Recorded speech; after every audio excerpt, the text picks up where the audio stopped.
CBS Radio Mystery Theater presents...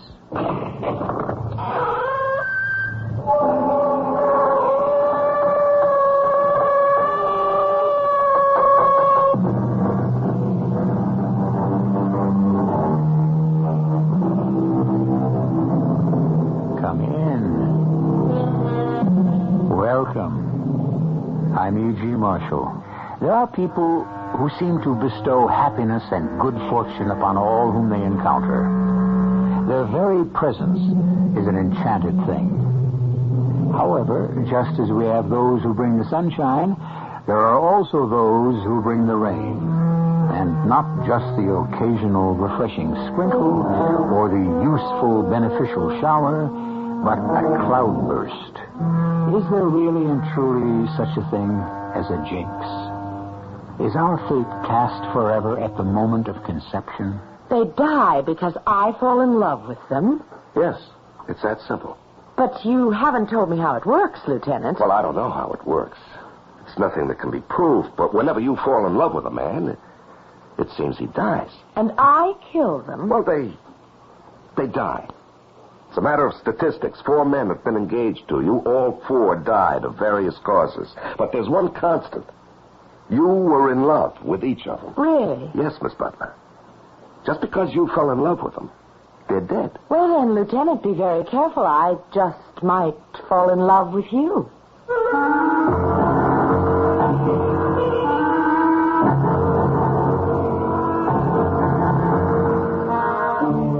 Our mystery drama, The Lady is a Jinx, was written especially for the Mystery Theater by Sam Dan and stars Larry Haynes. It is sponsored in part by Buick Motor Division. I'll be back shortly with Act One.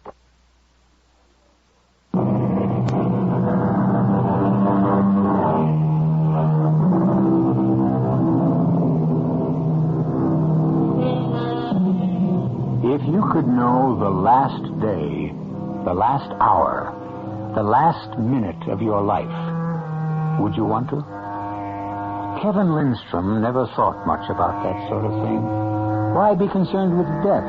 Well, there's so much to live for, especially now, when he's about to marry Carolyn Butler. Lovely Carolyn, the golden girl. This is his last night as a bachelor, and Kevin walks home from Carolyn's house, as the poet would say, in a transport of delight. The moon is smiling, the stars are winking, and perhaps that's why Kevin does not notice the car that has silently rounded the corner and is pulling up alongside him.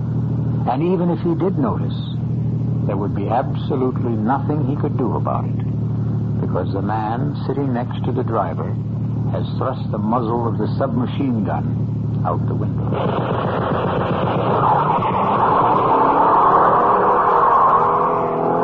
At least it was swift, even merciful. He never heard the shots.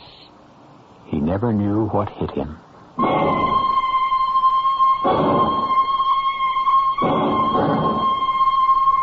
Are you Lieutenant Pirelli? They said you were in charge of the investigation. Can I help you? I thought I might be able to help you. Oh, well, if you have any information that could lead to the apprehension of the killer or killers of Mr. Kevin Lindstrom, we'd appreciate it. My name is Martha Lindstrom. I'm Kevin's sister. Oh. Well, Miss Lindstrom, your brother was killed by accident. I'm not so sure of that. Miss Lindstrom, he bore a remarkable resemblance to a hoodlum named Jack Mace. It was uncanny. Certain people were out to get Jack Mace. I don't think it happened that way, Lieutenant. Miss Lindstrom, this was supposed to be a gangster execution. It went wrong. I wish I could believe that. Your brother wasn't a member of the underworld. You must admit that. Yes. Nor would the underworld have any reason for killing him, as far as we know. Lieutenant And Pirelli... furthermore, this Jack Mace is known to have lived in the neighborhood. So the executioner was sent to dispatch him. And in the darkness, your brother looked enough like Jack. Everything you're telling me has already been printed by the newspaper. Well, it's a matter of time, but we'll find out who's responsible for your brother's death. But I know who's responsible. Surely, Miss Lindstrom, you're not an expert in the machinations of the local underworld. I have a problem, Lieutenant. Oh, and what's that? My problem isn't a what, it's a who. You are my problem, Lieutenant. You, as a representative of authority, are my problem. You're nice, you're polite, but you can't wait to get rid of me. You believe I'm wasting your time. Now, you said you know who's responsible for your brother's death. Yes. But how can I get you to believe what I'm about to tell you? All right, why not tell me? See how it works out. Very well. The killer of my brother, Kevin Lindstrom, is his fiancée, Carolyn Butler. Yes? That's my statement. Oh. So what you're saying is that Miss Carolyn Butler somehow or other obtained possession of a .45 caliber Thompson submachine gun, and with this weapon murdered Kevin Lindstrom. No, that's not what I'm saying. Well, if that's not what you're saying, you can't say Carolyn Butler is the killer. Your brother died of multiple bullet wounds. I tell you, Carolyn killed him. According to the coroner's report... I don't care about the coroner's report. Of course, ma'am. Of course. Now, let's just... Good Lord. You think I'm crazy. Well, everyone's entitled to his or her own opinion, but an opinion's always worth more if it's based on a fact. Fact? Yes, that's a sacred word. Yet, what's a fact? Now, stay with me, Lieutenant. A fact is merely an assumption that is legitimized by custom or convenience or the will of the majority. Now, I shall give you a fact. Carolyn Butler has been engaged 4 times. Not one engagement has ever been consummated by marriage. Each engagement has been terminated by the abrupt and violent death of her prospective bridegroom. Now, what do you say to that? Well, I would say it's a coincidence. Now, Miss Lindstrom... I know you're eager to get rid of me, and I'm going. But please, Lieutenant, read have in this envelope. I'll leave it with you, but promise that you'll read it. Well, it's our duty to consider all relevant information. Really read it. And if you need further details, my name and address are all in the back of that envelope. Oh. Dr. Martha Lindstrom, I didn't know I'm you a were... PhD. I teach economics at State U. Oh. Well, Now you don't know what to say. You don't know what to make of it. You were prepared to write me off as a nut, but a doctor, a college professor, a teacher of a sober science like economics. Facts, figures, statistics. yes. Doctor, I'll be in touch.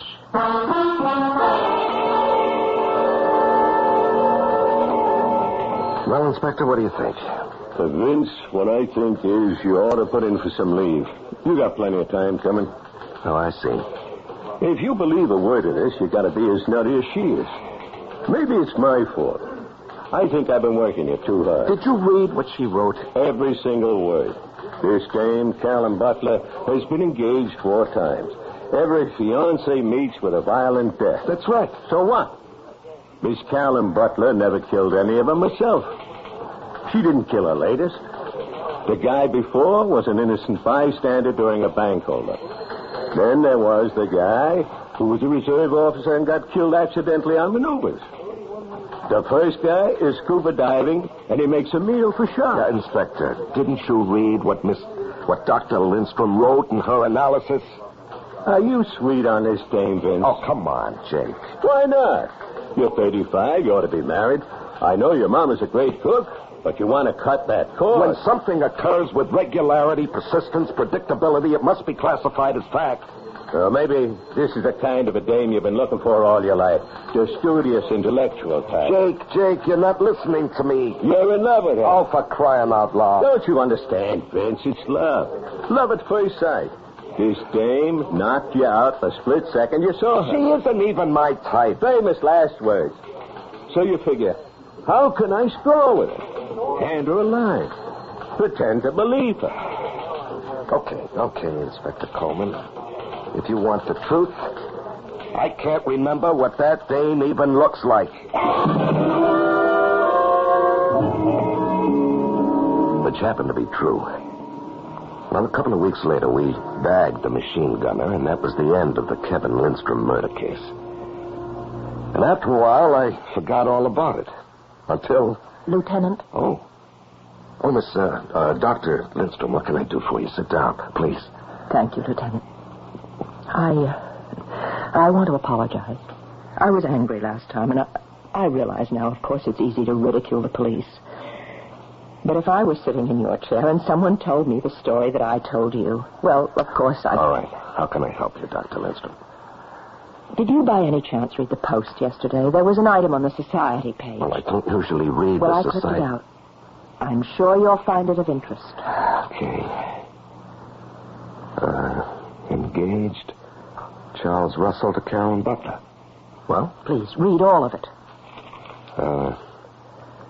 Mrs. William Stephen Butler announces the engagement of her daughter, Carolyn Joy, to Mr. Charles Morton Russell, noted actor, son of Mr. and Mrs. Stanley K. Russell. The couple plan to marry Sunday, June 8th, at St. Bartholomew's Church. Yes, now that's exactly 8 weeks from yesterday. So, Dr. Lindstrom? I'm asking you, Lieutenant Pirelli, can we permit this young man to die? I don't think I understand. I've already told you what happens to the men who are engaged to this woman. Just before the wedding, they die. Suddenly, violently. We've been through this before, Dr. Can you Lindstrom. take the chance? All right, what do you propose we do? I propose that the police alert this young man. See if reason cannot prevail on him to break this engagement. Dr. Lindstrom, the police do not have, nor do they want, the right to tell people they can't get married. Now, Dr. Lindstrom, I'm trying to be sympathetic to your problem. It's not my problem. It's your problem, Lieutenant. What will your position be if this young man also dies before the wedding? Well, of course. You have no answer. See, you're accustomed to handling regular, predictable problems. And when something of a completely alien aspect emerges, you're helpless. Now, look, I appreciate how you feel. I wish there was something I could do for you. But I want to do something for you. We're moving more and more into a psychic age. Just bear me out. Now, till now, the police have operated on a superficial level. External evidence. The power to kill with a gun or a knife, a weapon. But now, there are people who can kill through the force of the mind. Dr. Lindstrom, I know, you're very busy, I know. But she has it. Carolyn Butler has it. She may not be aware of it, but it emanates from her. And it expresses itself through a predatory shark or an imperfect missile, a hoodlum in a bank, a button man. That's the right term, I hope. Dr. Lindstrom, I don't want to be impolite. Be impolite. Be anything you want. Be open-minded. You're asking me to do something, and I don't have the authority. Well, who does? Who would have the authority to assign round-the-clock guards to this Charles Russell? The inspector. Lieutenant, admit there's something, no matter how far-fetched, to what I propose. Well... You know there is. So it's your duty to try to convince your superior. Dr. Lindstrom, what you're asking is I know. But suppose you do nothing, and this man dies, the way all the others did. All right. All I can do is ask.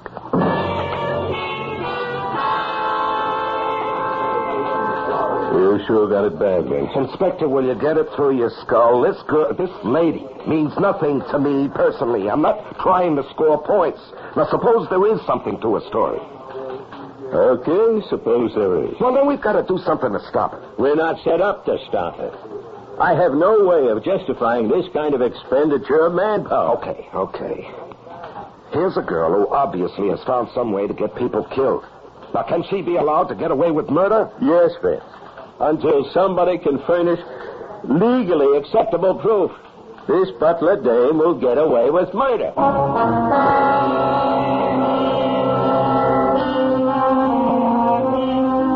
Well, does she or doesn't she? Are we dealing with coincidence or with fact? Or how many coincidences do you need to add up to a fact. And our good Inspector Coleman has also enlightened us on another point. If you can find a way to kill someone that is not specifically prohibited by law, you can, theoretically, get away with murder. I'm going to get away for just a few moments, and then I shall return with Act Two.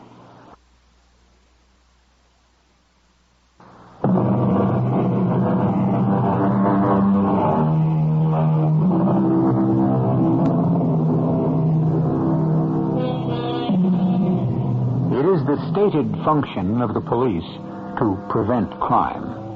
So if a policeman sees you in the act of robbing a bank, it's his duty to arrest you. Of course, if all you're doing is thinking about robbing the bank, there's nothing much the policeman can do.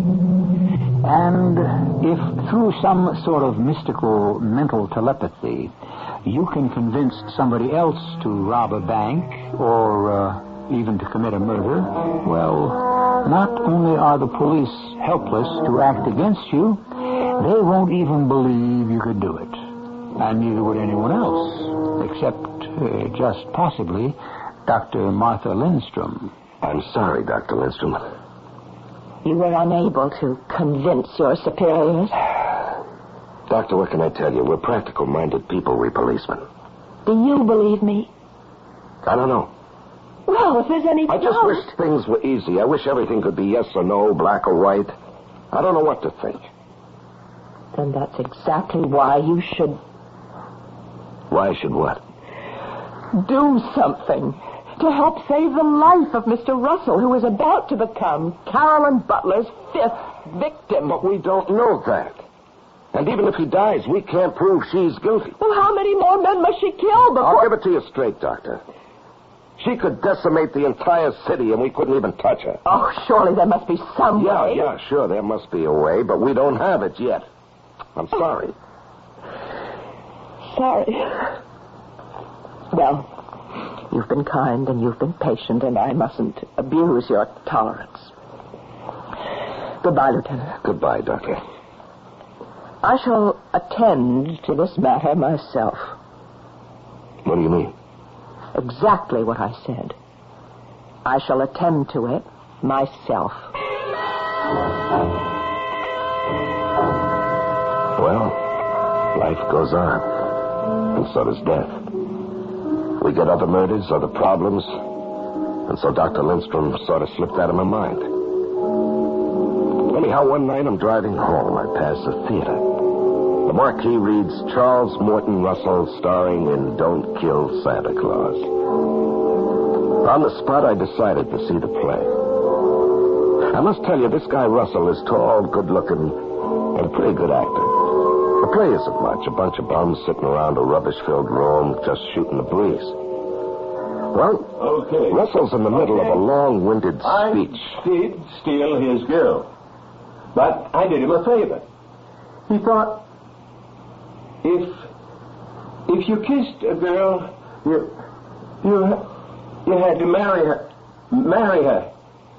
Do you take this woman, marry her? Suddenly he stops. He stands there, dead still. He's holding a cigarette, and it just falls from his fingers onto the floor. You can hear a pin drop in the theater. He's frozen and frightened. The curtain comes down, and I go home. But that isn't the end of it. Because the very next day, I'm sitting in the office, and in walks the most gorgeous girl I'd ever seen in my life. Maybe 27, 28. Bright golden hair, deep blue eyes. And she seemed light as a feather. She almost floated into the room. I may be in the wrong place, but perhaps you can't help me at all. What can I do about a vindictive person who's trying to destroy me? Well, let me take the information down and make it official. Your name, please? Carolyn Butler. Carolyn Butler. Why do you look at me like that? Like what? Do you know me? Are you the Carolyn Butler who was engaged to Mr. Kevin Lindstrom? Oh, yes, Kevin. He was murdered, and you would remember my name in that connection. Well, that is what I want to talk to you about. His sister is trying to destroy me. How? It's insane. What is she doing? She goes around telling everyone that I'm responsible for Kevin's death. And not only Kevin, but the other men I was engaged to.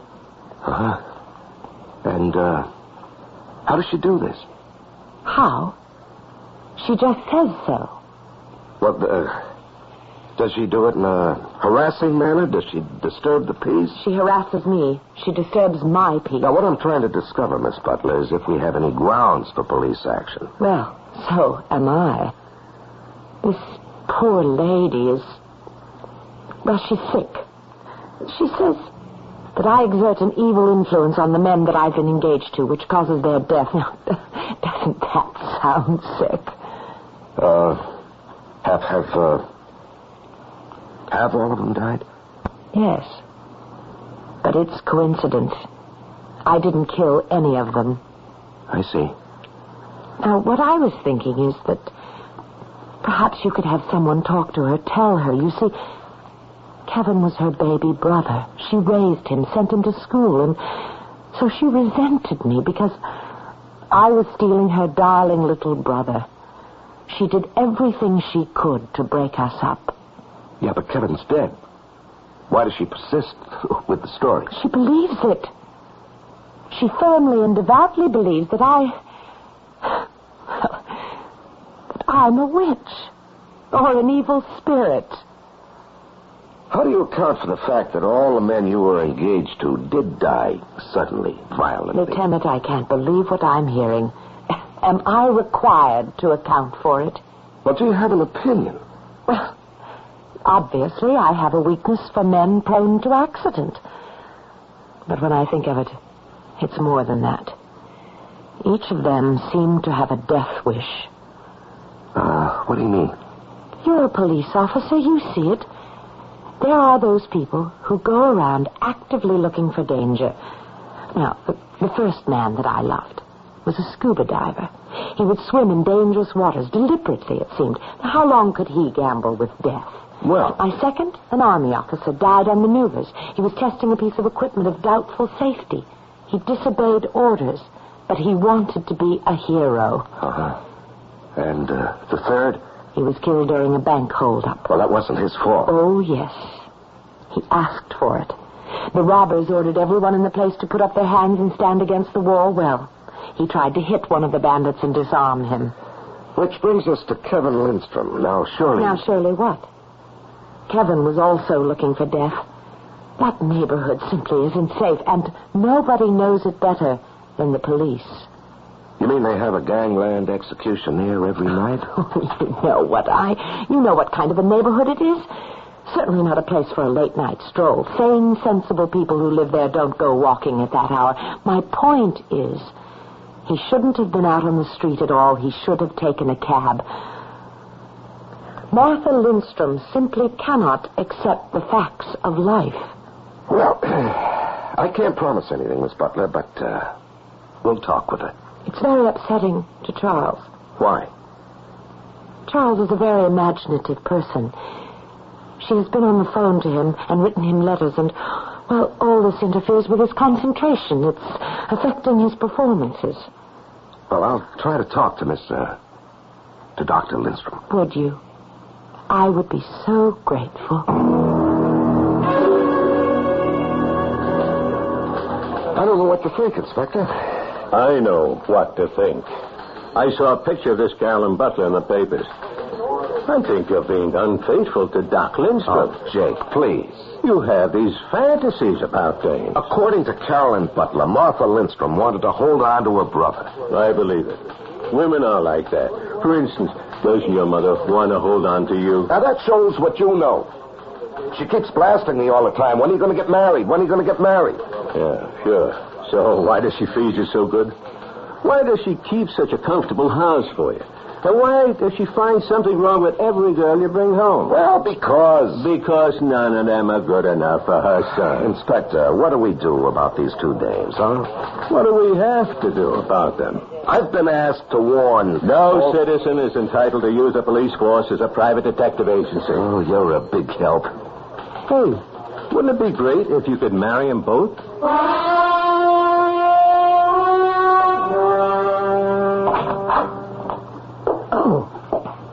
Lieutenant Pirelli. May I come in, Dr. Lindstrom? Yes, of course. Please. Have a seat. Thank you. I'll come to the point. Miss Butler was in to see me. Yes? What you're doing might be construed as harassment. That is, if she wants to take you to court. I am merely stating an opinion. I'm not being noisy or obnoxious. Well, all of this could be a matter for a judge to decide. The wedding is the day after tomorrow. If Charles Russell dies before then, well, it will prove I haven't been noisy enough. If he survives into the marriage, which I doubt, then I will forever hold my peace. Well, my duty is clear. I must go to Charles Russell. I must do anything, everything, to get him to break his engagement to her. But you can't. Can you stop me? I have to save his life before it's too late. He's half dead now. What do you mean, half dead? The signs are there. The signs that I saw in my own brother, but I couldn't interpret them. At the time, I didn't know what they meant, but they're the signs of death. What do those signs look like? Charles Russell is performing tonight. Come to the theater with me. I'll show you.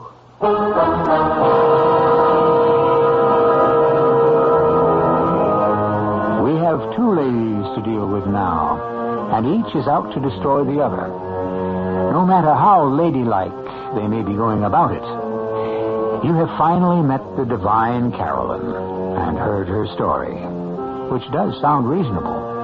On the other hand, Dr. Martha Lindstrom is not a woman to be taken lightly either. So, in just a few moments, we shall find when I return with Act 3, which, as you know, is a point of no return.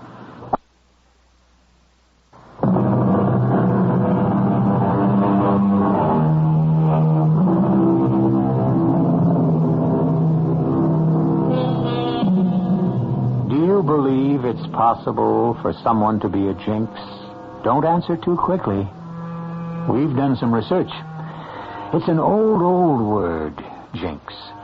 It comes from the Greek Onyx, which means the wry-necked bird, the bird of ill omen, of misfortune, of death. Well, we're dealing with a pair of what our British cousins would call birds here. But neither is ugly or ill-fashioned. Yet one of them is accused of being a Jinx. What are these signs of death you're talking about, Doctor? You'll see them. You'll read them on Charles Russell's face.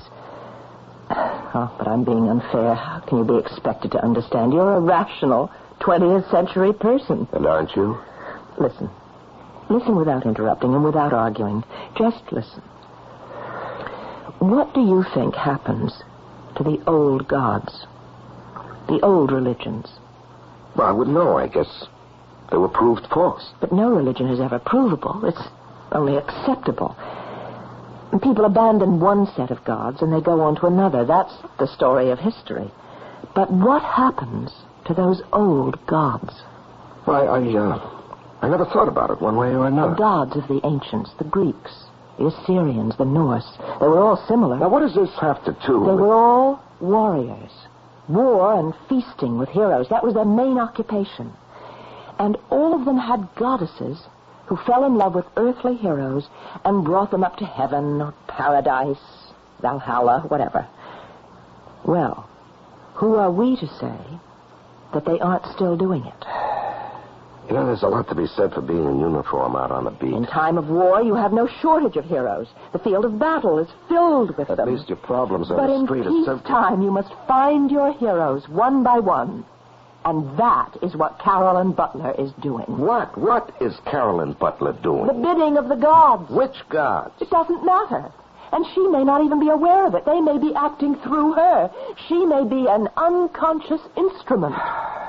And you teach economics? She finds the hero, and then fate arranges for him to die.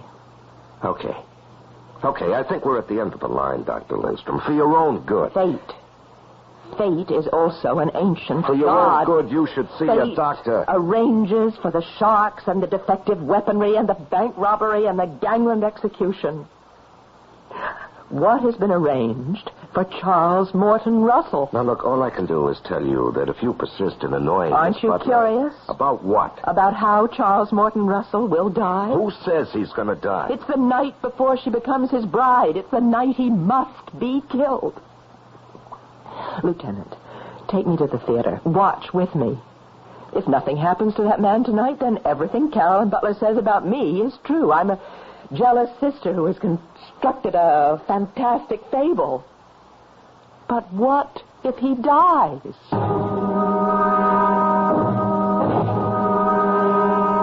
Well, we went to the theater, and we sat there, and we watched. And to tell you the truth, I don't believe you. Well, what are the signs you've been talking about? But can't you see? He's terribly nervous. He doesn't look it. Oh, well, he's a superb actor. He hides it, but now look. See, his hands twitch. Well, that's not a sign of death. Listen, I know this play. He's blowing his lines. The other actors are covering for him. He shouldn't be on the stage. Then why did they let him go on? Well, tomorrow after his marriage, he'll go on vacation. They just want to get all the performances they can out of it. Look, banged his leg against that chair. Well? But that's not in the play. That's how Kevin was. Aimless, preoccupied. Look at that. He just lit that cigarette, now he puts it down. Now he's going to light another. Well, that's a piece of business, isn't it? No. He just forgot. He was smoking. Kevin would do that too. You see, my dear. Look at him now. The life seems to be draining out of his body. I did steal his... He's losing his line. I did steal... Now look. Girl. Look, Lieutenant. That cigarette he put down. But Now it's rolling off the table into that pile of papers and rubbish. Starting to smoke. What are you going to say? It's a fire. Well, maybe that's supposed to be a part of the play. Well, of course it isn't. It isn't. Oh, dear Lord. It's going to be a fire. Ladies and gentlemen, please stay in your seats. There's no danger. Oh, There is no danger. Look, Lieutenant. Look at what's happening. In the theater, when there's danger of fire on stage, a stagehand immediately cuts the rope that holds the heavy asbestos curtain in place. The curtain comes crashing down, and anybody who might be standing on the spot where it falls can be killed if it hits him. And there he was. That's just where he was standing. You didn't have to be a doctor to recognize he was dead.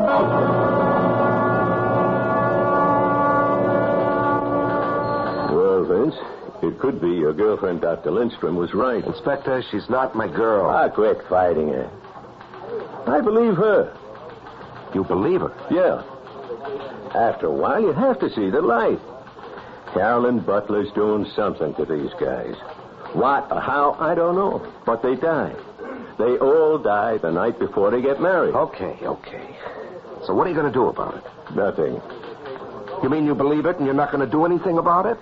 There's lots of things we can't do anything about. A lot of people get away with murder. We know they're guilty, but we can't touch them. Somehow, I just can't believe it. That Butler girl seems so sincere, honest. I don't know what I was thinking of, but it was something I never felt before. And I couldn't even explain it. It got hold of me, and somehow or other, there I was, ringing her doorbell. Oh, it's Lieutenant Fry. See, I remembered your name. Yeah, may I come in, Miss Butler? Miss Butler. I may very well remain Miss Butler for the rest of my life. Yes, please come in. Thank you. I really think I have set a record for engagements. Do they keep such records, I wonder? Won't you sit down? Drink? No, thank you. Oh, I'm sorry. I should have realized you're on duty. Well, To tell the absolute truth. Absolute truth. I like that. I'm not really on duty. Oh? Yeah, I just dropped by to see how you're doing. Oh. That's very kind of you. Yeah, and, I was wondering if you had any plans for dinner. It so happens I do. Oh. Well, maybe some other time. But I intend to change them. I would much rather have dinner with you.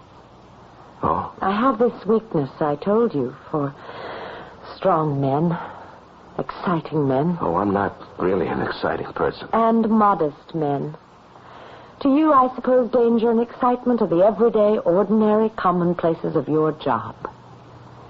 Yes, I suppose that's true.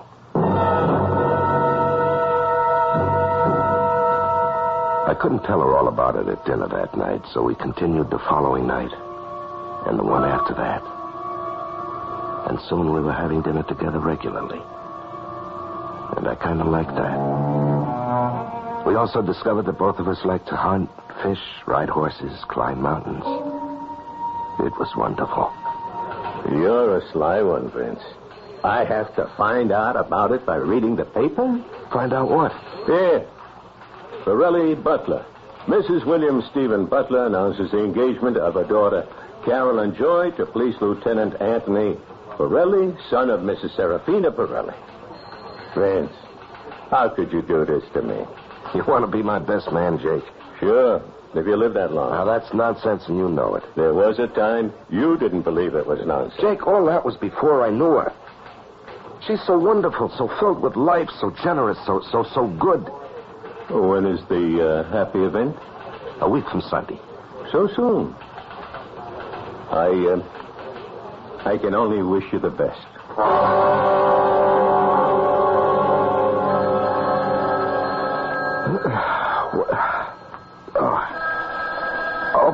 Okay, I'm up. Hello. Vince, do you know what time it is? What's the matter, Jake? Vince, it's 10 o'clock. You were due here. 10 o'clock? It can't be 10 o'clock. Vince, we gotta go see the commissioner. You get dressed and get down here. Vince, what's wrong with you this morning? Wrong? Nothing. What could be wrong? First you oversleep, and you're 2 hours late. That never happened before. And just now with the commissioner. You're in line to make captain of detectives. I could see he really wasn't very much impressed. What do you mean?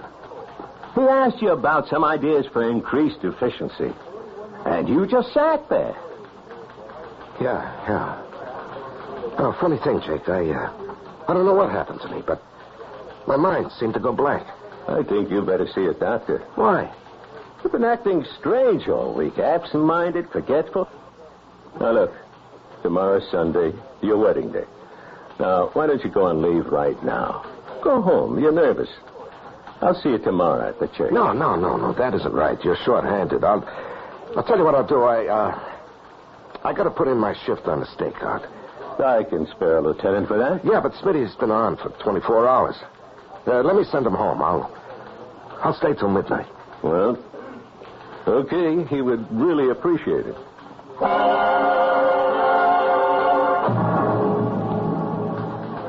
Inspector Coleman? Yes, ma'am. Can I help you? Yes, I'm Martha Lindstrom. Oh, we meet at last. It's about Lieutenant Pirelli. I know. What do you know? You're concerned. You're afraid he'll die tonight. And that he'll be number 6. Well, aren't you concerned? Yeah. Well, how can you just sit there? Well, what can I do? Talk to him. I have talked to him. You can't just let him be killed. Dr. Lindstrom, if there's anything to what you're saying, you know it has to be. But there must be some way to protect him. You're in love with him, aren't you? Well, I don't think that's germane to this discussion. Well, tonight, he's as safe as he can be. He's on a stakeout. It's a quiet job. Before midnight, Vince will die. Well, I don't know anything we can do. He's been acting strangely, hasn't he? Well, yeah. Yeah, and that's how it happened to all of them. They lose their perception, their critical judgment, so death can overtake them. But what can happen to Vince? Who knows? Well, there's only one way to save him. Where is he?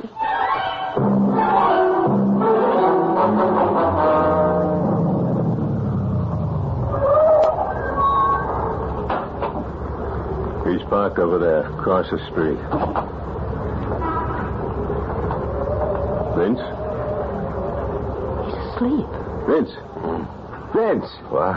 I told you to go home, Vince. Oh. And here you are, asleep on duty. Oh, I'm okay. Jake, I just closed my eyes for a second. Lieutenant, What? Doctor, what are you doing here? I want to save your life. What are you talking about? Break your engagement. What? That way you're safe. You're no longer her hero, her intended. She no longer has to bring you to the Valhalla, the place for heroes. Jake, what are you doing here? Remember Charles Russell. You saw him die. That was an accident. Yes, because he couldn't think straight. He couldn't hear. He couldn't think. He was half dead before that asbestos curtain hit him, and you're half dead now. I'm okay. Recognize Carolyn Butler for what she is. She's beautiful. It's the face of death. You don't love her. Yes, I do. I do love her. How can you love her? How can you love death? You love life. You love me. I love you. Say it. Say you love me and you're free from her. Say it. Say it before it's too late. Say you love me. Hey, that guy driving the truck, he's acting crazy. Say you love me. Hey, he's going to hit the car, Vince. Get out. Say you love me. I love you. Say you love me. I love you. Oh.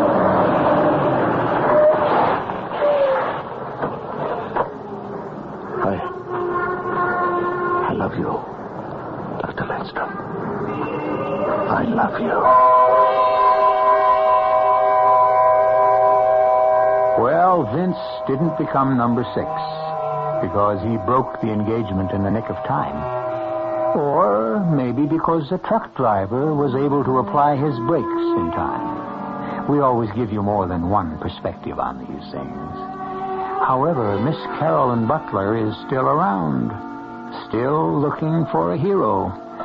So, if you're a hero, what can we tell you? Only that I shall return shortly.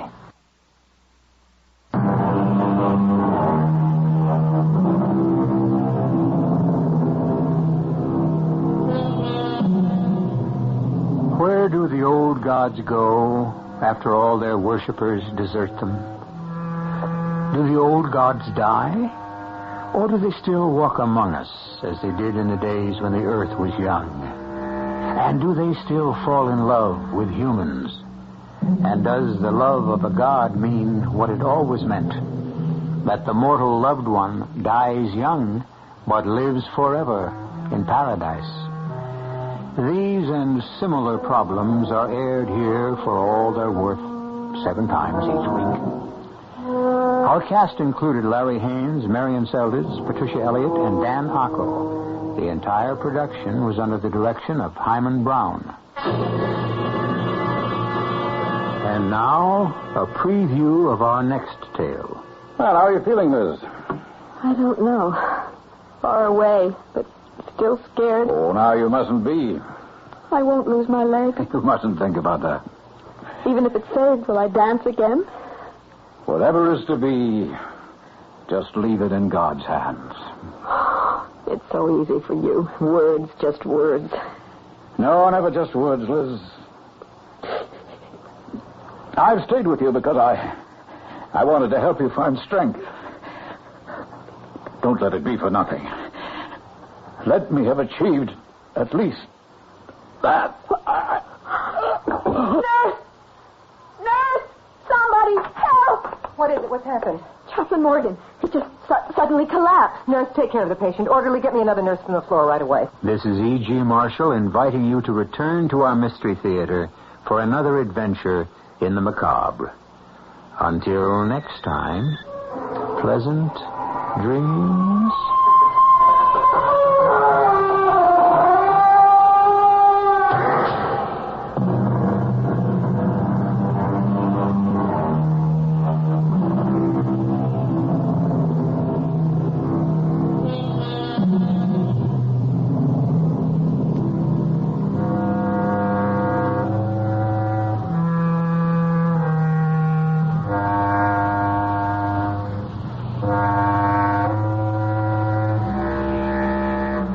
WEEI in Boston.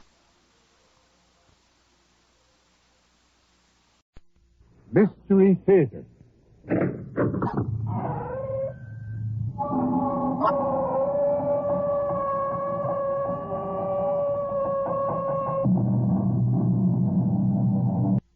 Come in. Welcome. I'm E.G. Marshall. Before you joined me, I was sitting thinking of all the murders, mayhem, and malevolence I have brought to you in the name of mystery. Suddenly, in this unaccustomed mellow mood, I thought upon the obverse side of the coin, the antithesis of the devil's advocates, the ministers of God. And it occurred to me that as much terror and suspense are contained in the mystery and magic that is invested in them by a higher power, a greater force, only this time not a force for evil. So I thought a story from the other point of view might be interesting for a change. Nurse! Nurse! Somebody! Help! Help! What is it, Miss Riggs? What's happened? Chaplain Morgan, he just suddenly collapsed. Is he dead, Dr. Shelton? Nurse, take care of the patient. Orderly, send me another nurse from the floor quickly. What is it, Liz? What happened to Dan? I don't know yet, Mike. Well, so help me if anything has. This one I'm pinning directly on that cold fish Dr. Hugh Bradley.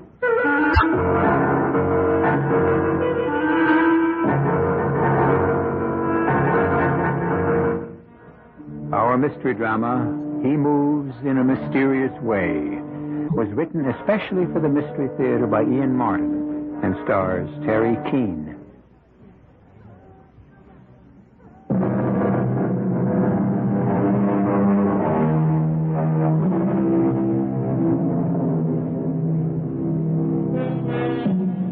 It was the 18th century poet William Cowper who gave us that familiar and wonderful quote, "God moves in mysterious ways, his wonders to perform."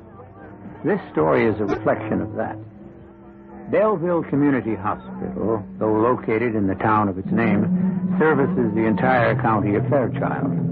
It is the pride and joy of the 5 main towns and their smaller brothers and sisters who draw on its dependable service.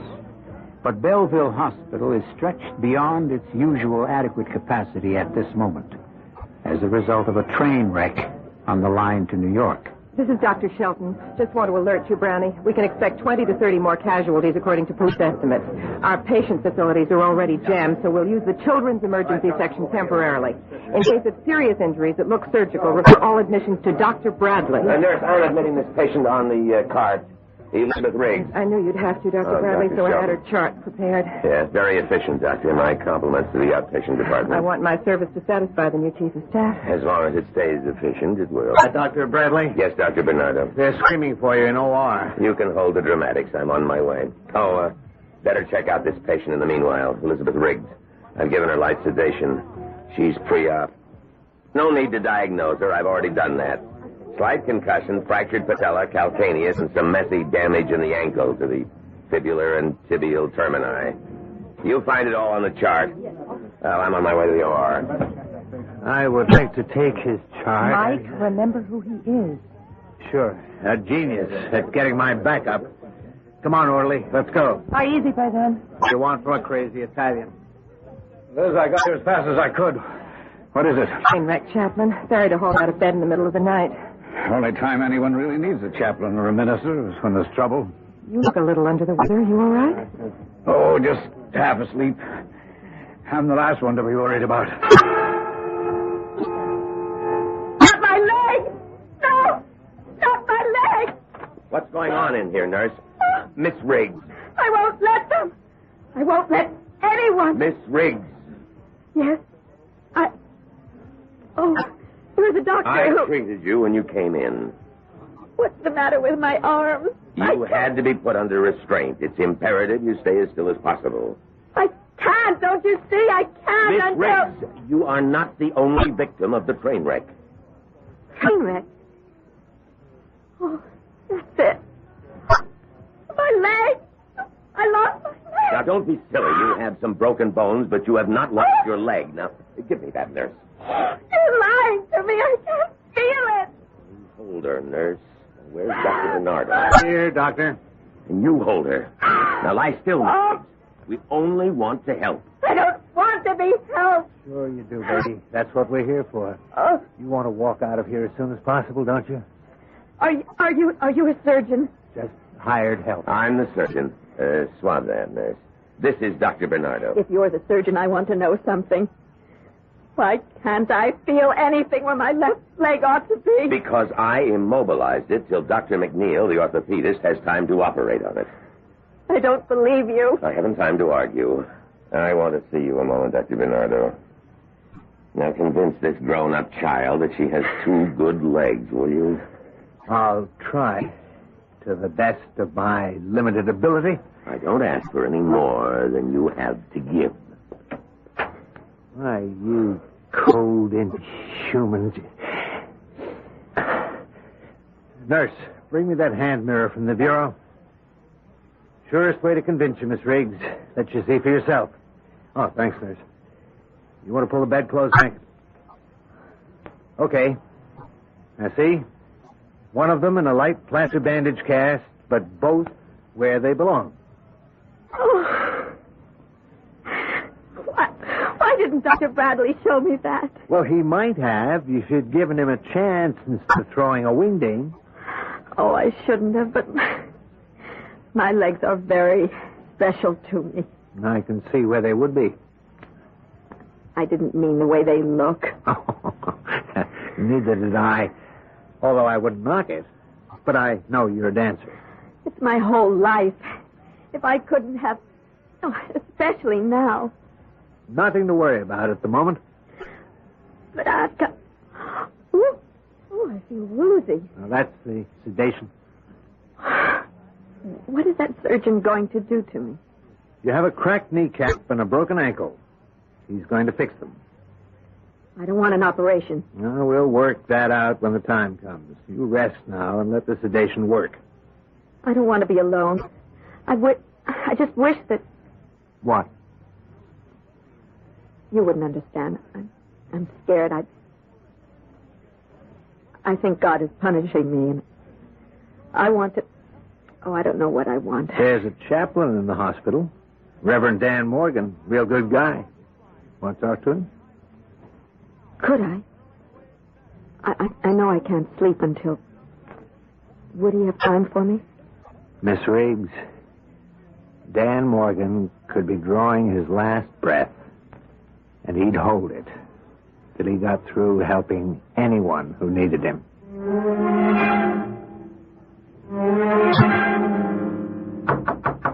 Come in. You looking for me, Pat? Mike Bernardo just called down. Dan, could you talk to that dancer with the badly injured leg? Sure, of course. About what? She's fighting an operation, and she asked for a minister. All right. Should she have the operation? If she doesn't, she may never walk properly again. She could even lose it. Oh. Dan, you look tired. You don't look well. Maybe you should go home and rest. When I'm needed? No, not in your life. What's your name? Elizabeth Riggs, room 317. A dancer, you say, huh? Yes. Ballet? Modern, I suppose, not classical. But a professional. Yes. If the operation is successful, will she dance again? I doubt it. And more than ever, she needs me. Yes, of course I'll see her. God's will be done.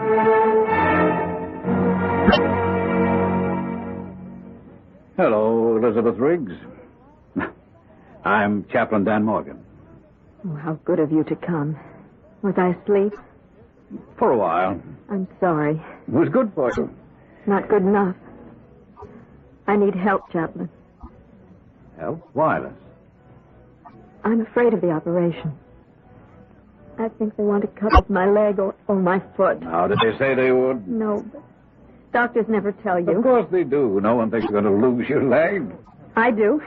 Why? Because I think God wants to punish me. Punish you? What for? There's a boy, Peter Sterrett. We were very much in love. That's what I went upstate for, to marry him. And? At the last moment, I couldn't. I ran out on the whole wedding. My parents, his, everyone. I took the train back to New York. That's why God punished me. Oh, I wouldn't say that. There were 64 people in that train wreck. God's a little more efficient than that.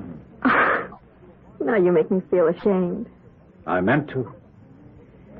I don't believe in a God of vengeance who reaches out to hurt and punish, and neither should you, Liz. We make our own punishments. Well, I didn't make the train wreck. No, but you climbed aboard that train to run away. But I had to. Chaplain Morgan, dancing isn't just a profession, it's a whole way of life. And that's what I realized at the last moment. I couldn't give it up to marry Peter. Well, you still loved him. I do. It tore me apart to give him up, but I had to make the choice. Child, why couldn't you have both? Because Peter's a minister just like you. Can you imagine him running a parish with his wife in a Broadway show and cleavage down to my navel and net stockings up to my bikini? Okay, Dan, buddy boy, I'm on my way. That was Dan. He's calmed our Terpsichorean terror. And she now is ready to sign for the operation. All right, give me a form, hon. I'll go make sure she's prepped. Well, here's your form. Just watch your own. What's that mean? You want to be a resident in surgery, don't you? It's my life, outside of you. Me you got. Just take it easy if Dr. Bradley's the surgeon. Okay. So the guy gravels me. Now try to stay out of his hair. Mike, he's a new broom. Give him a chance to work in. No, I'll be a good little soldier. Anything he can dish out, I can take. That's my boy. Just hold the good thought. Too bad it's neither sane nor sanitary for one doctor to kiss another. I take the wish for the deed. I love you. You can order the cart to take her up to the ready room, nurse. She's all cleared for OR. Oh, hi, Dan. Hey, come sta, paisano? Così, Padre mio. Hey, you don't look so hot. Oh, I'm a little tired. Why don't you hit the sack? No, not till the action's over. Hey, wait a minute. Maybe I ought to run a little check on you. Oh, don't be silly. Why? What are you rubbing your gut for? Oh, come on. Like a little indigestion. Somebody sneaks some cucumber in my salad again. No. You don't double over like that from cucumber. I'd better take You assisting Dr. McNeil? Yes, Dr. Bradley, but... Then you ought to be up in the scrub room already. Now, let's go. I was on my way, but the chaplain here needs a checkup. The chaplain can take care of himself. Has Miss Riggs been prepped? Yes, sir, but... Get in the elevator, Doctor. Yes, sir. Dr. Bradley. Yes, sir. Private Bernardo reporting for duty. But may I recommend that the chaplain be temporarily relieved from his? Do you want to be relieved, chaplain? Come on, you have enough to worry about besides me. Now, if you need a rest... No. I think I'll go in and sit with that poor child when she's taken up to OR. She needs me more than I need anything. Well, how are you feeling, Liz? I don't know. Far away, but still scared. Oh, now you mustn't be. I won't lose my leg. You mustn't think about that. Even if saved, will I dance again? Whatever is to be, just leave it in God's hands. It's so easy for you. Words, just words. No, never just words, Liz. I've stayed with you because I wanted to help you find strength. Don't let it be for nothing. Let me have achieved at least that. Nurse! Somebody! Help! What is it? What happened? Morgan. He just suddenly collapsed. Nurse, take care of the patient. Orderly, get me another nurse from the floor right away.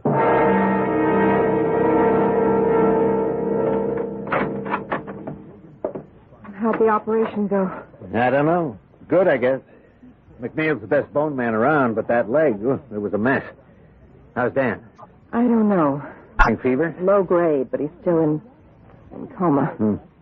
What were the symptoms when you first examined him? Well, nothing too definite. He's got a surgical abdomen, no doubt about that. But what? Did you get blood samples? Waiting for them now. You haven't been able to bring him to at all? No. If God owes anyone a break, it's to him.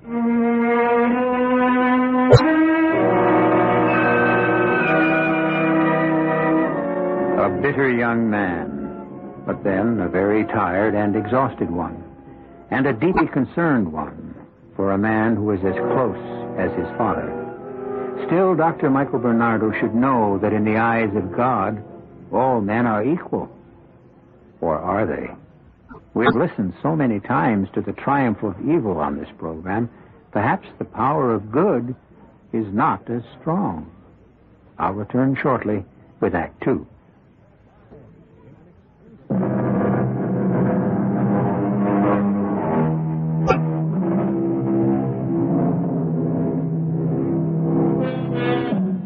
Across Dan's bed, Dr. Patricia Shelton and Dr. Mike Bernardo's eyes lock in concern for their barely breathing friend.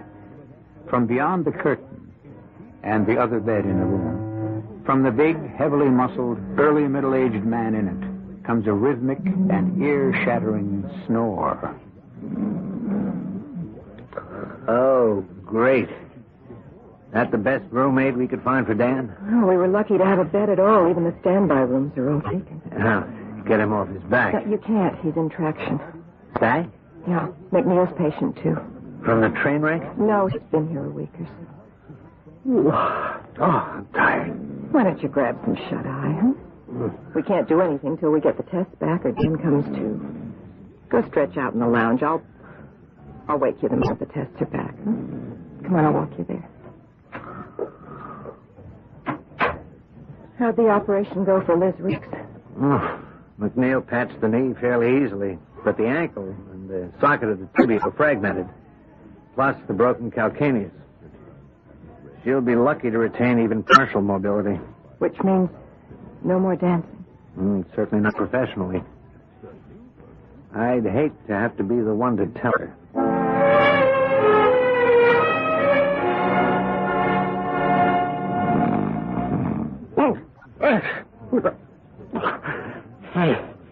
Hey, where's Sam Hill? Hey, you! You in the next bed. Hey, you awake? Hey, what is this, a morgue? Hey, you! Yes? What is it?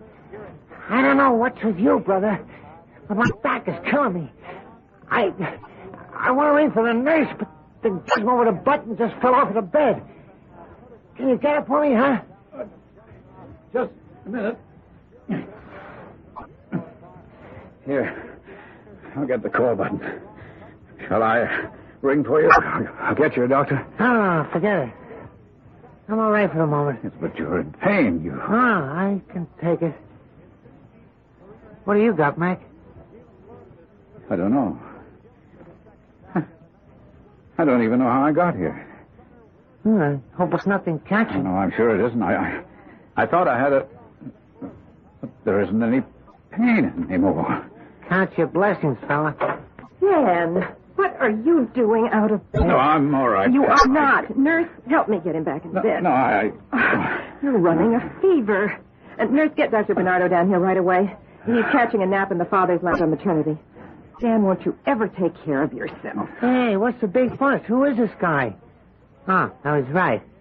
A doctor, huh? Not an MD. He's the hospital chaplain, the Reverend Dan Morgan. A minister, for crying out loud. That's all I need.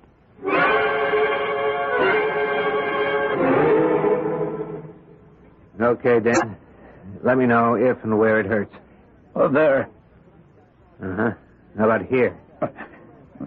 Tender. Doesn't hurt as much. Okay, Dan, that's it. Confirmed? The WBC will bear it out this time around. Peritonitis caused by a ruptured appendix that perforated. How did you ever take the pain, Dan? Oh, not bad. Everyone was busy with real emergencies. My help was needed by others. So you just let your appendix explode. All right, roll him to you, Pat. Streptomycin too, nurse. Your technique is too good, Mike. I didn't feel any needles. Of all the bonehead stunts to pull. So many people. I couldn't let them down. Fever's rising. I don't like it. You in pain still, Dan? No. I was just thinking about that little dance. Look, concentrate on yourself. Let us worry about Miss Riggs. There's no problem of her losing her leg. Dr. McNeil did a bang-up job. With luck, she'll regain almost total mobility. Pat, will you sit on this stubborn mule till that kick goes out of him? I will. Go make like a doctor. At least my other patients treat me like one. You still going to marry that crazy Italian? The first moment I can pin him down. Then I'll stick around. I don't know who he figures will be best man, but Dan Morgan knows who'll be the most important.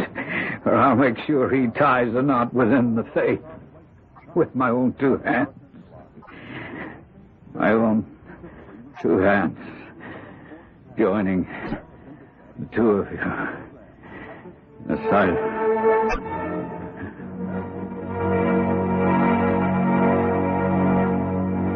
Morning, Miss Riggs.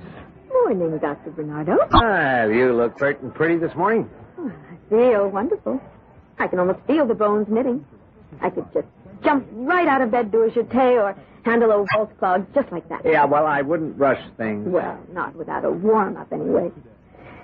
I bet you I'll be dancing in no time. Thanks to Chaplain Morgan. How is he today? Is he better? I wish I could say he was. Didn't they take out his appendix? No, not yet. You mean it's serious? It could be very serious. Oh, I wish I could do something for him. You could. You could see a young man who's waiting downstairs. Peter Starrett. How did he find me? As sick as the chaplain was last night, he managed to contact him. What for? He knows it's all over between Peter and me. Why? Because you just can't bear to hang up those little red shoes? Something like that? I think maybe what Chaplain Morgan wanted to tell you was that a dancer has a short life. And sooner or later, she has to hang them up. A marriage can last a lot longer. I can't. It wouldn't be fair to Peter or to me. That's the message you want me to give him? And the chaplain?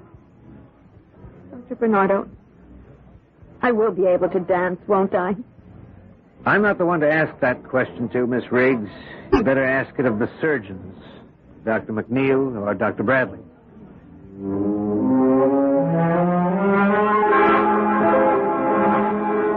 Morning, Mr. Wolf. Hey. Morning, Chaplain. So you're out of traction. Yeah. How you feel? Oh, I feel better. Thirsty. Well, hold it a minute. I'll get you some ice water. No, you're back. You mustn't get out. Listen, you can lug a busted appendix around a knuckle plane. I can manage a stiff back. Here. Thanks.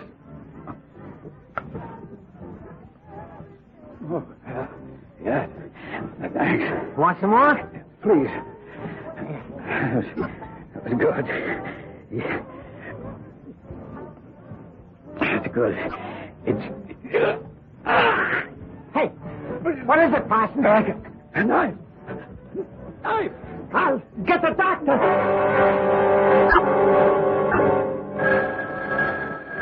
Don't answer that. It might be Peter for me. Could be a call for me, too. But if it should be Peter, I'm just not ready to talk to him. Couldn't you just let it go? Sure. Nothing so urgent it won't last till I get to the nurse's desk.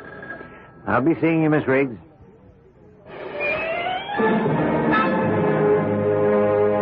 Oh, ice water for a man with peritonitis. Where were you, Dr. Bernardo? I went to see Miss Riggs. You know, the dancer. Who is not your patient? No, sir. You don't like me very much, do you, Dr. Bernardo? Well, that is a bit direct.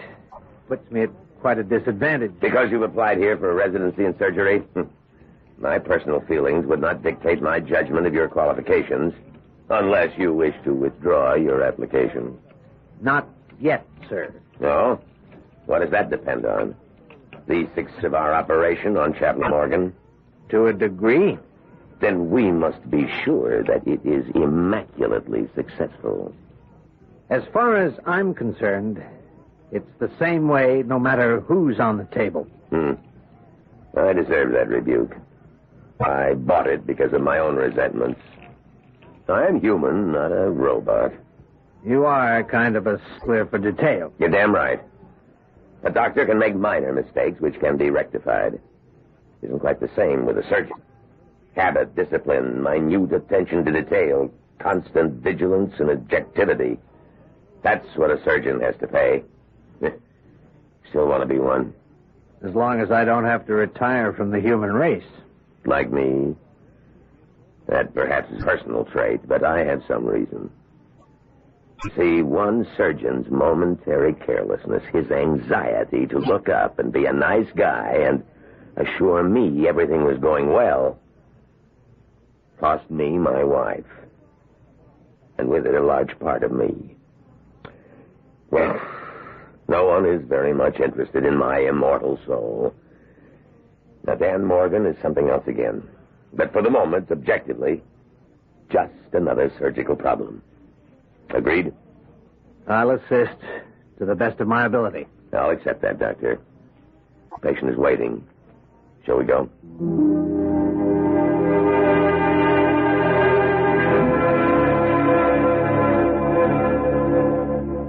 The great poet W.H. Auden had a craggy face so masked with wrinkles that Igor Stravinsky once said, "Soon we'll have to smooth it out to see exactly who he is." Dan Morgan's face is like that. Only now, under anesthetic, it is smoothed out.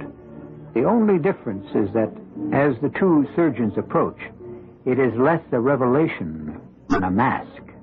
The mask of encroaching death. I'll return shortly with Act 3.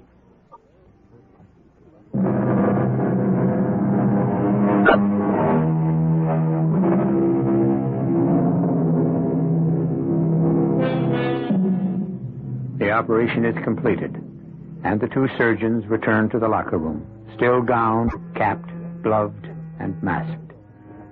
With a quick practice move, Dr. Bradley divests himself of gloves, mask, and cap, dropping them in a sanitary container. What are Dan's chances? You saw what was there when we opened. The infection is massive and well established. The drain should bring relief, I hope more than temporary. But once we can get a reading on the culture, we can pick the right antibiotic to knock out the infection? If we're lucky. If Dan doesn't pull through this... If he doesn't, Doctor, I shall resign from this hospital. I was guilty of just what I demand from my staff. Total thoroughness on every case. Well, in all fairness, sir, with 65 victims of a train wreck suddenly dumped on you... It still doesn't excuse carelessness or inattention. Now, I'm going to the recovery room to check on Chaplain Morgan. I might suggest you get together with Dr. McNeil and prepare Miss Riggs to face her future.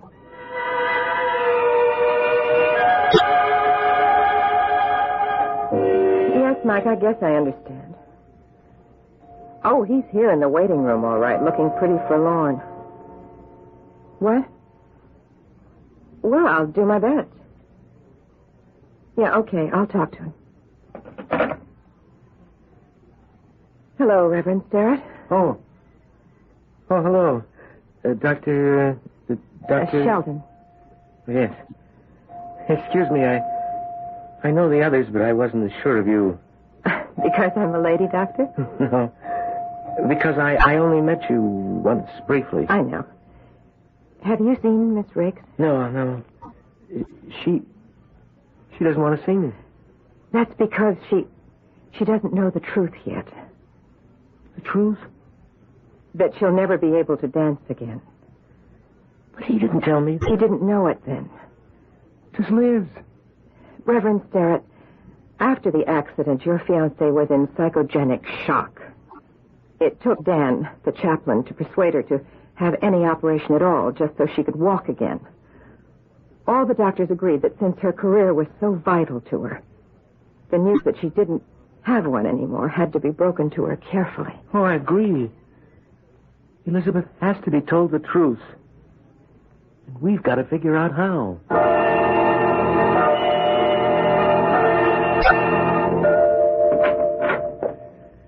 Good evening, Miss Riggs. I'm Dr. Hugh Bradley. I don't know if you remember, but I treated you in emergency and admitted you to the hospital. Yes, I remember. How soon can I dance again? Well, the first thing is to walk. As for the other, Miss Riggs, I think you'll have to make an adjustment in your mind. Now, I don't believe in hiding the truth from patients. There isn't a chance that you'll ever be able to dance professionally again. Oh, good morning, Dr. Bradley. Did you have me on page? Yes. McNeil is off today, and his patient, Miss Riggs, had an attack of hysterics last night. I had to sedate her. What happened? Was it Peter Starrett being here upset her so much? Well, whoever he is, no.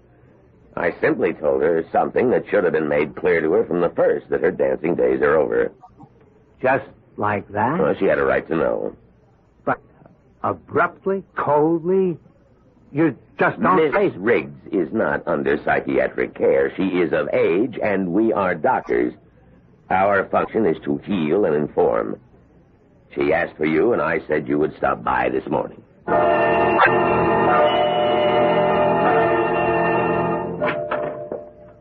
Hi, Liz. Do you want to see me? Yes. I want you to get Peter Starrett off my back and out of here. I never want to see him again, nor any of you. Now, look, I just got the bad word about you, too. So you're not going to be Margaret Fontaine, or whatever. But you're not going to be crippled, either. And this way, there's nothing to stand between you and that nice guy who loves you, and... Nothing to stand between us, that's the last. Now it's worse than ever. We just don't stand a chance at all. What do you mean? Oh, you wouldn't understand. No doctor would. That's why I've got to see the chaplain. Well, all things considered, you seem in fairly good shape this morning. How do you feel, Dan? All things considered, not so hot. But I think if Elizabeth Riggs wants to see me, I must see her. Once we've licked the peritonitis, you're in no condition I must see her to convince myself that I didn't fail. And if you did... There's no disgrace in failure, Mike, as long as you tried to the utmost. If I'm to be called home, let me try to go with a clean conscience.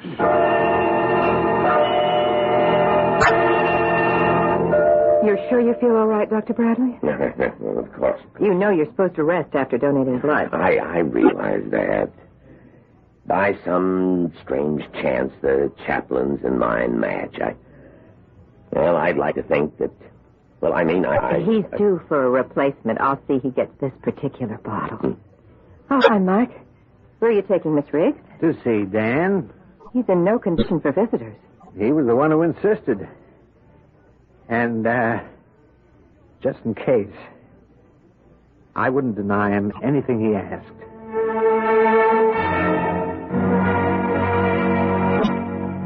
Well, I've wheeled it to you, Dan, although you shouldn't be seeing any visitors. I wonder, Doctor, if I might claim the privilege of the confessional?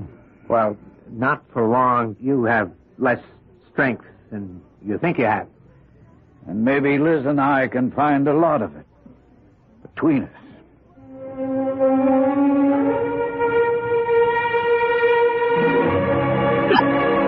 But if you hadn't been worried about me, you'd have gone back to the doctors for help. If I hadn't been worried about you, I would have no right to the principles I serve. I should say principle. Will you still turn your back on him? I'd rather talk about you. There may not be much time to talk about me, so I have to be abrupt. Because I have so little strength left. Are you going to marry Peter? I can't. More than ever now. Why? Don't you love him? I've always loved him. But I broke that love for a simple thing like a wish for a career. Chaplain, when Dr. Bradley told me that I could never dance again, of all the reactions that I had, the most definite and unshakable was that I can't believe in a God who would take away from the one thing that I have worked all my life to achieve. Because of that, even though it removed another, less important barrier, you can't go back to the man who loves you. Of all men, how can I? He's a minister like you, and I no longer believe in God. Oh, Liz, I don't believe that. I don't think you're like all the people who put on religion like a Sunday dress just for the occasion. You can't deny him any more than I can. Or Peter. Because no matter how hard all of us try, in the end, we must have a personal God. Take him to your heart. How can I? Forget me. How can he destroy a man like you? Can't I convince you that death is not destruction? Certainly not. Not for me. What would you ask? A miracle? I don't know. I don't know what I want. Just for you not to die. All right, then help me to live. Don't deny him. As I once prayed for you. Now, if you want, try to pray for me. Chaplain, don't you see it would just be a mockery when I don't believe? Chaplain, are you... Oh, I've got to get the doctors. Excuse me, miss. Oh, who? It's okay.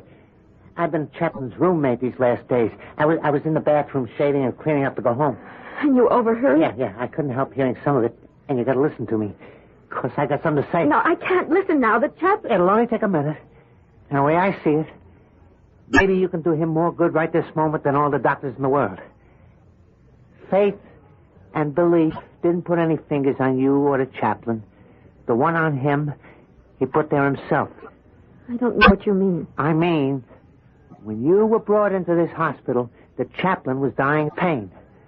He needed a doc a lot more than you did, but he stuck with you. Even with his appendix exploding inside him, he covered it up to help you out. The poison's all through him now, and maybe he's dying. But if it is, it's a risk he took for you. To save not only your leg, but, well, all of you. Now, are you going to make the belief that made him sacrifice himself for you the way he did be all for nothing? Or are you going to give back something of yourself in return? Well, I'll go get the docs now and leave you to think about it.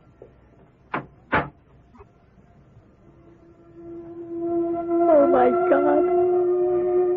I have heartily offended you. I beg you to forgive me. I implore you to listen to me. I am nothing but he. This man is so important.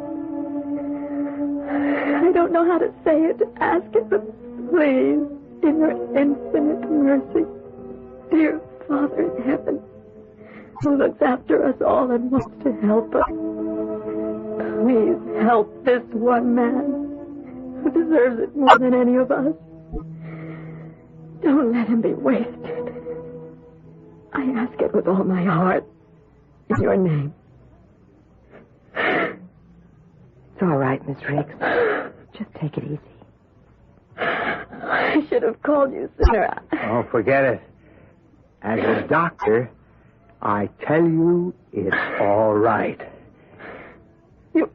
You mean he's going to live? Have you ever seen anything more beautiful than plain, ordinary sweat?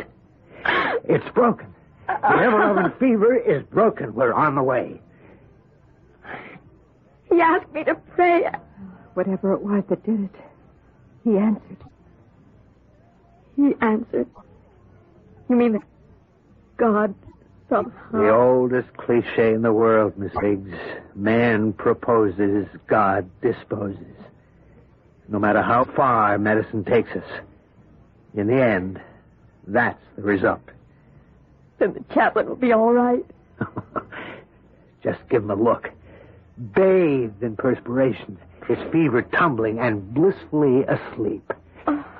We're all getting out of this lucky. Except you, maybe. Oh, that's decided. Oh, it isn't all that much of a life as a dancer.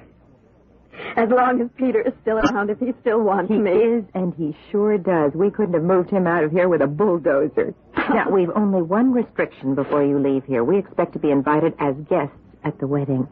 Well, won't take place without you. Because one thing I'll never give in to Peter about.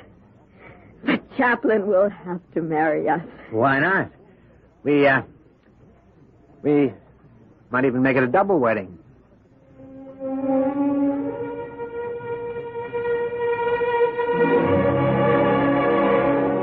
Well, there it is. No sound, no fury, but certainly a tale that signifies something. A mystery. I think it qualifies for the title. As I said in the beginning, and as you have seen for yourself, God does move in mysterious ways, his wonders to perform. I'll be back shortly.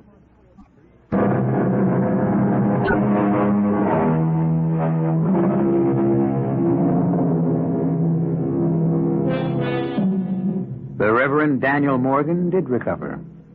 Fortunately, because 4 anxious young people no longer wanted to postpone weddings too long delayed. It wasn't a double wedding, as once had been considered. Mike was operating the morning Liz and Peter were married, but he was able to make the reception afterwards. As for Pat's marriage to Mike, it was a very simple and quiet one in the hospital chapel. Notable for only one thing. The best man was Dr. Hugh Bradley. Our cast included Terry Keane, Patsy Bruder, Leon Janney, Robert Dryden, and Ian Martin. The entire production was under the direction of Himan Brown. This is E.G. Marshall inviting you to return to our Mystery Theater for another adventure in the macabre. Until next time, pleasant dreams.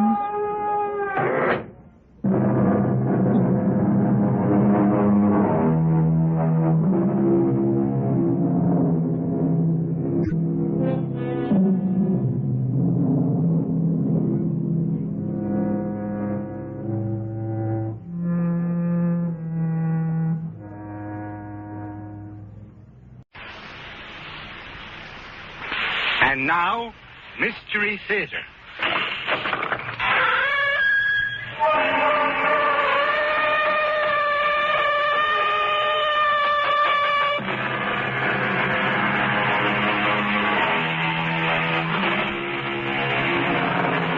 Come in. Welcome. I'm E.G. Marshall. You know, when I was a boy, I always thought the maps in an atlas were a fixed picture of the world that never changed. But certainly not in this century. New countries turn up every day. Old ones vanish or are renamed. I guess nothing is permanent. Styria, Carpathia, Transylvania are forgotten names on a map. I wonder if they are as defunct as the dread creature who came from there, whose 2 long teeth fastened on the victim's throat and drank his lifeblood. But if they are, they were not 70 or so years ago when this blood-curdling tale begins. But I know you, and I you. From a dream I had too, when I was 6 years old. How long ago was that? 13 years. Oh, that's just when I had mine. Come, sit beside me on the bed and hold my hand. I have a feeling. I know we're going to be terribly close, you and I.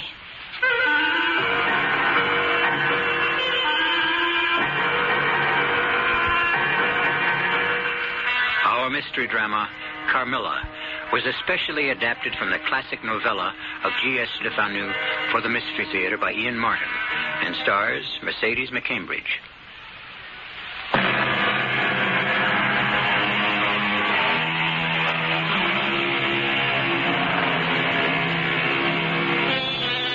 In Styria, which these days on a map you will find is an Austrian province named Steiermark, Laura Stanton was born and brought up. Her father, George, was an Englishman who had married into Hungarian nobility and had respected his wife's desire to stay on in Austria at the ancestral Schloss, or castle. Built at the end of the Middle Ages, the huge old fortress mansion was a lonely place for a young girl to grow up in, lying as it did deep in the heart of the country. But since she took the time to write it in her old, cramped, but still beautifully trained hand, let Laura Stanton tell her own story. I started writing this over 50 years ago. But my confused and horrible reactions then persuaded me to lay it aside. But now, approaching my 90th birthday, I should like to leave a record of why I never married. I've only known the love of one person outside my father. A woman. That is a shocking statement, even today with all our liberation. How shocking an experience it proved to be for me at 19. It was so revolting and so soul-destroying that it stood between me and love for the rest of my life. I am not talking of sex or a sexual relationship, certainly not in the ordinary sense of the word. But let me take you back to the year 1905 and a whole other world. Damn it, that quite puts me out. What is it, Papa? A letter from General Spielsdorf, which arrived by the post. Late as usual. Everything is these days. Sent almost a week ago from Vienna. From Vienna? Must explain at moments. This arrives barely in time to tell me that he and his niece will not be arriving tomorrow. Oh, what a shame. I was looking forward to making the acquaintance of Fräulein Reinhardt. Even if the general had come, my dear, that would have been impossible. Why? The reason for canceling his visit is because of his niece's sudden death. Her death, Papa? But she was only my age. Yes, that's what's so tragic. Was he still coming here? No, there is some mystery. He appears to blame Bertha's death on some young guest they had. A mysterious young woman. Well, what could it have been, Papa? An accident? Or some sort of disease that was catching? There's no way of telling. I'm really quite shaken. My poor old friend. And I'm disappointed for you. Oh, Papa, you mustn't think for a moment about me. Well, I do all the time. Locked away in this great labyrinth of a mausoleum with no companions. Oh, I have you. And Madame Paradon, the housekeeper. And my governess, Mademoiselle de la Fontaine. I meant companions of your own age. Not dried-up old sticks like us. Oh, you mustn't talk about that, Papa. You know I've always loved it here. Next year, we must move for the season to Graz, or perhaps even Vienna, so that you could meet some nice young gallants. Oh, I have a gallant who takes very good care of me. Little creaky in the joints, I'm afraid. No, Laura. You're so retiring and self-effacing. It might be time to inject a little hussy into your bloodstream. Papa, I think we have talked enough about me. And as for how happy I am, just look out at our garden. Where else but at the Schloss could we see such romantic, misty beauty? It's a full moon. And a lovely, soft, clear evening. Shall we take a little stroll down by the drawbridge? A moment, dear Papa, till I fetch a shawl, and I'd love it. I have the strangest feeling that tonight something very special is about to happen. By the time we reached the bridge, the moon was high and brilliant, and as we turned back, the whole landscape was a mezzotint, shimmering and dreamlike. This moon tonight is full of magnetic force, an odyllic influence, which if... Odyllic, Papa? That's a strange word. What does it mean? Oh, I'm sorry. I didn't mean to be literary. Actually, I'm being quite literal. It means the effect of one animal's magnetism upon the other. Look back at the Schloss, for example. Oh, yes. All its windows flash and twinkle and reflect the silvery splendor. As if unseen hands had lit them all to receive some special royal guest. What's that? It's a carriage. But it's coming too fast. Step back, Laura, to the protection of this tree. It must be driven by a madman. It was a closed carriage, richly appointed, drawn by 6 horses, traveling at top speed. As it came round the blind corner to the bridge, twisting and swaying wildly, a female voice screamed in terror. Coming off the bridge, the lead horse panicked, pulling the whole rig to the right, so that what was coming was inevitable. The wheels on one side, passing over the projecting overground roots of one of the great trees, and in a moment... My father was wonderful, as always in a crisis. First he rushed to calm the terrified lead horses so that they in return stilled the panic in their followers. And the coachman, thrown clear, joined to help him, while I, avoiding the still spinning wheels, clambered to open the door and to help out the occupants of the coach itself. I only gave assistance to an elderly lady, clad in a long cloak with a hood, whose sole concern was for her daughter. While I took her aside, my father and the coachman lifted out a younger lady who seemed to be unconscious. La pauvre petite fille, are you all right? I should not worry too much, madame. I have sent your footman to the Schloss for assistance, and shortly we shall have the conveyance here to conduct you and the young lady to accommodations where you may rest, and we can send for a physician's help. You are too kind. Monsieur, Carmilla.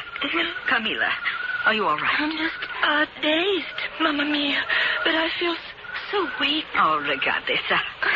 Oh, now, what do I do? If you could tell me what troubles you. This much only can I tell. You are a gentleman and must be well aware of the gathering clouds of war. I am returning to my husband in the haste you witnessed because I carry assurances and information only I can impart to him. For me to waste an hour, or a moment even, endangers our whole future. But I can see that the long trip to Vienna in such haste is something Carmilla cannot sustain. Now, is there some hostelry, inn, or even sanatorium where I can leave my precious child to be well cared for till I can send for her at more leisure and with adequate protection for her travel? Papa, why can't she stay with us? Bertha's room was all prepared and is ready. It is true. We would be happy to put up your daughter and see that she has immediate medical attention. Oh, you could save an empire and relax the mother's heart. I would feel more comfortable about all things if I knew exactly who I'm assisting and where. That is impossible as of the moment. All that counts now, if I can feel my child safe, is for my men and yours to right the carriage so that I may be on my way. I promise you that it is a matter of more than even life or death. But, Papa, where do you suppose they were coming from? On that road, it's hard to say. They must have lost the main road and approached this way by accident. Here comes Dr. Zulig now. Well, Franz, how's our little patient faring? Well, no problem at all. A few bruises. Otherwise, no worse for wear for the mishap. She is perhaps a little nervous and lonely, and perhaps bewildered. No one can hardly blame her. But I took the liberty of suggesting that Laura run up and have a chat with her before she turned in. Someone of her own age, you know. Come in. She was sitting propped up in the huge bed, her hair framing her face, tumbling about her shoulders. And now, for the first time, I could see her face clearly as she saw mine, as we both gasped. But I know you. And I you. From a dream I had. From a dream I had, too, when I was 6 years old. How long ago was that? 13 years. Oh, that's just when I had mine. Oh, you must tell me, and I must tell you. But you must be Laura, and my name is Carmilla, and we mustn't be strange to each other. Oh, come. Sit beside me on the bed and hold my hand so we can talk. I have a feeling. I know. We're going to be terribly close, you and I. Remembering that old dream, which had never ceased to haunt me, I should have been repelled. But instead I was drawn irresistibly toward Carmilla. Would to God I had known that the fascination was not love, but an unhealthy spell. The flame for the moth. The spider's web for the fly. But I didn't know. And I went to her. And I put my hand into Carmilla's.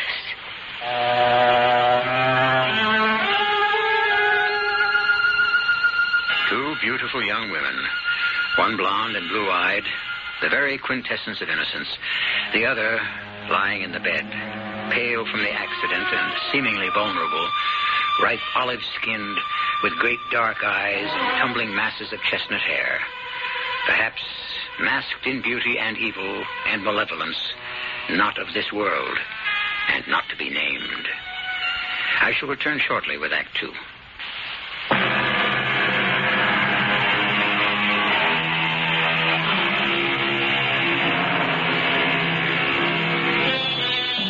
The old lady who writes this story of 70 years ago still retains much resemblance to that once blooming girl of 19. Oh, the china blue eyes are a little faded. The hair ash gray instead of golden blonde. But the figure is neat and trim and somehow vulnerable. Not only to the encroachment of 89 years, but as if it had always been so. We sat there, hand in hand, Carmilla and I, searching each other's faces. There was a silence of what must have been minutes. I could feel my heart pounding against my ribs at the wonder, the terror of that spectrally beautiful face, which at last was no longer a dream. How wonderful. 13 years ago, I saw your face in a dream, and it has haunted me ever since. Oh, it's wonderful indeed. 13 years ago, in vision or reality, I certainly saw you. I could never forget your face. It's remained with me ever since. It seems as if we were predestined to be friends. I want you to be my friend. Yes, I want to be yours. Well, we will. And we must start with the first thing we shared. The dream. There now. I can see you're shy. Oh, but that comes of being alone too much. So I shall start. I told you, it was when I was 6. And I woke up from some troubled dream, and I found myself in a room that was nothing like my nursery. It had dark wood wainscoting and great heavy beams sloping over the bed. And did it have a big iron candlestick by the bed with 2 branches made out of serpents? Yes. And they held the candles in their mouths. That was my nursery. It's still there on the top floor, just as you described it. You see, it's more than a dream. Now, I remember, I was only 6, and being in a strange room, I was scared, and I was about to cry out, when all of a sudden, this fairy princess with golden hair and blue eyes sat up in the bed next to me and held her arms out to me. It was you! As a child? No. As you are, now. Your lips, red and full, smiling at me, beckoning me. I climbed in beside you, and you put your arms around me, and softly, so sweetly, I went to sleep. And that was all? No, then there's the bad part, but I put that out of my mind. I don't try to remember that. No, you must tell me. Oh, very well, because we must have no secrets from each other. I don't know how long I've been lying there with you, and suddenly a scream awoke me. My scream? Yes, you were sitting up in the bed screaming, and I was terrified, and I slipped to the ground, and then suddenly everything was blank until I woke up again in my own nest. And hasn't this dream haunted you and tortured you all these years? Haunted, if you want. Say rather, I've never forgotten it. But why should it torture me? What I remember most is the love and the warmth that came from you, and how often I've longed for my beautiful golden lady. Who would ever think I'd find her again? It's all so eerie. I don't understand it. It's so topsy-turvy. What do you mean? Tell me about your dream. Well, it was just the other way. I mean, I was 6 years old, and nobody ever worried too much about me because I was never told ghost stories or fairy stories or anything that might wake me up in the night and worry me. So this one night when I did wake up, which was unusual for me, I wasn't worried or frightened. But where were you? I was in my own bed. And was it the only bed in the room? No, there was another bed my nurse used to sleep in, but by now it was empty. Except that when I looked over there this night, it wasn't empty. You were sitting up in it. Me? The child? No, as you are now. And you came to my bed with your great dark eyes and your hair streaming down your back. And I thought I had never seen anything so beautiful. And did I get into your bed with you? Yes, you did, only it was you who took me in your arms. And you held me and you soothed me until I fell fast asleep. And I didn't wake up or scream. No, I was the one who did that. Because I suddenly had the sensation that 2 needles had been run deep into my chest at the same moment. And were there marks on you? No, the doctor found nothing. Oh. I seem to have known you so long. I never have had a friend, a real friend. Have I found one now? Of course, Carmilla. Then kiss me and promise me it shall always be so. Oh, my dear one. Welcome at long last. Yes. I feel as though I'd come home.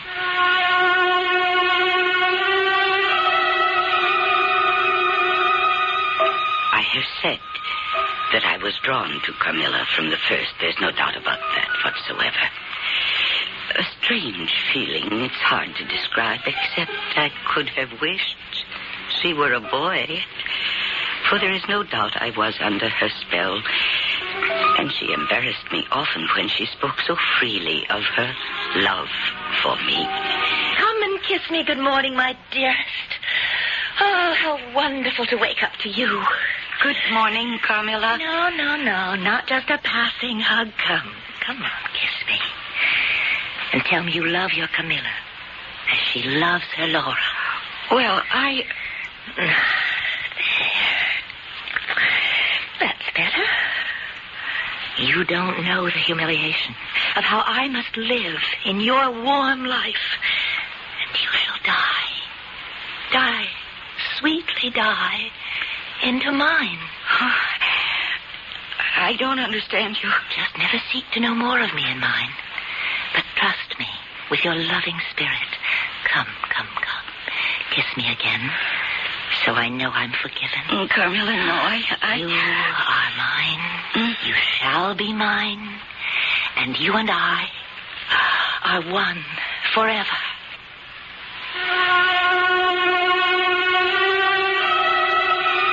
I seem to be showing you the worst of her. Because at most times she was sparkling and a vivacious talker. She kept my father and all of us in rounds of laughter with her bright wit. The apathy which afflicted her was only bodily. Her mind was always alert. Laura, are you afraid to die? Oh, yes. Everyone is. But to die together, as lovers may, so that they may live always together? Oh, that's something I'd rather not talk about. Oh, I just remembered. What? We must go meet the family. The family? Yes. Didn't you notice there were no pictures in the gallery? They've all been to the restorer. And today's the day that they're to be returned and rehung. And most of them are from my mother's family. She was Hungarian, you know. It should be quite exciting. Oh, just some musty old portraits? Yes, exactly what they were. They were so covered with smoke and the grime of centuries. I've never really seen any of them. Come along, Carmilla. Do let's go have a look.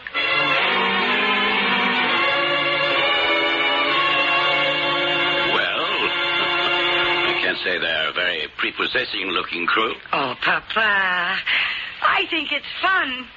With their mutton chop whiskers and beards and medals and hussar coats. Don't you, Carmilla? Oh, they're just like all the others of their times.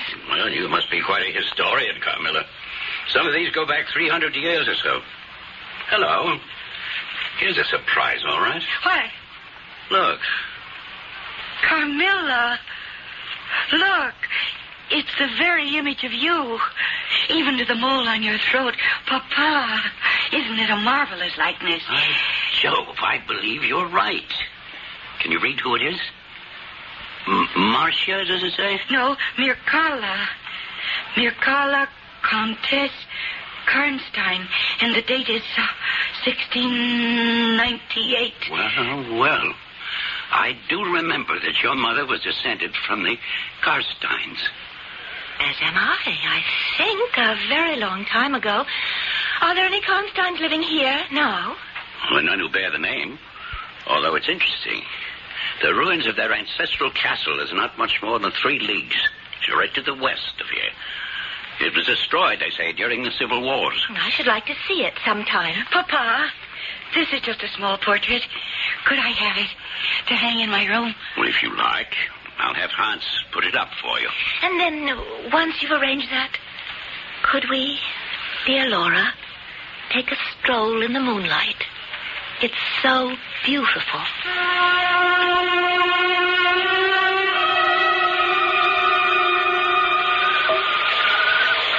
Here we are, at the drawbridge. It's also like the night you came to us. So you were thinking of the night I came. Are you glad I did? Oh, ever so much. Someday, when you tell me your story, I know it'll be made up of one great romance. I'm sure that you have been in love and that at this moment there's an affair of the heart going on. I have been in love with no one. I never shall, unless it should be you. Carmilla, darling, I live in you. And you would die for me. I love you, Carmilla. Carmilla, are you all right? I'm a little sick. It's the last time, perhaps, that I shall see the moonlight with you. What do you mean? The time is very near when you shall know all. She was so weak, I could scarcely get her safely to bed. It was long before I could get to sleep, but when at last I did, if indeed I really was asleep, I was conscious of something huge and black circling by the foot of my bed, a monstrous cat-like shape that suddenly sprang, and I felt the stinging pain as if 2 needle-sharp claws had plunged like hot irons into my breast. And then suddenly my eyes were open, and I thought I saw Carmilla standing there. And I felt relieved. The figure moved quickly to the door, and I followed it, only to find the door securely locked from the inside, just the way I had left it before I retired. I sprang into my bed with the covers over my head, and I lay there, more dead than alive, until morning.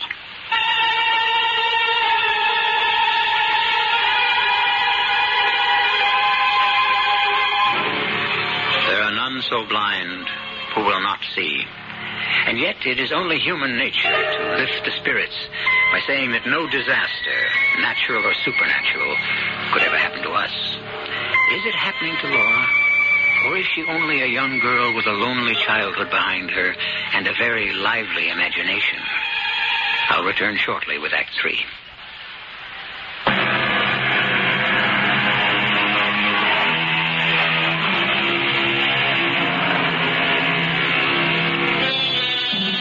With the morning and the coming of light, nothing seems more insubstantial than a dream.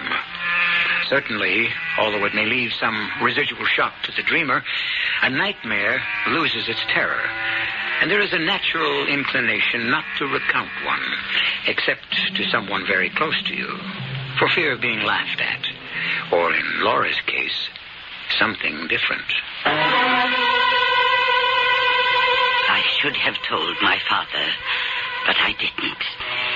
Mostly because, to my surprise, quite early that morning, in answer to a knock on my door, I opened it.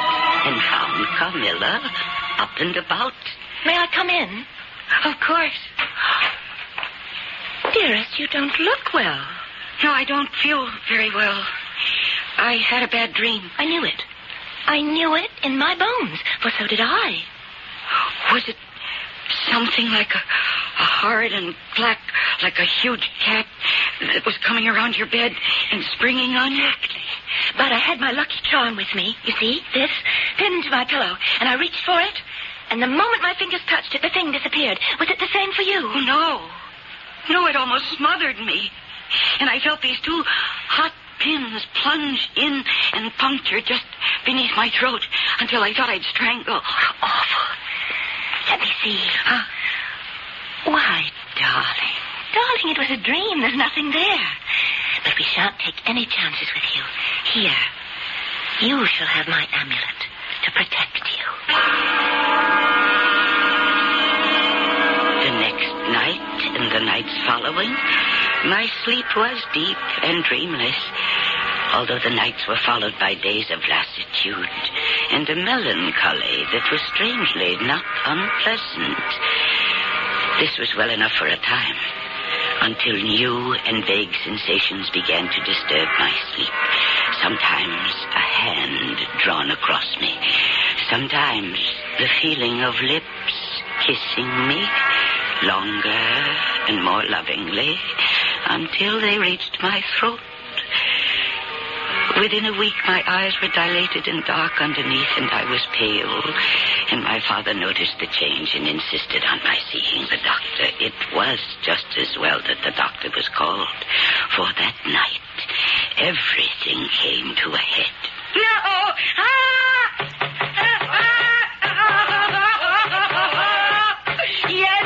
Yes, Papa. Yes, I'm coming. What is it, my darling? What is it? Here, little one, I'll get your robe and something. You're shaking like a leaf. What is it? Oh, Papa. I was asleep. I was sound asleep, and all of a sudden, there was a blinding white light, and I saw Carmilla standing at the foot of my bed in her nightdress. And she was bathed from her chin to her feet in a big stain of blood. Papa, I'm afraid something's happened to her. Let's go. Quickly. Let's go to her room. Here, child, put this on. Now, and the slippers. Thank you, Madame Pardon. Carmilla? Carmilla, this is Mr. Stanton. Open the door. Can you hear me? Carmilla, it's Mr. Stanton. Open the door. Oh, Papa. Suppose something terrible has happened to Carmilla. Madame, ring for the servants. Get them up here right away. Oh, Papa. You better have them break the door down. The men arrived in various states of undress, but the door and the lock proved too stout and resisted all their efforts. Papa then directed one of the footmen to bring him his large elephant gun, which he had used on safari in Africa. A heavy charge broke the lock, shattering the door, and Papa and I burst into the room. Not only was it empty of Carmilla, but every trace that she might ever have been there was gone. Carmilla had disappeared into thin air, as if she had never been. Fortunately, Papa had given me a sleeping potion, and I knew nothing of this until the following day, when I woke up to find Papa and our good Dr. Zulig by my bedside. Your father has told me the whole story, Fraulein. You mentioned a sensation as of two burning needles piercing deep into you somewhere about the neck on the occasion of the first horrible dream. You mean when I thought I saw the black cat? Yes. Could you indicate to me with your finger just where you think this occurred?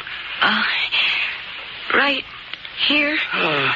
Let me see now with the magnifying glass. So. What is it, Herr Doctor? Please, with the glass. You may see for yourself. Observe just below the throat. Good Lord. What is it? Just where you said, a small blue spot, and in the center of it, two tiny sharp punctures. That is the point where the sense of strangulation seemed to begin. Yes. Well, then I don't see why you shouldn't begin to get well immediately. But she must not be left alone for a single moment.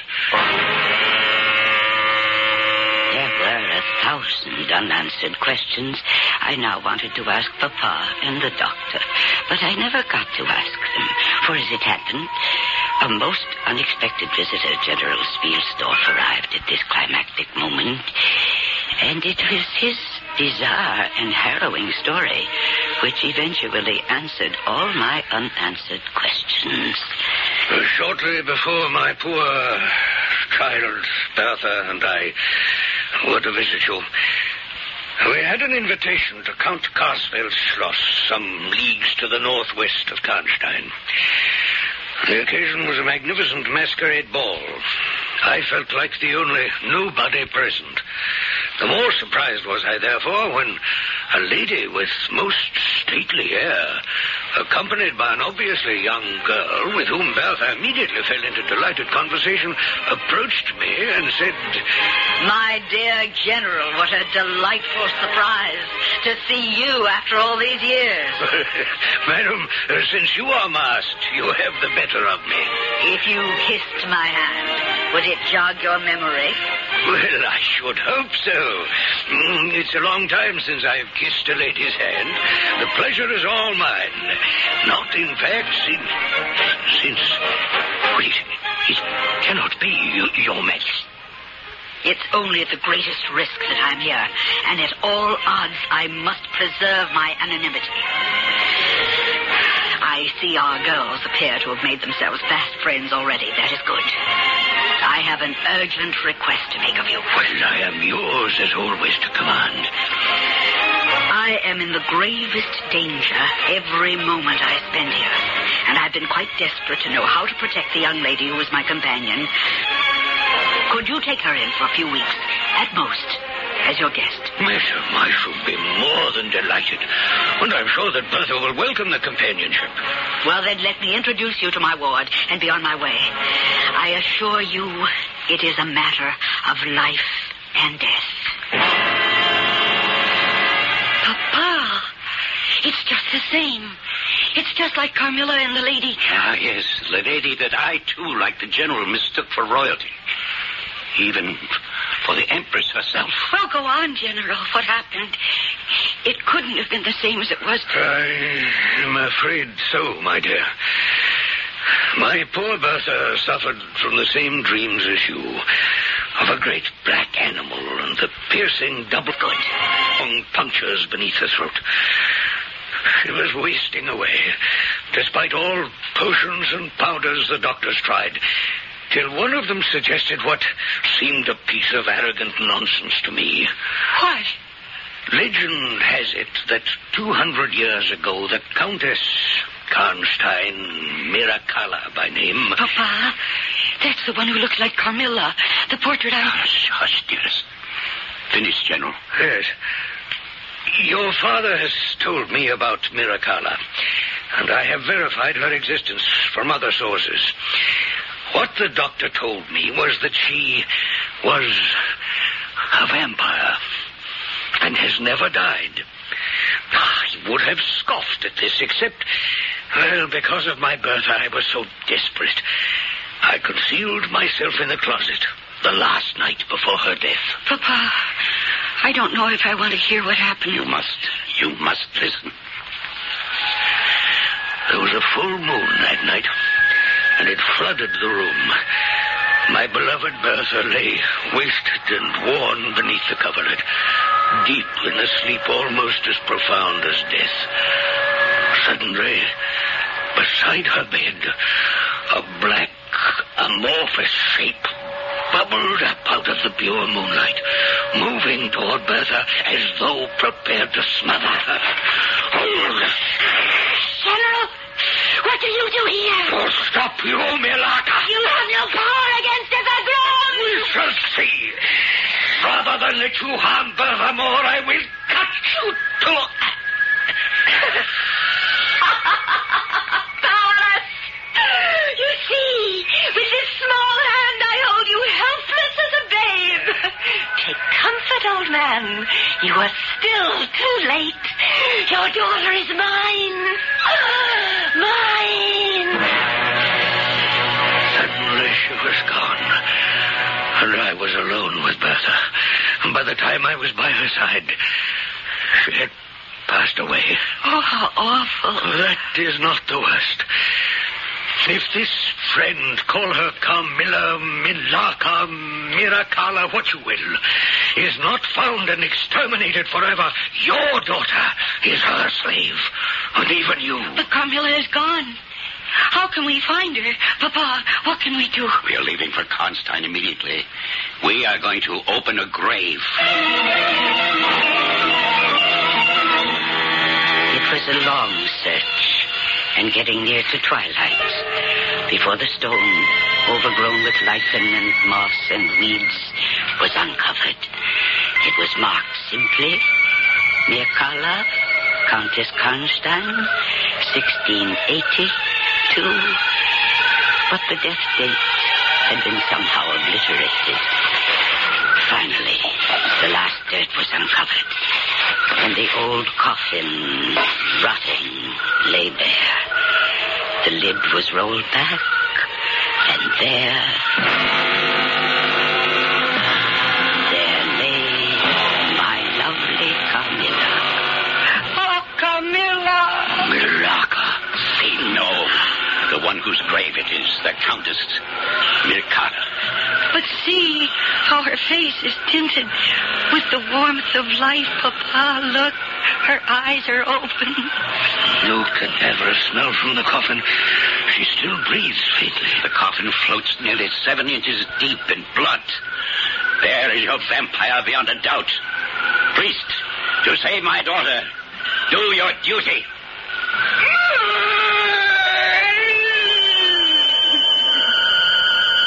The priest drove the sharpened oak stake through the body, and that fearsome shriek which still sounds in my dreams rent my ears.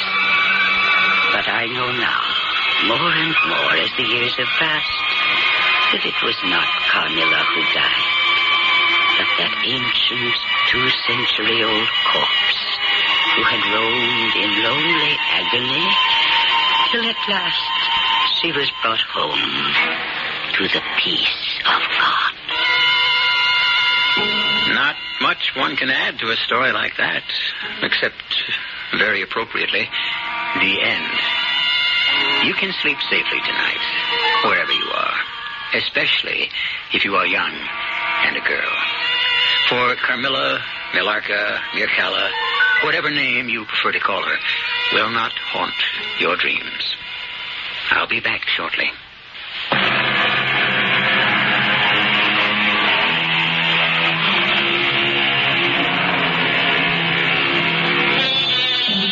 Just for the record, and to keep it all tidy, we should mention that all the proper protocol was followed in the extinction of a vampire, although Laura was spared the rest of it.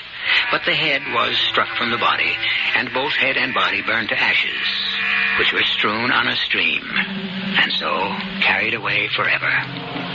Our cast included Mercedes McCambridge, Marion Seldes, Stotts Cotsworth, Court Benson, and Martha Greenhouse. The entire production was under the direction of Himan Brown.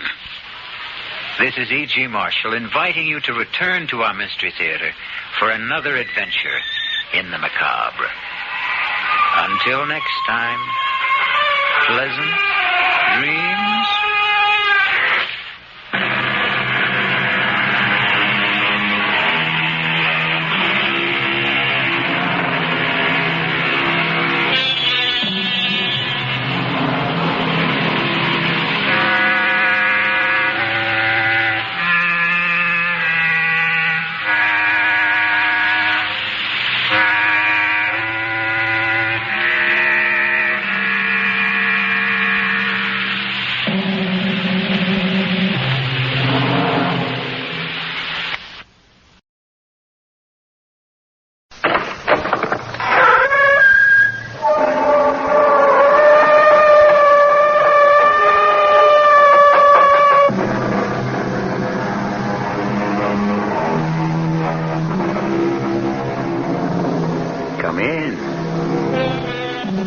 Welcome. I'm E.G. Marshall. I have a strange and frightening story about an onyx eye and the effect it had on the lives and happiness of several people. It is a well-known law of physics that any action has an equal and opposite reaction. If you press down on one side of a seesaw, the other side goes up. If you drop a stone into a puddle of water, the water rises in exact proportion to the displacement of the stone. If good luck is on the face of the coin, wouldn't the other side bring the reverse? It's for you, Kathy. Oh. A birthday present. Now close your eyes and hold out your hand. There. You may open your eyes now. Oh, why, it's beautiful. You don't like it? Oh, yes. Yes, I do. It's very unusual. It looks like an eye. Well, the little man I bought it from said it would bring us luck. It's onyx. The eye in the onyx makes it valuable as an oddity. Oh. What's the matter? It moved. It moved in my hand. Take it away, Jack. Take it away. Please.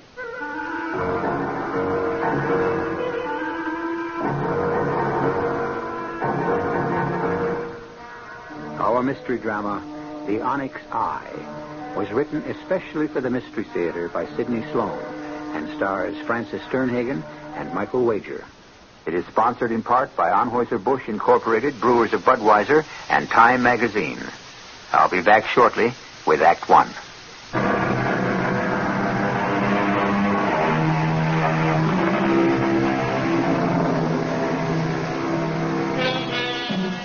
It was a cold, slushy day in January that Jack Evans found himself on the run-down side street in a section of town in which he had seldom been before.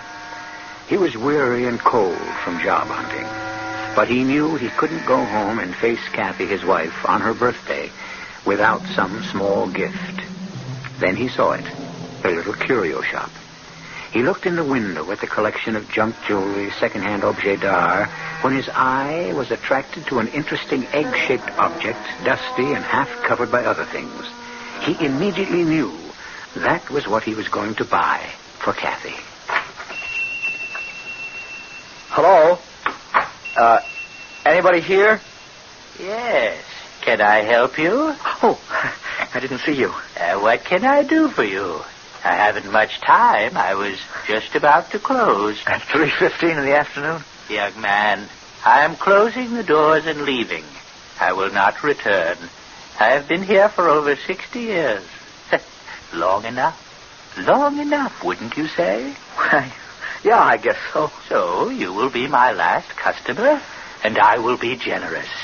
Name your own price for the thing you want. I haven't made up my mind about anything, but I did notice a white egg-shaped object in the window. Why, yes, how did you know? I knew. I remember my mother had a china egg when she used to darn socks. You know what I mean? Yes. And I thought I'd like to get one for my wife. It's her birthday. Ah, yes. I know it isn't much of a present, but, well, I can't afford more at this time. Oh, it will bring you luck. And if you ask to buy it, I must sell it to you. What?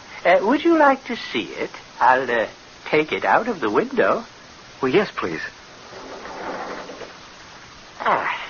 Here. Here it is. But I must tell you, this is not a china darning egg. It is onyx. Here, don't drop it. Oh, feels heavy. Heavier than I thought. Turn it over. Good Lord, it's an eye. It looks like an eye. If you still want it, you may have it at your price. Whatever you offer, I must accept. But you must be sure you want it. And all that goes with it. Because you will have it with you forever.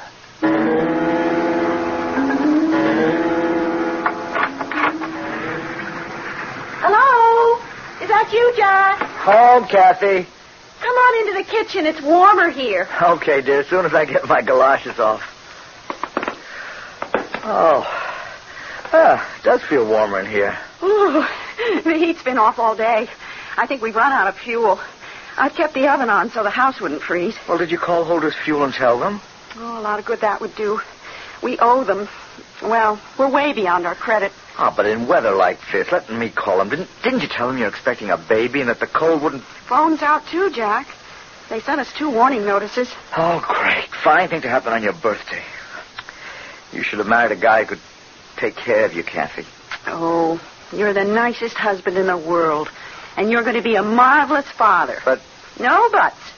Having you for my husband is enough. Enough for me. What did you do all day, dear?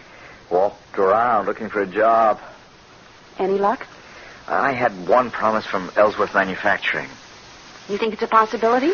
I wouldn't bank on it. I think the guy in the employment office, Mr. Mazurek, was just trying to brush me off. But look, I don't want to talk about that. I want to celebrate. Now, kiss me before I show you a real surprise. There. Now, close your eyes and hold out your hand. There. Now open your eyes. Oh, why... It's beautiful. You don't like it? Oh, yes. Yes, it's very unusual. It looks like an eye. The little man I brought it from said it would bring us luck. It's onyx. The eye makes it valuable as an oddity. Oh. What's the matter? It moved. It moved in my hand. Oh, Kathy, it didn't move. That's just your imagination. Take it back and get your money. I don't want it here. There's something... I don't know how to say it. There's something about it that I... Look, I'm sorry, Kathy, but it seems so different, so unusual. Yes, different, but not in a pleasant way. It's ugly. Take it back, dear. I can't take it back. What? I don't want to. The old man said it would bring me luck. Well, we could use a little. I don't believe in luck, Jack, and you know it. I just can't have that evil-looking eye around. Luck or no luck. The phone. It's been off all day. Answer it. Answer it, Jack. Hello? Who? Yes, this is he. Oh, you will? Who is it? It's the fuel company. They're making a delivery in an hour. Yes, we'll be here. I won't have the money to pay you tonight, Mr. Holder. Oh, well, thanks. They're extending our credit. Mr. Holder said that since we've been a good customer for over 6 years, Kathy, it's the eye, don't you get it? It's really changed our luck. Oh, Jack, that's childish. Well, how about the phone coming on after they'd cut us off for not paying our bill? I still don't believe that thing had anything to do with it. It's the phone again. Get it, Kathy. Hello? What? Yes, he's here. Who? Yes, I'll get him. Jack, it's Ellsworth Manufacturing calling. Mr. Mazurek.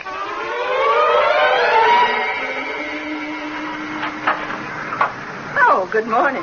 Can I help you? Oh, Mr. Evans. Well, we ain't seen you in the store for quite a while. Yes, I want to pay my bill. Oh, sure. Is that all?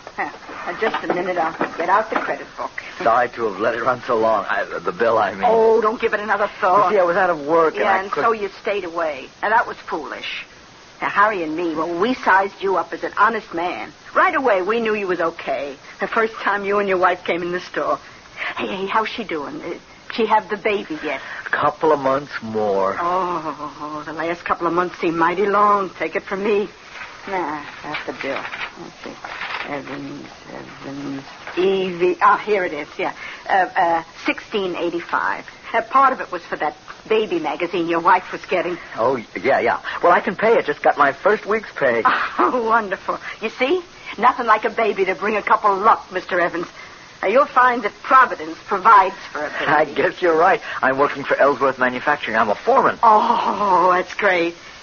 Hey, I just thought, why don't you buy a lottery ticket on the state lottery for the baby? It's just $2. And with your luck, I don't want to push it too far, Mrs. Mazza.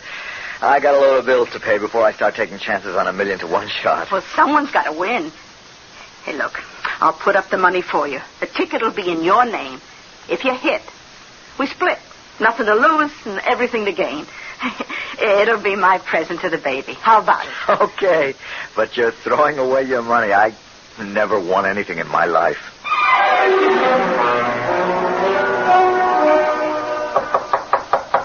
Come in. Mr. Ellsworth? Yes? They told me in the plant that you wanted to see me in your office. Your secretary told me to go right in. Yes. You are Mr. Evans. Jack Evans. Oh, yes. I have your name right in front of me on my pad here. Pardon me while I read this memo from your supervisor. I would like to say something, if I may. Yes? I need this job very much. I know I'm new at it, and I've probably made many mistakes. My good man, you're getting yourself needlessly upset. You're in no danger of losing your job. I'm not? Oh, I thought I was coming to see you to get fired. You are here to see me because of a memo from your supervisor, who praises your hard work and dedication. You see, there's a new opening in supervision on the executive level. A big step up from the plant job you hold now. And we think you can handle it. What do you say?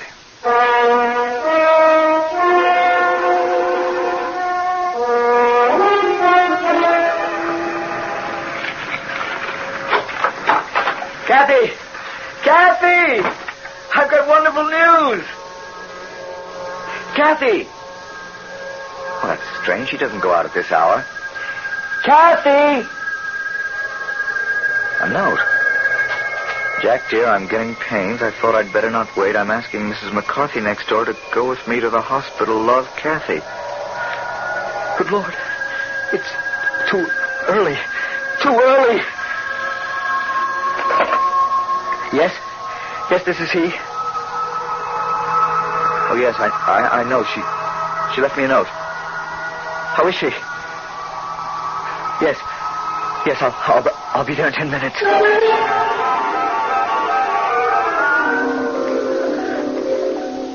Jack.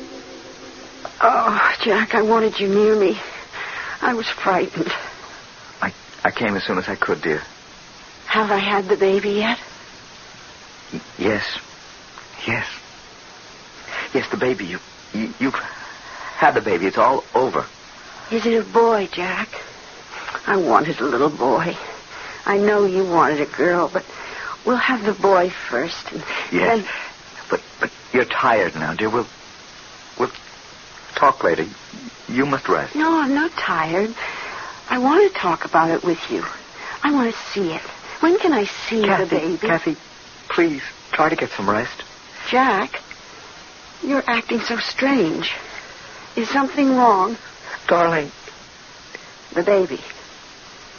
It's dead, isn't it? Oh, Kathy, that I should have to tell you. Oh, my darling. Was it a boy? A beautiful little boy, the doctor said. Well, Why? Why did he have to die? I have no answer, dear. The doctor said everything was going fine, even though the baby was premature. He didn't feel there was any danger. Then suddenly the little heart stopped beating. They did everything they could. It was God's will. No, it was that evil thing. That ugly, frightening thing. That eye. Kathy. Get rid of it. Throw it away. I've felt its evil presence ever since you brought it home. Oh, darling, if that eye disturbs you, I'll get rid of it tonight. Before I get home, Jack, promise me you'll sell it or give it away. And if you can't, then destroy it. Yes, Kathy, I'll do whatever you say.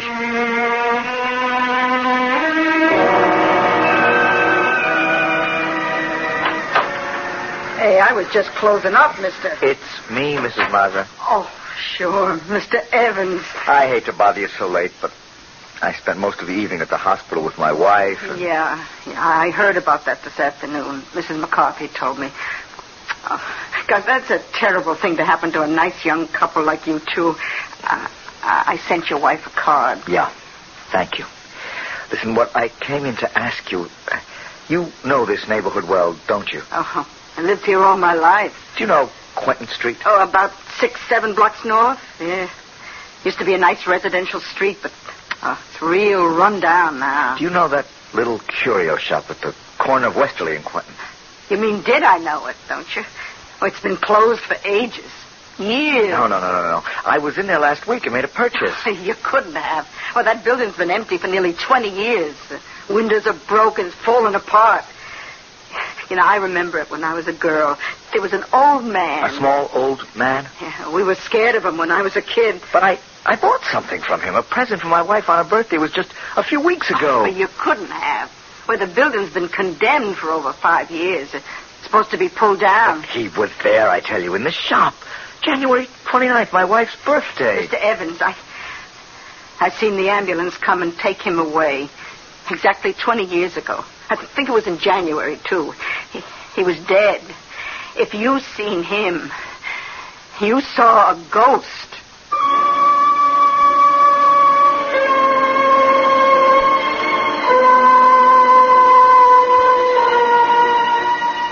The pendulum is swinging back. Payment is being demanded. What seemed like one piece of good luck on top of another is now being eroded and lost. The payment burden may get to be even heavier. More than Jack and Kathy Evans can bear. I'll be back shortly with Act 2.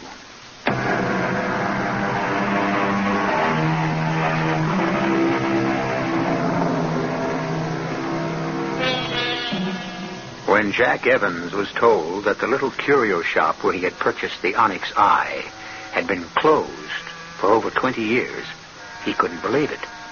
The memory of the night when he was in the shop a few weeks before was sharply etched on his mind. The next day he went to find out for himself. The shop was no longer there. The ancient building in disrepair, broken windows, the door hanging on one hinge. It was not his recollection of the shop, but it was as Mrs. Mazza had described it. That evening, as he returned from work... Mr. Evans? What? Are you Jack Evans? Yes? I'm from the Globe, Mr. Evans. Congratulations.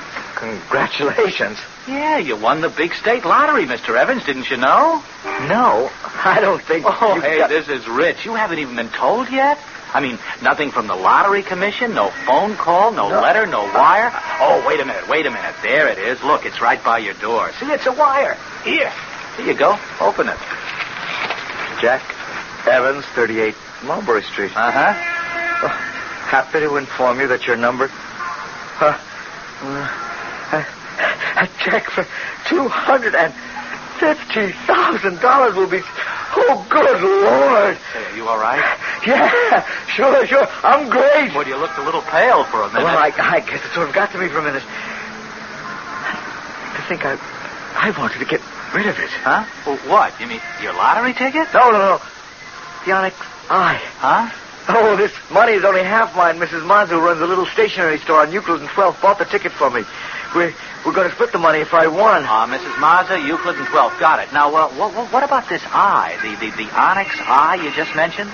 I'd rather not say much about that. It's kind of a good luck charm. Well, have you got it with you? I mean, I'd like a picture, with you holding the good luck charm in your hand. Well, I've got it in the house. Come in. Great. Say, you said you were going to get rid of it, or you wanted to get rid of it? Yeah, it bothered me. Just a minute.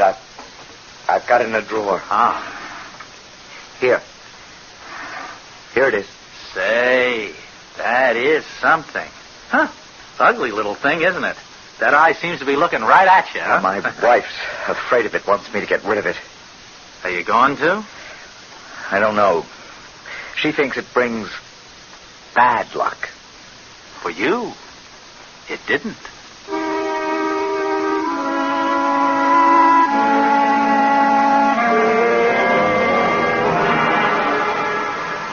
Here we are. Dear, we're home. Yes, Jack, we're home. Up the steps. Yeah. Take it easy. Mm-hmm. Hello. Welcome home. Oh, Mrs. Mazza. Mrs. Mazza volunteered to come over and get the house in order for your homecoming. Oh, that was kind of you, Mrs. Mazza. Oh, nonsense. Don't even say that after what you've both done for Harry and me with your good luck charm. Oh, it's beautiful. So many flowers. The entire room is full of flowers. A coming home present from Harry and me. I knew you'd like them. You shouldn't have been so extravagant. Oh, after what you've done for us, it's nothing. You know what we're going to do with our share of the money? We're going to sell the store and move to a warmer climate, which will be good for Harry's arthritis. Oh, that's a good idea. Mrs. Evans, what are you two going to do with your half? Kathy, Mrs. Mazza was speaking to you. What? Would you pick up the phone, Mrs. Mazza? There on the table. Oh, yeah, sure.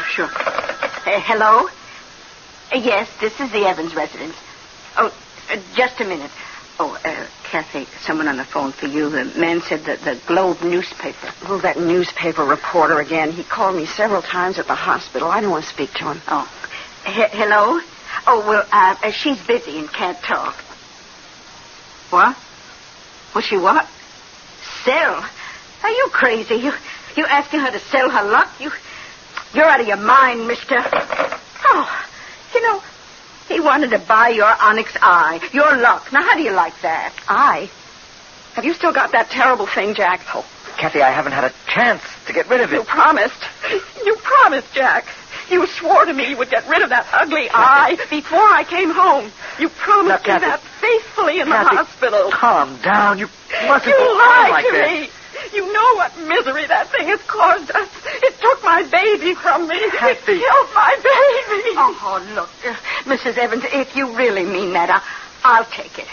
I'll buy it. Yes, it's yours. A present. You don't have to buy it. Give it to her, Jack. Give it to her. Kathy. Get rid of that thing. That evil thing. Or I'll go away. You'll never see me again. All right, Kathy. I'll do anything you say. Here, Mrs. Mazza, I hope it brings you better luck than it has us.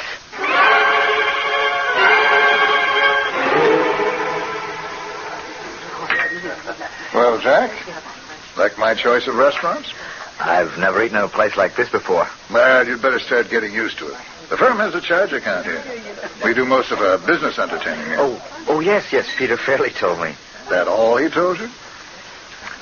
Jack, we like you. When you came into that money, when you won the lottery, you didn't change. We all thought you'd buy cars, clothes, jewelry, a new house. But you took it all in your stride. No fuss, no feathers.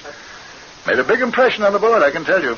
I wasn't trying to make an impression, Mr. Ellsworth. We knew that, Jack. We all knew that. You were just that kind of a man. Which brings me to what I started to say a moment ago. Jack, the board of directors has voted to make you an officer of the company. You are now a vice president of Ellsworth Manufacturing Incorporated.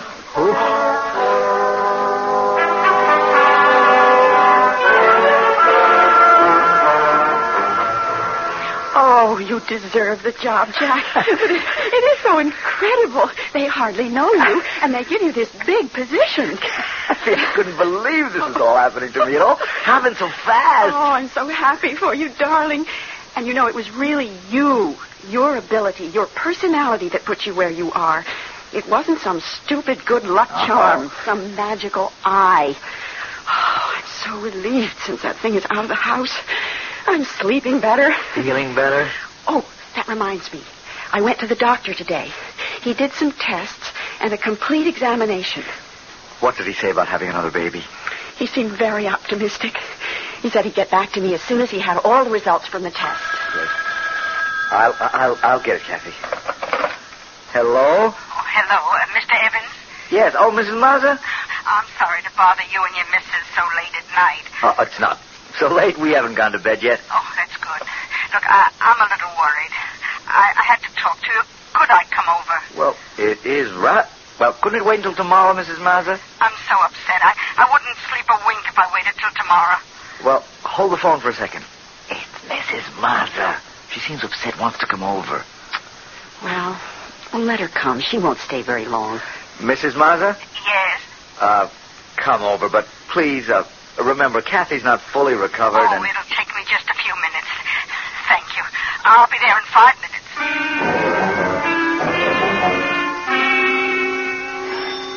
There she is, Jack. Let her in. Okay. I got it.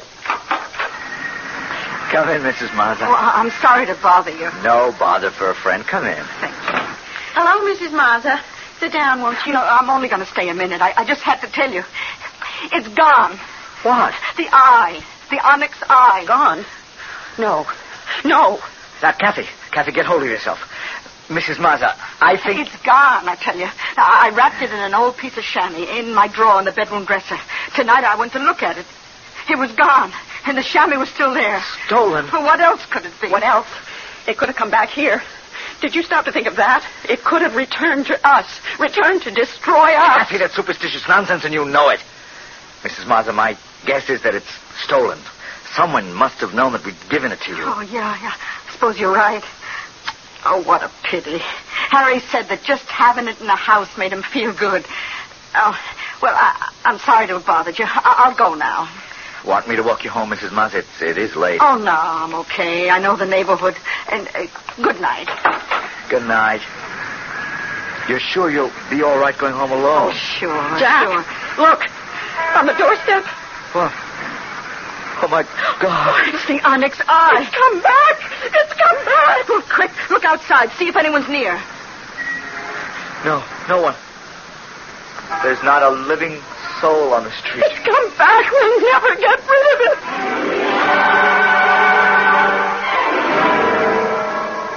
You have made an offer, and now you must go through with it. No, we don't want to take it back, please. That is impossible. I cannot take it back. You have made a bargain, and you must hold to your word. Is there no way to be rid of it? I told you, you must be sure you want it, and all that goes with it, it will be with you forever. Wait, oh, man, there must be some way. Jack, darling. Jack. Something that would... You're dreaming, Jack. Listen to me. Wake up. Oh, man, listen. Please. Jack, listen to me, Jack. What? Jack, you're having a bad dream. Oh, Kathy, darling. You were dreaming, tossing in your sleep. Oh, what a nightmare.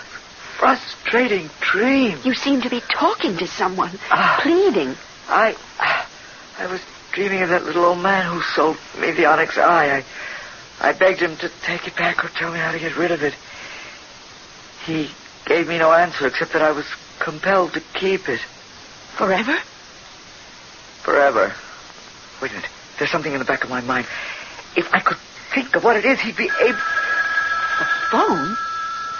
This hour. 4:15 in the morning. Hello? Yes, this is he. Who? St. Joseph's Hospital. Yes. I see. Asked you to call me. Yes, I'll come immediately. Thank you. What is it? Mr. Maza. Stroke. Mrs. Maza asked them to call me. She wants me to come to the hospital. It was that thing. Oh, no. That's becoming an obsession with you. Kathy, can't you forget it? Don't you see? Mr. Maza benefited from the luck, the lottery ticket. And now he's paying for it, as we have.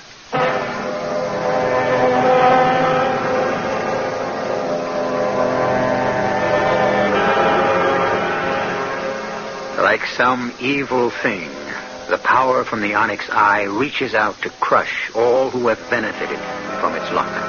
Its influence keeps spreading like a pool of slimy, polluted water, defiling everything it touches. I'll be back shortly with Act 3.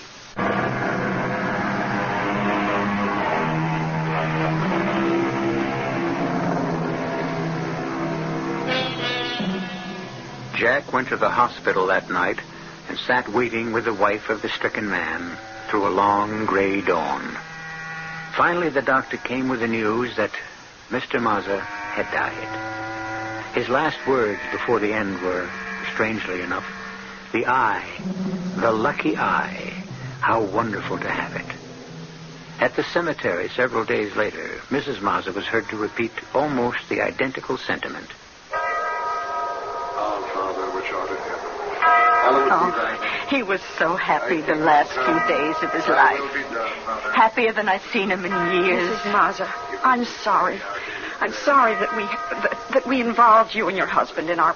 I don't know how to say it. We feel responsible. Oh, no. No, you got it all wrong. I told you he was happy. You brought us luck. Bad luck. No, it was good. Even if it was only for a few days, a few hours. It was like a dream come true. But, Mrs. Mazza, what will you do now? Oh, what does it matter? I'm not sad. I'll manage. I'm happy to know that Harry got something good, that made him feel good before he passed away. No, you're wrong. I can't understand you. You wish for death. That's not happiness. I'd give up everything in this world, everything. All the comforts, even necessities to have my baby with me, alive and warm in my arms, next to my heart. Anything for that. Kathy, people are looking at you, please. Let them look. In respect for the dead. I have no respect for the dead, for this stupid ceremony of death, for the soothing words that close your mind and drug you into acceptance. Kathy, please, they're lowering the coffin. Are they? I know something else that should be buried in the ground and covered up forever. This. You brought it here. To bury it. There. You threw it in the grave. You threw it away. Yes, I'm burying it. Burying it forever.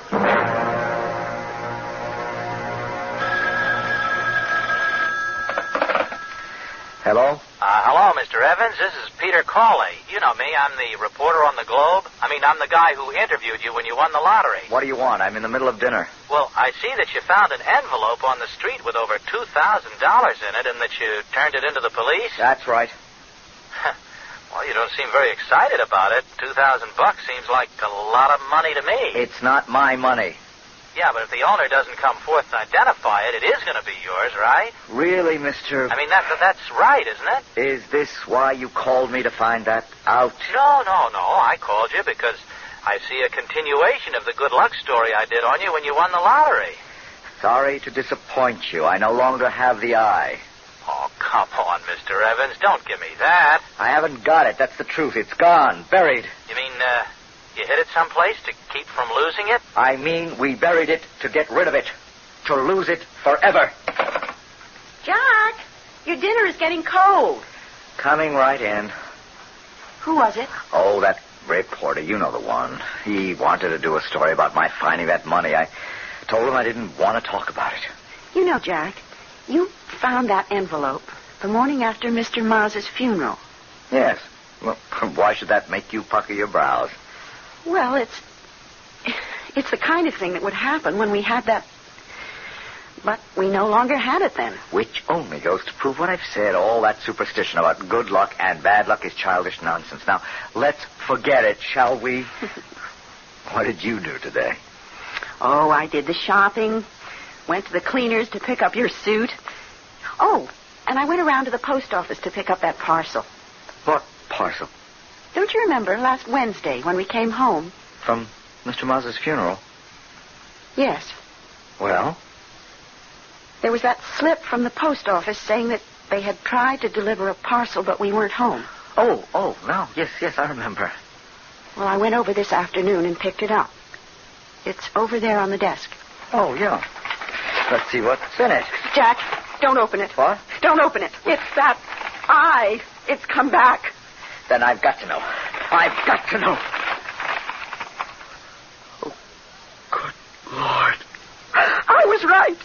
It has come back. We'll never get away from it. Stop it. Stop it, for good. I'll smash it to bits. Grind it into dust. There. It's shattered. We are free of it now.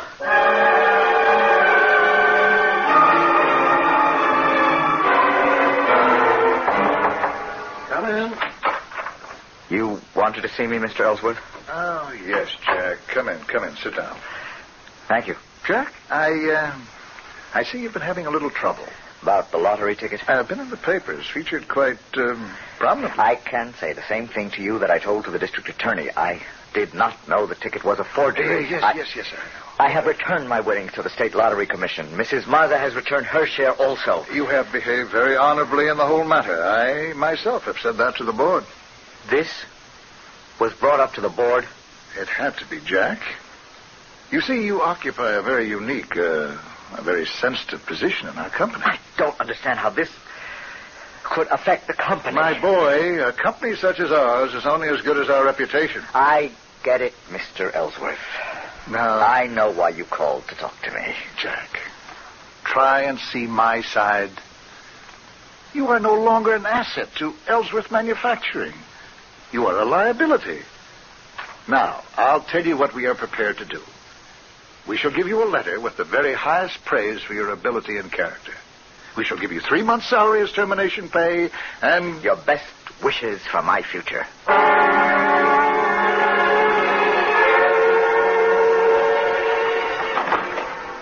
Is that you, Jack? Yes, Kathy. I got something to tell you, Jack. Yes? It's not good. I'm prepared for anything. What is it? There's no chance, Jack. We can't have another child. Oh, of course we can, darling. We'll go to another doctor. We'll leave here, start fresh someplace else. Sometimes a change of scene or environment. Oh, it's no use. It's happened 1,000,000 times. Doctors can be mistaken. No, Jack. Nothing will ever be right for us again. Kathy, how can you say that? Look, I'm not giving up. We'll go away. You'll see things will be good again. How could you go? You couldn't leave your job. What job?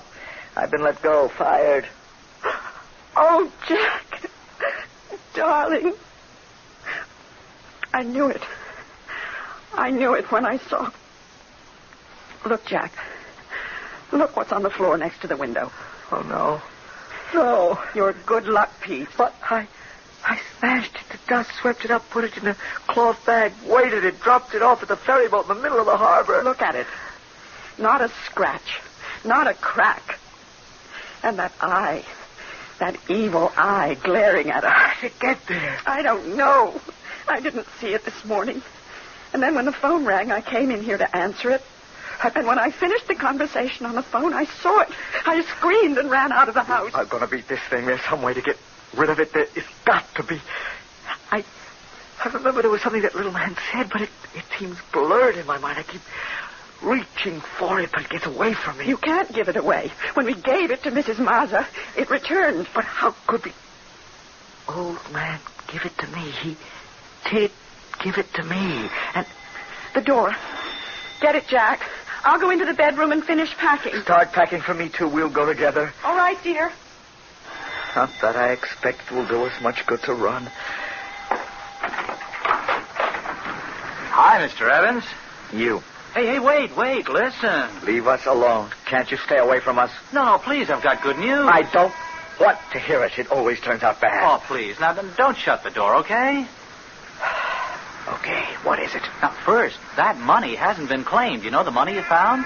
It'll be released to you at the end of the 30-day waiting period. I won't be here to claim it. Well, why? You going away? Yes.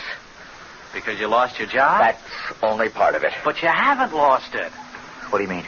Look, the Globe carried the entire story in this afternoon's edition about how you were innocent and also that it was rumored that you had lost your job with Ellsworth Manufacturing because of the scandal. Yeah, that's about it. Well, 20 minutes after the paper hit the street, the paper got a call from Mr. Ellsworth himself denying the story and saying that the company had never doubted your integrity and all that sort of guff. You know, he told our editor to retract that story tomorrow or face a possible lawsuit. That's very funny. Only hurts when you laugh, huh? You going back to Ellsworth? No, I'm going away. Away from this place for good. You're serious? Dead serious. I want that good luck charm. That Onyx Eye. You don't. I want it. I know what it's done for you, and it could maybe... It's done nothing good for me. We've had nothing but grief and humiliation from it. I want it, and I'll give you $5,000. All I have. I want it. If you offer to purchase, I must accept. That's it. That's what he said to me. Then you'll let me have it? Look, I must warn you, it will bring you nothing, and its gifts are empty. And you'll pay heavily for all you get. Or think you get. I want it. I insist that you sell it to me. Very well. You are sure you want it. And all that goes with it. I'll get it for you. I've got the money with me in cash. Here. Here. Hold out your hand. Yeah. There. And here's the payment. And thanks. Thanks for parting with it. May the Lord have mercy on your soul.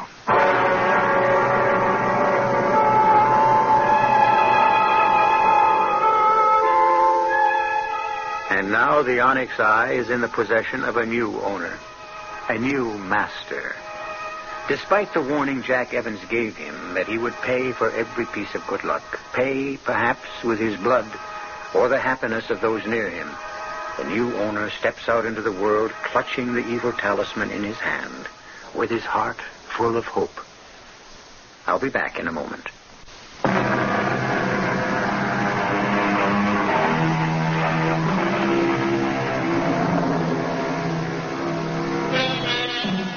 Over 2,000 years ago, Aristotle, the Greek philosopher, spoke of the principle of natural law.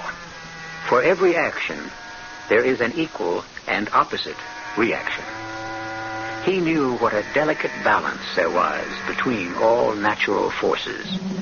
He originally spoke of a scientific phenomenon, but the irrefutable evidence of the balance can be found in our daily lives. Our cast included Francis Sternhagen, Michael Wager, William Redfield, Bryna Rayburn, and Sidney Sloan. The entire production was under the direction of Himan Brown. Radio Mystery Theater was sponsored in part by Buick Motor Division and Luden's Medicated Cough Drops. This is E.G. Marshall inviting you to return to our Mystery Theater for another adventure in the macabre. Until next time, pleasant dreams.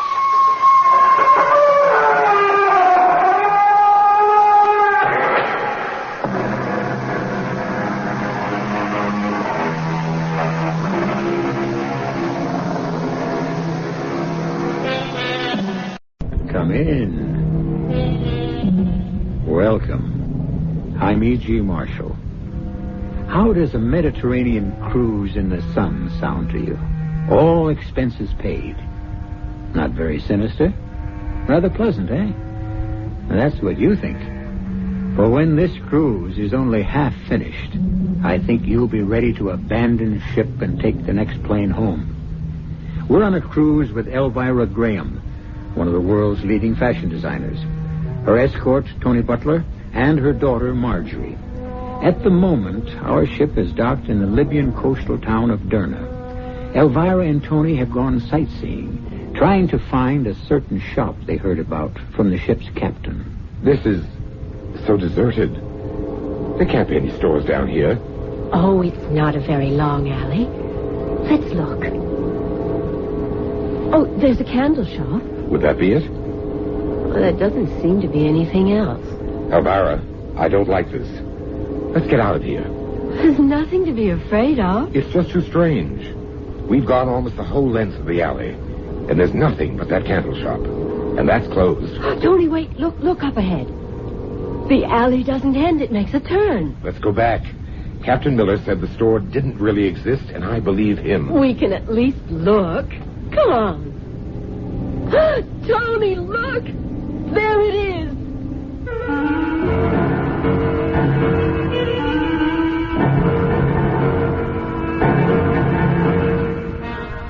Our mystery drama, The Devil's Boutique, was written especially for the Radio Mystery Theater by Bob Jurin and stars Joan Loring and Robert L. Greene.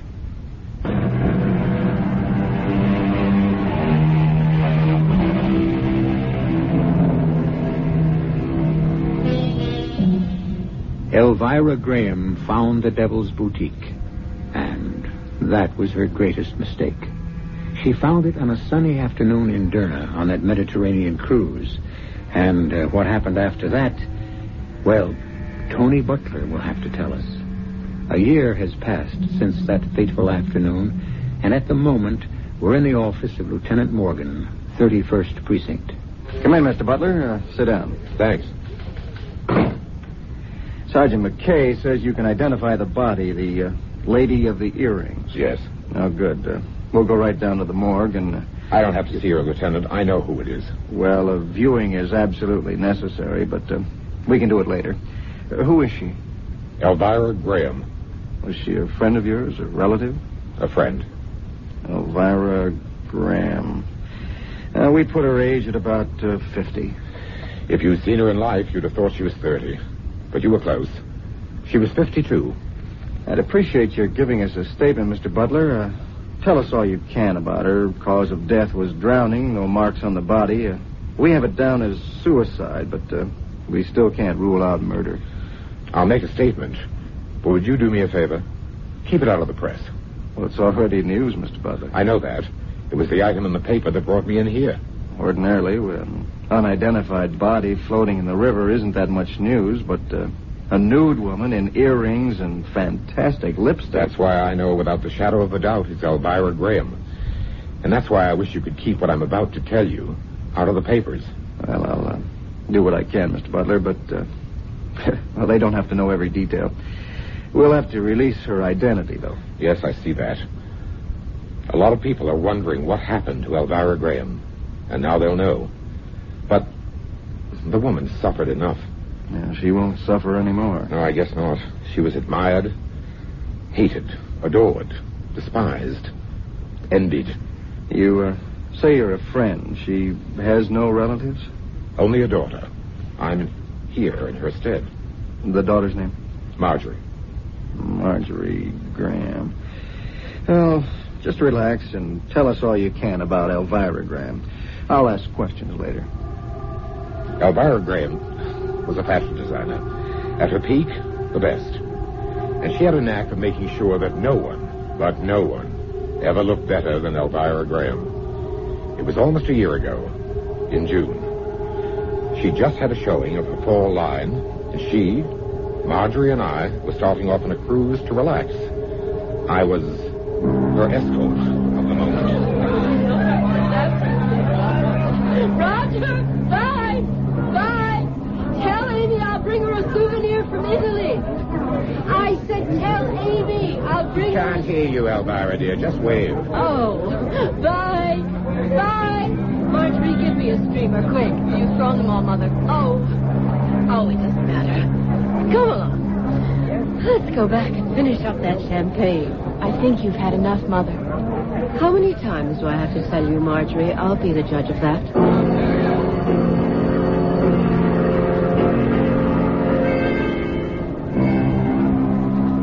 Oh, I'm exhausted. Pour me one more, Tony.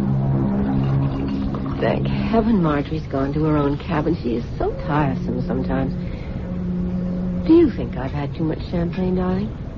Be honest. Well, you do want to look your best at the captain's table tonight. Sweet, sweet Tony. You have such a knack.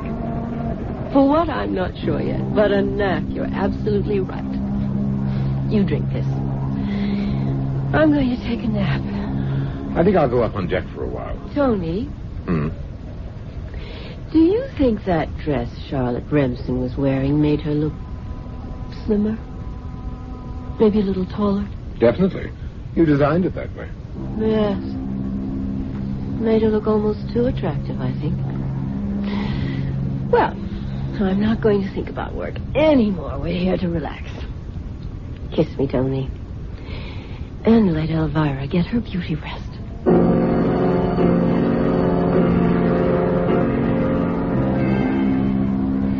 Marjorie, I thought you were in your cabin. Oh, it's too exciting to stay down there. What's Mother doing? Napping. Of course, I needn't have asked.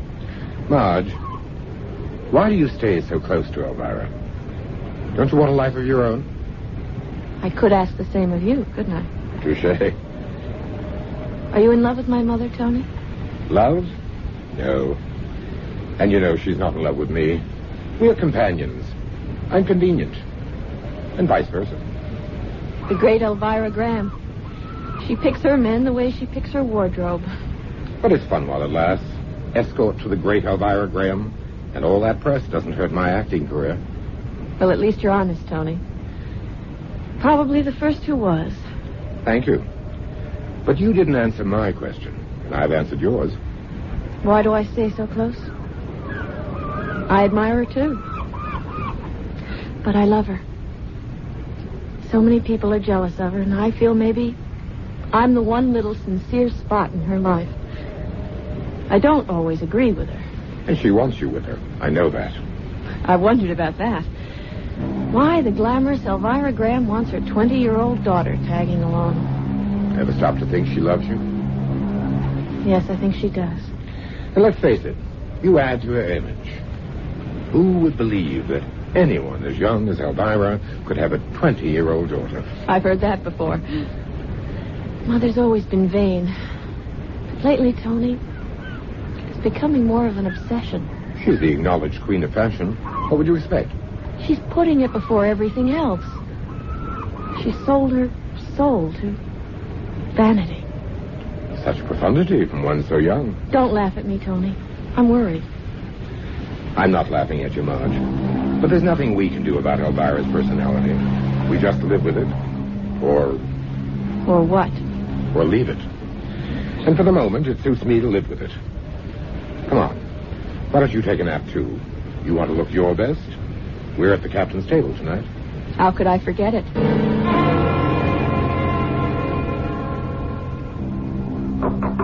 Mother? Come in, dear. I just wondered if you were ready to go up for dinner.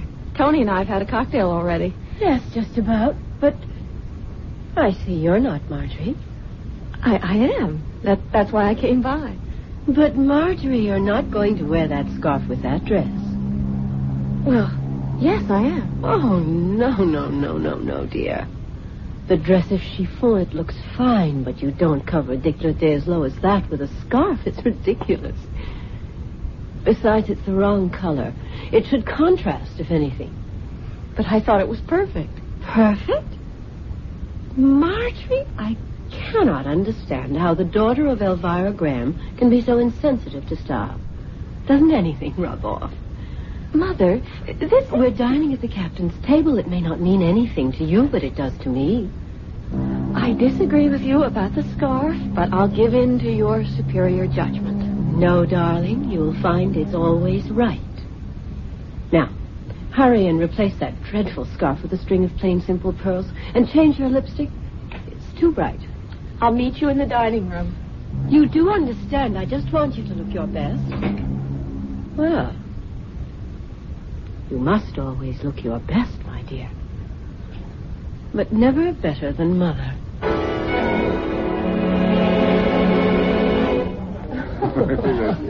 I've never tasted such wine, Captain. A very special vintage, saved for very special guests. Oh, you flatter me, sir. Have some more, Marjorie?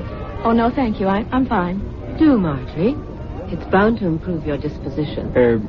Just a little. There. Mr. Butler? Thanks. This isn't your first cruise, Mrs. Graham? The first with such a charming captain. Now, who's flattering? No, I was quite honored to be asked to your table, Captain. Oh, my pleasure, Mrs. Graham. I've been admiring those pearls, Miss Graham. Are they natural? Yes, and matched. Thank you for noticing, Captain. Stunning. Really? I always thought Marjorie's neck was too thick for pearls. Mother? A light scarf might have been more suitable, perhaps. I bow to your expertise, Mrs. Graham, but I do like the pearls. Thank you, Captain. As a matter of fact, I know a place you'd both be interested in. Have you ever heard of the Devil's Boutique? Devil's Boutique? No. Sounds fascinating. It's a little shop in Derna, on the Libyan coast. I've heard some of my passengers talk about it. If it's unusual, it's for Elvira. Apparently, it is unusual, all right. Actually, they tell me the shop itself has no name, and it's very difficult to find, even with directions. How curious. What do you mean? Well, I've had passengers tell me about the unusual things they've bought in this shop. Clothes, accessories, scented candles, everything. Oh, that sounds charming. But I've had others who claim they've never even been able to find it. That's apparently why it's called the Devil's Boutique. Elvira will find it. When will we be in Derna? In about 9 days. Oh, there's lots of cruise to enjoy before then. Yes, our first stop is Cadiz. Then we swing into the Mediterranean. Oh, well, here's to the Mediterranean. And the Devil's Boutique. The next few days were filled with fun, shuffleboard, and swimming. Elvira made sure everyone knew Elvira Graham was aboard. She'd spend a half hour deciding on just the right outfit for the time of day she'd make her appearance. Even the shade of her lipstick changed. One color for morning, another for cocktails. We stopped for a day at Cadiz and then slipped into the Mediterranean. There it is, on the horizon. Derna. We'll dock in about 2 hours. How long will we be there, Captain? We'll leave with tonight's tide, about 7 o'clock. Good. We'll have all afternoon for sightseeing. You'll excuse me, I have to get to the bridge. Certainly. I have such a strange excitement about this city, Tony. There's something about the name, Derna. And the challenge of finding that fascinating shop. And this was supposed to be a non-work vacation? There's no such thing for me, and you know it. If I don't keep ahead of the pack, well, besides, it's fun. We'll sightsee in Derna, and I won't leave until I find that Devil's Boutique.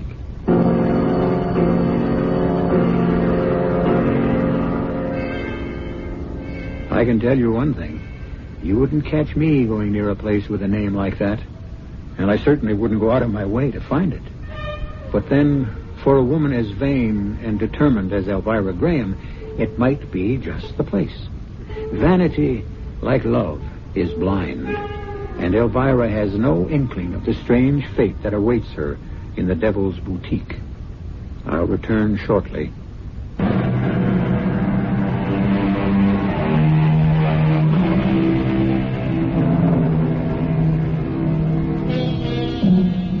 Most women are particular about their appearance, which everyone should be.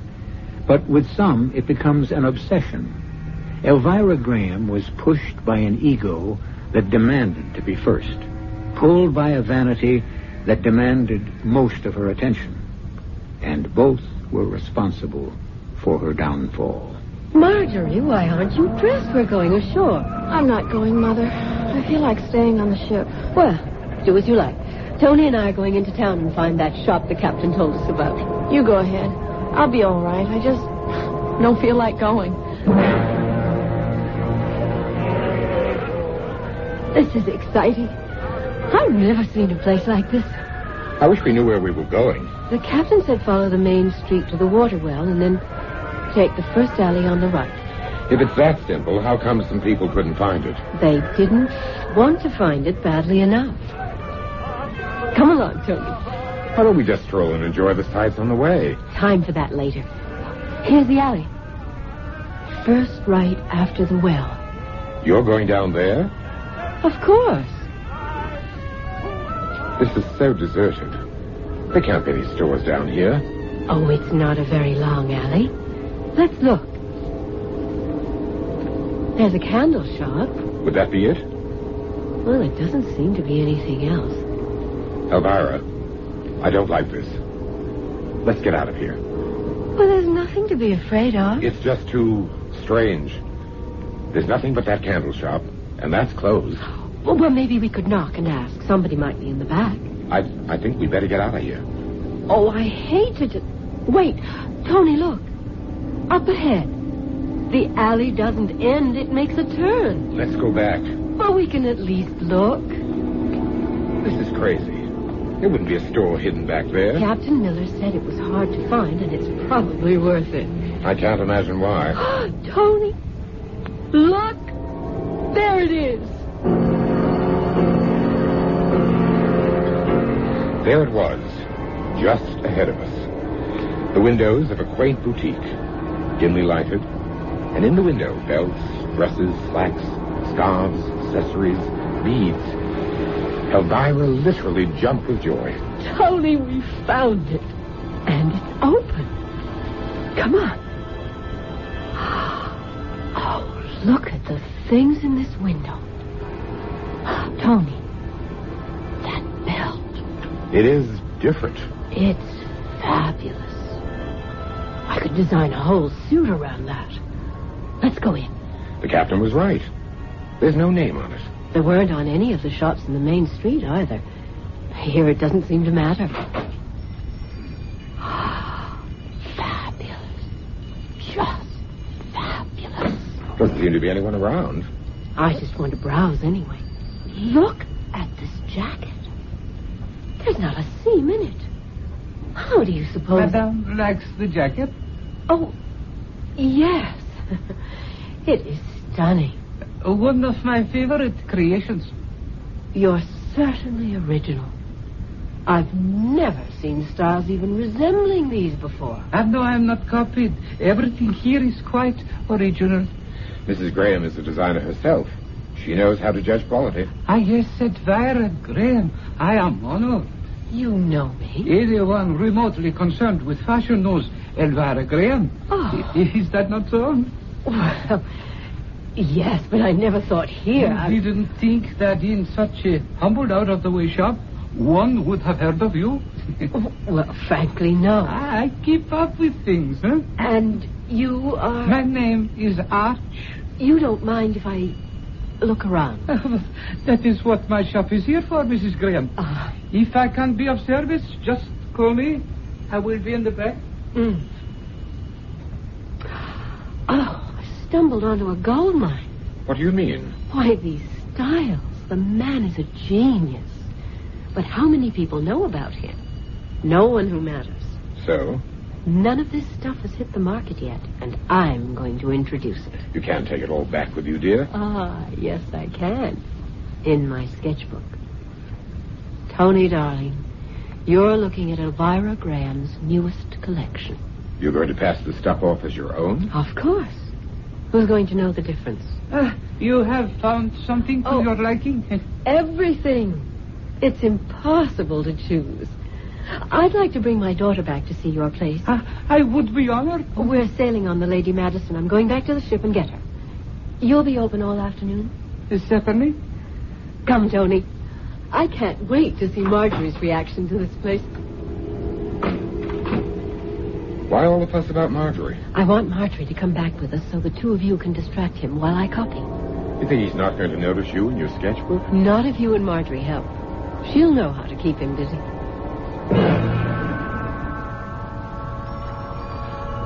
Mother, this is unbelievable. I told you it was sensational. I just wish there were other customers around. Now, you know what to do, Marjorie. Yes. I don't really approve. But I'll do it. What'll I do? You stay with me, Tony. You can cover me. Mrs. Graham, you did return. Yes. This is my daughter, Marjorie. I am charmed, Miss Graham. How do you do? This is Mr. Arch, the fabulous designer. Marjorie's interested in a pantsuit. She wants to try on a few things. Tony and I'll just browse. As you wish. This way, Miss Graham. I have a few styles here I think might interest you. Well, just stand close, Tony. We'll pretend we're looking closely at these things, and I'll get my sketches. Well, Marjorie, did you find something you liked? I'm taking this blouse. I decided against a suit. Oh, it's very attractive. Well, we must be on our way. We're sailing this evening. Mrs. Graham? Did you get all the sketches you need? I did jot down an idea or two. I hope you don't mind. I mean, imitation is the highest form of flattery or whatever. Is that exactly ethical? Oh, Mother. Well, perhaps not, Mr. Arch. I shall tear them up if you feel that way. No. I didn't say I minded. Perhaps we should leave. Tony, Marjorie. One moment, Mrs. Graham. Yes? Please, no hard feelings. I should not have mentioned the subject. After all, I am flattered by your very presence. The great Elvira Graham in my humble shop, huh? Would you accept the token of admiration? Well, I don't quite understand. Have you ever seen anything as exquisite as this? Mother, how beautiful. Wow. Oh, they are expensive earrings, but surely you're not suggesting you that would honor me by accepting them. This is most extraordinary. and generous, Mr. Arch, but I don't see how I could possibly. You do me a disservice, Mrs. Graham. I insist. Go ahead, Elvira. It's an unusual gesture. Well, thank you. I wrap them for you. I'll be right back. You ought to accept kindness with a little more grace, Elvira. But he took me so by surprise. I mean, right on the heels of accusing me of spying. He didn't exactly accuse, Mother. Well, I don't embarrass easily, but that was one of the times. Here he comes. Well, here you are, Mrs. Graham. There is no one on whom they will look better. Good day, Mrs. Graham, and bon voyage.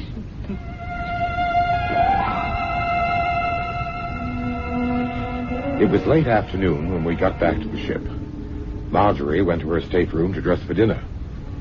And Elvira stored her sketches in a secret compartment of her trunk. I'm not taking any chances with those, Tony. They are priceless. Speaking of priceless, let's see the earrings. Oh, yes. Here they are, in my purse.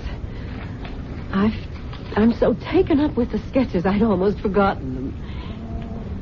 I still don't understand his generosity. Oh, but they are beautiful. Well, what's this? Anything wrong? Packed with the earrings. It's a lipstick. So? Oh, nothing, really. He just didn't mention it. Let's see the earrings. They are extraordinary, aren't they? They seem even more brilliant than they did in the shop. Why don't you wear them at dinner tonight? I intend to. Curious about the lipstick, though. I wonder why he didn't mention it. Almost ready, Elvira. It's 8 o'clock. Be out in a minute. Is Marjorie there yet? She just arrived. I won't be long. She wants us to get the full effect all at once. The earrings. She's wearing them at dinner tonight? And the lipstick. The lipstick? The shopkeeper at that boutique slipped in a lipstick with the earrings. It seems to match the color of the stones. Well? Elvira. Oh, Mother. They're breathtaking. They are striking, Elvira. The lipstick is perfect, isn't it? It lights up your whole face. It's almost uncanny. I've never seen you quite so radiant, darling. Watch out, you two. You'll turn my head. That has been done by experts. Oh, you're dreadful, Tony. Come on. Let's go to dinner.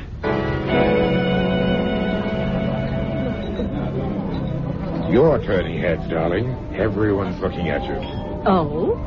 I hadn't noticed. Oh, Mrs. Graham. Good evening. Miss Graham, Mr. Butler.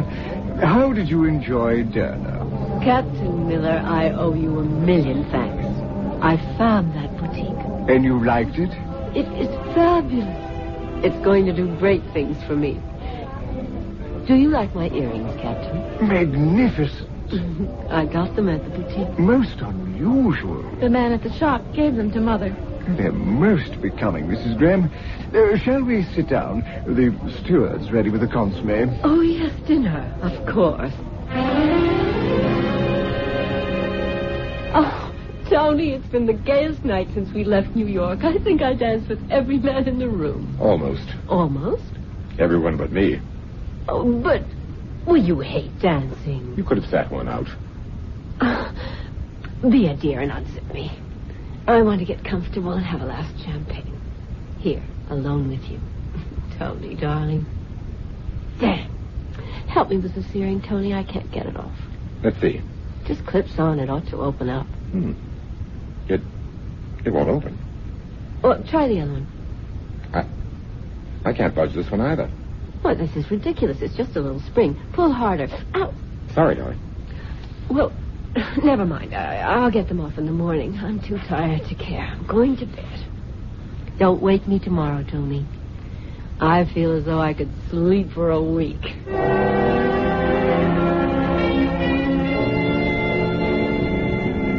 Good morning, darling. It's morning already. Oh, I must look a sight. Hand me that cold cream, dear. Here you are. Oh, I must have been tired last night to leave this lipstick on. You were quite the belle at the ball, you know. You don't mind. The price I pay for escorting the Elvira Graham. Oh. What's the matter? Tony, my lips, the lipstick isn't coming off. What? I can't seem to remove this lipstick. I mean, cold cream always takes it right off. Rub harder. It just doesn't seem to work. The earrings. Now the lipstick. The earrings. Last night, we couldn't get the earrings off. Oh, I remember now. They're still on. Yes. I can't open the clasp. I didn't have any luck with them last night either. Try again, Tony. Try. Okay. It's crazy. It's just a little spring, but I can't open it. Oh, you've got to, Tony. I've got to get these off.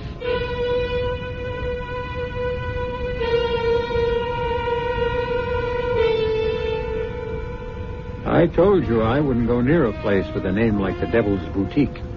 You never know what you're in for. The earrings and lipstick the little shopkeeper gave Elvira were beautiful, all right. And she was immediately attached to them. Wouldn't you say? We'll see what happens next when I return shortly with Act 3.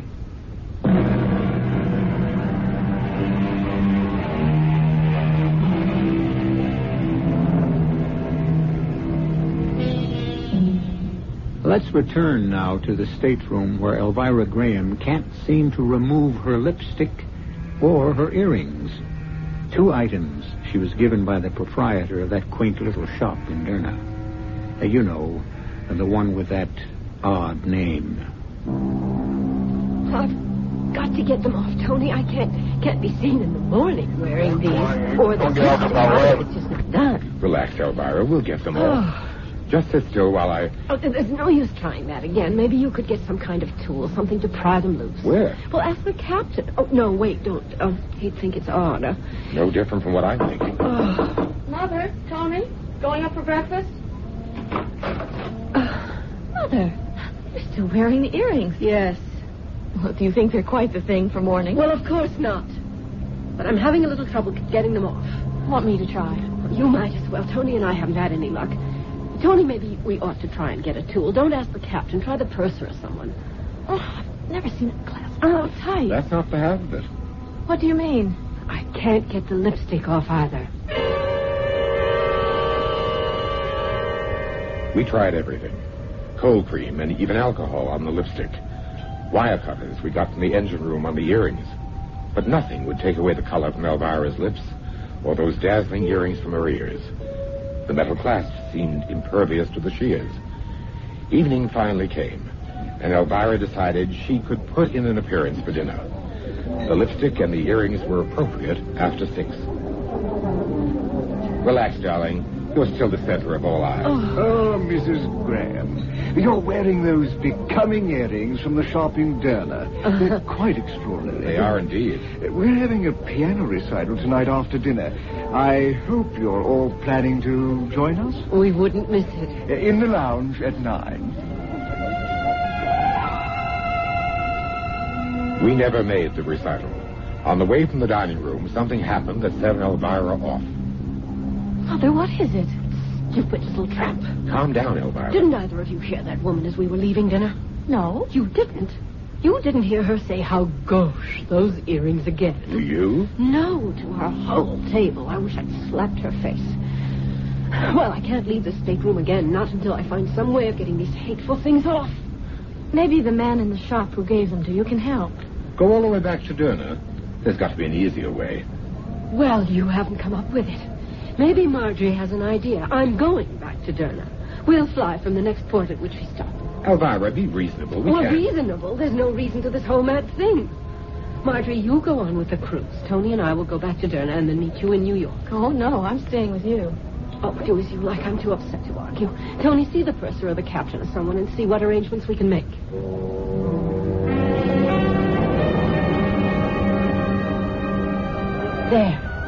There's the window. And I remember that carpet shop across the square. The alley should be just ahead. I hope he can help after what it took to get back here. Oh. We've been on everything but a camel. That's the alley we went down, isn't it? Oh, yes. Come on. This is it. There's that candle shop. Still closed. Doesn't look as though it's ever been opened. Tony? Yes, I see. That's strange. The alley ends in a wall. But it It turned off to the left the last time we were here. That's where the shop was. An absolutely dead end. How could they have put up a wall? We were here only 3 days ago. This isn't a new wall, Elvira. Look at it. What? It's hundreds of years old. But this is the alley. We came down and it branched off and we found the shop. I wasn't dreaming. You were both with me. Tony, this is frightening. Well, there's another way in, another alley. I've got to find that shop. I've got to find it. Come on, Marjorie, be quick. Which way did she go? I don't know. Well, she's disappeared in the crowd. Stay close to me. The street's so crowded we can't go fast enough. Oh, Tony, what are we going to do? We pushed through the crowded streets, and finally, after more than half an hour, we found Elvira. Mother! Marjorie! Tony, thank heavens I didn't know where to look for you. Elvira, get a hold of yourself. I've asked everyone I could find who spoke any English at all. No one, absolutely no one, ever heard of the shop. The only thing left to do was to go back to New York. We returned home, and Elvira went into hiding. Of course, everyone assumed we were still on the cruise, so no one called. But Elvira was getting more desperate. A plastic surgeon's my only hope. A friend of mine had some work done about a year ago. I could find out the name of his man. Oh, do it, Tony. Do it today. Now, Mrs. Graham, Mr. Butler, come in. Thank you, Doctor. You're a friend of Charlie Porter's? Yes, we've done some shows together. Well, now, how can I help you, Mrs. Graham? This lipstick I'm wearing. Yes? I can't get it off. Nothing works, so don't ask me how many things I've tried. I wouldn't be here if anything had helped. Oh, well, let me see.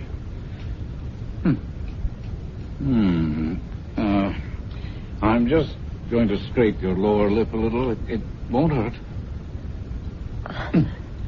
Yes, the color's embedded in the lip tissue. Seems to be a dye. Is there anything you can do? Well, I could try bleach. It would be uncomfortable for a week or so, but probably effective. Do it. I'll do anything to get out of this clown makeup, but that's only part of my problem. There's more. Take my bandana, Tony. Those earrings, Doctor. They won't come off either. They're clasped completely around my earlobe. How long have you had this condition? It's been almost a month. I got the earrings and lipstick in a little shop in Libya, and frankly, they are bewitched. I know that now. Hold still a moment. Yes, the lobes are beginning to swell. And we'll have to work on this.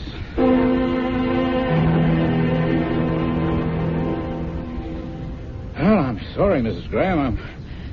I'm at a loss to know what to do with these. Oh, have you tried... A machine shop, an auto garage, everything but an acetylene torch. I must admit I've never seen anything like it. No one has. Well, Doctor. Well, I shall give you the bleach for your lips, apply it twice a day, and then I'll see you again in a week. Well, and the earrings? You'll have to give them some very serious thought, Mrs. Graham. There seems to be nothing I can do, short of removing your earlobes.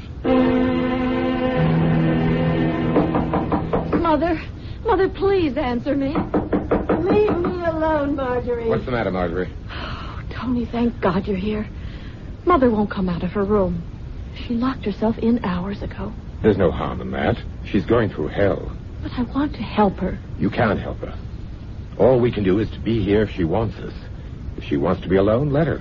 That bleach isn't helping her lips. It just makes it harder for her to talk. They're as bright as ever. This morning she came out for breakfast. Tony, I nearly fainted. I know. She's not a pretty sight. Her face is so white and lined. Those colors just scream at you. I thought I heard you, Tony. Where have you been? Down at the docks. The ship came in this morning. I went to claim our trunks.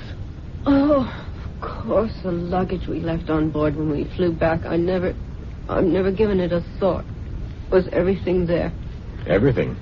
And everyone. Everyone? A welcome home party. Oh, no. About 20.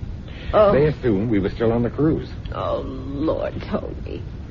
What did you tell them? That you and Marjorie stayed on in Nice. Oh, that's good. Good thinking, Tony. No one will be calling up here. Oh, here are the trunks. Just put them anywhere for now. There's the one I'm interested in. Here you are. And this is for you. Oh, yes, I'd almost forgotten. What are you doing, Mother? My sketches. I may be in hibernation, but Elvira Graham isn't through yet. I'll fix that demon. Oh, yes, here they are. What is it, Elvira? Oh, no. No. Mother? What the... No wonder. Tony, they're blank. Absolutely blank.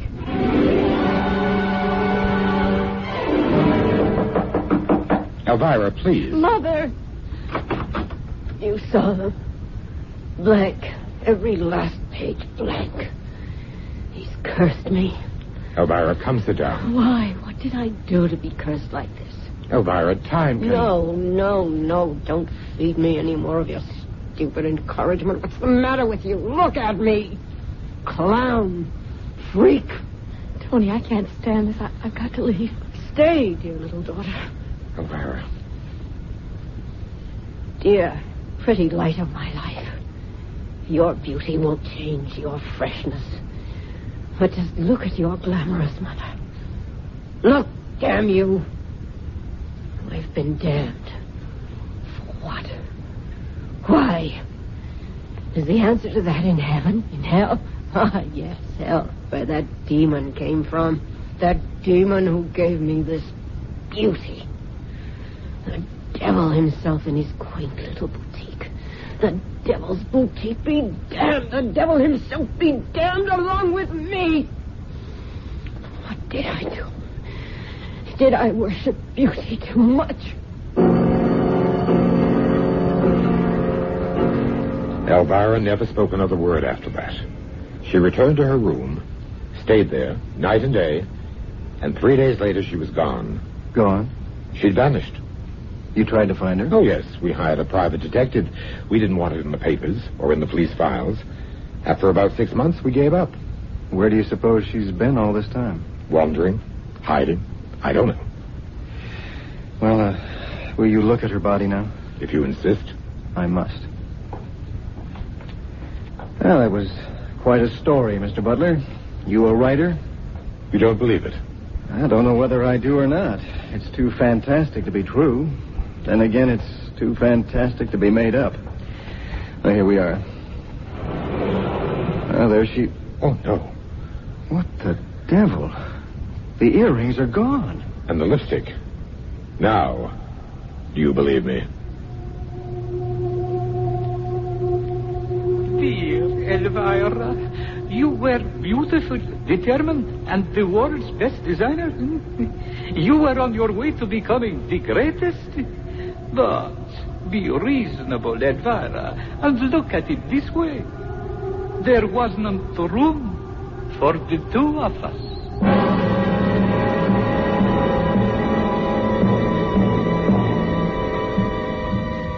There's nothing wrong in being beautiful to other people. It's when we start becoming beautiful to ourselves that we're in for trouble. Elvira's life wasn't a total loss. Considering her personality, she ended up in pretty good company. I'll be back shortly.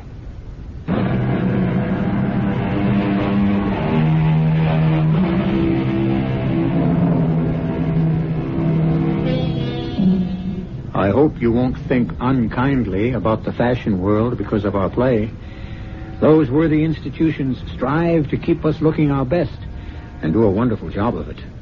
Where would we be without them? In jail for indecent exposure, no doubt. But I would like to leave you with a friendly suggestion. The next time you buy a lipstick, jewelry, a garment, be sure there's a label on it. Be safe. Know your designer. Our cast included Joan Loring, Robert L. Greene, Jada Rowland, Bob Caliban, and Ian Martin. The entire production was under the direction of Himan Brown. This is E.G. Marshall inviting you to return to our Mystery Theater for another adventure in the macabre. Until next time, pleasant dreams. Mystery Theater.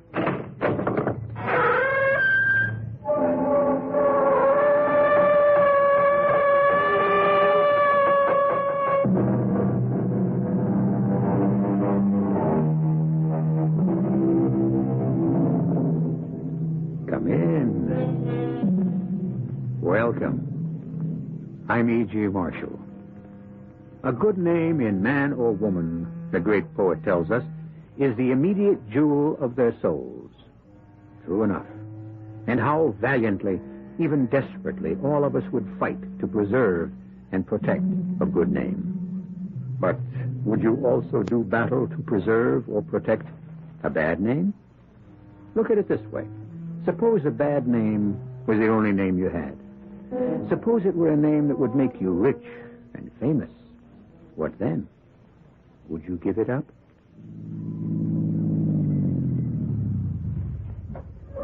Having trouble? Yeah. Thanks for stopping. Well, what seems to be the trouble? Well, I think it's the carburetor. Well, let me take a look. Don't bother. Huh? I'm onto the game. You're working with Jim Kuick, aren't you? What are you talking about? Don't move. Mister, what are you pointing that gun at me for? I'm just going to kill you before you kill me. Kubick monkeyed with the carburetor, so I'd have to stop along here. Look, I figured you were in trouble, and I wanted to help. Well, if you're religious, I'll give you a couple of seconds to pray. You got it all wrong. You look like you were in trouble. I only want... Oh.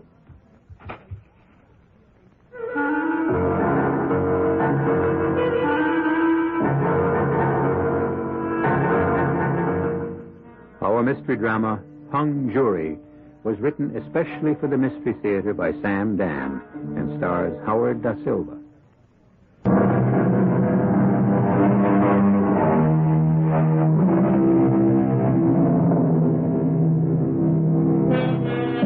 They exist in every country. Here they are referred to as Middle America. They are the hard-working, sober-minded, respectable members of the community, the guardians of its morality. And one of their vast number is the hero, or more properly, the protagonist of our play.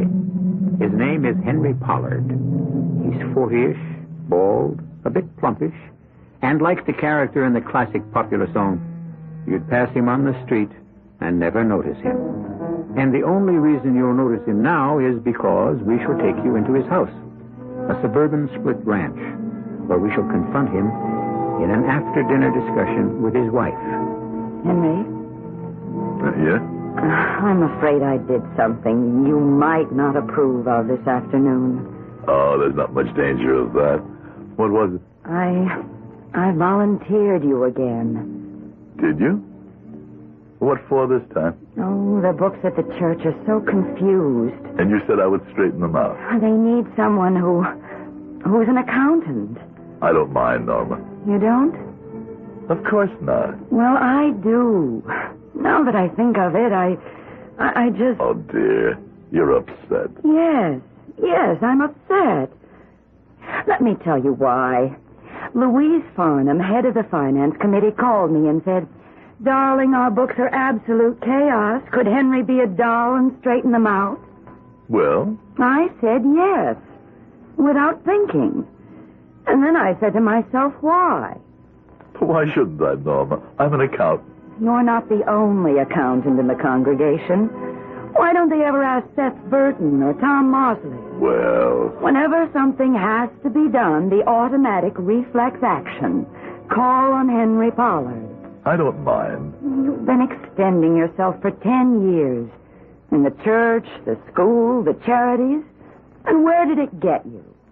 Where's it supposed to get me? Nowhere definite, I suppose, but I don't think you're getting any real satisfaction out of it. Well, that's not true, Norm. What's all this? Why are you so upset? Because you're being taken for granted, and I think that rankles you. I think you're bored with your life. Norma, darling. No, you're 40. You're not really getting anywhere. I've got a promotion coming up. You haven't made a mark on the world, and you think being active in the community will somehow do something. But it hasn't. Darling, I'm very content. You don't use that word at 40. It's men like you who eventually break out, do something rash, desperate. What can I do to convince you that I'm happy with the way things are? Oh, I guess I'm being silly. I'm not even sure I understand what I'm saying. Oh, I hope that's not the office. Darling, if they need me, they need me. Hello. Hi, Precious. Who is this? Oh, you're not alone. Yes, Mr. McTavish. I remember you. Can you get away? Well, aren't you supposed to be in Los Angeles? Oh, I missed you, sweetie. So I came home. Well, if you need the figures, Oh, the way you say figures really makes me feel sexy. I'm sorry you missed me at the office. Oh, Angel, I miss you everywhere. I can't get enough of you. No, you people cannot do the annual report unless I check it out. Where are you staying? Oh, baby, the champagne is cooling nicely. I see.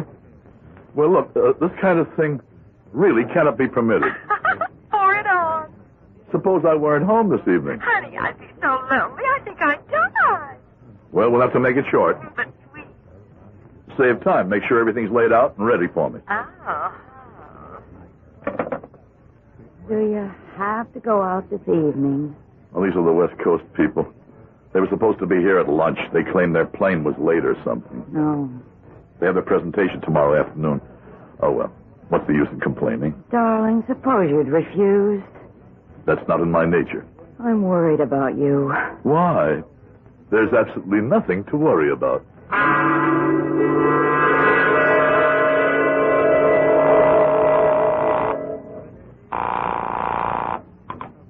Hello? Norma, did I wake you? No, dear, I've been waiting up. Well, that's why I called. This thing is going to take longer than I thought. Oh. I can't tell you how confused everything is. Will you be very late? I'm afraid so. Don't wait up for me. Of course, I'm all right. You're letting these people take advantage of you. Well, I don't mind. Oh, Henry, sometimes I wish you would mind. You'd better get to bed, dear. Good night. Good night. Lover, Hey, how you doing? I need $100. I gave you $100 a half hour Oh, ago. the bad man took it away from me. He kept making that little ball drop into black every time I said red. So I thought I'd fool him. I said black, and he made it drop red. Well, our luck will change. Can I have 100? Well, Something wrong? You have such a funny look. I mean, a serious funny look. I don't have $100. Oh, well, that's nothing. When we were in Vegas, you didn't have $1,000 that time either. But you just went ahead and asked Mr. Nightingale if everything was okay. Mr. Nightingale? Yes. You said they call him Mr. Nightingale because he sings such a sweet song. Well, it's just that I'm in kind of deep. Oh, precious. You mean you won't give me $100? Sure I will, sure. You just wait here.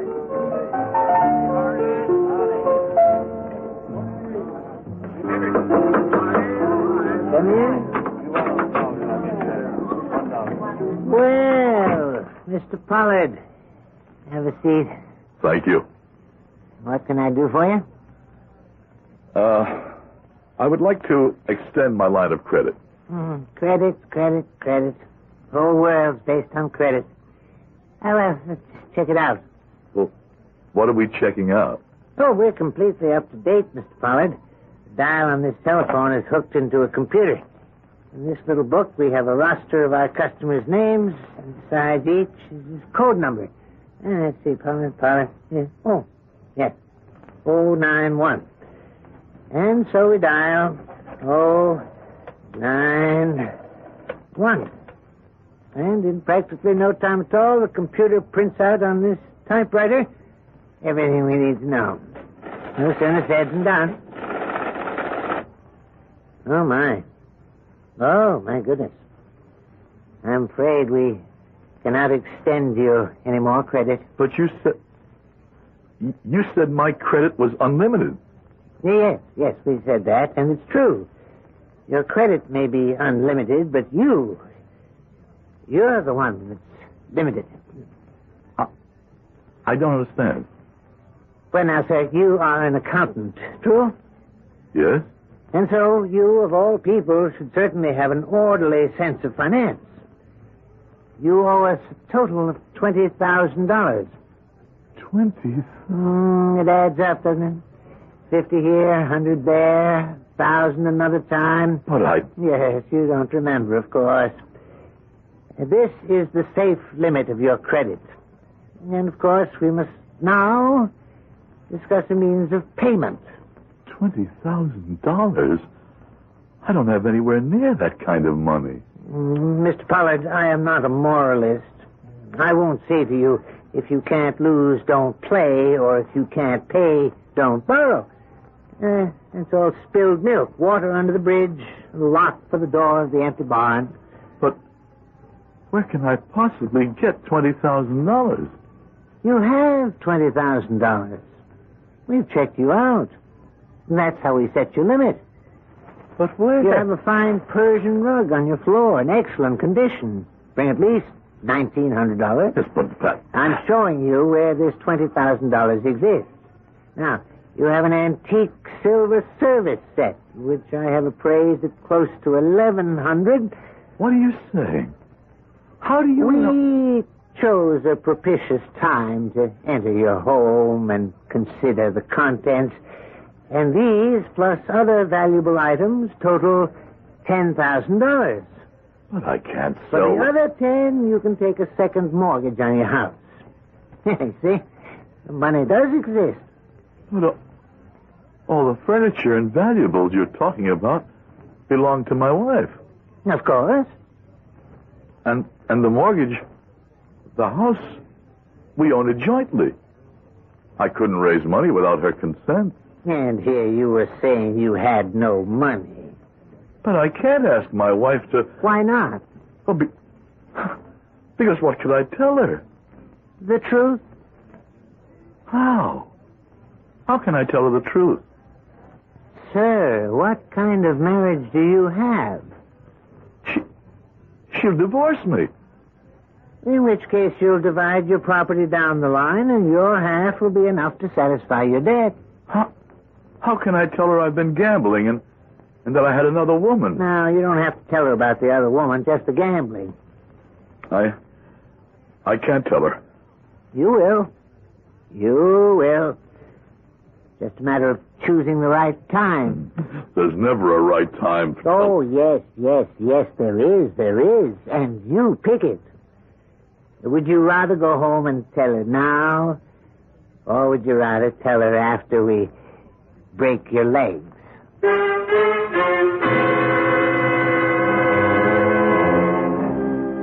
His name may be Mr. Nightingale, but the song he sings is more fitting for a vulture. Well, our friend Henry Pollard does not seem to have a pleasant set of alternatives. But there's no way to avoid the choice.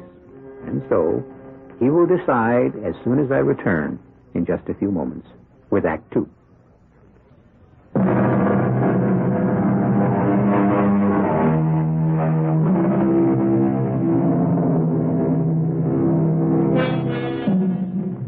When a man walks what is called the straight and narrow pathway all his life, the law of averages insists that he will have to fall off eventually.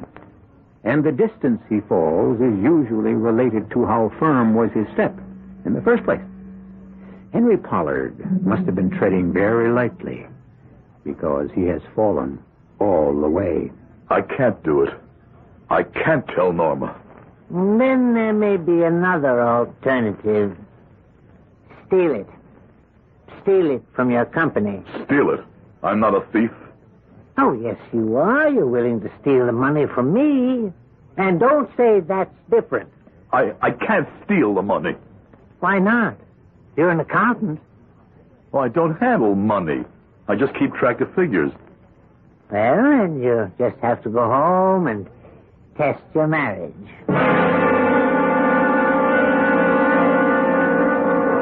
Have you got my 100, sweetie? Huh? My 100 smackers. So called because I'll give you a kiss for each and every one of them. No. Let's go home. I don't want to go home. I want to play roulette. I don't have any more money. I know. That's why you went in to see Mr. Nightingale. He won't give me any more. Uh-oh. You're broke. And in debt. Oh. Let's get out of here. Where can we go? Who cares? I care. What was all this you were telling me about being a free spirit, huh? Well, your spirit can be free, but everything else costs money. Well, let's just get in the car and drive, huh? And live on what? On my credit cards.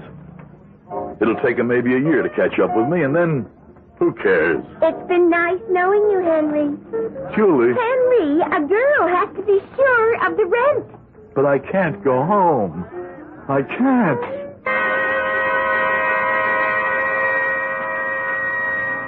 My name is Henry Randall Pollard, and I intend to take my life with this pistol. I commit this act because I don't have the ability to achieve success, nor do I have the humility to live with failure. Nor do I have the courage to pull the trigger. No, I'm not afraid to die.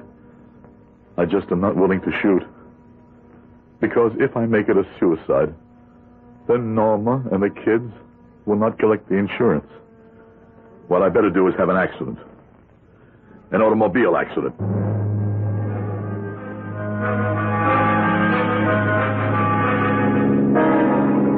There's a guy up ahead. Huh? All alone. This hour of the night. He must have had a breakdown. No, I can't pass him by. I can do what I have to do later. Let me do a good deed before I leave this world. You in trouble? Yeah. Oh, yeah. Thanks for stopping. I can't... I don't know. Something went wrong with the car. Well, I can give you a lift to the nearest phone or garage. Would you? Oh, that would be fine. My name is Barrington. Elmer A. Barrington. I'm Henry Pollard. Well, this is so kind of you, Mr. Pollard. So very kind. Could you drop me off at a motel? I'd like to spend the night there and worry about the car tomorrow. Sure. Sufficient unto the day, the trouble's there, too, as they say. Hop in. Just got a few things I want to take with me. This bag and my attaché case. That's about all. Now, I'll just run up the windows and lock the doors. Let me give you a hand. No. Don't you touch that case. What? I only wanted to help. Put it down. Well, sure. I'm sorry. Yeah. I see it all now. This is the way it was supposed to be. Kubik arranged for my car to stall out on the turnpike. Then you happen along as if by coincidence and kill me and take the money. That's an old trick. Will you please tell me what you're talking about? Oh, yes. It's the last trick you'll ever try. Hey, what are you going to do with that gun? You can't kill me. Oh, but I can. I kill very well. Look, mister. Because I have an instinct. A hunter's instinct. A killer's instinct. I smell, I sense death and murder. Look, all I wanted to do was help you. And before I kill you, I must tell you why your little scheme failed. I had no scheme. You were overmatched. You and my idiot servant, Kubik. I don't know anybody named... This is the last minute of your life. And you should know why your amateurish plan was doomed from the start. Believe me. I've lived here in America 30 years. Look at me.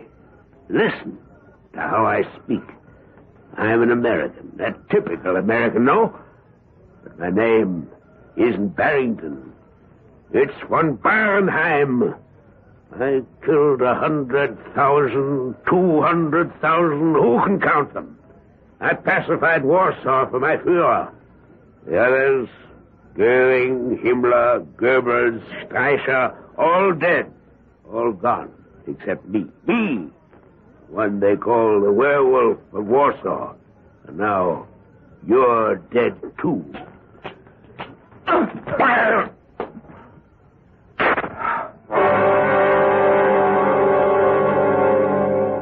It was a miracle. He pulled the trigger, but the gun misfired. I jumped him. He may have been a killer in his day, but that day was over. He was now an elderly man.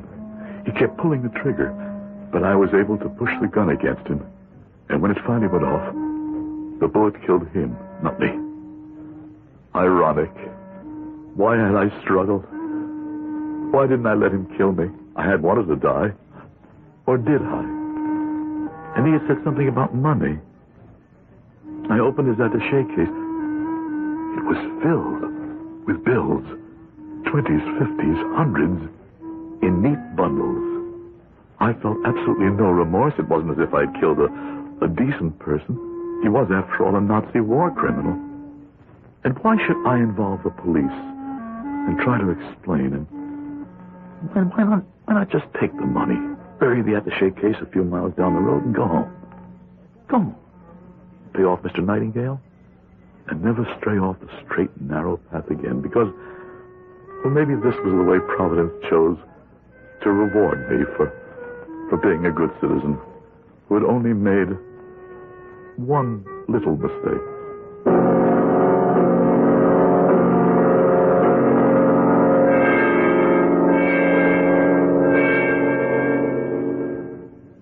Will you be home for dinner again this evening, Henry? Of course. I come home every night, don't I? Well, yes, dear. This past month. I had to slow down. Been working too hard. No more night sessions at the office. I'm glad you don't drive around so much at night anymore. Say, you know that night you came home late? I think it was the last time you stayed at the office. A man was murdered on the turnpike? Yes. Yes, I think I remember. Well, they caught the murderer. They what? Who is he? Henry, you look so pale. Well, I don't blame you. You passed that spot just before or just after it happened. It might have been you. Who's the murderer? Well, he's not the murderer yet, not until he's convicted. But the suspect is a man named James Kubik. James Kubik? Yes, he's been arrested and charged. And they don't do that unless they're pretty sure, do they? James Kubik. Now what do I do? Do I say that Mr. Kubik is innocent? Do I come forward and present myself as the killer of Mr. Elmer A. Barrington? I should. And if I were everything I claim to be, that people think I am, I would. But I'm not what I claim to be. If I were, I'd never have gotten into this thing in the first place. But how can I let an innocent man... Well, maybe a jury will acquit him. No point in my being hasty. Just wait and see what happens.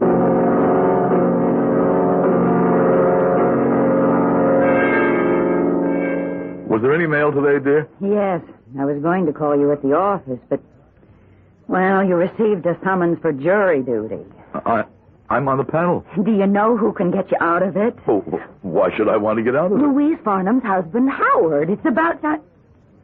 Did you just ask why would you want to get out of it?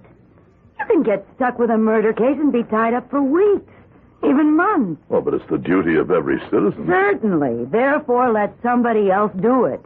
No, dear. I'm afraid I'll have to accept my obligation.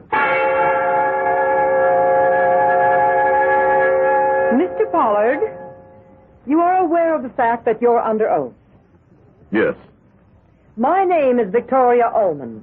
I am the attorney for the people. Do you know me? I do not. Do you know the defendant, James Kubik? No. His attorney, Mr. Kenneth Hayes? No. His Honor, Judge Wilson? No. Did you know the deceased, Mr. Elmer Barrington? No. Do you know any of the jurors so far selected? No. Then you are not acquainted with any of the parties so far involved in this trial. That's right. And have you formed any opinions on the matter? No. You understand you will be sequestered for the duration of the trial, unable to go to your office by day or to your home at night? Yes. Your Honor, the people find Mr. Henry Pollard acceptable. I knew the questions were a matter of form. All the time she was talking to me, she was looking at me, trying to determine, maybe to guess, if I could be fair, or if I could even be prejudiced in her behalf. I breathed a sigh of relief. I was halfway home. I wanted to be on this jury. I wanted to be on this jury more than anything else in the world. But Mr. Hayes, the defense lawyer, he scared me. Mr. Pollard, the defendant's name, Kubik, does it suggest an ethnic origin to you? Well, perhaps. What kind of origin? Oh, European. What kind of European? What kind? I'm not sure. Would you suppose it to be Slavic? Yes, I would suppose so. Do you have any feelings, one way or another, about people with foreign-sounding names? No. He looked at me very closely, very carefully. He was coming to a decision. I couldn't say a word. What I wanted to tell him was, pick me. Pick me. I'll see to it that your client goes free. I know he's innocent. Choose me. But of course I couldn't say that. I couldn't say anything. I could only wait and hope. Hope that somehow he would read something in my voice that would make him say, yes. It seemed he regarded me for an hour. But it had to be much less than a minute. Finally, he said, Your Honor, Henry Pollard is acceptable to the defense.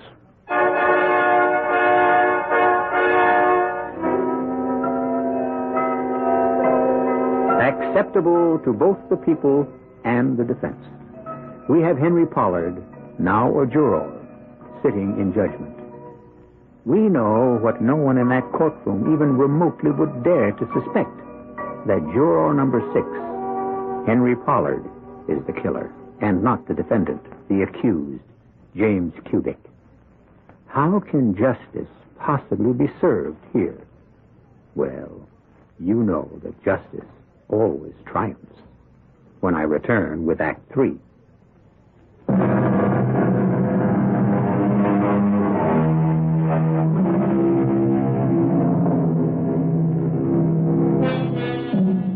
We have been observing the workings of fate on the life of one Henry Pollard. Henry Pollard is a typical citizen, outwardly.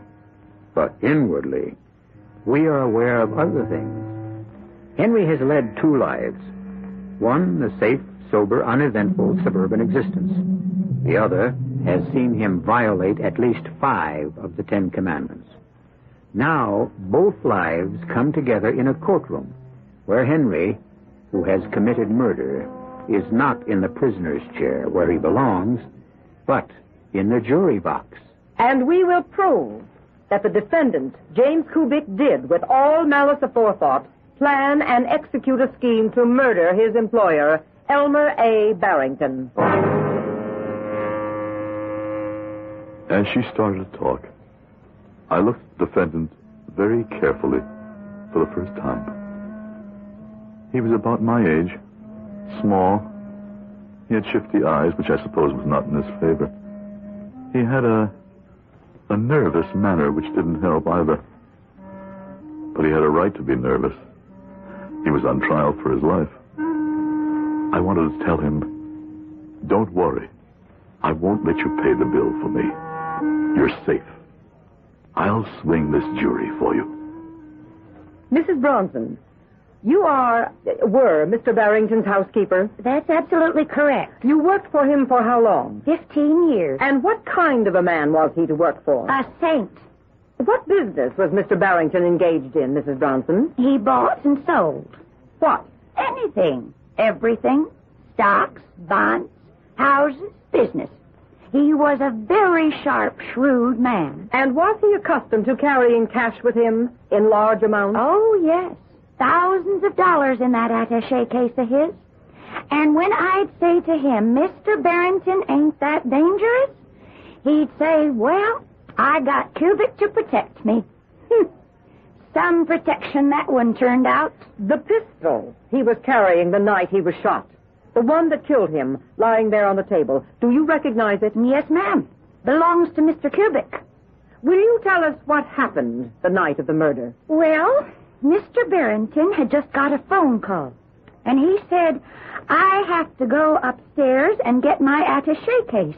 Get hold of Cubic and tell him he has to drive me. Where's Kubrick? I'm right here, Mr. Barrington.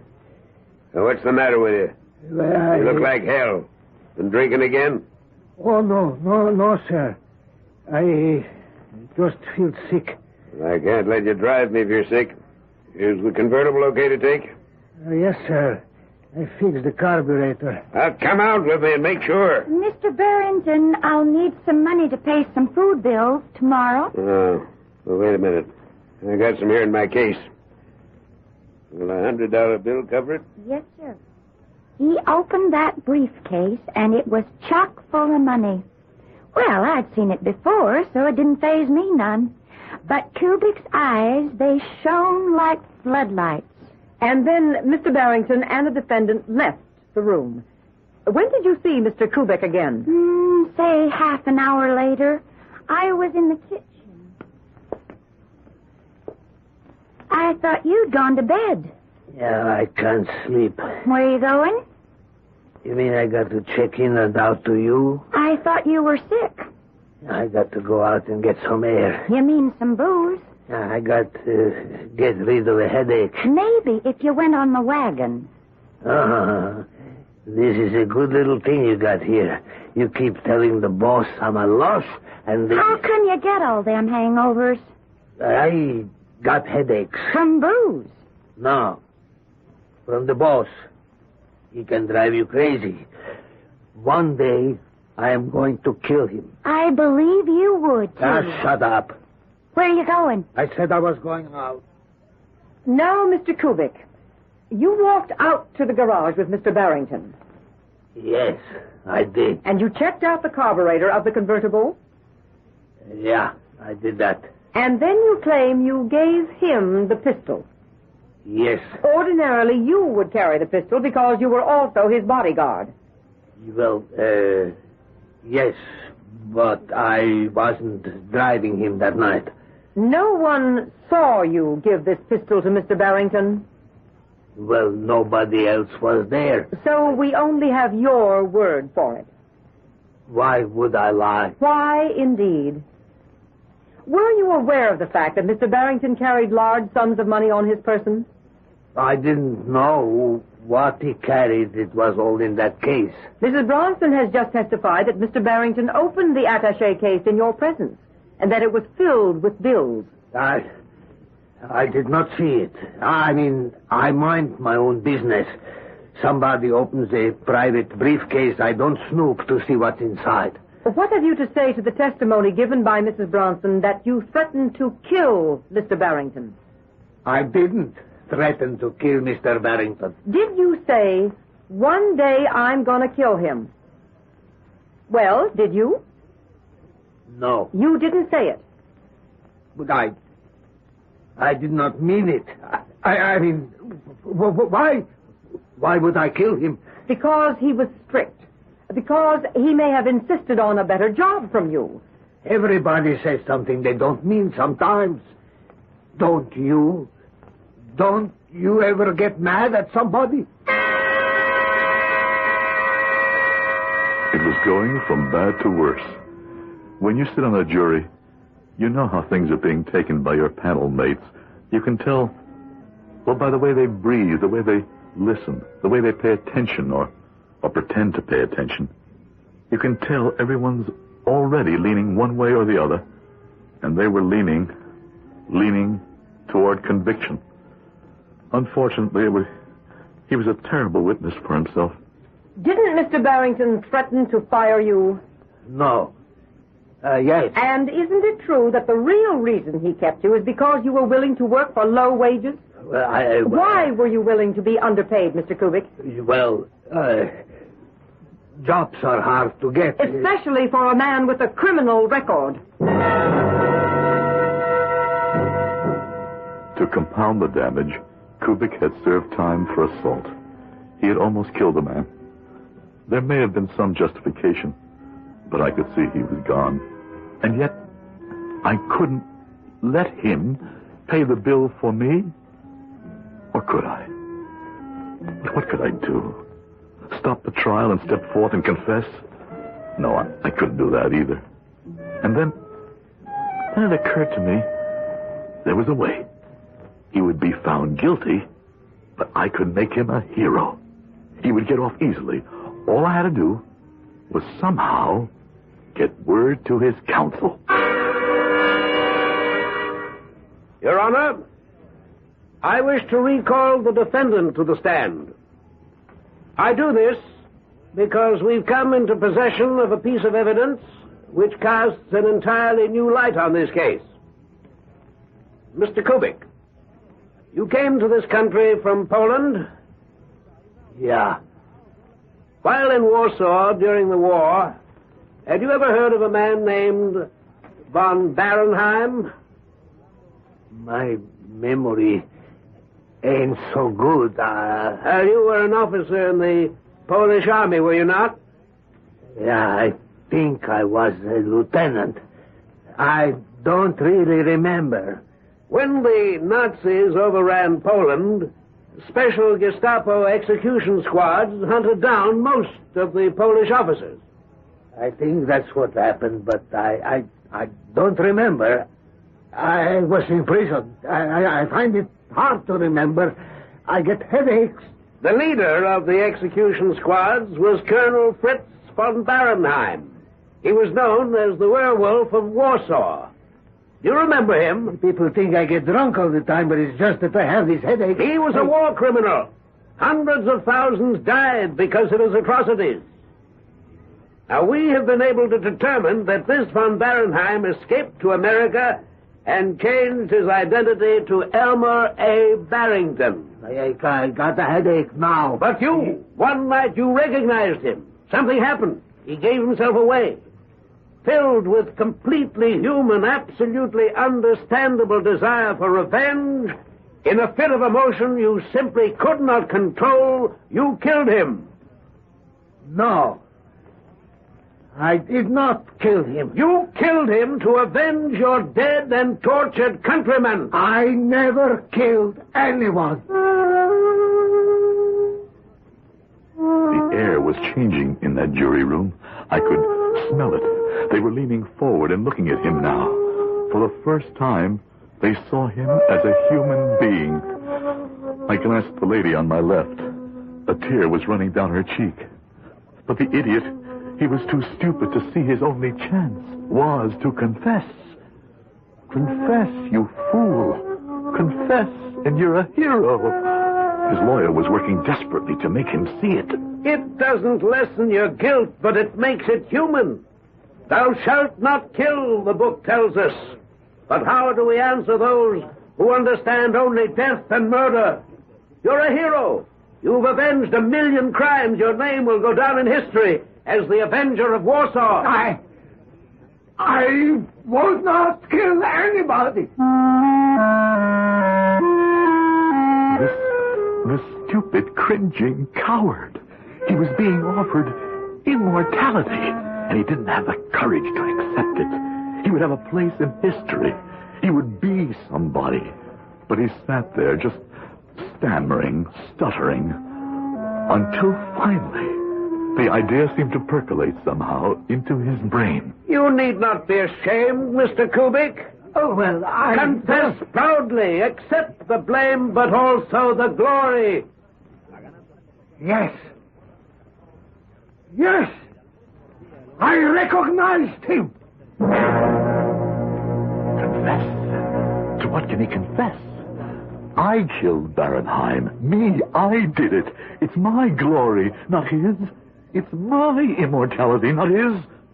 Why should he be known as the destroyer of the werewolf of Warsaw, the avenger of the innocent martyrs? I'm the one who killed Baron Heightened. Tell us, Mr. Kubik, tell the court in your own words how you recognized this infamous monster. No, that glory, that credit, it belongs to me. I won't give it away. I won't give up a place in history. I won't. It's mine. Tell us, Mr. Kubik. He can't tell you anything.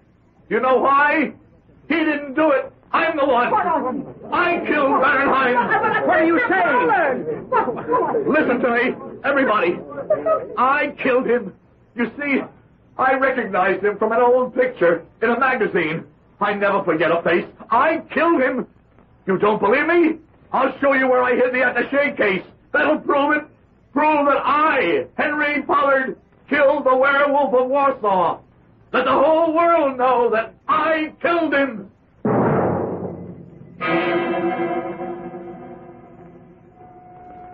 And the whole world did. And Henry Pollard became a hero. Of course, he went to jail because some of the suspicious-minded people on the jury, another jury, the one that was impaneled to try him, wanted to know what had happened to the money. But there are still those who see him as a man of the purest motives. My only motive is to return here in a few moments.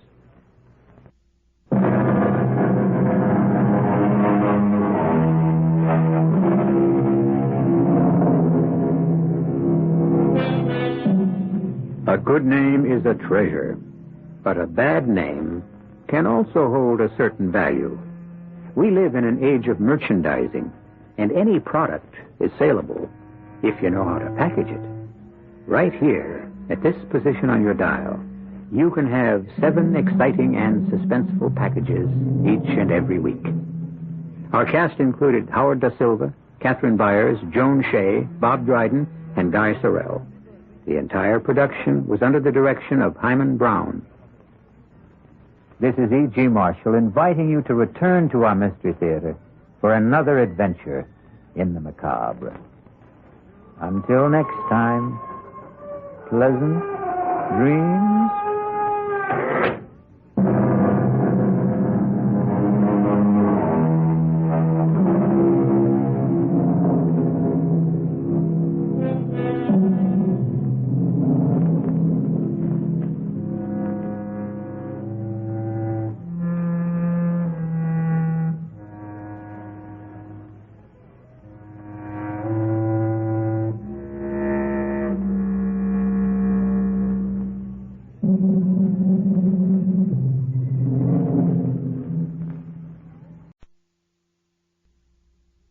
Mystery Theater.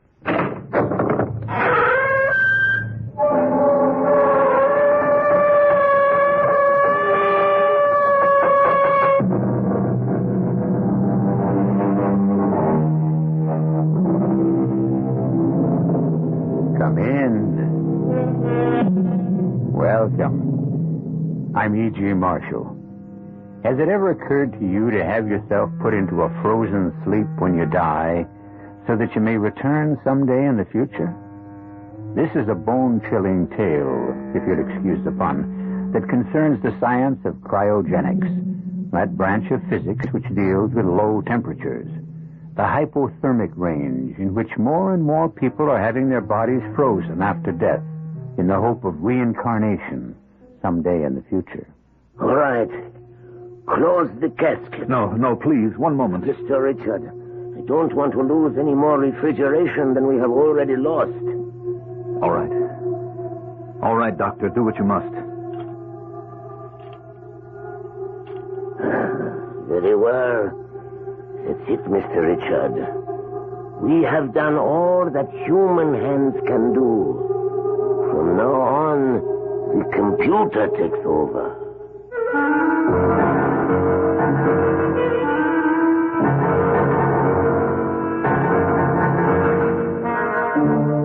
Our mystery drama, To Die Is Forever, was written especially for the Mystery Theater by Ian Martin and stars Mandel Kramer, and Marion Seldes.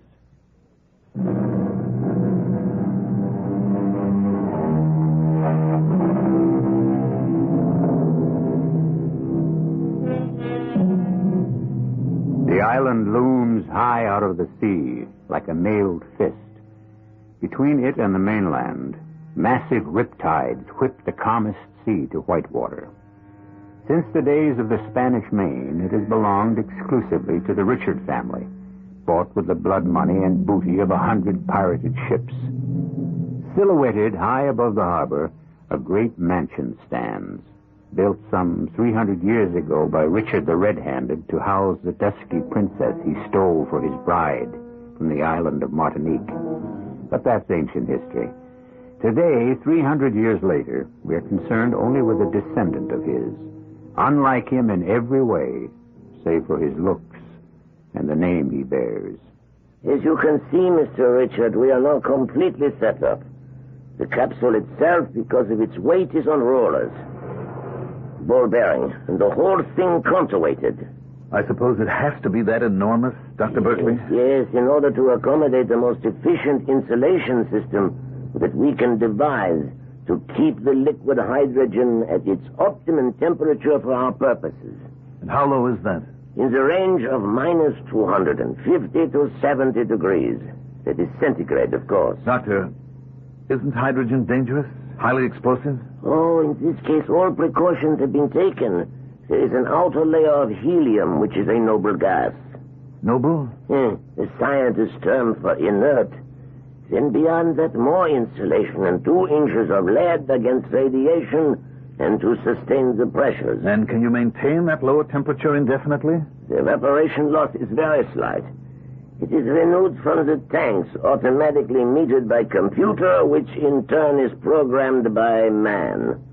Also, there are manual controls as standby. The inside of the capsule, as you can see, is not much larger than an ordinary burial casket.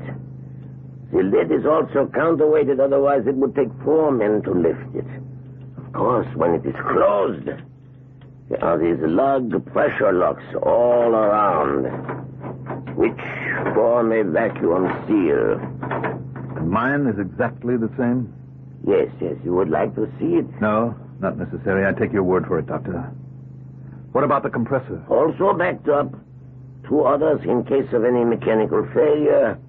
That also is programmed in the computer. Doctor, running like that, how many years could one last? Excuse me, please. I was only testing the system, and since we are nowhere near the desired temperature, the compressor runs constantly. Once minus 250 has been reached, the compressor would automatically cut out like an ordinary air conditioner and would not cut in again till the temperature rose to a thermostatically determined level. I see. Actually, it would run very little. A machine like this might operate anywhere from 100 to 1,000 years. Any more questions, Mr. Richard? No. I'm no physicist or physician, Dr. Berkeley. I leave all that up to you. Well, I can promise you, from the moment your wife is dead, she could be no safer anywhere else in the world. When my wife is dead, what a price to pay for total safety. Oh, do not think of the price now. Remember, you, with my help, are going to make her immortal. Doctor, they say I have most of the money in the world. It's an overstatement. But I have enough. If immortality can be bought, I will spend it all.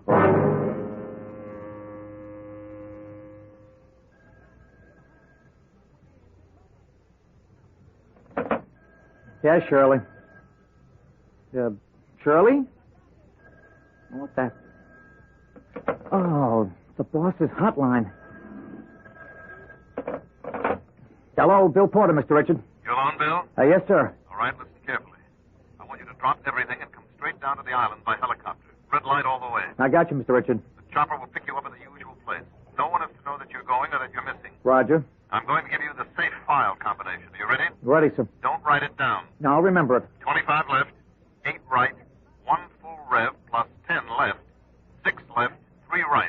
Repeat it. 25 left, 8 right, 1 full rev plus 10 left, 6 left, 3 right. Okay, bring all the contents. All. Can do. One more thing. I want you to bring someone with you. Who? Dr. Fleming. Maggie. Hey, has anything gone wrong with Mrs. Richards having the baby or something? Please, don't ask questions. Can you bring her? Well, I don't know, I guess, if it's important enough, but it's at short notice. Important enough. Are you two still going to be married? Well, that's the general notion. Well, maybe we can have the wedding down here. Bring enough clothes for the week. Look, Mr. Richards, me you've got. I'm committed to you all the way. Not only because you're my bread and butter, but because, well, I'm committed. Now, Maggie, I don't control unless there's something seriously wrong with her sister. Bill, tell Maggie that Felicia needs her. And tell her that this all has to be undercover. I'll explain when you get here. And for heaven's sake, do all that I've asked you to.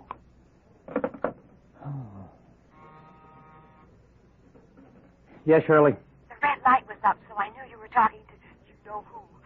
You have a visitor I've been holding. Shirley, I can't see anyone this morning. I have a lot of things to do. Sir, but I think you will see this lady. It's Dr. Margaret Fleming. Maggie? Oh, for the love of Pete, send her right in. Hey, Maggie, come here.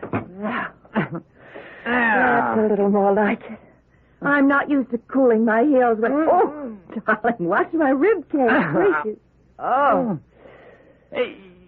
Oh, what are you doing here? Well, I had a morning clinic at the hospital. I got an early break. Huh? A little shopping to do, and I passed by your imposing building, and I said to myself, why not... Darling, what's wrong? Come on over by the window. We have to talk. You mean someone else is bugging you besides me? Now, drop it. Joke time's over. Listen, Maggie, honey, I'm on red alert, and so are you. What is it, Bill? Well, secret orders, both of us. Pat for a week is up the minute before last. Report to the island via helicopter. Pick up soonest. What's gone wrong? Did Felicia miscarry or something? I don't know the answer to anything. Now, can you bug out just like that without a lot of questions? Well, yes, as it happens, I can. That's why I'm floating free as of the moment. I've been writing Felicia. I don't get any answers, and I made up my mind I was going down there to dig up some myself. Well, I'll go pack some stuff, and you do the same. And meet me, how about noon at the information booth at the terminal? Yes. Of course, it's crazy, but then everything you do with my brother-in-law is. Only for some reason, this time I'm scared. You brought enough luggage for a month, Bill. Is this going to be very formal? Well, my bag isn't all personal.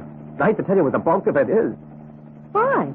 Well, you might hijack the plane and dump me for good in favor of it. What are you talking about?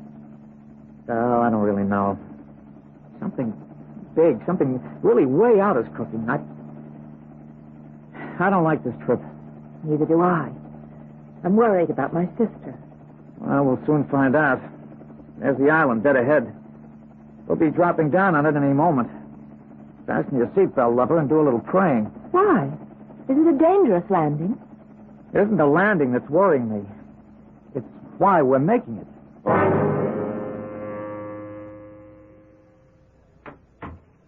How is it, madame, monsieur? No better, Tante Marie. Oh, but no worse. At least there is no pain that we can't control as yet. If there were a God in heaven... Hush, monsieur. For you to say or think that is blasphemy. And of all places, not in front of him. What? My inestimable ancestor, Richard the Red-Handed. Why do you keep his portrait hanging? This murderer, thief, robber? I don't know, Tante. He's a part of the family line, and to take it down would leave a gap in the succession. Besides, ever since I grew up, on my occasional visits to the island, he was a valuable object lesson to me. Because he is your opposite. Well, certainly not in looks, especially since I grew this beard. But in his soul. This man was all depravity. A product of his times, perhaps. Did you want me for something? Oui, monsieur. The bird with the great wing approaches. It should be landing by now. Yes, I know. The pilot short waved me he was on approach. Did you send Michael to meet them at the pad? With Pierre to bring the bags. Where will they sleep? Put Maggie, Dr. Fleming, next to Mrs. Richards. And Mr. Porter next to the bedroom that I'm using now. I must go downstairs and talk to them immediately. I'm going to be blunt and waste no time. Partly because, in my view, there is none to waste, and mainly because a surgeon's knife has to be swift and sure. First, Felicia is not having a baby. What? Miscarriage? Oh, I was afraid. No, when Maggie. There never was any baby. That was just a general cover so we could disappear from view. The truth is, you must know that it is as hard for me to tell you as for you to hear. Behind the optic nerve is a melanomic tumor. A cancer that is neither operable or reversible. Oh, Lord, no. Chief, no. Does that mean... She'll be blind in a matter of days. She isn't dead before that. In either case, death is inevitable. I want to see her. Of course you will. But first I must ask you to understand and to help us. We've only been waiting for this, for you to get here. This will be the last time you see your sister. What do you mean? I mean that once you have said your goodbyes, and I have said mine, Felicia and I have agreed that she will be placed under radical hypothermia in suspended animation. Before she's dead? The greater her chance for recovery when she is revived in the future. By the time a cure for her condition can have been perfected, and she can be returned to life. I won't permit it. I'll have you stopped. How? Everything is ready. You're isolated on this island until I arrange to have you taken off. I warn you. If you do this, Richard, I'll have you arrested for murder. That will be rather hard to do, since once Felicia is successfully put to sleep, I shall follow her. If we die together. But if she is to wake someday, she wants as much as I do for me to be there. Now, wait a minute, Chief. You're as good as committing suicide. Not if you believe as I do. I'm only using all of my money for something worthwhile. I am buying the woman I love a piece of the future, and my right to share it with her.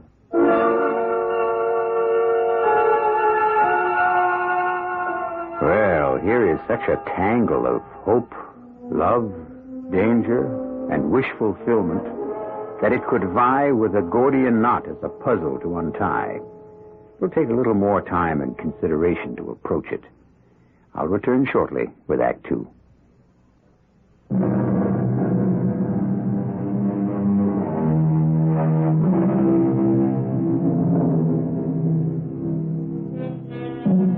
The Gordian knot, as I'm sure you will remember, was never unraveled.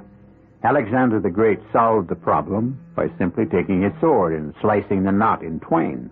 A quick and easy remedy to a tantalizing and difficult problem. But can this one be solved as easily? I still think you must be mad, Ross. I'm sorry to hear that, Maggie, since your specialty is psychiatry. But I can assure you that you are mistaken. Even admitting some techniques have been perfected to preserve the body, there's no way to return it to full life. Not now. But within the next 50, 100 years, who knows what techniques will be devised? Say even 1,000. If those techniques are developed, they cannot be used on a body that has decomposed to dust. Maggie, please, let me take you down and show you the lab that we have built, the preparation and precautions that have been taken. Have you met Dr. Berkeley? No. What's the difference? It's all impossible, as Bill can tell you. Under the circumstances, no doctor would issue a death certificate. There may be no need for death certificates. I give up for the moment. I want to see Lisha.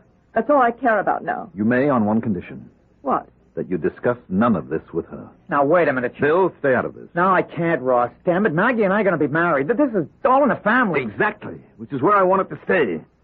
Maggie, please, for Felicia's sake, she's under sedation, barely avoiding excruciating pain, and she has no illusions how hopeless her case is.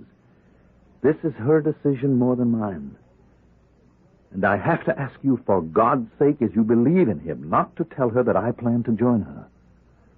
You know she'd rather die in hopeless agony than think her illness would stop my present life. You don't ask much, do you?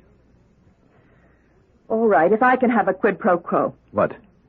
I will say nothing of our conversation together here today. If you promise to take no action until we've discussed this again. Granted. One moment. I'll have Tante Marie show you up. Oh, that old lady who greeted us when we came in? Yes. How old is she? Where does she come from? She's from Martinique. She's been in the family employ since before I was born. We used to have large holdings in the Caribbean centuries ago. I suppose Tante Marie is descended from some of the servants who came back with my original ancestor who bought this island. Oh, she looks at least 100. I wouldn't be surprised if she were. Entree, Tante Marie. This is my wife's sister, Dr. Margaret Fleming. Will you take her up to see Mrs. Richard? Grand plaisir. Madame le docteur, if you will come with me. Thank you. Remember our agreement. I won't forget. After you. You've been with Mr. Richard's family a long time, Tante Marie. Ever since I first came to this house. And you stay here always? I stand guard. Stand guard? Over what? Over the past, the present, and the future. Here I make my home. If Madame le Docteur would go up the stairs... Of course. It must be very lonely in this great, huge, old house. There are others who watch with me. Michel, Pierre, Jean. We are needed here. To the left, if you please. Oh, this gallery, how magnificent. Are these all portraits of the family? From the first to the present, Monsieur Richard. Before they became American, they were of the British nobility. Well, which was the first American? Or the last Englishman? There. Before you. But that could be Ross himself. I mean, that could be the present, Mr. Richard. What an incredible resemblance. You see only the outward look, or what the artist paints. That one was the devil incarnate. He died 300 years ago. Has my sister seen that portrait? I think poor wounded little bird. She was too sick when she came here to see or know much. Is she so ill? Oui, Madame le Docteur. I am an old woman without your education, your knowledge. But the shawl of death is about her shoulders. Bill, did you bring the power of attorney? Yes, in my attaché case. All right, let's start with that. I want it to be a full power.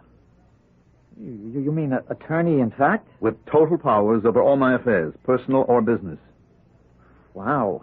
Well, I don't know about that. First off, shouldn't it be Mr. Dietz? Dietz is too old, Bill. I want a young man like yourself, who'll last maybe long enough till I get back, and whom I can trust absolutely. Well, you can trust me, but... But what? Come on, Chief. This is a pretty wild ride. If you went through with this, are you legally dead, or are you alive? Or where does Felicia stand? Felicia is as good as dead right this moment.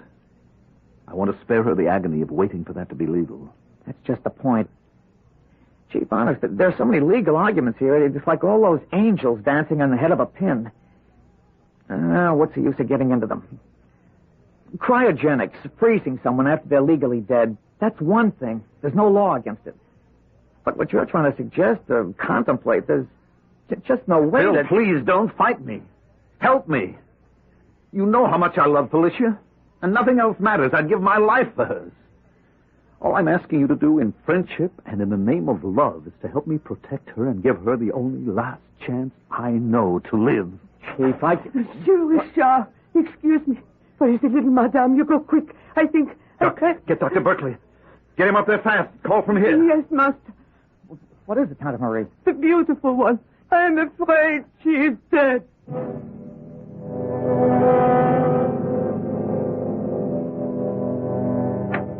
Maggie. Maggie, what happened? It's Lisha. She's dead. Oh, Bill, we only had this little time together. Maggie, what happened? These melanomas, they go wild. Was Dr. Berkeley here? Oh, yes. He'd been expecting it. Well, now what? He's gone downstairs to the vault, the crypt, to arrange with his assistants for perfusion. You mean they're going ahead with what the chief wanted anyway? Oh, it makes no difference now. It's all perfectly legal. Is there some way I can help? Not Lish. Not her anymore. But Ross. What about him? I hope when this form of burial he wants is over with, we can try to help him. I don't know. Well, what do you mean? He's like a wild man. He chased all of us out of the bedroom to be alone with Lish. I tell you, darling, the only thing that's keeping me from going completely to pieces is my concern about him. You think he's blown his... I mean that he's not sane? I think that Ross has always walked the tight edge of being schizoid. I just hope he hasn't slipped over and become paranoid. Where is he now? Alone with Lish. I'd better go up there. No. No, leave him alone. He has the right to vent his own sorrow in his own way, alone with his wife. Hold me tight, Bill. Oh, darling. Because of Lisha. And because I hope and pray, if Ross is left alone, he can find his own release.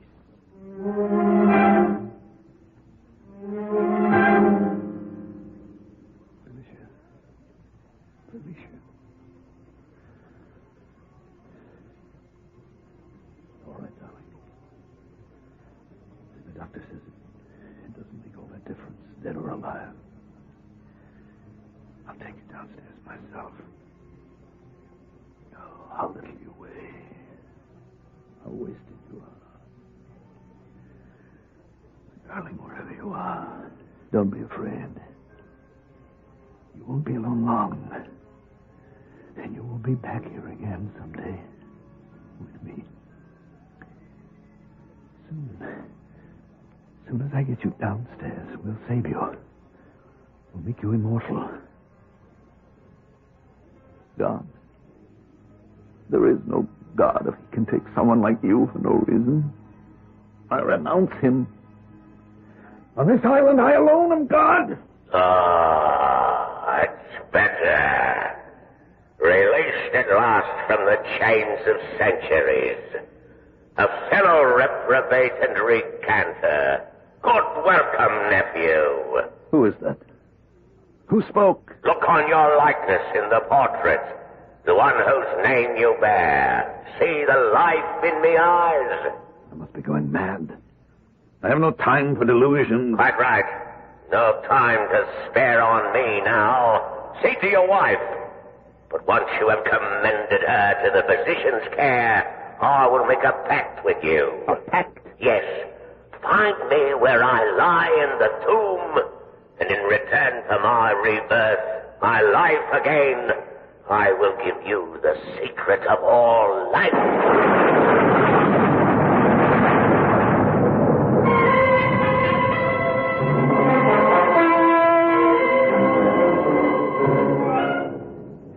How long are they going to be down there? It's a long process. I don't understand. The blood has to be removed and stored. The body perfused with glycerol or some such substance. The only thing is, Ross, I'm so worried about... Now, look, forget it, dear. His affairs are all in order. Just to set your mind at rest, I'll check them out, okay? All right. All right, good night, love. Try to get some rest.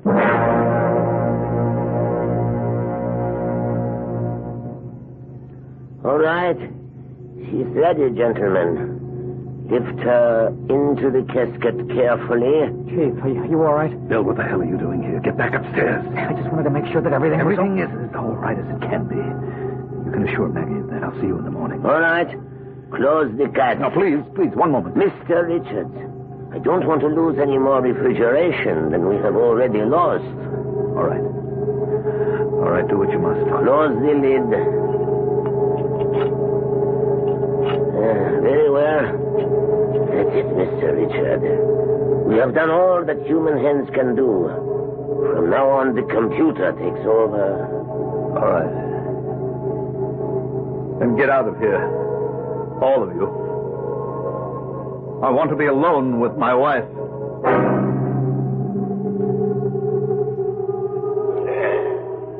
o'clock of the morning, just before dawn. An excellent time for our business. So before you wake, my 10th generation nephew, let us make our bargain. I, too, once loved a woman, a princess I stole from Martinique, bringing her here to this chateau I built along with a faithful serving woman. The aged crown you now call Dr. Marie. But I'm tired of my Marguerite and not being cursed with a conscience as you are. I threw her into the sea. My stupidity was in not realizing that having trafficked with heathens, I had made myself vulnerable to them. The woman, Dr. Marie, is a Vaudin, high priestess of voodoo. And she even as your wife was killed. Stabbed through the eye in a waxen image by a golden nail driven into my brain. Find me where I lie in my tomb in this same crypt and remove the golden spike. Then I shall return and in reward offer you the secret of all life.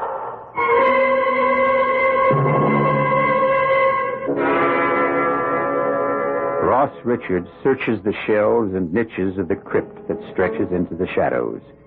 At length he finds a casket, and smearing away the dust, reads, Sir Ross Richard, he that was called the Red-Handed. With an effort, he opens the ancient coffin. In the bottom of it lies no evidence of a corpse, only a small, crude figure of a waxen doll with a golden spike driven into one eye and through the brain. I shall return in a moment with Act 3.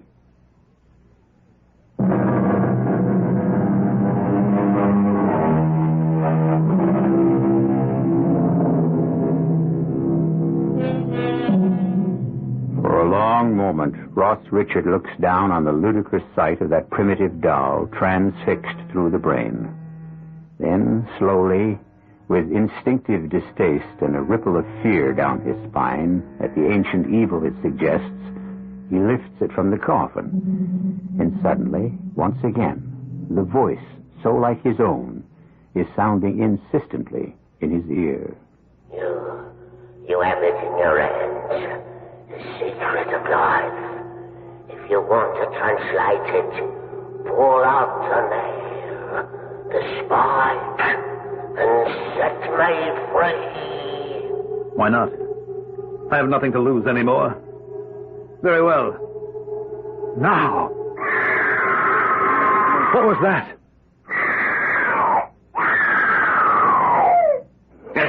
The voodoo woman. In despair that I have triumphed at last. Hey, put her aside. I will take care of her later. Now there is our pact. You have freed me. I must be going mad. I can see your shape standing before me, doublet, sword, a ghost out of the past. Reborn, but no longer ghost. You promised me the secret of all life. Yes. The more fool you to trust me. For I shall have it, not you. What do you mean? Can you see me anymore? No. Because I have already occupied your body and cast you out. How could you have trusted me, poltroon, idiot, sentimentalist? The secret of life is to own a body, as I now own yours, leaving you to wander as I have between heaven and hell. No! God help me! You renounced God and turned yourself over to the devil. As his advocate, I claim title to your body by right. No, never! Never! Too late. This body is mine. No, I won't let you. You can't stop me.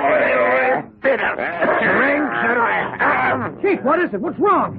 Let him alone, Bill. It's some kind of seizure. I'll handle it. I need a hypo. Darling, look there. The first cabinet, the autoclave, just beyond... Okay. What is it, darling? It's some kind of a seizure. Help me now. Okay. Roll back that right sleeve. All right, sure, Maggie. Here's the hypo. Now help me hold. I'm holding, okay. Now. I'll get... There. Should take hold in a minute. Oh, what happened to him, Maggie? It's just what I was afraid of. He's gone over the edge. The question is, into what?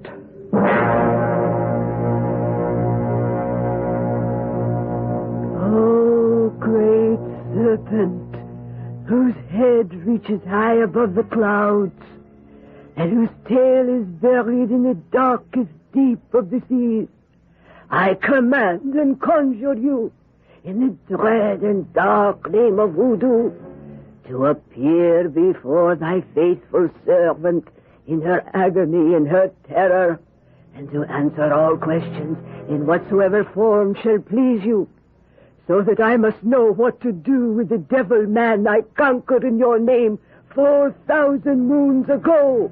and who now walks abroad amongst us again. Hear me, I beg you, and tell me if my time is come at last. And if not, what is my task? Tante Marie. Tante Marie. Tante Marie. The master. Master Quitch. Can you hear me? I hear you. Where are you? I do not know. In space. Nowhere. Blankness. I am cast out.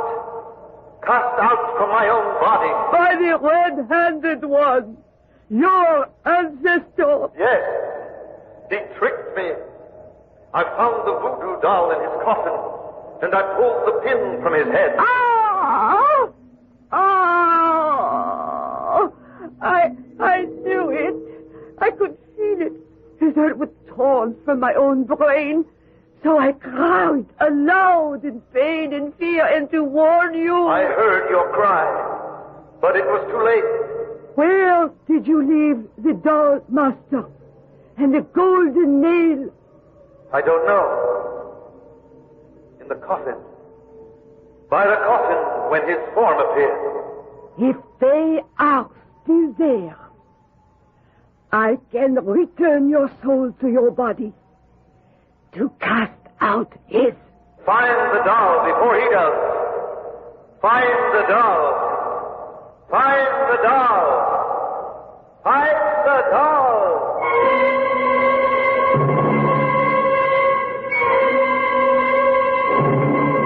Find the doll.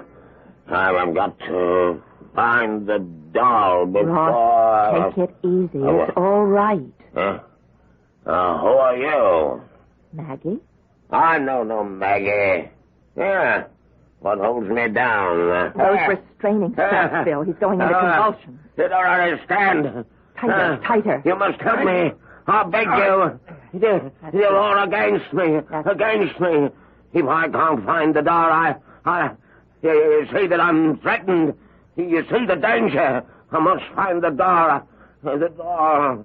The doll. Good Lord. What's wrong with him, Maggie?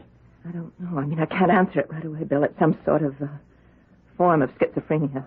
Compulsion, neurosis. Except the convulsions are not classic symptoms. There may be a somatic problem, some neurological complication. I really don't know. When we got here last night, my brother-in-law told me that it was his intention to have his sister perfused and put under radical hypothermia before she died. That was his intention? Would you have done that for him, Doctor? I am an old man. The last best part of a long life has been in the study of cryogenics. I believe with all my heart that we stand on the threshold of a breakthrough. Would I have used this technique on Mrs. Richard had she been alive? I don't know. Fortunately, I did not have to face the temptation. And what about Ross himself? A young man in the full vigor of health. That is another question. For no more than any other position do I pretend to be God. But no, we are not ready for that yet, if ever. You need have no concern as long as Mr. Richard is alive. Thank you, Doctor. That's all I want to know. Come on, Bill. Right with you. We've got to get in touch with the mainland. Ross has got to be taken to a hospital with full facilities and have his condition evaluated. Where's the phone? I don't know. Probably in the study. Look, here's someone who should. Tante Marie? Oui, monsieur the doctor? We want to find a phone. That is in the master's room, where I do not know it is hidden. What's that you have in your hand? The voodoo doll the master found, and the golden nail that he took from its head. The what? The master is with the doctor. How is he? He's quite sick, Tante Marie. That's why we need the telephone, to get a helicopter here to take him to a real hospital. hospital cannot help. His sickness is of the soul. He does not live in his own body. What? Bill. And if he doesn't, then who does? Come with me. I will show you. You don't think there could be anything to that old dame's claim about the picture? I think quite possibly there could. Keep looking for that phone. Yeah, sure. You can't be serious. I don't believe in voodoo mumbo-jumbo, but in Ross's state of mind, he might have. It could have been very real to him. You mean because he's half off the track anyway, this might have been enough to knock him all the way? Something like that. Bill, I've got it. I've got it. Where? Here, in the closet. Oh. What's the matter? No tone. Here, listen. Yeah. The line's dead. This is worse than useless. Is there any other way off this island? Well, there are boats and a channel if you can navigate it. Well, why can't you? You have to see it to believe it. Oh, there must be someone on the island who can get through besides Ross himself. Well, let's go find him.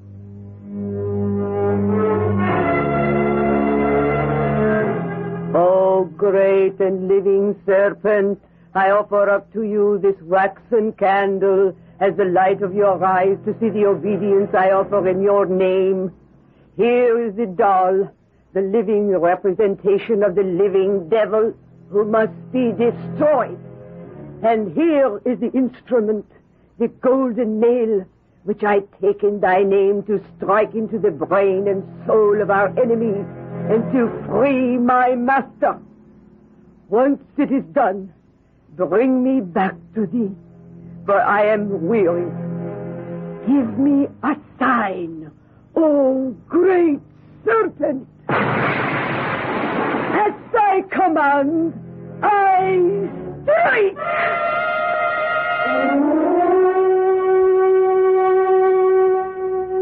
Dr. Fleming. Yes, Dr. Berkeley, what is it? I have been looking for you. Where were you? We were down at the harbor. We're trying to make arrangements to get off the island. What is it? Mr. Richard, he died suddenly in one huge convulsion. I don't know what happened. Hey, wait a minute. Anyone smell anything burning? Yes. Do you suppose the storm, It could lightning... not affect us in the catacombs. Coming from upstairs. Come on.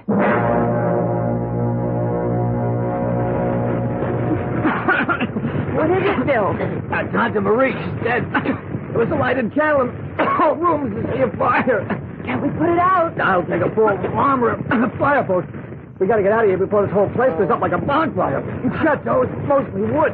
It's dry as tinder. Good Lord, perhaps I am being punished. We've got to get everyone out of here. What do you mean? Well, with all my precautions, I never thought of this kind of fire. It generates enough heat to melt through to the hydrogen. It isn't only the house, but the whole the whole island that could blow sky high.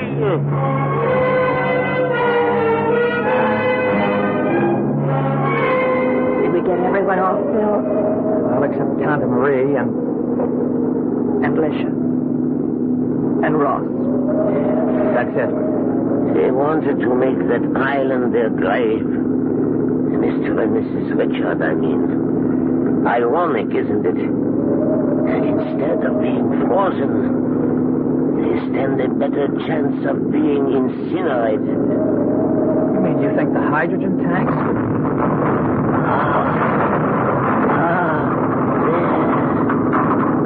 There is your answer.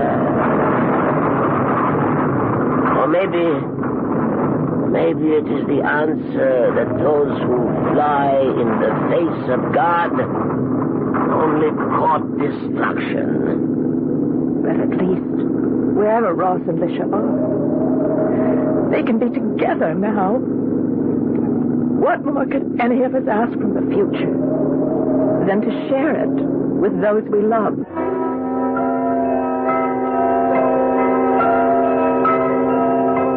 A strange, tortuous story, and one that, in spite of all the pyrotechnics, really has no ending. I can only leave you with nothing but questions. I have no answers. Is there anyone who does? I'll be back shortly.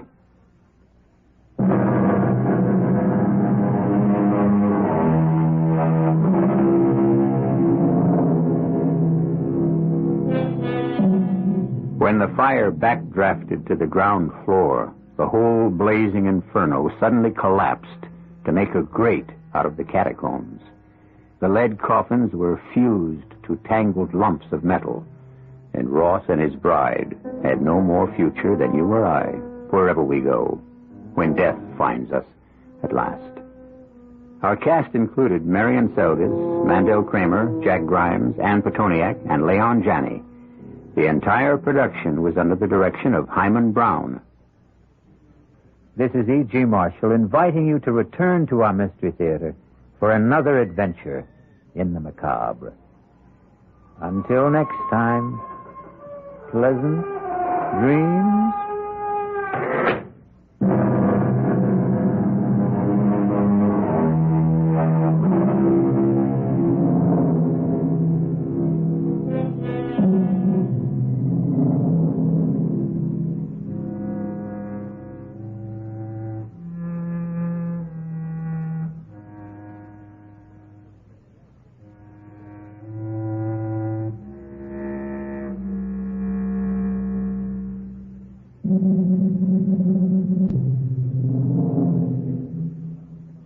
Mystery Theater.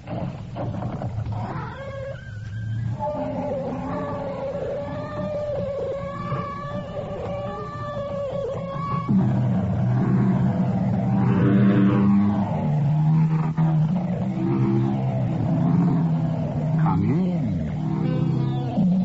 Welcome. I'm E.G. Marshall. Are you one of those who believe that the voices of those you love can reach you from beyond the grave? And if you do, should you summon them up? Or is it wiser to leave the dead past to bury its past? I offer no answer. You decide for yourself on the basis of this story of men who flirt with death all their lives. If he didn't keep her on the track, he made that curve all right. Yeah, but he's catching up on the straightaway, and he's going to try to... No! What is it? It's the same pattern that killed my father. It's okay. He has plenty of room and enough speed if he just keeps his nerve. Oh, Judas. What? He chickened out. The damn fool's trying to come back inside, but the car won't hold it. Oh, good Lord, she's lost.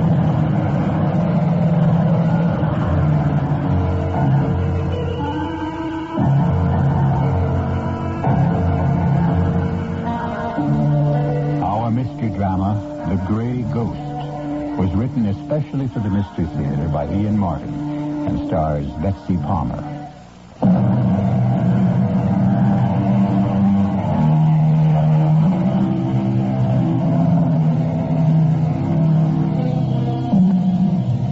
All of us have private ghosts of one sort or another, remembered terrors that lurk in shadows deep within us, or specters that lean over one shoulder, ghouls that haunt us by day or night. Psychiatry wouldn't be a very profitable area of medical practice if we didn't. This time around, though, we speak of gentler ghosts, ghosts that the memory refuses to let go, who may not bring fear, but can disturb our lives and haunt us just as thoroughly. Can I get you another pillow, Mrs. Richards? No, thanks. Or a blanket? I don't feel like sleeping. Long night. It'll be 4.5 hours before we reach Rome. Maybe longer. We can't get around this headwind. I really don't want anything, thanks. Well, if you're sure there's nothing I can get you. Maybe a drink. No. Unless you happen to have one labeled Guaranteed Peace of Mind. I wish I could provide it. I'm sorry, Mrs. Richards. Even that really doesn't belong to me. It's my husband's name. Oh, dear. You lost him? In a manner of speaking. He didn't die, just a divorce. That should make me gay, shouldn't it? I beg your pardon? Just a bad joke. The gay divorcee, right? Isn't that the stereotype? Well, I'm not. I'm one of life's losers, and it seems to be a habit that I can't shake. Oh, I just couldn't figure you for a loser. Not anyone as beautifully dressed and as lovely looking. Beauty is only skin deep, and the clothes are someone else's design, not mine. That's another one of my failures. If you want to talk, I'm technically on a break, and I'm a good listener. Thank you. I can't see your name. Angie. Angie, thanks. But I think I'd just soon be alone. Well, If you need me, just ring. I don't need you, Angie. I don't need Ken. And most of all, I don't need myself. What I need is... Oh, Duchess. Long time no see. Oh, Dad. Not anymore. Always.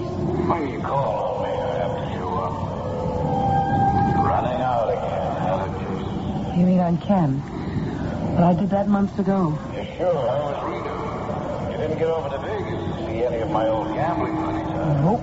I stayed my legal time and got out of town fast. Why, Duchess? Oh, I couldn't cut it, Dad.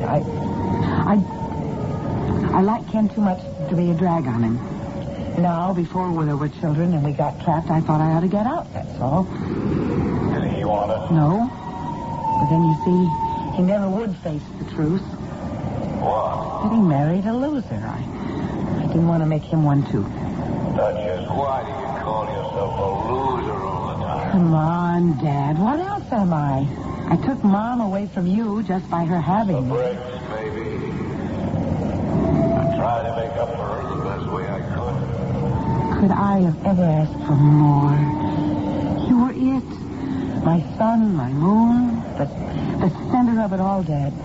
And not only just my father and my friend and my special boyfriend, but you were somebody. Kip Stabile, right up there with Jackie Stewart, Stuart Moss, and Graham Hill. What do you think it was like at those last few Indies? The two that you won. Even the one you lost, except the one I really won. The one you should forget. I can't. You must. No. Took me right out of this world. No, I can't shut out the memory of you passing Alex high on the turn. And the way he drove you off and through the rail, and I can see the car in the air spinning and turning and then crashing, and the sheet of flame, that sheet of flame. Right, Duchess, knock it off. There are real chances you must take. You don't win them all. Just stop remembering. Shut it out of your mind. Let me lie a little easy in my grave. I can't. You were my whole world. You were never a loser, Dad. I've never been able to believe it really happened. You never died for me. I'm dead enough. Why won't you accept it? I know you're dead, but I can't accept it. And once I lost you, well, I became the perpetual loser. Then I met Ken. Sweet Ken. And he was kind and gentle. And he made me a buyer. I thought maybe that was the way out, but Ken fell in love with me. So I married him. And I thought maybe that was my way out. Well, it wasn't. Why, Duchess? Because I couldn't offer him enough in return for what he wanted to give me. He couldn't measure up to you, Dad. So, I'm running. Where? Did you play pin the tail on the donkey? Well, I picked Rome. On a buyer's trip, I was once kind of happy there, and as happy as I can be since you went out like a shooting star. You know Freud isn't my bag, Duchess, but what are you going to find there? I don't know. Maybe enough courage to keep myself from swallowing those sleeping pills that I've been saving up. You wouldn't do anything stupid like that. I'm not so sure. I'm sorry to bother you, Mrs. Richards, but we're running into some turbulence. Will you please fasten your seatbelt? What is it? Are you all right? You look as if you'd seen a ghost. Not seen a... I'm sorry, what did you say? Oh, don't be alarmed. It's nothing serious. But we're running into a bad storm, so please fasten your belt. And excuse me, the pilot reports rough weather. Fasten your seatbelt, please. Dad, maybe this would be the best way. Just to go out as you did. And have it all over with.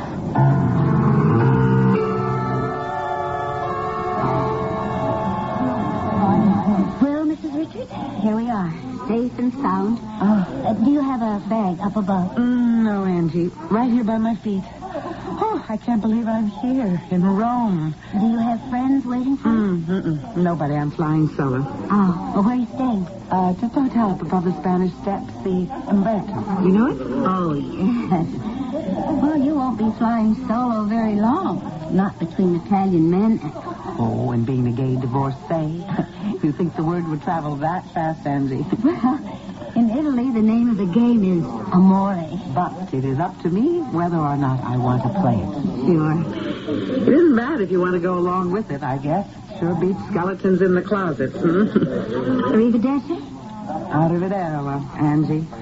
And maybe it might be a lot better than ghost spats in the belfry, I guess.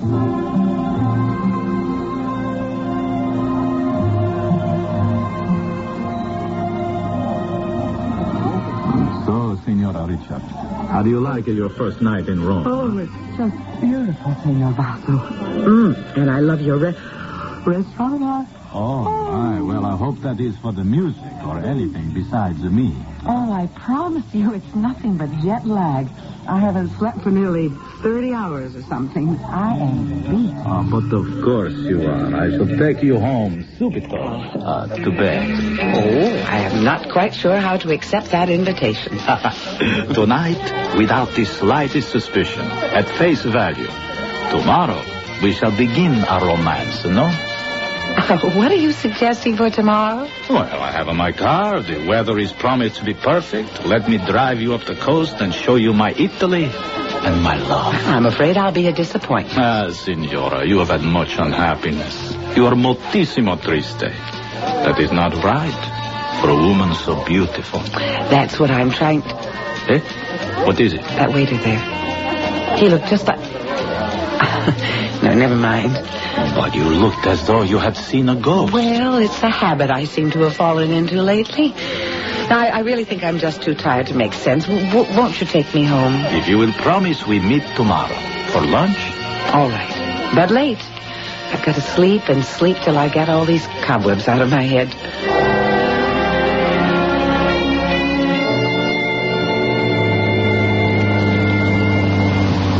So, you will not be in Rome long, Mrs. Richard? I don't know, Senor Basso. It depends. On what? My mood, I suppose.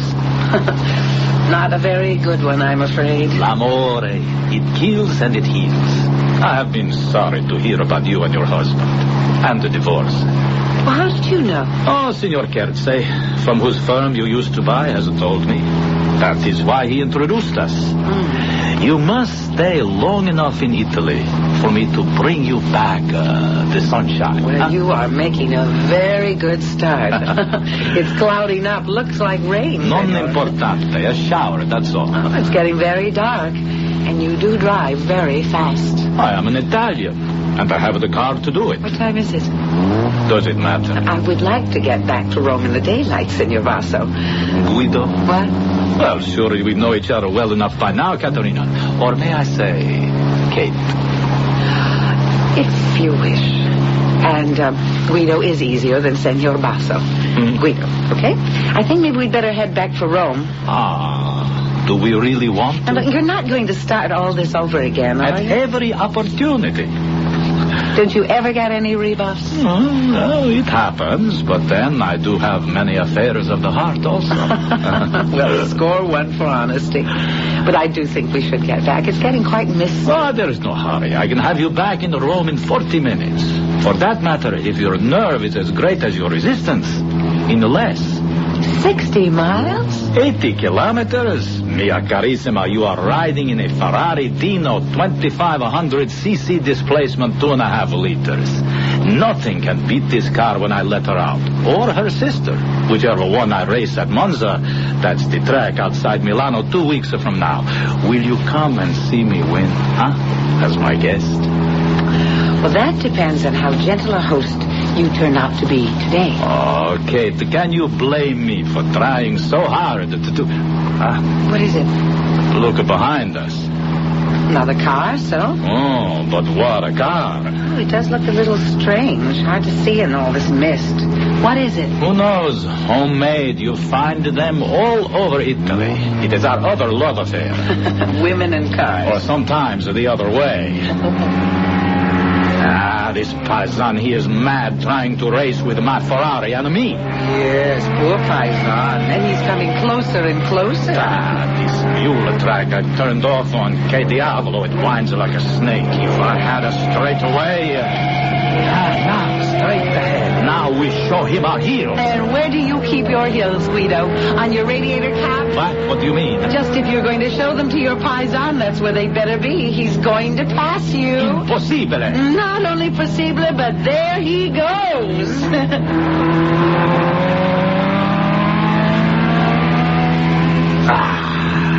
Guido, you're slowing down. And I thought you never gave up. Well, you hear what's happened to my car? Oh, serious? No. She is due in the shop to be taken down on Monday. She needs an overhaul. I shouldn't have let her fall out in this condition. Now I am filled with, superstition. Huh? Did we really see that car? It passed us? Of course. Who was driving? Well, in a crash helmet and goggles, how can anyone tell? What is it? I don't know. Just a sudden cold feeling that came over me. That it might not have been a car at all, huh?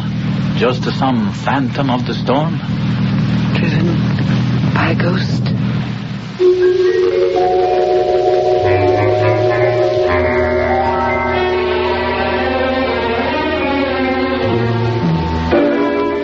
Was it a phantom car?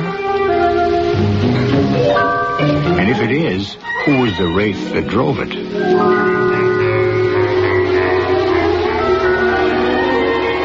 Was it a deterrent to Senor Basso's carefully planned seduction? Or was it part of his general plan to win Kate? Or at least, as we used to say more politely, her favors? I'll return shortly with Act 2.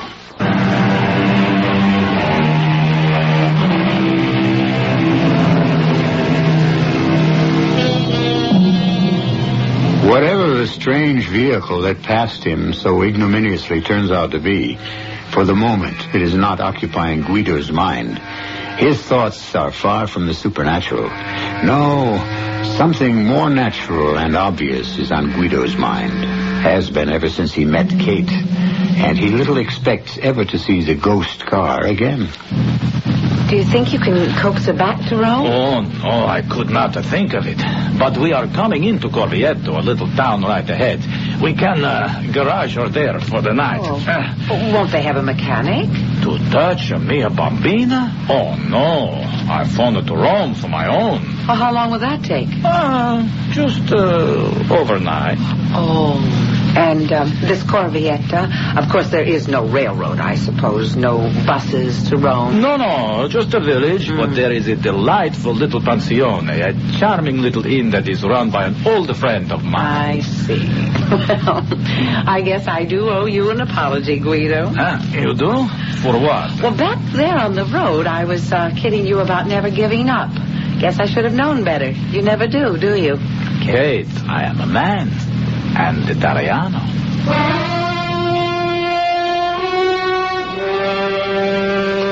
Buonasera. You wish to register? Per piacere. Come sta, signora Brandalione, huh? Sta bene. Molto grazie, signor Basso. Sì. Nice to see you. You and the signora prefer a room on the garden or upstairs? Neither.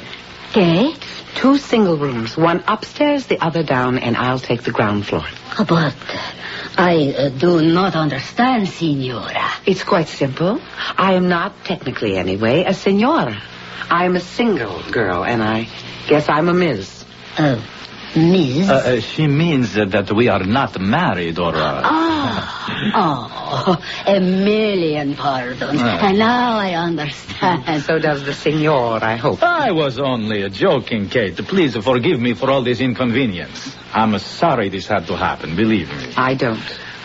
Don't what? Don't believe you for a moment that you're sorry. Oh, you are so right. And I will tell you something else, I think. What? I think you're a heel, Senor Basso. Would I deny it? Why don't you sign the register, Kate? And then the padrona will show you to your room, and while you freshen up, I will arrange for a dinner with wine and candlelight. And I will hope that when you come back, you will be more forgiving. And I shall phone my mechanic in Rome to be here first thing in the morning to fix the car. Okay? If you mean make a phone call, yes. Oh, I'm not forgiven? Well, I'd like to do a little thinking about that first. I will live on hope that you will be generous. Scusi, huh? The thing, how to say, the Ms. has no luggage. The only possible baggage you see is me. Now, where did the signor leave his car? At the garage, right across the street. Is there a mechanic there? Ah, but the best, Giovanni. But if you would care to see your room... No, I think I'd rather see Giovanni first. But of course. Shall I tell the signor you are there? Well, if you don't mind, any messages from me, I'd like him to get by himself. Oh, yes, Dad. If he knew whose daughter he was messing around with, he wouldn't be so smart. Giovanni? Sì, un momento, per favore. Che faccio mi... Something wrong. Oh, not in your life. Well, then why the... Oh, American, too. Hey, lady, I haven't seen anything like you since the Miss America pageant, 1971. Well, thank you. I feel like a wine. Was that a good year? Oh, the best. Every one a winner. But not one could hold a candle to you. And here I just about decided that you were all American yourself, Giovanni. Joe'll do. I am American. Born and bred there. It's my country.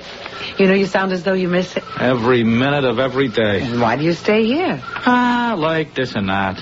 Yeah, you know, when my mom died and nothing would do but my pop had to come home to the old country, you know, that's for laughs in a way. Why?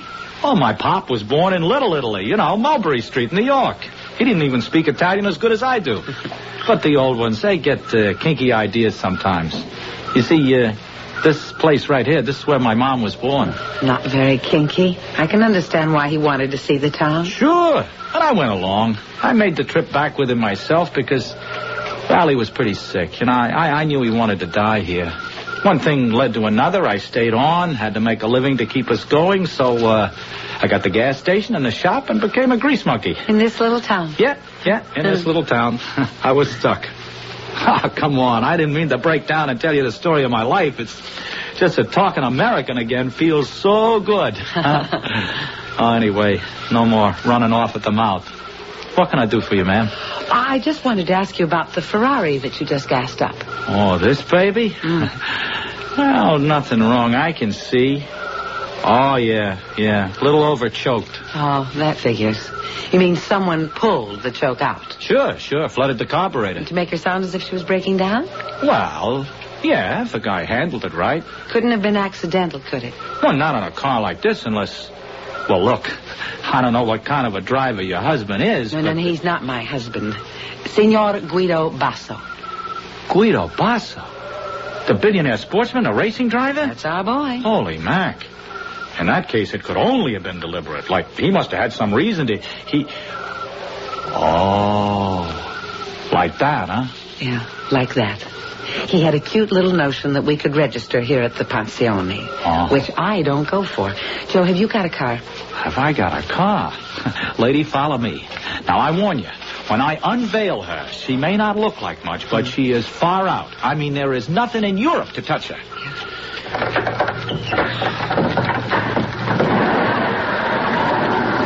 Well, there she is, ma'am. I call her La Bellissima. The gray ghost. Huh? The what? You passed us on the road a while back so fast that we weren't sure whether you were real or a mirage. Oh, she's for real. Yeah. I figured this was the Ferrari I blew by. But I never figured I was kicking dirt on Guido Basso. Joe, will you take me back to Rome? I'll pay you, of course. Oh, no, forget it. I'm closing up anyway. Well, what business is there now? Besides, how often does a plain Joe get a chance to play Sir Galahad, huh? What do you want to leave? As of 5 minutes before I even asked. You are on your way right now, ma'am. Climb in. The name is Mrs. Richards. But as long as we're going AWOL together, why not make it Kate? Okay, Kate, but I feel a little bit shaky. Why? Guido Basso, holy cow. What are you afraid of, that he might catch up with us? Lady, I mean Kate, not while you're riding these white horses. 250 of them under that hood. Plus a special injection carburetor which makes all the difference. A little gimmick of my own, you know. I call it the Ross Special. Ross, is that your second name? Rossini, before it got cut down. Now listen to this chorus sing. The only thing faster is a jet plane, and you can't run them on the ground. Guido Passo, huh? Oh, I'll bet he popped the cork when I passed him. It's going to make him a hell of a lot madder that you passed him up.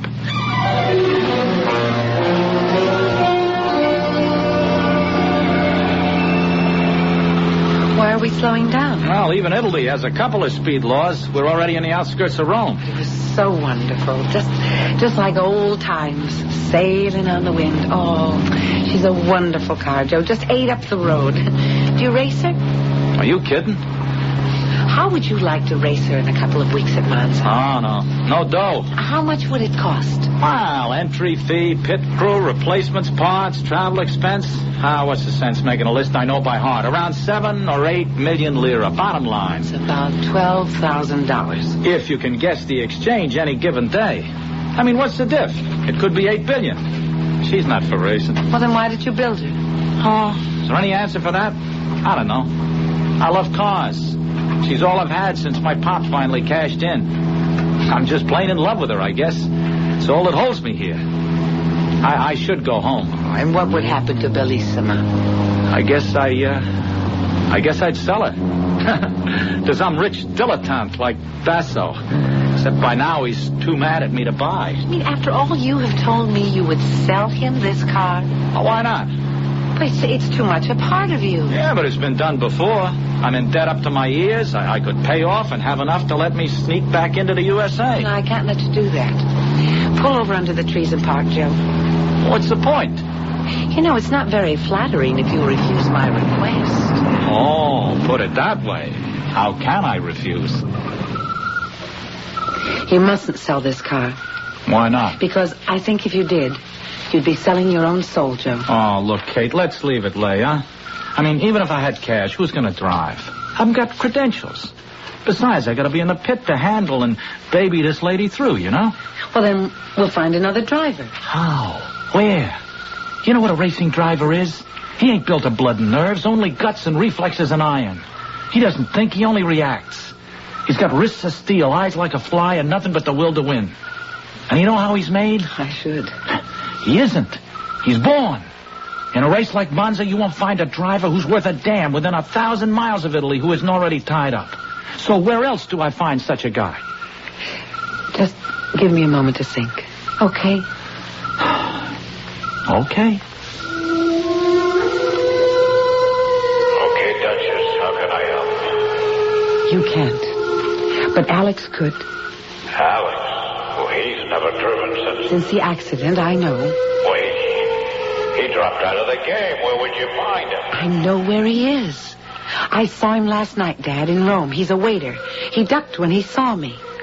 Alessandro Corfi, a waiter? A lot more than he deserves after what he did to you. But he can drive. Oh, will you stop blaming Corfi for me? What happened was the chances you take. Are you sure? He didn't panic or deliberately drive you into the wall on that turn. Well, why did he quit then? Do we have to rake over the old ashes? Let it go, Kate, will you? We're well out of it. Why try to get back in? But, Dad, you said I've been running away from things, that I'm afraid to turn around and face life. Well, I think it's time that I did, and this is just as good a place to start as any. It's gonna run into some heavy dough, baby. Well, I still have most of what you left me. Yeah, little enough that was. It'll take most of it. Dad, I am a gambler, just like my old man, and I'll win it back if you'll help me. How? When I talk to Corfi, coax him to come back to driving. Oh, it won't be easy. Look, Kate, maybe you better let sleeping dogs lie. Who is talking about dogs? I'm talking about horses, Dad. The kind you used to ride. Maybe not 4,000cc class yet, or the big purses. This is a sports car racing, 2.5 liters, but it's a beginning. And Joe will go on to build bigger and better cars and get bigger and better sponsors. And I want to help him buy that future. And what about your own? Well, maybe I can prove to myself I'm of use to someone again. And then I can find mine. I don't know, Duchess. You don't know what you're asking. Ted, you wouldn't let me down, would you? That's the whole trouble, Duchess. I'm afraid I might have to.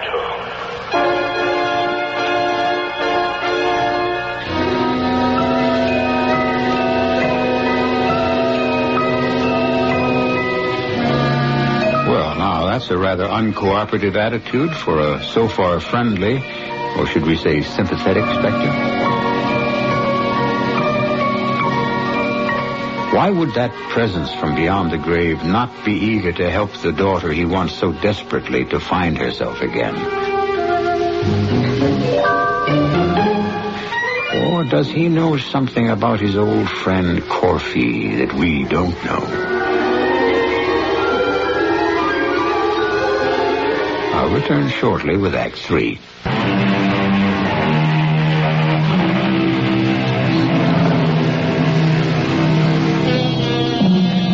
Soft Italian moonlight filters down through the trees, sending a dancing pattern of light and shadow across Kate's face as she lies back with her eyes closed in the car. Sitting beside her, Joe watches with a small frown of puzzlement. Has she fallen asleep? Or is it just a trick of the rippling shadows that makes it seem as if perhaps she were talking to someone? Then suddenly she opens her eyes. I know where to get your driver. Where? Who? Well, someone I saw in a restaurant the night before last. A waiter. A waiter? Named Alessandro Corfy. Alessandro Oh, scrub it, Kate. He hasn't driven in over 4 years. I think we can get him. You don't understand. There was an accident at the Indy Speed Trials 4 years ago. His best friend got killed. I know. He was my father. Chips DeBeal was your father? But I thought you said Richards. That's right. That's my married name. Oh. And, unfortunately, my divorced one. Oh. Does that bring out the Italian in you, Joe? Give you any ideas? None I mightn't have had before. Well, cool. I told you this is a partnership, and it's strictly business. What partnership? Ours. I'm going to put up the money so that you can enter La Bellissima at Monza. Oh, hey, now, wait a minute. I It's can't... racing money, Joe. It's the money my dad left me. Look, I told you what it's going to cost. If we can hold it to $10,000, I know I can swing it. We can save on 2 items, the pit boss and the driver. Look, me, you got, but you honestly think you can get Corfy to drive? Well, I think he can be persuaded. By you? By me. You know something? I wouldn't be surprised if you can. Then we have a deal? You get Corfy to drive La Bellissima, and you got 50% of the car. And, Joe, it's so good to see a man come to life again. Listen, we race under any color you choose. I like the gray ghost just as she is. The Gray Ghost. Yeah, that's great. Let's call her that from now on. Oh, brother, I'm as happy as a kid on the last day of school. Now you get me back to Rome so I can talk to Corfy.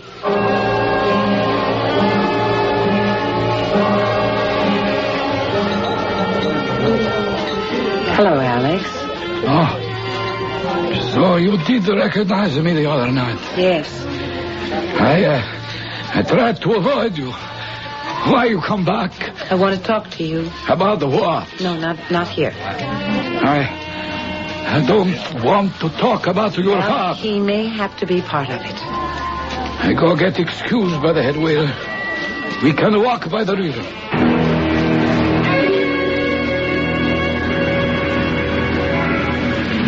What do I think of Basso's Ferrari? Superb. And what would you say if I told you I know a car that passed Guido as if he was standing still? I would say it is the best car in Europe. Well, how would you like to drive it at Monza? No, I never drive again. Not after what happened to Chip. You blame yourself for that? Don't you, Duchess? Well, I did. But I don't know, Alex. Now that it's far enough away, I think if the positions had been reversed, wouldn't have Dad done the same thing? What? Cut him off from passing on the outside, drive him to the rail, and...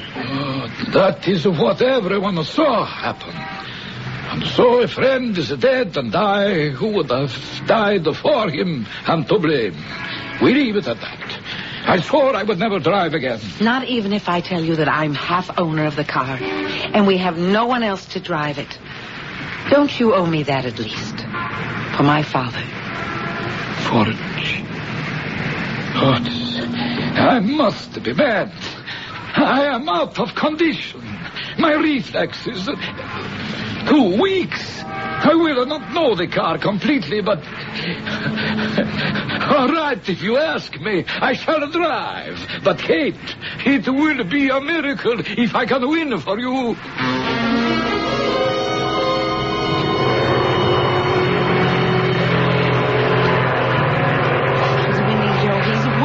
Can't believe it. Her first race. He's lapped the field at least twice. Yeah, except for Basso. He's holding on. He's a full lap behind. Stay with us. Hold up, baby. Hold up. Oh, I can't see. What is it? It's a bad crash on a far turn. Not Alex. No, he barely missed him. Oh, damn, he hit something. The off-front wheel. Is it bad? We'll know in a minute. No, the wheel's out of line. He's signaled. All right, boys. He's coming in next lap for repair. Run out 2 spare wheels and grab the gas line.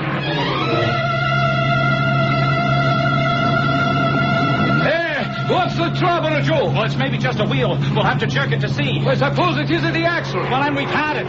Don't touch that wheel, Joe. Come on, you crazy? Baby, we can stop. Well, sure, but... Some Madonna, she run better on 3 wheels. Alex, you're not going out. You're not... You think not. You see who that was? Basso. He's made up. Stand away.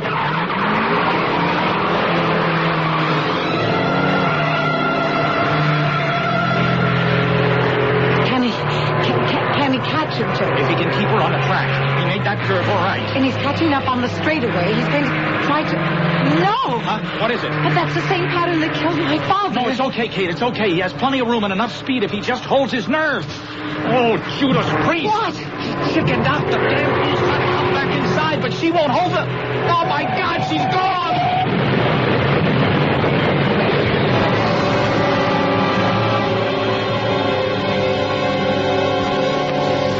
Well, I suppose we have to go in and see him. Alex?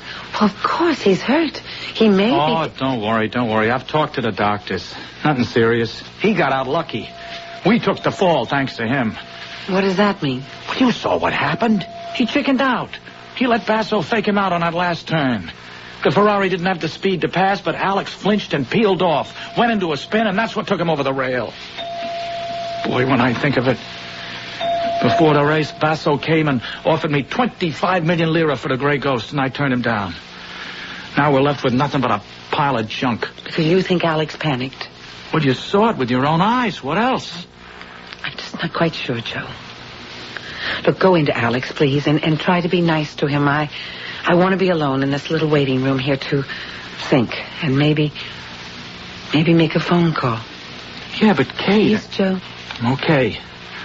Only don't leave me too long with him. No, I won't. It'll be so short. The end. After all these years. So you finally know, Duchess. I think I do. And you're ashamed of me. No, I didn't say that, Dad. You have to be as ashamed as I am of myself. What happened? You saw it all today, Duchess. Almost the way it was at Indy. Like Basso, I had the outside. I thought I had the speed to take the lead on the turn, but there wasn't quite enough. I was so wide, I was afraid to brake. It might have put me through the rail. So even though I knew I couldn't make it by cutting in front, I panicked, cut on down, figuring that Alex would brake rather than take the chance. My rear end would knock his front wheels out of alignment. But I'd cut too sharp, and I went into a spin, and that took me right up the side and through the guardrail. Alex didn't ride you into it? It looked that way, but that wasn't the way it was. He knew I was crazy, that I'd lost my head. Same thing that happened to Basso today. Only he came through it all right. And Alex took the fall for him just as he had to take it in another way for me. Well, I guess I'm glad it's out at last. You won't be calling on me again. No, Dad. I don't think I will. Goodbye, Duchess. Maybe now I can rest at last. I've got to make a phone call.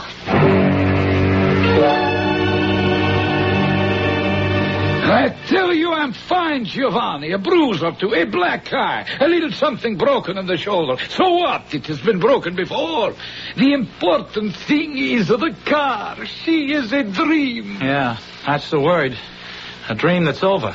Oh, hello, Kate. Joe, you mustn't give up. How are you feeling, Alex? Splendid. And Kate is right, Joe. One race we get the bad break, but next time... There'll be no next time. You won't be driving her again. You cannot think I lost my nerve. Well, what's the difference now? A great difference to me.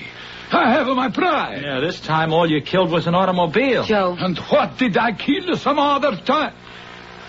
Oh, you mean... If you mean my father, that was not Alex's fault. Tell him the truth, Alex. No. Then I will. This is just among us three. My father panicked and lost his head just the way Basso did today. So is it a crime? It only meant he was human. But I'm not going to let Alex take the blame. Oh. Okay. Oh, I'm sorry, Alex. I'm sorry, but what good does it do? There isn't any car left. The gray ghost is gone. Oh, no, she isn't. We're going to raise her from the grave. Yeah, how? With Guido Basso's money. He's waiting to pay me for my half. He's promised to back her till she proves exactly what she is. The best racing car in Europe. So, you have a new partner. Oh, I don't know. He's really sorry. And he'll be with you all the way, Joe. Well, I mean, I just figured the guy for such a heel. Only where women are concerned.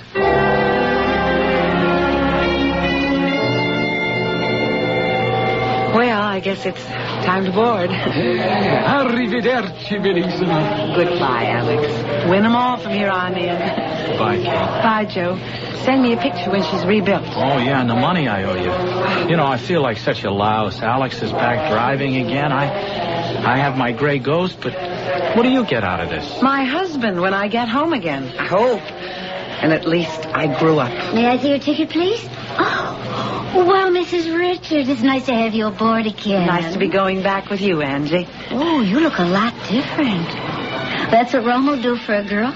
You must have found yourself a real Superman. I did. And he'll be waiting for me when we land in the States. I'm going to be married again, Angie. Oh, that's nice. Doubly nice, because it's the same man. Well, that's kind of like a miracle. Sort of. Funny. I had to come 4,000 miles to finally put a ghost to rest.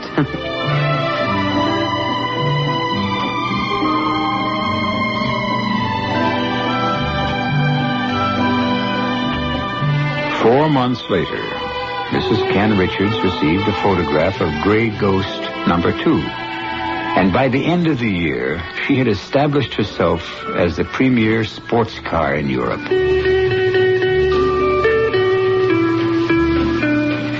By that time, Mrs. Richards was able to send a picture of an even more complicated machine that her husband and she had taken 9 months to build. His given name was Joseph Alessandro Richards. But somehow, everyone ended up calling him Chip.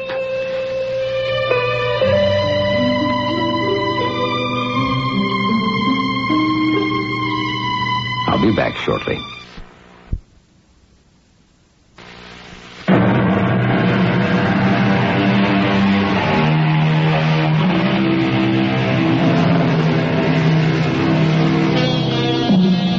If you should hear a voice from beyond or feel someone at your shoulder, I wouldn't trust it to be necessarily friendly.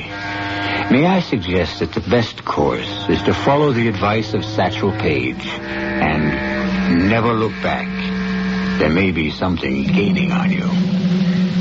Our cast included Betsy Palmer, William Redfield, Evie Juster, and Ian Martin. The entire production was under the direction of Himan Brown. 1945, World War II. Over 185,000 National Guardsmen casualties in Europe and the Pacific. Some people think the National Guard is just an excuse for a bunch of guys to get together and have a good time. 1952, the Korean War saw 183,000 Guardsmen called to action. That they're weekend warriors, not real soldiers. 1969, Vietnam. Guardsmen awarded 55 Silver Stars, 681 Purple Hearts. over 1,000 Bronze Stars. I'm Tom Selleck. I can't clear up all the misconceptions people have about the National Guard, so let me leave you with one important fact. If you bring together all the ready forces of the Army, Air Force, Navy, Marines, and Reserves, you still have only half the picture. The other half? The National Guard. Skilled, capable, intelligent people. People like you and me. Americans at their best. Tom Selleck, Guardsman, 1967 through 1973. This is E.G. Marshall inviting you to return to our Mystery Theater for another adventure in the macabre. You're listening to WWJ News Radio 95. I'm Earl Dickinson. In the next 3 minutes, complete details on these stories. State police in Ypsilanti are seeking an armed robber from a freeway holdup. And a 15-year-old from Oak Park is going to be tried as an adult for the 2 deaths he reportedly caused in a high-speed accident. CBS News is next. All news. All the time. News Radio 95. WWJ, Detroit. CBS News.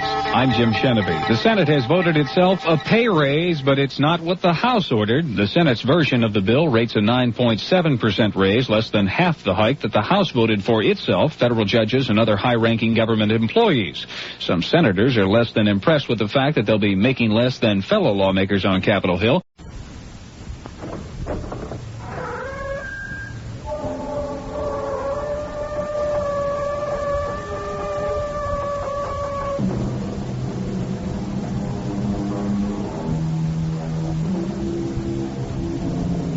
Come in.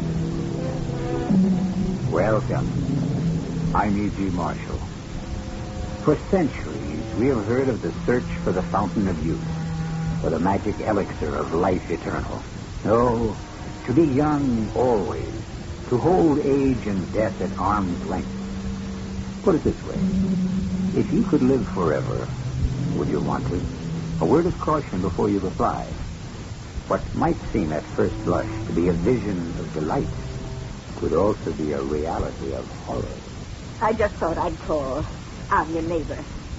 Welcome to Lake Raymond. Well, thank you. Won't you come in, Mrs. Mallory. No, Eleanor's gone to town on an errand. Oh, such a lovely-looking child. Must be wonderful to have a granddaughter like that. Granddaughter? Well, she is your granddaughter, ain't she? Eleanor happens to be my wife. Oh, well, me and my big mouth. No, that's all right. She does look young, doesn't she? Oh, yes, she does. Well, how old would you guess? 16, 17, 18 tops. Deceptive. She was 18 the day we were married. Oh, are you newlyweds? Newlyweds, my dear Mrs. Mallory. We're about to celebrate our 45th wedding anniversary.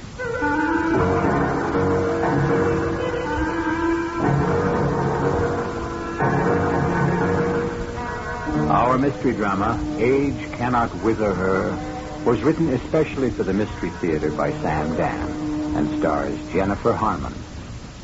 Jay continues on WABC.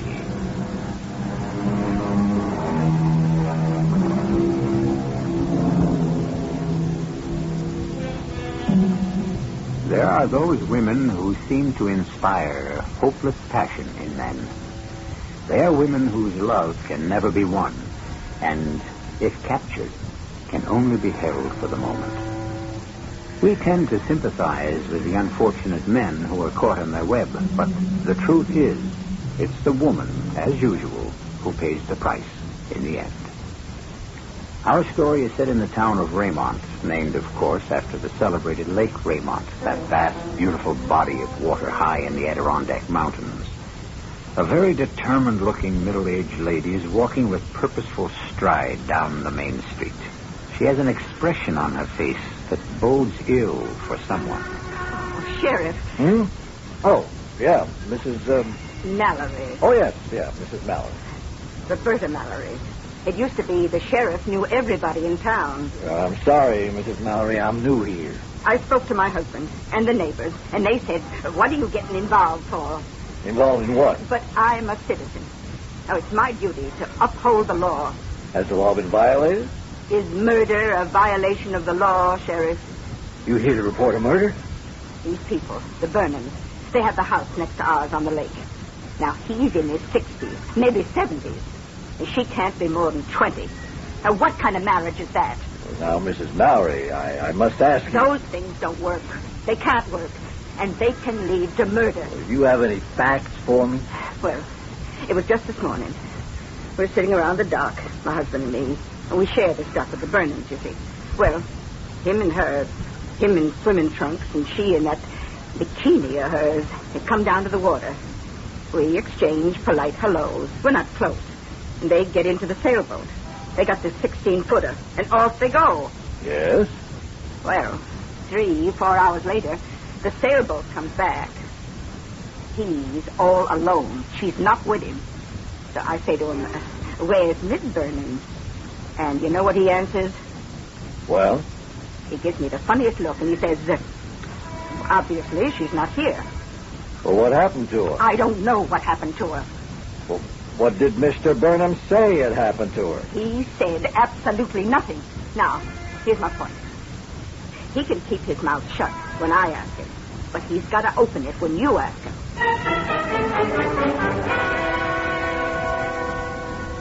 Mr. Burnham, you tell me what happened to your wife? I don't know. Sir, as I understand it, two of you went sailing this morning, and you came back alone. Yes. Where's your wife? Sheriff, I've already told you. I don't know. Did she leave the boat? Well, obviously. She wasn't there when I returned to the dock. Mr. Burnham, are you feeling all right? I have a headache. I suppose it was carelessness on my part. See, we had a very strong breeze on the lake, and she let go of the boom in order to tack, and it swung free. Well, you know how swiftly it travels during that maneuver, and it just caught me across the head. I must have passed out. For how long? I don't know. When I came to, she was gone. When this accident with the boom occurred, where was the boat? Well, we were quite some distance, several miles from shore. Is your wife a good swimmer? Well, no. Then if she did fall overboard, she'd drown. No, because she couldn't. Well, how can you say that? Because nothing can happen to her. Mr. Burnham, you better explain what that means. I can't explain it. I can only tell you that nothing can ever happen to her. Mr. Burnham, I'm afraid you don't understand the seriousness of your situation. Oh, I understand. I understand that my marriage of 45 years is over. When a man and a wife go sailing and the man returns What did you say about being married for 45 years? Well, today was our 45th anniversary. Mr. Burnham, your wife has been described as a woman of about 20. I know she hasn't changed one bit in almost... You realize it's almost half a century, Sheriff. This has been a devastating day for me. I'm required to rest in the afternoon. I'm sorry. I got to get these answers. What happened to your wife? Well, as I say, she had decided to leave me. And, of course, she was right. I was making it difficult for her. Well, when I was knocked unconscious, she may have thought this would be the best time to go, so she sailed the boat to shore, got out, and then she set me adrift again. And where would she go? Away. Lose herself once again in the world. Wearing nothing but a bikini, carrying nothing? Oh, I'm sure she had access to whatever she needed. I see. You got a picture of your wife? Well, we have only one picture in the house. It was taken the day we were engaged. Here, this one over here, on the cabinet. But that can't be the way she looks now. Oh, yes, exactly. Oh, no. She's 45 years older. Well, you would think so, but that's not true. When that was taken, I was 25 and she was 19. Today, I'm 70, but she's still 19. Sure, excuse me. I'm very, very tired. Why don't you just lie down for a few minutes? May I? Thank you so much.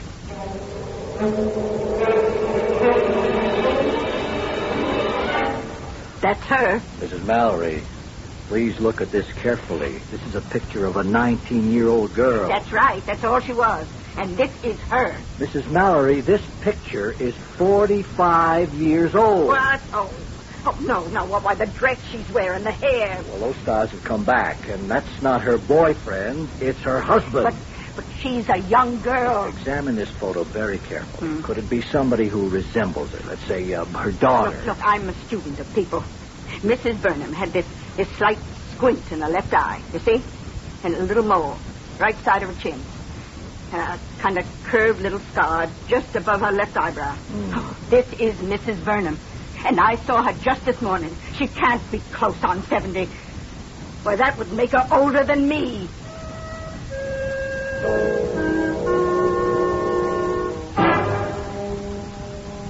How do you feel, Mr. Burnham? Why have I been arrested? Why am I in the hospital? Why are psychiatrists having a field day with me? Well, it's a part of a mental examination. In other words, the consensus is that I'm crazy. Oh, let's say that your behavior after you realized your wife was gone has not been normal. Believe me, Sheriff, when I tell you that my wife is alive and well. I'd like to believe you. But first, you've got to explain certain things you said. You told me she couldn't swim. Yet if she fell overboard, she couldn't drown. That's right. Because nothing can ever happen to her. That's what you have to clear up. I can't. You won't believe me. Why won't I? Well, if I tell the true story, they'll put me in an asylum for the rest of my life. Well... And if you should believe me, they'll put you there, too. Believe me, Mr. Burnham, you've got nothing to lose. Well, my wife was 19 the day I met her 45 years ago. She's been 19 ever since. And she'll be 19 till the world comes to an end. That's impossible. Well, let's see, that's the point. Now, you say, tell me the story. I no sooner start when you say, impossible. I'm sorry. How did you meet your wife? I met her in a bank 45 years ago. In a bank in Philadelphia. I'd go in there every Friday afternoon to cash my paycheck. And I noticed this very pretty girl was probably there for the same reason. Well, I fell in love with her. But I didn't know how to go about meeting her. I was very shy. Well, on this particular afternoon, the bank was crowded. But I saw her standing in line. I was wondering, hoping how I could meet her, when suddenly... Everybody put up your hands. Everybody! Hold on! Don't make a sound! Come on! Hey, you! Crazy Dick! Put that phone down! Operator, this is the Merchants Bank on Chestnut. Put down that phone! There's a holdup in progress. Shoot her! There are 6 men. Shoot her! Shoot her! All armed, all wearing masks. Get out of here! Let's get out!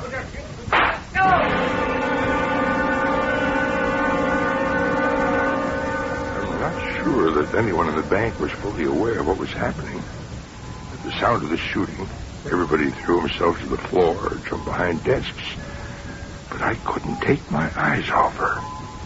In the confusion, after the bandits ran out, she just very calmly walked through the door. I ran after her.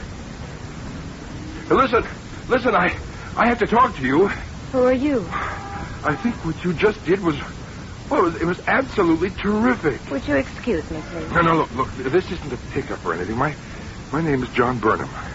I'm a chemical engineer. What could be more respectable than that? I'm sorry, I'm not interested. I looked at that ring finger on your left hand, and I see you're not married or even engaged. Now, if you're going with somebody, or if you're in love with somebody, okay, I'll take a walk. That's exactly the way it is. I'm very much in love with you. No, that can't be true. It can't be, because the very second I saw you, I just knew that you and I... Oh, shut up. No, forgive me. Forgive you? Why, I'm in love with you. No, You mustn't be in love with me. No one must ever be in love with me. Please go. Before it's too late. Before I fall in love with you. Look, you can't help it. You're minding your own business, and suddenly, just like that, it happens. Yes, I know. I know. I saw you pick up that phone, and when they started shooting at you, it was a miracle. A miracle how all those bullets could have missed you. See, some of them even ripped through your dress. Look, see there? Your dress is torn. John Berman, please turn around and walk away as quickly as you can. Oh, no. You say you love me, but I tell you, one day you'll hate me. How could I ever hate you? They all hate me in the end. What do you mean? How many were there? John. I don't care. I shouldn't even be talking to you, but I'm a woman, and like all women, I need love. And it's been so long. Oh, how long it's been. I love you. I know that. I should send you away, but I want to be loved again. It's wrong, but I can't help myself. What are you saying? Why is it wrong? Maybe this time it'll be different. Maybe you'll be different. Of course. I will. Yes. Maybe you can be different. Maybe you can do something that none of the others could. Maybe you can find a way for me to die.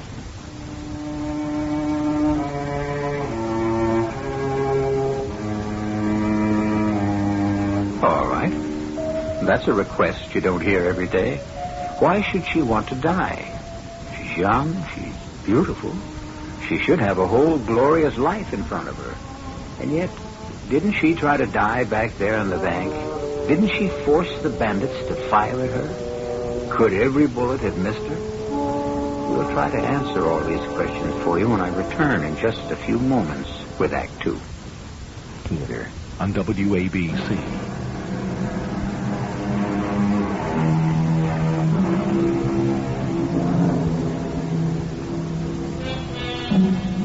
Well, now, in the ordinary way, dying is hardly ever a problem. It's living that presents us with all sorts of difficulties. Here we have a young lady who is about to become Mrs. Eleanor Burnham. And what does she want her husband to give her for a wedding gift? She would like for him to find a way for her to die. All this is part of some explaining that John Burnham has to do to the sheriff.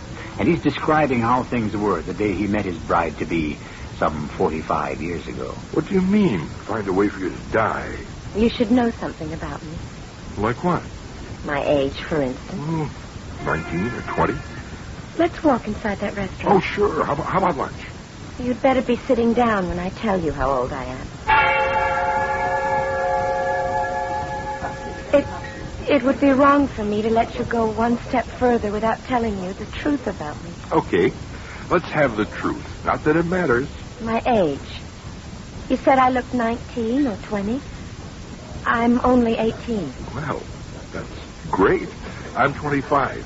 I was born in the year 1554. Every girl should marry a more mature man. Did you hear what I said? I was born in 1554. Sure. That means you have to be more than 400 years old. See, it's the same thing for men. They should also marry mature women. John, I was 18 years old in the year 1572. I've been 18 years old ever since. I simply don't grow older. I can't grow older. That's fantastic. Do you realize how long I've lived? How many lives I've lived? What an absolutely tremendous imagination. I'm telling you the truth. I can't grow older. I can't be killed. I can't die. Well, what's wrong with that? You don't understand. You'll be 30, 50, 65, and I'll still be 18. Well, is that bad? You'll die, and I'll still be 18. Oh, come on. Now, let's always talk about dying. Everybody dies when his time comes. Not me. My time never comes. I can't die. Now, how do we ever get on this subject anyhow? You saw. In the bank. They all fired their guns at me. Nothing happened. Well, that's because they all missed. Let me tell you why I can't die. Okay, if it'll make you feel better. I must tell you. Please listen, and then afterward, if you still want to marry me. Look, I ain't going to marry you no matter what. I was born in Paris. Paris? Darlene, where's your French accent, huh? I've had enough time to lose it. I was born in the year 1554. My father was a chemist. Well, so am I, you see? You see, we have something in common. Today you would have called him an alchemist. He was always experimenting, trying to find what he called the elixir of life. The elixir of life? The elixir of life everlasting. I was 18. I remember it was August 23rd, the eve of St. Bartholomew's Day. I was to marry a young lieutenant in King Charles' regiment. Oh, come on now. No. You must let me tell this. It was late at night, and I heard a knock on the door, and when I opened it... Philip! Let me in, quickly. I must not be seen here. But it's bad luck to see your bride the night before the wedding. Come with me at once. What do you say? There is no time to lose. I can hide you in my uncle's house. We can trust him. Philip, what are you... The king has planned a massacre. All the partisans of Prince Henri of Navarre and all the Huguenots. You can't be serious. My own regiment is entrusted to carry it out. But it's impossible. Please, there is no time to talk, to argue. It has already begun. Oh, my father. You and your father, both of you are marked for death. Now come, quickly. I won't leave without my father. Get him. We have no time. But he's downstairs in the cellar. Hurry. Father? Child, do not interrupt. Father, This is almost complete. Father, listen. That glass bottle from which the vapor is steaming. Hand it to me. Father, we must leave here at once. Hand me the bottle, child. Carefully, it may explode. My poor girl. Here, let me see. Oh, dear me, how fortunate. The breaking glass missed your eye and struck you just above the brow. Father, there's going to be a massacre. Philip has come to help us escape. Now, press a clean cloth to the wound. It is not deep. We cannot stay here a moment longer. You must wait a moment longer. A moment is all I need to mix the potion. And you ancient gods, in all your might, lead my way. Grant me light. Father. I know. Philip has come to rescue us, but there is no rescue. Philip will never get us through the streets alive. We cannot stay here and be murdered. No. You will not be murdered. Here. This is now ready. Drink it. What is it? I think I have found it. It's the elixir. Oh, Father, such a thing... Such a thing is impossible, you say? Drink it, and you will never die. Please, you must... The massacre has begun. Drink this, quickly, and nothing will ever be able to harm you. Father... There is no other escape. I have found the potion. I have said the prayer. Drink it quickly. Save yourself. Father... You drink. There is only enough for one. I don't want to live if everyone else is... I am your father. I command you to drink. Drink. That's it. All of it. All of it. Now, my child. Nothing can harm you.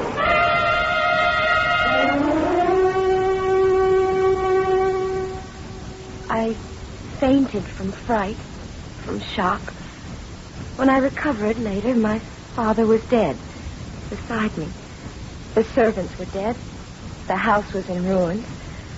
But by that time, the madness had spent itself. It was safe to be on the streets again. I made my way to Philip's house, and he married me. Well, I guess that means that I'm not your first husband, am I? Nor my second, nor my third. You see, my father, at the very last moment, had discovered his elixir of life. And what it does is, it prevents you from aging. And aging is what causes death. Well, sure. And whenever a part of my body is injured, it heals immediately. So I can't be killed. Now, why would anyone want to kill you? You are so adorable. Don't do this to me. Do what? Don't make me fall in love with you. Oh, but I intend to do just that. It'll be so much harder for me to leave you when the time comes. You know, you should be a writer.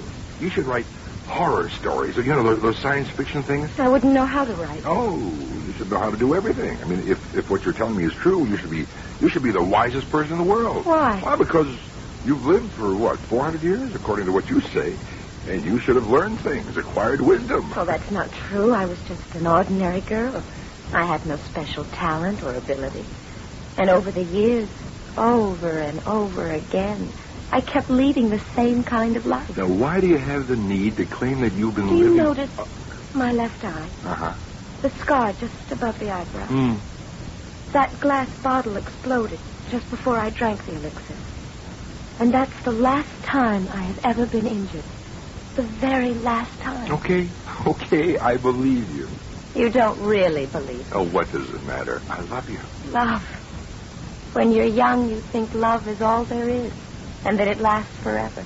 It does. I know what love is. And I know what forever is.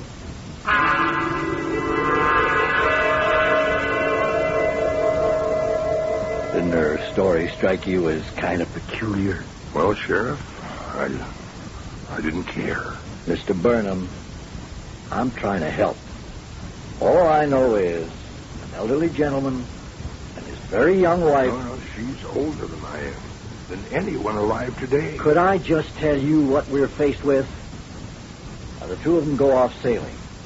He comes back. She doesn't. Am I correct so far? Yes. Now, something happened to the wife. The husband doesn't seem to be alarmed. He doesn't notify anybody. I told you why. Why nothing could ever possibly happen to her. Meanwhile, the woman is missing, and you come up with this fantastic yarn. I admit it sounds fantastic. And you just swallowed it. No, I didn't just swallow it. I went to see a doctor. You went? She's the one who needed it. But she wouldn't go. But why does she lie to me, Doctor? Well, a woman may lie because she's unsure of her husband's love. Oh, that isn't so. Now, she knows I love her. I couldn't possibly be more attentive, more affectionate. There's just something strange. Why does she insist on having such a past? Look, you'd have to tell me something about her background. Her background?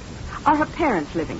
Well, she claims that her father was killed in the massacre of 1572. Oh. Well, she must have friends. She did go to school somewhere. She was raised someplace. Yes, out west. Good, where? I don't know. She never talks about that. Well, then, Mr. Burnham, getting down to it, you know absolutely nothing about your wife. Well, none of that seemed important when I fell in love. I see. When you fell in love, you felt that love was enough. Still is. Well, then, why have you come to see me? What? Okay, I see now that I'll just have to put up with those little fables. It's the only fault she has. So when I think of what's wrong with the wives of other men I know... Well, a few years went by. We were happy. I started doing well financially. It seemed to me that there was no reason... Well, see, I'm old-fashioned. And I think one of the basic reasons for marriage is a family. No. But you like kids. I've seen you around children. I don't even want to talk about having children. But we've been married 10 years. You're 28. I'm 18. You should have kids before... Well, your first one before 30. Look at me. Do I look a day older? Well... You look 10 years older. You're still young, but you're over 30, and you look it. All I want is for us to have children, but if you have a good reason... The answer is no. Well, let it be no, but tell me why. I don't want to bury any more of my children. I can't go through all that again. John, there are certain things you must never ask me.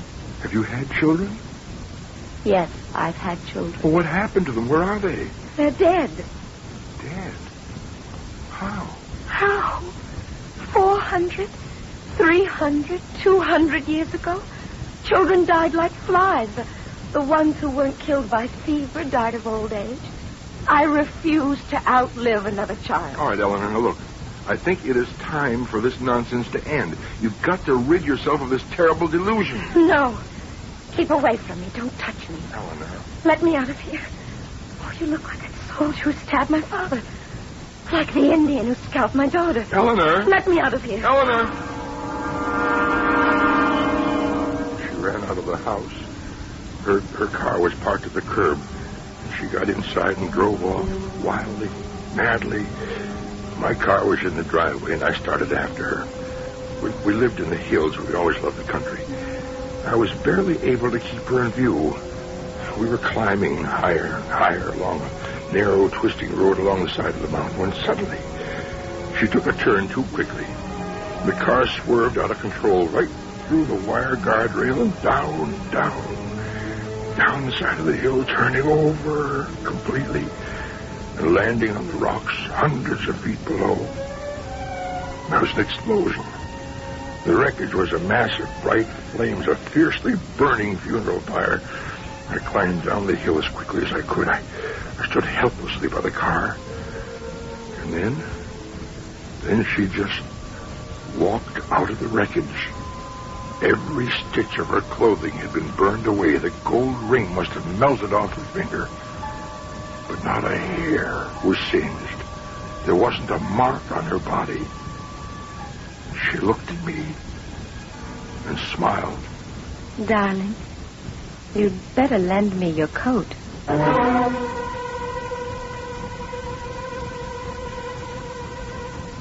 Well, what does it take to make a believer?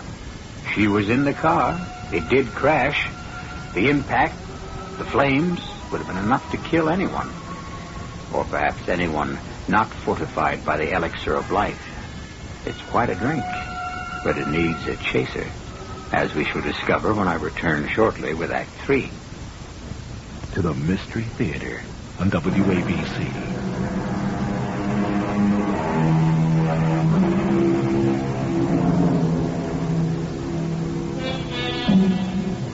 Age cannot wither, nor custom stale her infinite variety, said the poet. Well, our friend William Shakespeare was talking figuratively. For someone whom age really cannot wither, we present Eleanor Burnham, or Mrs. John Burnham, if you prefer. Eleanor claims she was born in 1554, that she drank a mysterious elixir of life when she was 18, and she's been 18 ever since. Or at least that's the story her husband John is telling the sheriff.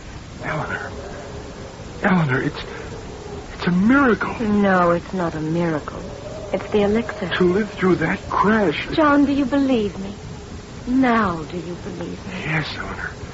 Yes, I have to believe you.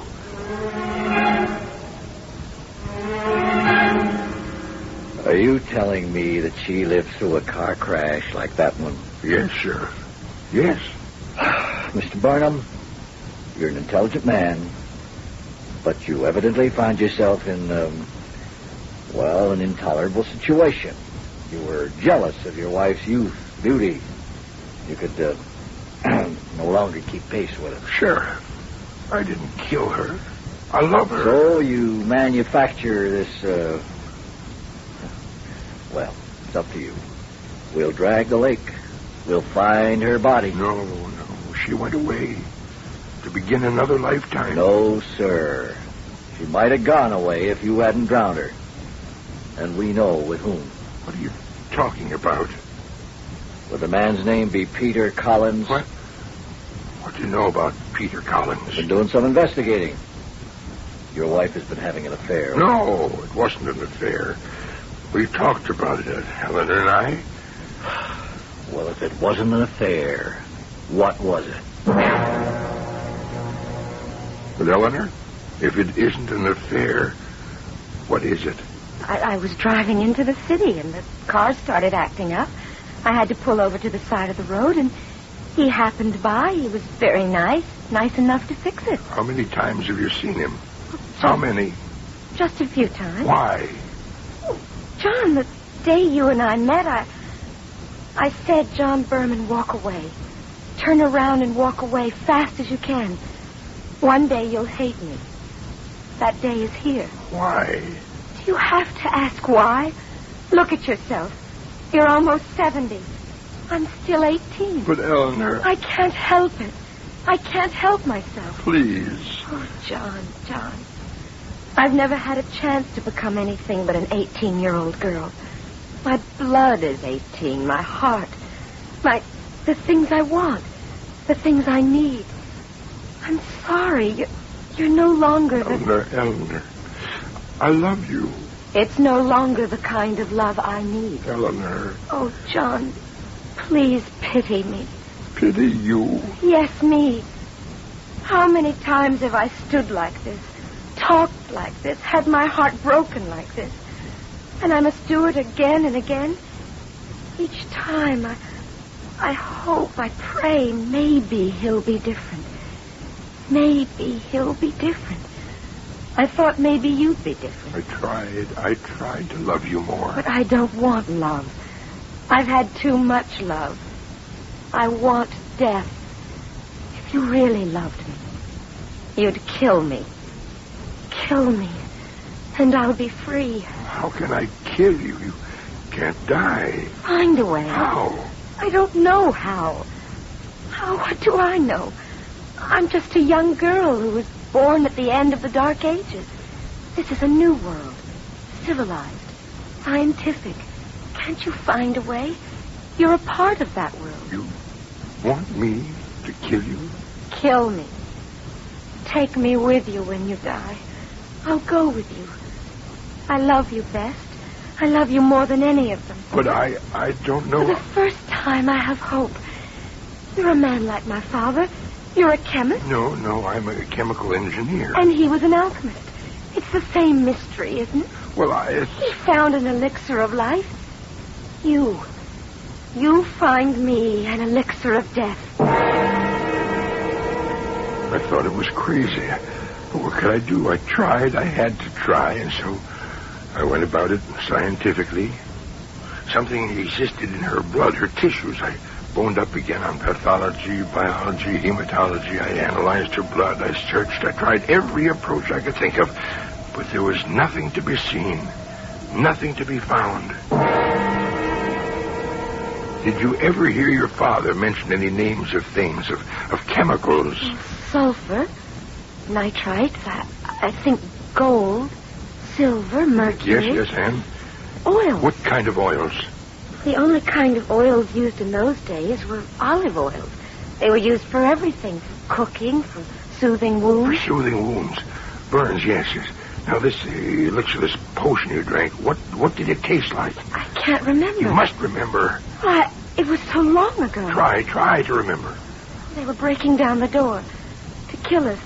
I was so frightened. Please try to remember. Well, he recited a certain verse. What do you mean, verse? It was a prayer, a magic prayer. I guess you'd call it an incantation. I don't mean nonsense like that. Don't call it nonsense. My father believed it. Without the incantation, it couldn't. Nothing could have ever been done. Listen, I remember how he would say it. You ancient gods in all your might, lead my way and grant me light. All I can do is try. Keep trying. And I did, Sheriff. I did. I suggest you either get a new story, or you stick to that one you try to make it just a bit more believable. I know. It is difficult for you. You say you tried to find a way to kill her. Yes, and the other morning, I thought I had matched something that... Well, I called her into my laboratory. What is it? Drink it. Do you think you found? I don't know. Drink it. First, you must say the prayer. Eleanor, please. Hold the cup to the light. Now pray. Say it. You ancient gods in all your might, lead my way and grant me light. Oh, very well, very well. You ancient gods in all your might, lead my way and grant me light. Now drink it. Well? I don't know. How shall I try to die? Well, have you ever thought of drowning?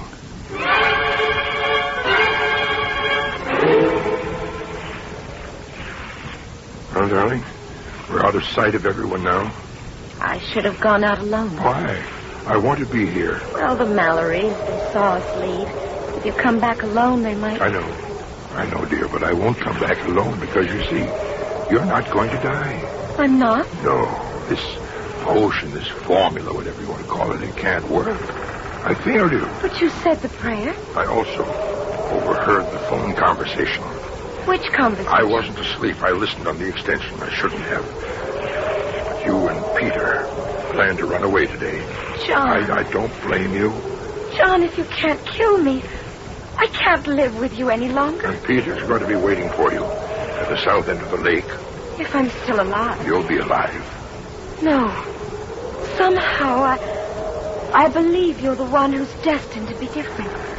You have found the way to kill me. I found nothing. But you said the prayer just the way my father said it. The same tone in your voice. I hope you'll be happy with Peter. I loved you. Hold down the tiller. I'm going to release the boom. No, don't. John! Oh, John!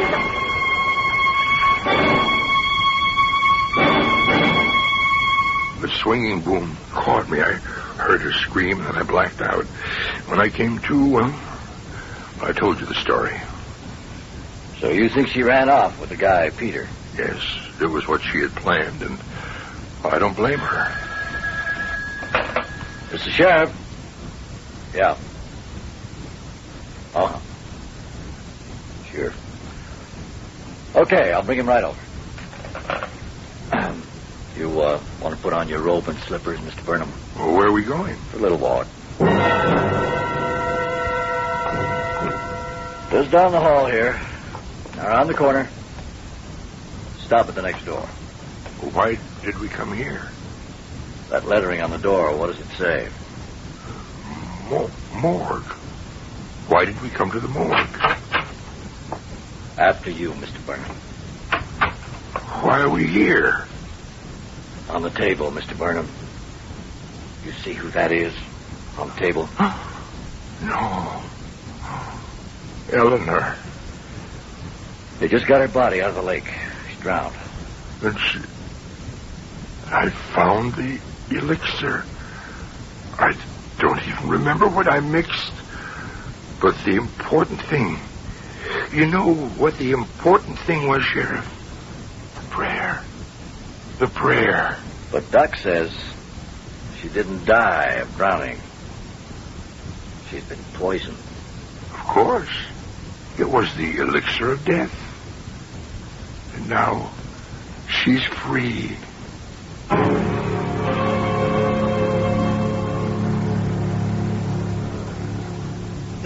Well, she may have been free, but poor John wasn't. He was accused of poisoning his young wife. And although the jury lent a sympathetic ear to his story, they turned an analytical mind to the verdict, which was life. Well, I'll be back with other verdicts in just a few moments.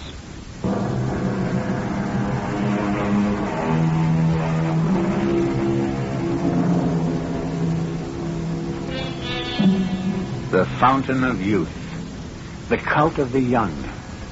How we worship them in this country. The young, the strong, the beautiful. How we hate to age, to mature, to grow old.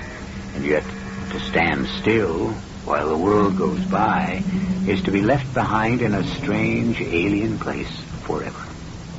Our cast included Jennifer Harmon, Joe Silver, Bryna Rayburn, Ken Harvey, and Earl Hammond.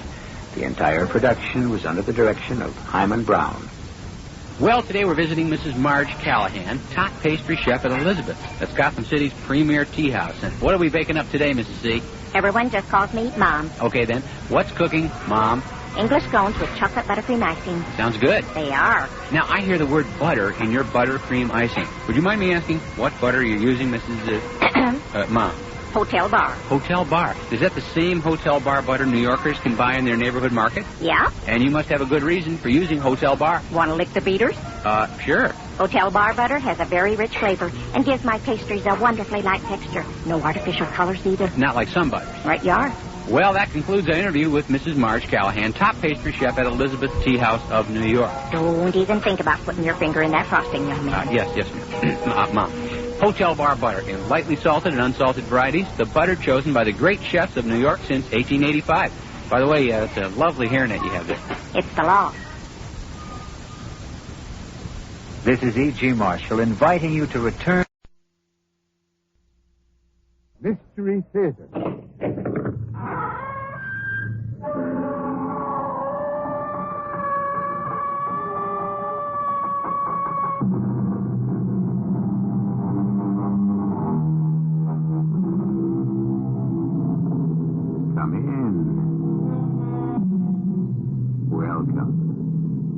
G. Marshall. I'm here to guide you on an excursion throughout which I believe you'll be very glad to have a guide. For the way is treacherous and horror waits around each turning. Hi, Archie. Let me have a cup of coffee with you. Hey, did you ever hear of anybody getting a free ride on the Long Island Railroad? You're looking at the man who did it. The conductor walked right past me. I had my ticket out there ready for him to punch, and he walked right past me. How about that coffee? Archie. Archie. You act as if you can't even see me.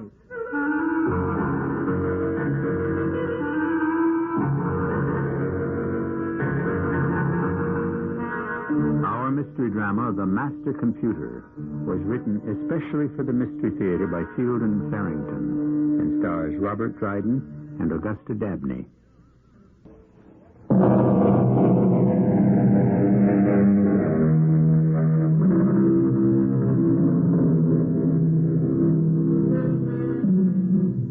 Loneliness is a burden we've all borne in one degree or another. It throws us back upon our own personal resources, which, in the ordinary course of things, are sufficient to sustain us. But there's nothing ordinary about the loneliness we're going to deal with here, even though two people share it. This is loneliness, intolerably multiplied. Grace and Harry Clayton are returning from a pleasant summer vacation, but they're exhausted. They've driven in one day from Wopaquet, Maine to Newton, Long Island, the small suburban town in which they live.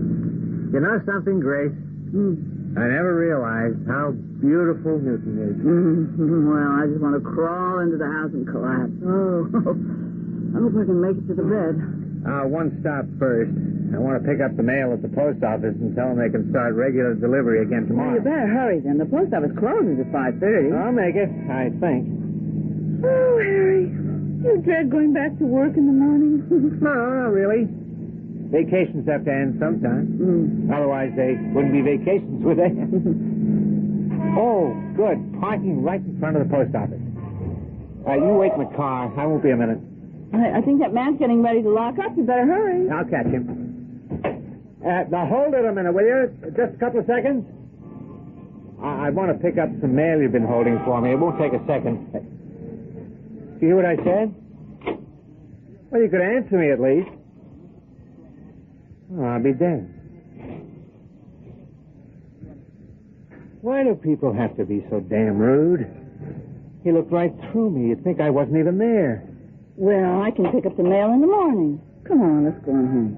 No, that's not the point. He might at least have had the courtesy to answer me. Oh, I guess he was just doing his job. They do close at 5:30. So, would it kill him to say, sorry, mister, I can't let you in? Hey, want to stop somewhere for a bite to eat? You don't feel like cooking this evening, do you? I don't feel like stopping either. We'll open a can of soup.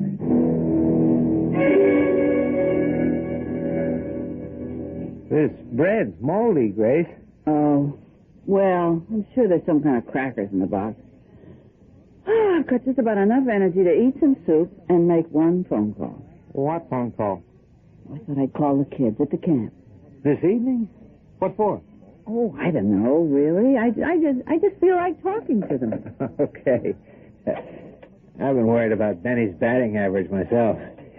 You go ahead and make the call. I'll heat the soup. I suppose it's silly, but I just don't feel like any. Can't catch her, what? Hello, this is Mrs. Clayton, Tim and Benny's mother, and I'd like to speak to... Can't catch her, what? Can't you hear me? I want to speak to either Tim or Hello. Benny. Hello. This is Mrs. Clayton. I'd like to speak to... He hung up. Huh. Well, it must have been a bad connection. I could hear him perfectly well, but he couldn't seem to hear me. We'll dial them again. Maybe you'll get a better connection this time. Oh, I guess it's silly anyway. They're probably having supper. How's the soup? Oh, good. Hey, I think I'll call Pete and Alma Rhodes. What for? Oh, just let them know we're back. No reason. I guess we both got telephonitis tonight. Okay. Oh, let me talk to Alma before you hang up. Oh, this soup isn't really as good as I make, but it's the spot. Hello? Hi, Alma. It's Harry. We're back. Hello. It's Harry, Alma. Can't you hear me? Hello. Oh, I don't know why people... I guess our phone's out of order. Same thing? She couldn't hear you? Yeah. I'll report it to the phone company tomorrow from the office. Oh, well, what if somebody tries to call us tonight? I'll be very glad the phone's out of order.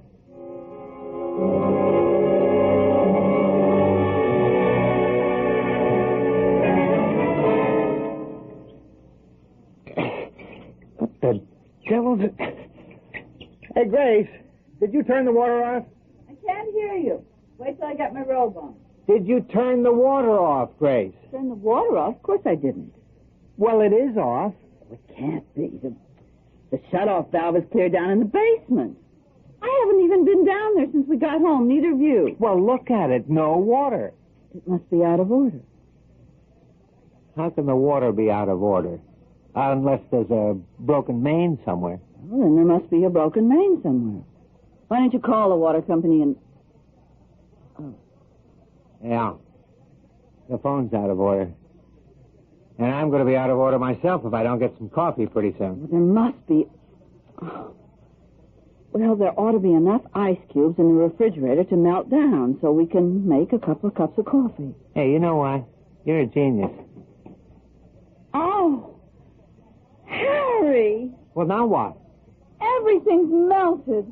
Every single thing in the freezer. Oh, just look at that mess. Oh, for Pete's sake, what next? Oh, that refrigerator isn't even a year old yet. And... Wait a minute.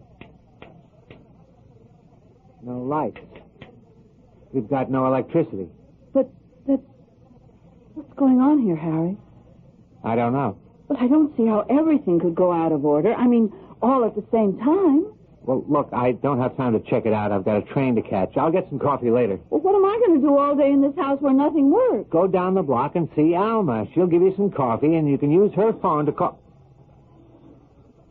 I'll see who it is. No. You'll miss your train. I'll go. You had a look at your hair this morning? Huh?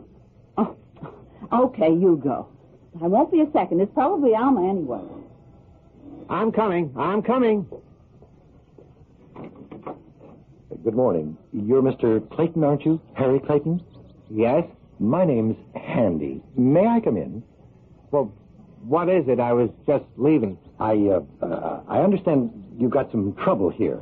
Yeah, we've got trouble, all right. Are you from the phone people or the water or the electricity? They're all out. As a matter of fact... How did you find out? Did somebody report it?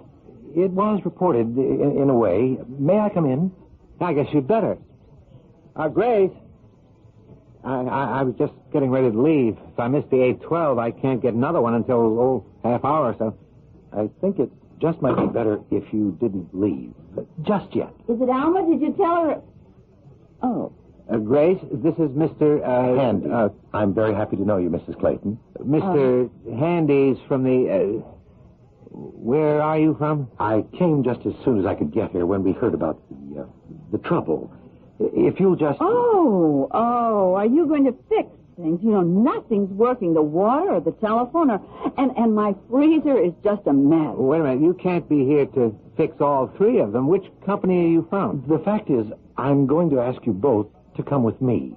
We can get this whole thing straightened out in no time at all. Come with you? Well, that doesn't make sense. It does, really. I suppose it sounds a little strange, but... Come with you where? Good question. It's a matter of computer malfunction. You know how things can get fouled up. You can't really blame the computer, I suppose. It must have been improper programming or... I don't know. It's never happened before, and I'm very sure that it will not... What good's it going to do our coming with you? I don't know anything about computers. I'm a copywriter, advertising copy. Nothing to do with that, actually. If you'll just... Come with you where? I'm afraid I'm not at liberty to tell you that. Not just yet. I think you'd better just leave, Mr. Handy. You won't come with me? We will not. If you'd tell us where you want to take us, then maybe... Forget it, Grace. Oh, dear. I'm sure I don't know what's going to happen now. You're going to get out of this house and off this property. That's what's going to happen. All right. I just hope... All right, I'm going... Now. I think you missed your train, Harry. So? I'll take the next one. And if that kook shows up again, don't let him in.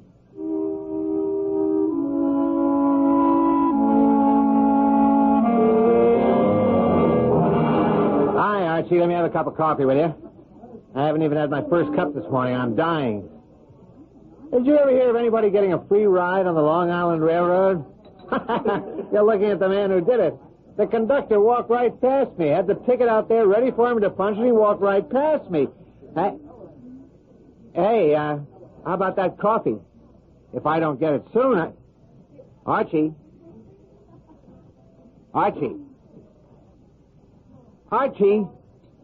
You act as if you can't even see me. Anybody home? Alma? It's Grace. Where are you? Oh, hi, Alma. You know, we tried to call you last night, but our phone seems to be out of order. Now, I could have sworn I heard that screen door slam. Hey!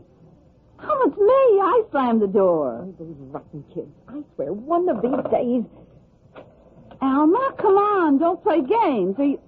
Are you sore at me or something?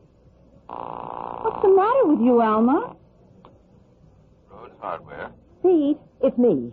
I'm sorry to bother you at the store. Oh, that's okay. No business yet. What's up? Well, it's those neighbor kids again. Oh, boy. What have they been up to now? Well, they slammed the kitchen door. It must have been the kids. Alma, it was me. I slammed the door. I don't want to scare you, but are you sure there's nobody in the house, honey? Oh, there couldn't be. I came right out to the kitchen, and there's nobody here. Alma, what are you trying to do to me? Okay, I'll speak to their parents again this evening. Any sign of Grace and Harry yet? Oh, no. And I'm getting kind of worried. I know they wanted to get home yesterday. Harry was supposed to go back to work this morning. Alma, listen to me, Alma. Maybe they decided to take an extra few days or something. I wouldn't worry. You lock the doors now, you hear? Yes, I will. Bye. Alma, please. Oh, I wish I knew what happened to Grace and Harry. Alma, I'm here. I'm here in the kitchen with you. Well, I guess they can take care of themselves.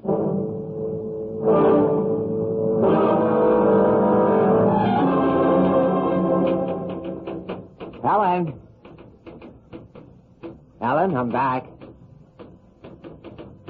Listen, will you knock it off with the typing and look at me, for Pete's sake? I'm Harry Clayton. I've been here almost 3 years, and you... Damn it, look at me. Stop that typing. All right, if you won't talk to me, maybe Dave Green will. Listen, Dave, I want to know what's going on here. I walked into the office where I've been working for 3 years, and she will... Devil. Helen, why did you open this door? Open the door? Now, Mr. Green, I've been sitting right here. Funny. Okay, get Mr. Bradwell on the phone. Tell him it's about the Ocean Mist account. Listen, Dave, I've had just about enough of this. How could it blow open? There's not a breath of air in this place. Come on, Dave, a joke's a joke. You know perfectly well I'm standing right here beside you. Yes. Oh, how's it going, Ernie? Listen, about that Ocean Mist copy. I know, but Clayton hasn't come in yet this morning. Dave, for Pete's sake! Oh, he'll be here, all right. He's a dependable guy. Let's give him another day. He may have had some kind of car problem, you know. He's fast. We won't lose any time waiting. Don't worry. He'll show up. Or he'll be good and sorry. Is it possible for a man suddenly to become invisible to the people around him? Unable to make himself either seen or heard? Well, it certainly isn't ordinary, but since it seems to be happening to Harry Clayton and to his wife Grace, it must be possible.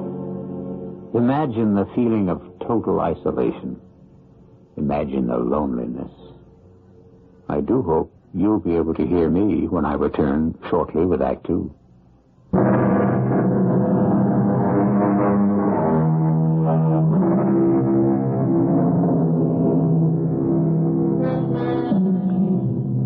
Something has gone terribly wrong in the usually quiet lives of Grace and Harry Clayton. They find, first of all, that their telephone, water, and electric services have been cut off.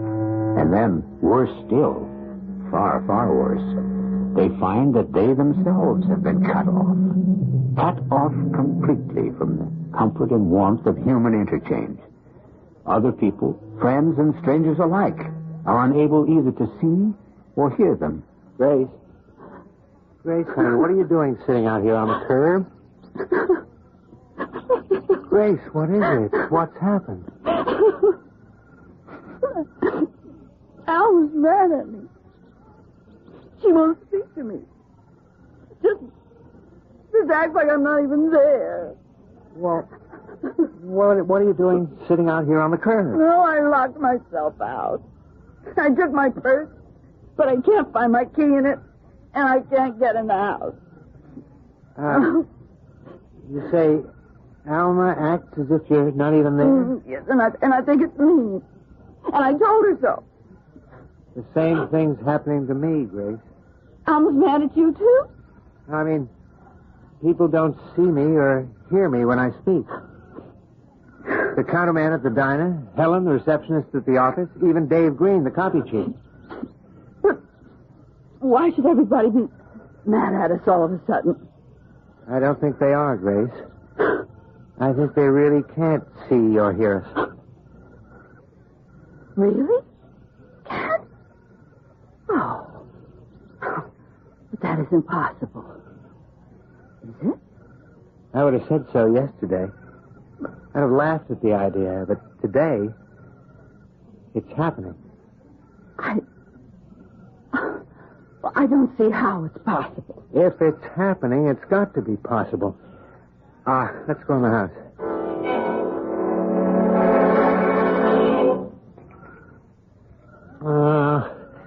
I haven't got them. Your keys? They're right there in your hand. Not the front or back door keys. How could they have got lost off the ring? Oh, they must be there. No. They're gone. I had them last night. We got in all right last night. Dear. Should we try a window? Now they're all locked. Hey, I've still got the car keys. We can... What, go to a restaurant? No, we can't order. I'm not hungry anyway. You? No, I'm not. Now that you mention it. Well, we've got to go somewhere. We can't just stand here. Harry, let's go and try Pete and Alma again. I can tell you right now it won't work. And it's not an experience I enjoy, being treated as though I don't exist. But we could try once more, couldn't we? If it'll make you feel better, sure. Alma? Out in the kitchen, please. You hear anything from Grace and Harry? No, not a word. Hey, what's that smell so good? Oh, just plain old stew. Love it. Well, how was your day? So. Better than yours from the way you sound. Now, I can't get Grace and Harry off my mind. Well, it is funny they didn't call or something if they decided to stay over at the lodge for a while. I just... Now, don't laugh at me, Pete. I almost felt as if Grace was here. Right here in the house with me. Oh, come on now. I could have sworn. You know, right after that screen door slammed, honestly. I could have sworn I heard her call my name. I bet you a quarter if we called, they'd be right there in the dining room at the lodge having a drink before dinner. Oh, could we? Could we what? Call the lodge and see if they're still there. Well, sure, if you want to. Sure, why not? I've got the number written down here somewhere. Oh, yes, here it is. 2, 4, 6. Hey, keep your eye on the stew. Don't let it stick. A pleasure. Tastes about ready to me. Is this the Poquet Lodge? I'd like to speak to either Mr. or Mrs. Harry Clayton, please. Is that quarter bet on? Quarter bet? Oh, okay. You win if they're there, and I win if they're... Yes? Oh, I see. Well, can you tell me when they checked out? Yesterday morning. Early yesterday morning. Yes, well, all right. Thank you. Well, you heard what he said. Yeah, but it's a long drive. They most likely decided to stop at a motel last night. Okay, but why aren't they back now? They've had the whole day off to drive half the distance from Opoquet if they stopped at a motel last night. I don't know, Alma. Hey, what do you want to bet that's Grace and Harry right now? I'll go see. Oh, if they just got in, tell them there's plenty of stew here for 4. Anybody here? Is it them, Pete? Rotten kids. Who was it? Wasn't it Grace and Harry? Kids next door ringing doorbells again, I guess. There wasn't anybody there. Pete, I've got the funniest feeling. Serve the stew, Alma. What you need is some good, solid The food. funniest feeling. Like they were here.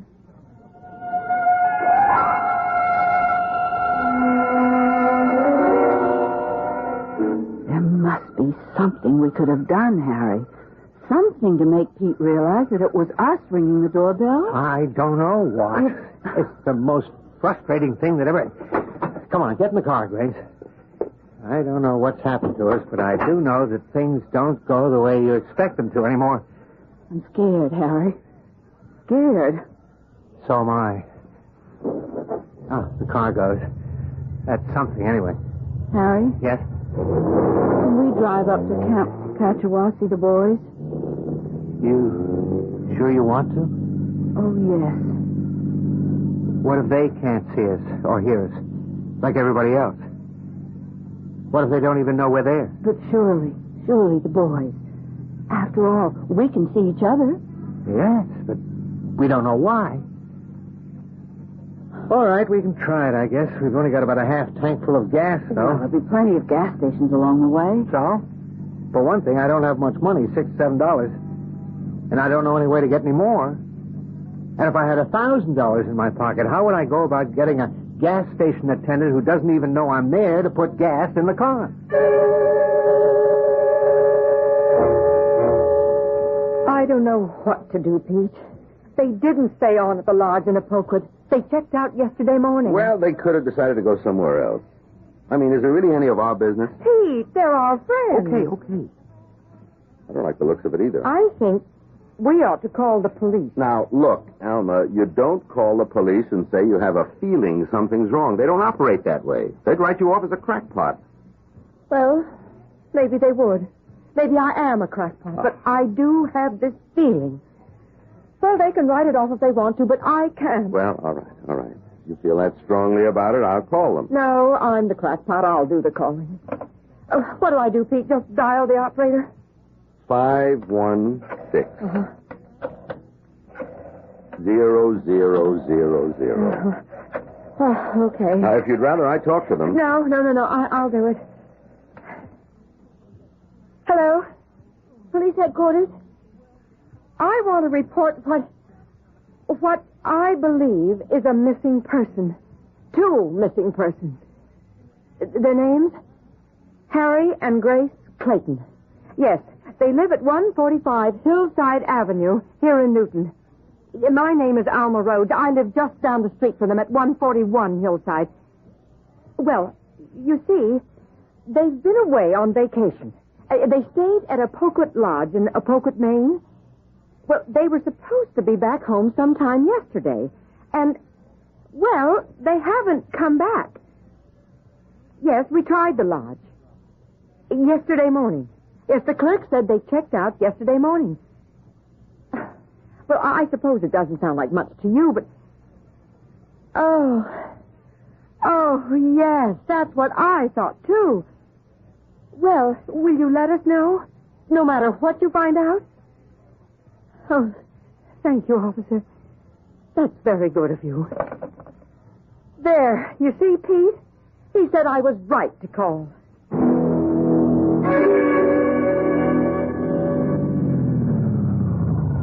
I don't think this station's open, Harry.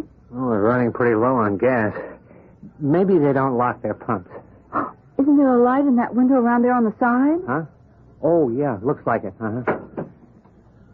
Okay, I'll go around, and if there's somebody there, I'll offer to buy $6 worth of gas. And if there isn't anybody, or if he doesn't hear me, I'll just help myself. Well, I don't know whether to come with you or wait here. Wait here. I won't be long. Hello there. I'd like to buy some gasoline. $6 worth of gas if you're open for business. If you don't sell me $6 worth, I'm going to steal a whole tank full. Okay, that's the way you want it. Did you talk to him? Yeah, sure I talked to him. He didn't answer me, of course, but I talked to him. He may have been asleep. He was leaning back in a swivel chair with his eyes shut. Well, didn't you shake him or anything? No, I didn't want to touch him. Hmm? Wait a minute. Let me see if I can make this pump work. Ah, it works. Turns itself off when it's full. Harry, Yes? why didn't you want to touch him? I don't know. I've been thinking about that. I haven't felt like touching anybody all day. On the train earlier, I kept dodging and ducking so I wouldn't touch the other passengers. Why? Well, I guess I don't really know. Maybe I was afraid that they wouldn't feel it if I touched them. You picked up the pump hose and put it in the tank. I mean, if you could do that... Yeah, I know. Go, Harry. As soon as the tank's full. See, the gas hose is a thing. I'm afraid to touch people. I'm afraid to.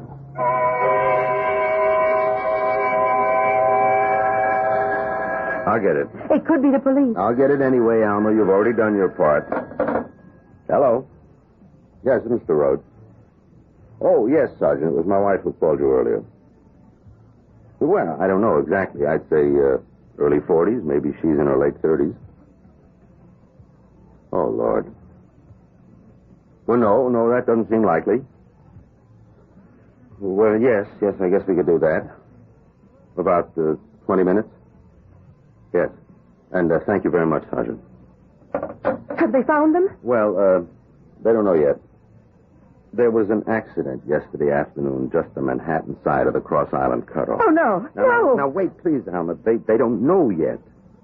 Two people, a man and a woman, were hurt, but they didn't have any identification on them. Now, that doesn't seem likely, does it? I mean, that Grace and Harry would travel without identification? Are they... They're still are alive, but it looks bad. Oh. They want us to come over to Union Hospital and make an identification, if we can.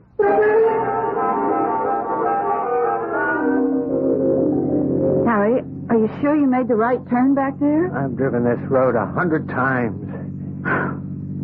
Harry? Huh? You remember that man who came to see us this morning? What was his name? Handy. Mr. Handy. Yes. I wish we'd gone with him. Wherever it was he wanted us to go. Maybe. Didn't seem like a very good idea at the time, though. But at least he could see us and hear us. Yeah, you're right. Come to think of it, he's the only one who's been able to all day. Harry. Yes? Do you want to know what I think has happened to us? All right. I think we're dead. The most perplexing mystery of all, death. Philosophers have devoted lifetimes to puzzling over it, and the best they've come up with is pure surmise. It is, to be sure, the cessation of life as we know it, but few of us can believe that it represents the absolute end.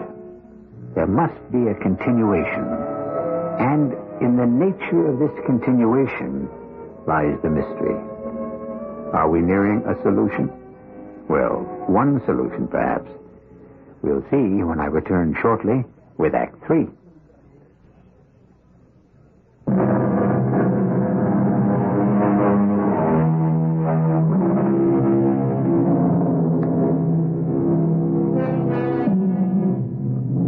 To the rest of the world, Grace and Harry Clayton have apparently ceased to exist. Although they move about among people as they've always done, these people are now quite unaware of their presence. Grace has come to believe that they are actually dead and that the mysterious thing that has happened to them is life after death. They're on their way now to see their two boys, Tim and Benny, at Camp Kachawa. They suddenly feel a great need to do this. No, I don't think so. Don't think what, Harry? That we're dead. I mean, would it be like this? Is this, just this, what it's all about? Well, then what is it, if it isn't death? I don't know. Could it be some kind of an in-between thing? I mean, like purgatory or limbo or I don't know what you'd call it. But could it be something like that? It could be anything. It could be... Oh, I think of right here, don't I? Won't the boys be in bed by now? I don't care. We can go into their cabins and well, we can look at them at least. Nobody can keep us from doing that. No. You think it's for the last time, don't you, Grace? Yes.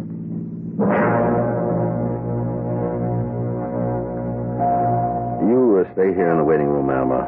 I'll go in and see them. I ought to go in there with you. If I weren't... What would be the point? In case it should be Harry and Grace, it wouldn't help matters for both of us to have to see them. Pete? Yes. It is Grace and Harry. Yes? Are they? They're still alive. Doctor says he doesn't see how it's possible, but they're both still alive. Is there any hope at all? Well, there's always hope. I'm quoting the doctor. I don't understand about no identification. Yeah, neither does anyone else.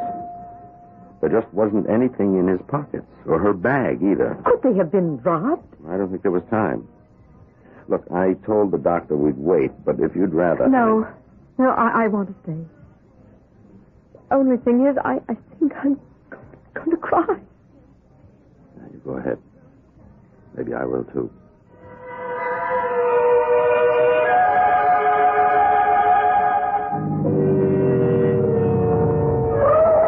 What's this? The office? Why are you stopping at the office? Well, maybe the counselor will talk to us. Well, he might. Just because we... You know better, Harry. Yeah, okay. But anyway, we don't know what cabin Tim and Benny are in. They must have a record of it somewhere in the office. Tim wrote that they have a little cabin all to themselves. These prices, they should have room service.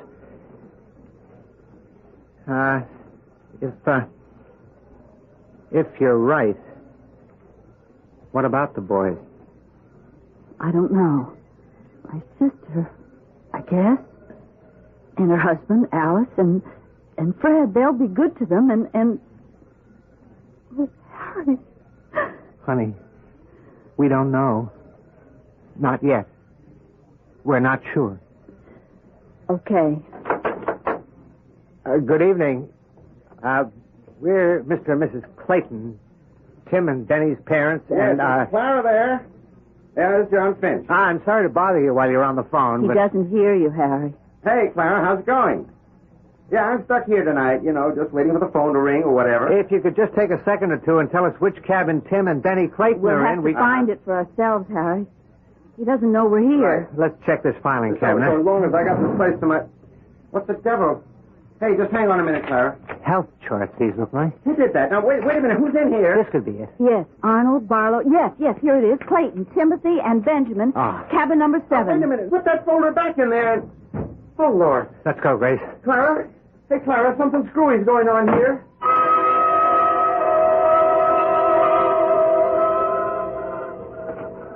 Can you read the number on the door there? It's so dark. Yes, this is it. Number 7. Are you going to try to talk to them, Harry? We'll see. There must be a light switch somewhere. Oh, here. Oh, they look like angels when they're asleep. All kids do.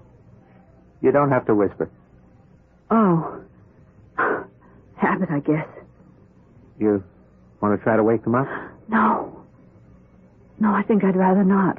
Look at that tan on Benny. He's been living in the sun. Yeah, I think it's bleached his hair some, too. Oh, Tim's got a big scrape place right on the end of his nose. Oh, Harry. I think we'd better get out of here, Grace. Not just yet, please. It might be the last. Can't we stay for just a little while? All right. We'll have to go eventually. Benny. Oh, Benny's been biting his nails again.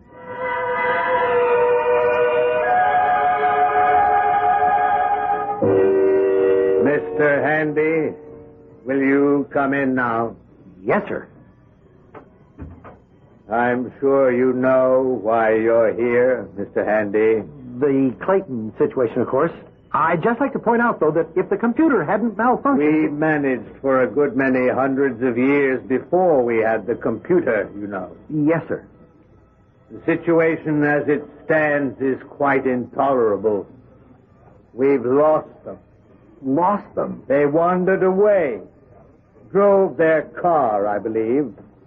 And the computer, even now in good working order, hasn't been able to locate them. Oh, dear. Yes. You made contact this morning and then let them get away. Isn't that true? They wouldn't come with me, sir. They absolutely refused. Well, it's still your assignment. My assignment? Go and find them, Mr. Handy. Go and find Grace and Harry Clayton. But if the computer can't find... Then you must.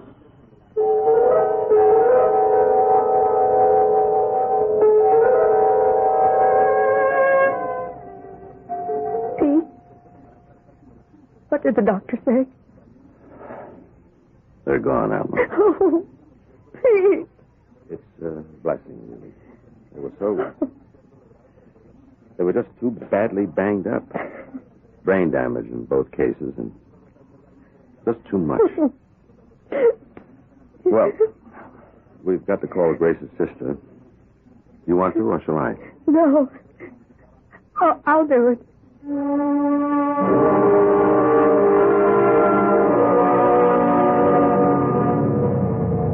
Now what?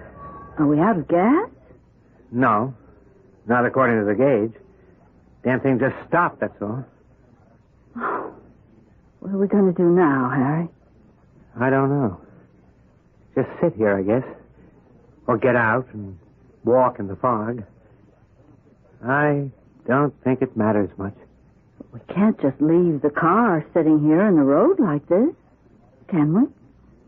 How long since we've seen a car, Grace? Not for a long time. Listen. For what? Just listen. Do you hear anything? Anything at all? Well, it's nighttime. A foggy night. Nobody... No frogs. No crickets. Absolutely nothing. Scary. With the fog. Everything. Yeah. Especially everything. Mr. Clayton! Mrs. Clayton! Yes! We're here. We're right here. Do you think it's Mr. Handy, Harry? I don't know. Somebody knows we're alive, at least. Or that we're not. Is it you, Mr. Handy? Yes, it's me. Don't go away. Oh, my goodness, what a time I had finding you. You shouldn't have left the house. Well, we couldn't get back in. We both lost our keys some way. Yes, well, it doesn't matter now, does it? Mr. Handy, are we dead? Yes, you are now. The computer's been fixed. What's a computer got to do with it? You see, when the truck crashed across the divider and hit your car on the way home from Maine, just at that moment, the computer malfunctioned. It didn't record your death. So, well, of course, you weren't properly dead or properly alive either, and all sorts of things went haywire. We're really terribly sorry. So that's how it was. It seems so strange. We didn't even notice. It was instantaneous, or would have been, except for that miserable computer. You've been in a coma while we got it repaired. So, what happens now? Well, you aren't going to make trouble about coming along with me this time, are you? Oh, no, not this time. Oh, good. That's fine. Then everything's all right. We have 2 children, you know, Mr. Handy. But they're provided for, aren't they? We'll never see them again. What do you mean you'll never see them again? We're dead. They're alive. Well, but they'll die, of course. Why? Eventually. Everybody does. You know that. Oh. Well, at least we get to see them once more. But to wait a lifetime. No, my dear. It'll hardly seem longer than drawing in a breath and breathing it out again. We're dealing with eternity here, you know.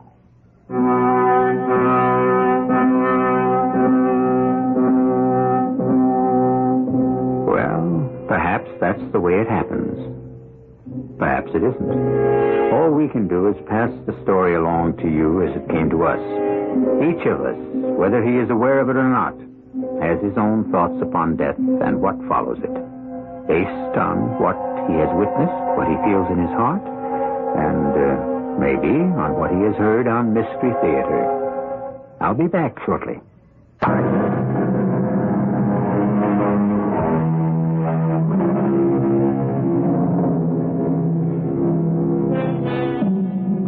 There is no way to give you a follow-up on what happened after the end of our story.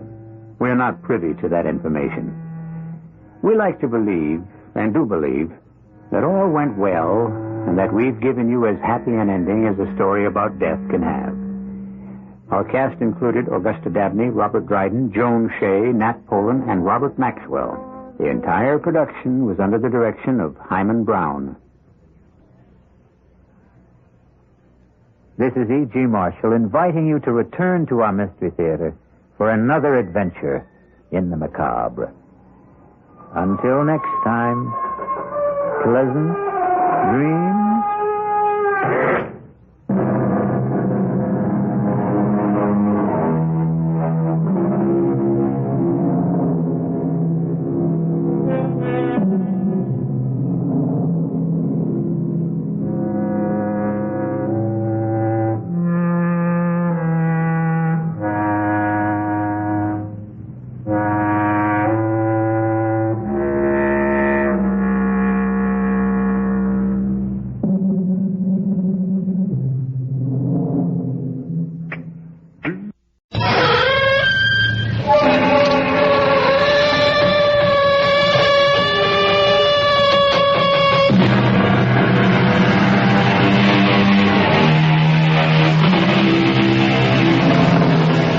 Come in. Welcome. I'm E.G. Marshall with another tale of the macabre. Macabre suggests a dance of death. Death is a skeleton who leads others to the grave. In this story, a respected middle-aged man, Philip Chambers, becomes an agent for death because death placed in his hands a temptation he could not resist. Avarice, one of the 7 mortal sins. In the short space of 3 days, avarice, an almost physical greed for wealth, brought terror and disaster to this man and to his family. Who are you? Where is it, Mr. Chambers? What are you doing in my basement? How did you get in here? Let's have it, Mr. Chambers. You don't want to get hurt, do you? This is a real gun. I've used it before. I know how to use it. Let him have it, Nick. Let's get out of here. Not until Mr. Chambers turns it over to us. How about it, Mr. Chambers? What is it you want? The money. 80 grand. It's ours. And you've got it someplace down here. Now turn it over, or I'll blow your head off.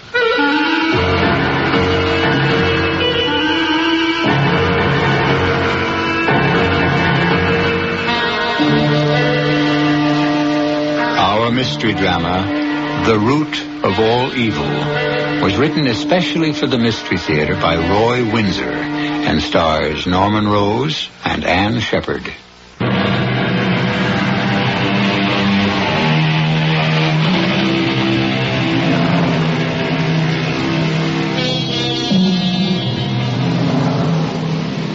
Philip Chambers and wife Laura live in a small colonial house in Morris Manor, a village 30 minutes from New York. Its streets are tree-lined and quiet. Families take pride in their homes and land. It's a wealthy village, and most families have gardeners. Not Philip Chambers. He's an organic gardener who enjoys grinding up all kinds of refuse for his compost heap and then returning it to the soil of his acre of land. That's where the trouble began. One Sunday morning at breakfast in their kitchen... Now, Phil, please don't run that shredder of yours before 9 o'clock. Some people like to sleep on Sunday morning. I know. I'll slick up the kitchen, and you'll be back in time to clean up for church. You want the eggshells? Certainly. What have you done with the scraps? Oh, they're in the plastic bag. All the weak stuff. I put the bag in the garbage bin last night. It was beginning to perfume the back porch. Get rid of it. My dear Laura, it will be ground to shreds within half an hour. And don't get your fingers caught in that fool machine. Beautiful morning.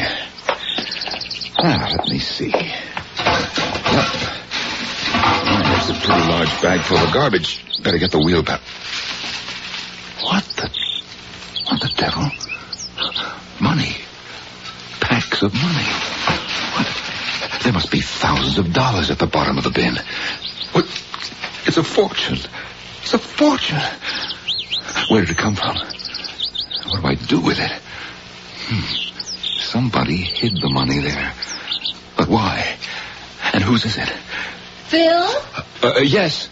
Joan Shelton just telephoned. It's in the news. I'm going to go across to read the article. What's in the news? The robbery. You were asleep when all the excitement happened. I'll bring back the newspaper clipping, and I'll tell you all about it. I'll be right back. The robbery? I'll be right back. Robbery? What robbery? I must get to the basement. Good Lord. I've never held so much real money in my hands in all my life. Packs of $100 bills. 50 in a pack. See, 10 of those. Oh, I can't believe it. $50,000. And $1,000 bills. 30 of them. $80,000. Oh, I'm rich. I'm rich. No more scrimping. No more fawning over persons for whom I have contempt. Begging work as a freelance copywriter. People who don't know as much as I've forgotten. This money means I am free. Oh, it's got to be hidden. Whoever left that fortune in the garbage bin will try to get it back. Laura said there was a robbery. Maybe the thief hid the money. Let's see. Where'll I put it? Small box. First, I'll place the money in this plastic bag. And then into that box, the iris bulbs came in. Let's see. And then where? Let me see. Yeah. Behind the basement window, under the porch. The siding runs to the ground. $80,000. And it's mine. And I won't give it up. Phil? Yes, Laura. Can you come up here for a minute? Oh, why, certainly. Come on out on the porch. I have that article. Laura, there was a robbery? Read. 2 a.m., Grove City Police. Raced after 3 men in a... crashed when they made a sharp turn at McKinley Street and Highland Avenue in Morris Manor. Well, Laura, that's our corner. And you slept right through the whole thing. Yeah, I must have. The sound could have wakened the dead. The police car was blasting its siren. Then there was a terrible crash when the robber's car hit old Mrs. Morris's elm tree and turned upside down. And one of the men was dead. And the other 2, you said there were 3. Must have got away. All of us had run outside, Dr. Shelton and Joan and I and the Moores and the McLeods, but the police told us to get back to our houses. They had their guns out, and they were searching for the missing men.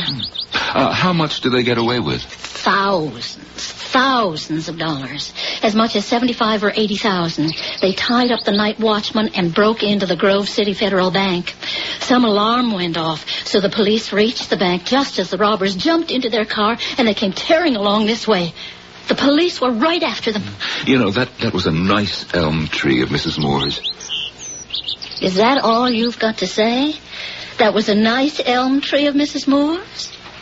This is the most exciting thing we've had around here since the Hurricane Esther, and you're worried about Mrs. Moore's elm tree. You've got no adventure in your soul, Phil. That's all right. You did have. Now the two of us are staid old middle-agers getting by and letting the world go by. I suppose so, Laura. Oh, you're not offended, Phil. No, of course not. My future's behind me, I'm afraid. No, it's not. You've done so much. You've written so many great advertising campaigns. Your skill hasn't worn away. You'll see. I'm certain it'll go well tomorrow. I hope so. But, Laura, face it, I'm 55. My lunch date and interview tomorrow is with a 26-year-old girl, almost fresh out of college. Laura, I'm old enough to be her father. Why would she want to employ me? I'd be an embarrassment to her because I know too much. I don't see why. Well, you have to finish with your shredding, and I've got to dress for church. Well, I decided not to use the shredder this morning. Oh, not enough garbage and refuse? Oh, no. All the excitement about last night has unnerved me. I'll get to the shredder next week. I'll be out of the shower in a few minutes. Well, don't hurry. I have some things to do in the basement. Oh, look, I've asked Dr. Shelton and Joan to come by at 6 for cocktails on the porch. All right? Huh? Oh, sure, it's fine.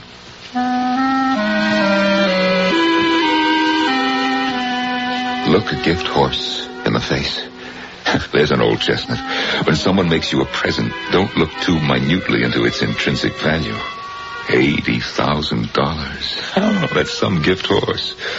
Or is it?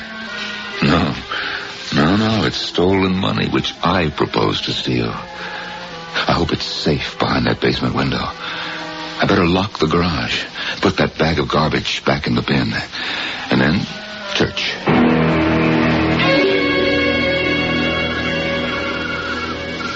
Paul, your glass is empty, Doctor. Oh, 2 is my limit on a Sunday night, Laura. Joan? Oh, all right. I'm not operating at 7 in the morning. Phil? Phil? Oh, yes, dear. Joan would like a refill. Your mind's a million miles away. Oh, I'm sorry, Joan. Now, that was with water, right? Please. Paul, what do you think, really? I mean, about that robbery and the disappearance of the 2 men. Well, after looking at the car, Laura, I wonder how they came out of the accident alive. But they did. It's remarkable. And they disappeared with all that money. Almost $100,000. Oh, not quite that much, but a small fortune. How could they have escaped the police? Maybe they're still hiding right in this neighborhood. Here's your drink, Joan. Thank you. They could be in hiding. Don't you think so, Paul? I can't imagine where.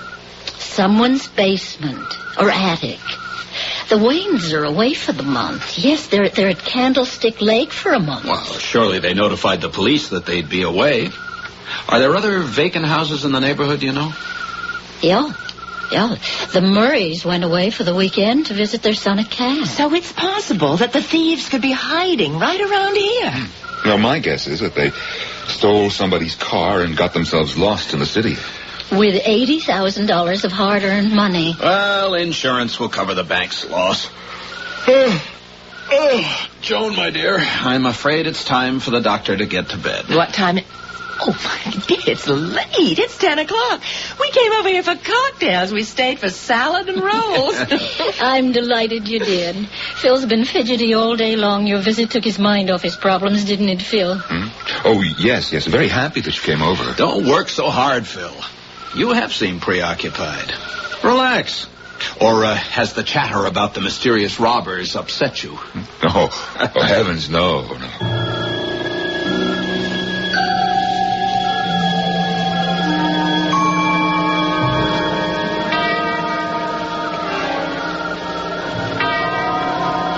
This is the house? Yeah. Hold the light. When I get the cover off, stick the light inside the can, way in. And then turn it on. Okay. Creepy out here. Flash the light in the bottom of the can. See anything? No. Scrounge around. It's not there. It's gotta be there. Somebody beat us to it. What dirty... Shut up. Mike dead and 80 grand gone. Someone's got it. Maybe the garbage... Don't be stupid. There's no garbage pickup on Sunday. Or maybe the people in the house seen it and called the fuzz. Maybe. Or maybe they kept it. You get kind of a surprise. You open a garbage can and find 80 grand. Right on. I wonder who lives here. We gotta find out. If he's got the money, we'll sweat it out of him. But if he gave it to the cops? That we find out first. You crazy? We walk in and ask if they found the money, we'd be in the can in 5 seconds. You ever heard of the telephone? That's how we find out. And when we know, we come back. Now put the light away. I'll put the cover back on the can. Right. Then let's get out of here. Them bugs that go croak give me the shakes.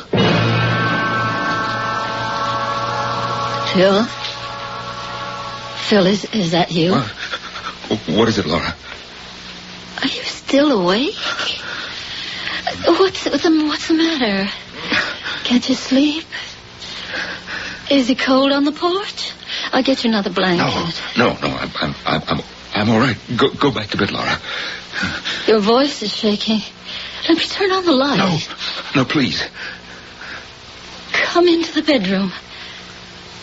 Phil, I'll turn on the light. Phil, you're soaked with perspiration. What is it? Let me get your robe.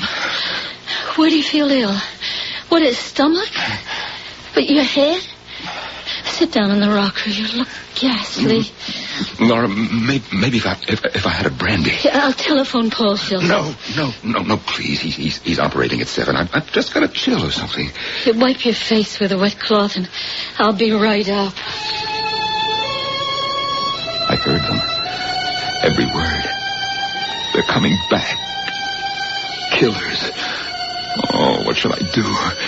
Is it too late to call the police and turn in the money? Maybe not. But give up $80,000 because I'm afraid of a pair of hoodlums? What have I got to be afraid of?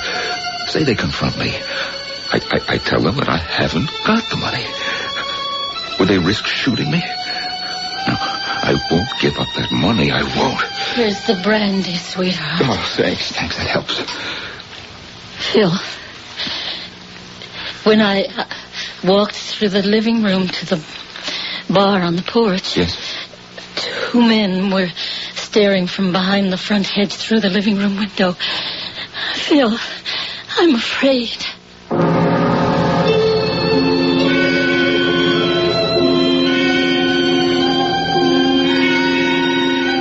Long after all other sins are old, avarice remains young. A very old French proverb. Chance has allowed avarice to place temptation before Philip Chambers. He is already a harried man. Will his sense of moral values be strong enough to overcome temptation? Or will he persist in holding on to the stolen money? We'll find out when I return with Act 2.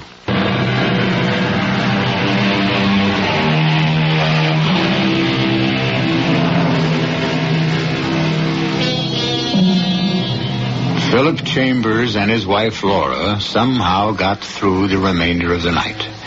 After Laura's fright about seeing 2 men stare through her living room windows, Philip, in a brave display, turned on the front lights and walked outside defiantly, a fireplace poker in his hand. That assured Laura. She insisted on telephoning the police and reporting what she had seen. Captain Ron said he'd have a squad car prowl the property. Then the Chambers went to bed, and to a fitful sleep.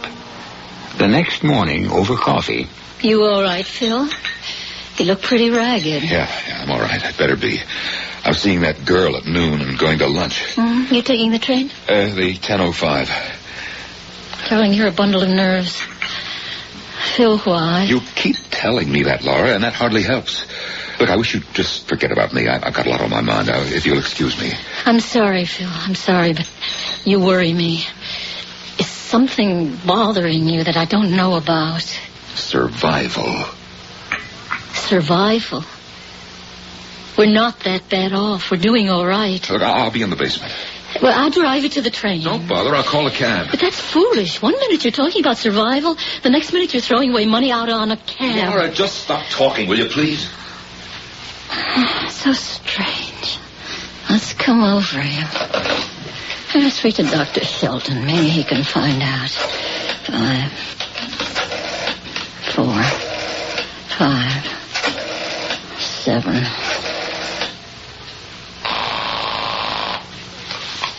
Dr. Shelton's residence. Hi, Joni. Laura. Yeah. Look, when does Paul get home from the hospital? Well, this is Monday, and he operated early. I say, he'll be home by 4. Why? Something wrong? I think so. But I don't know. It's Phil. Joni, tell you what. He's taking the 10:05 to the city. Can you come over at 10:30? I'll be back then, and I've got to talk this out. Of course. You sound serious. I am. Will you come over? Of course. I'll see you at 10:30.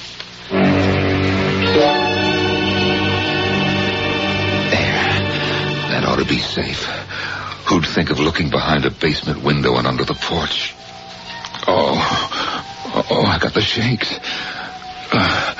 Why don't I take the money with me into the city? I could leave it in a locker at Grand Central. If the police find the money in my possession. Oh, no, I've got to bluff my way out of this. $80,000 dropped into my hands. I can't give it up. Now, look, I mustn't be afraid. Oh, my stomach keeps turning. I still have that lunch meeting. You look as if you hadn't slept a wink last night, Laura. I didn't. At about 3 o'clock, Phil was awake. He came up late and slept on the upstairs porch. I heard him stirring. So I checked on him. He was covered with perspiration, shaking like a leaf. And how was he this morning? Well, he looked exhausted, but he didn't have the shakes. He was all right when I dropped him at the train. Well, he has that important lunch today, doesn't he? Could that be it? It could be, but I don't think so. Phil's had summit meetings before. No, it's something else. I can't find out what it is. Maybe Paul can. Maybe. Paul's not a psychiatrist. Yes, I know, but he's a doctor, and Phil might confide in him. Besides, Paul's his best friend. But Phil wouldn't say what was bothering him. No. When I persisted in my questions, he said survival. Well, that's odd. What did he mean? Continuing to live, to stay alive? I think it has something to do with the robbery of the Grove City Bank. Oh, Laura, for heaven's sake, yes. Why? What's that got to do with Phil? Well, ever since I mentioned the robbery to him, Phil seemed distracted. When he read the article in the news, he grew tense. He began to perspire. I didn't think anything of it at the time. But since what's happened, I've been trying to reconstruct Phil's behavior. I think it springs somehow from the robbery. I've never been so frightened in my life. Laura? I went down for brandy when he felt so badly. I didn't switch on the lights. I walked down the stairs from the bedroom and across the living room toward the porch. And that's when I almost screamed. Good heavens, what happened? 2 men standing behind the hedge in front of the living room windows and looking in. Looking through your windows? You think that the stolen money was or is somewhere around your property? I don't know what to think. Have you told the police? I telephoned them last night, and they sent a prowl car to snoop around. Well, did you mention your theory to the police? I mean, about the money being hidden somewhere around your house? No. First, it sounds far-fetched. Second, I've got a feeling that somehow it concerns Phil. How could it concern Phil? You mean, he may know where the money is hidden? I don't know what I mean, Joan. Talk about imagination. Laura, you're as bad as Phil with his talk about survival. He has a bad case of nerves and... Survival? He said he was worried about survival. Now, isn't that the word you said? Yes, that's the word he used. I thought he meant our survival. But what if he meant he was afraid, literally, of his own survival? That would mean he knows something about the robbery that he's not telling. But you don't believe that he found the money, do you? I don't know. But if he did, knowing Phil, the kind of man he is, he'd just have called the police. No question about it. And he would have told me. Oh, excuse me. Back doorbell. I'll be right back, Joan. Take your time. I'll be out on the porch. Good morning. I'd like to read the water meter. Oh, down the steps to the basement. And watch your head. The ceiling's low.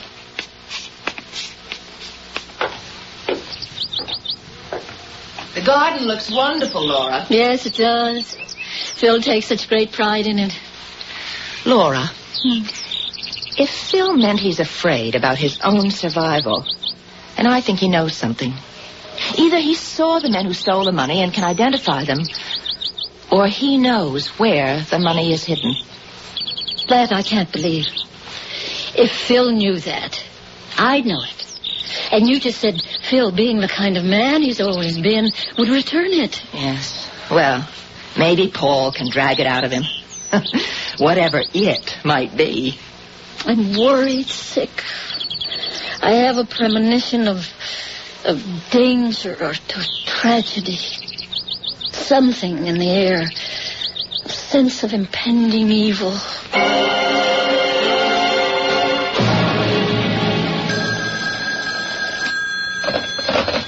Hello. Laura, something's occurred to me. What, Joan? I was on your porch at 10:30 and the doorbell rang. Who was it? Well, the man who reads the water meter. Why? Well, he didn't come to my house. And when a man comes from the water department, he reads the meters at all the houses in the neighborhood. Yes, he does. And another thing. I went shopping at noon, and as I drove out of my driveway, a man walked out from the back of your house. Did someone else call on you? No. You mean that the man who read the meter was in my basement from 10:30 until noon? Some man was, but he wasn't a man from the water department. Well, then we're right. The stolen money's around here someplace, and the man was one of the thieves. That's what I think. Has Phil returned from New York? No, and it's after 5. Well, you shouldn't be in that house alone until we get to the bottom of this strange situation. Paul got stuck with another emergency operation. He won't be home until quite late. Oh. But I'll send him by after I tell him everything we think. Oh, but the poor man will be exhausted. No, Why not that exhausted. He'll be by to see Phil, and then you come across to see me, all right? Yeah. Thank you, Joan. There's the front door. Phil? Here I am, all in one piece. It's Phil. He sounds a little tipsy. I'll see you later, Joan. Goodbye. I'm on the porch, honey. You'll excuse me for having had one more than I should have had. After lunch... Well, you don't have to explain, darling. I take it you didn't get the assignment? How did you know that? You got second sight or something? Or something. Was it unpleasant? No, about as I expected. Nice girl. Young enough to be my daughter. She had white wine, and I had a few martinis. Oh, dear. Yeah, oh, dear. So you proceeded to lord it over the young woman who sips white wine? Lord it over? No, that's not so. We got talking about what I'd be doing as a consultant in copy. Now, I know something about copy, Laura. Yes, you do. Me begging for a job. I used to run that joint before that kid was out of Dr. Denton's. Can't be 26. I was about 30 when she was born. Let me fix you a cup of coffee. I don't want any coffee. You say that I'm bummed, Laura? Well, I'm not. I never felt better. I just had lots of things on my mind. Including the robbery of the Grove City Bank? Robbery? Do you know who the men are who robbed the bank, Phil? Me? Well, how would I know? I never saw them in my life. Say, what is all this? Remember the 2 men I saw looking in through the living room window this morning at 3 a.m.? Yeah? What were 2 men doing looking through the window, Phil? Well, search me. We think they had hidden the stolen money and were looking for it. We? Laura, who is we? Joan and me. Have you been talking this over with Joan? Why not? She's my best friend, and Paul is yours. You and Joan turned amateur detectives, huh? Haven't the two of you got anything better to talk about than that robbery? Frankly, no. Because ever since you heard about it, you haven't been Philip Chambers. Oh, and who have I been? A nervous wreck. And you're making a nervous wreck out of me. Tell me honestly, Phil. Do you know anything about the men who committed the robbery? Do you know who they are? Do they hide the money on our property?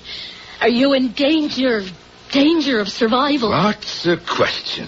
Give me some answers, Phil. What are you so worked up about, Laura? This is a police matter. Just leave it to the police. I've notified the police. What? Last night? And again today. A man came to the house and said he wanted to read the water meter. He wasn't from the water company. He was in our basement for almost an hour and a half. Oh, I see. What? What do you see? Laura, maybe you're right. I don't know anything about any of this, but you just might be right. Maybe the thieves did hide that money around here. I better check. Let's have the police do the checking. Now, don't you worry about me. I'll just look around. Phil, are you in danger? Now, nothing's going to happen to me. It's getting dark outside. It's starting to rain. I'll be across the street with Joan.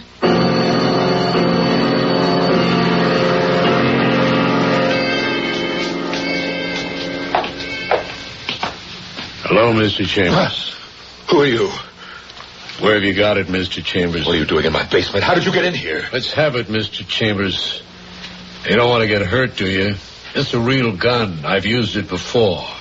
I know how to use it. Let him have it, Nick. Let's get out of here. Not until he turns it over to us. Now, how about it, Mr. Chambers? What is it you want? The money, $80,000. It's ours, and you have it someplace down here. Now, turn it over, or I'll blow your head off.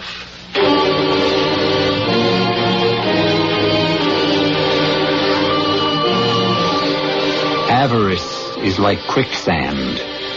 Once you've taken the first risky step, you cannot save yourself from its grasp.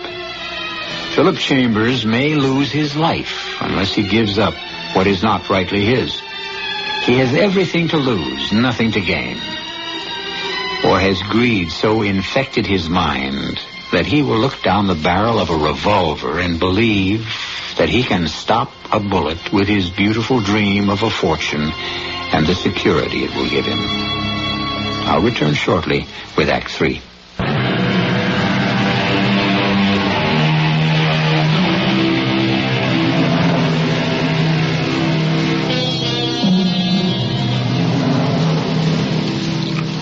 Philip Chambers found $80,000 at the bottom of his garbage bin at the back of his nice colonial house in exclusive Morris Manor, 30-some minutes from Broadway. Despite a lifetime of ethical exactitude, Mr. Chambers didn't hesitate a minute before deciding that fate had dropped a rich token of her affection into his deserving hands. He'd keep the money stolen from the bank in Grove City. But the thieves, there were 3, but one was killed when the escape car crashed, also want the money. I'm waiting, Mr. Chambers. I don't know what you're talking about, and I want you out of here. He's going to be tough, Stud. You want me to soften him up? Not yet. Stud here is pretty good at making a guy talk, Mr. Chambers.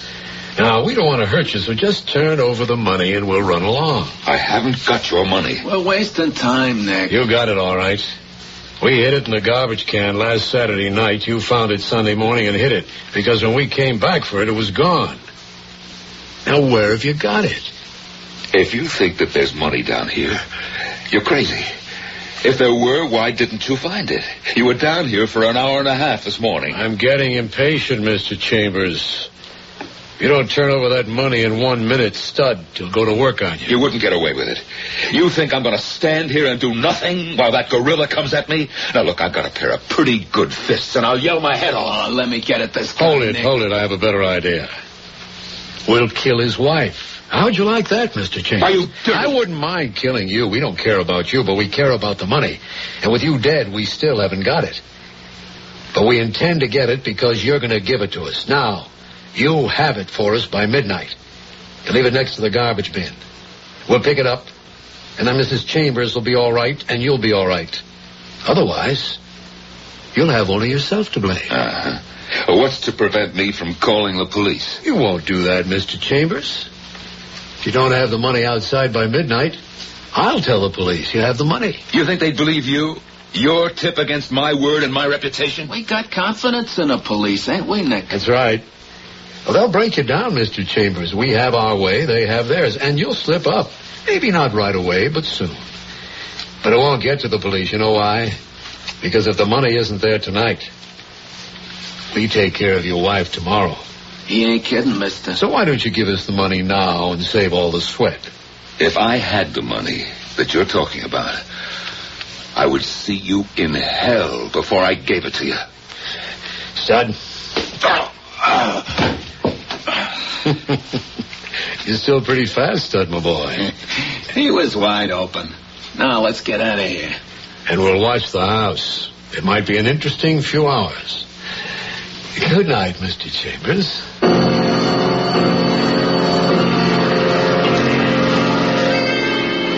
Laura, it's inconceivable to me that Phil might have all that money. Phil. My impression is that Phil's the kind who always returns the change if a waiter's made a mistake. Yes. But, Joan, imagine having not change, but $80,000 in your hands.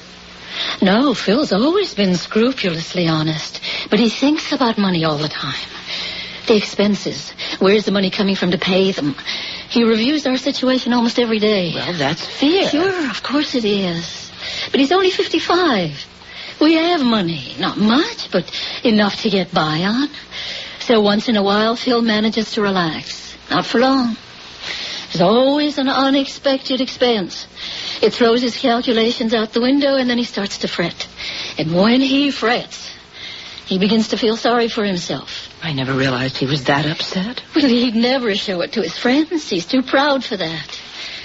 Imagine what he must have felt when a fortune drops into his hands. You've convinced yourself that Phil does have that money, haven't you? But it's the only explanation I can give for his weird behavior. If anything happened to Phil... I know. Wait a minute. I think I heard the car. If it's Paul, we'll send him across the street to Phil right away. Oh, give the poor doctor a few minutes to relax. And relax after he questions Phil. Then maybe all of us will be able to relax.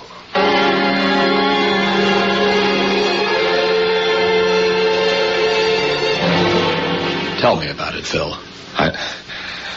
I'd rather not, Paul. I find your front door open. I walk in and call hello. No answer. I find you in the basement, sitting with your head in your hands, covered with perspiration, shaking as if you had a fever, and you won't tell me about it. After all, I am a doctor, Phil. I just can't. Your face is swollen. You've been crying. But that doesn't entirely account for the swollen face, does it? No. Did you fall down? Or walk into something? Paul, I got knocked out. Ah. Interesting. Ready to spill the beans? I don't know how I can bring myself to it, Paul. I'm a good listener. Mind if I fix myself a drink? No, of course not. Forgive me for not offering you one. You want one? Yeah, a small one. I had enough at lunch and this afternoon to shrivel my liver to the size of a raisin. Mm-hmm. And what was your excuse? Well, I didn't get that consultant's job. Here you are. Yeah, thanks. Well, that's hardly the end of the world, Phil. No, it isn't. Imagine being interviewed or approved of by a 26-year-old girl with stringy hair and no brassiere. Gee, I felt like a captive of the youth army. So it wasn't the lunch and the unpleasant interview that put you into a stew? Oh, no, it wasn't unpleasant, just stupid. So your annoyance drove you from lunch. Where? Biltmore Bar? Your club? Yeah, the club.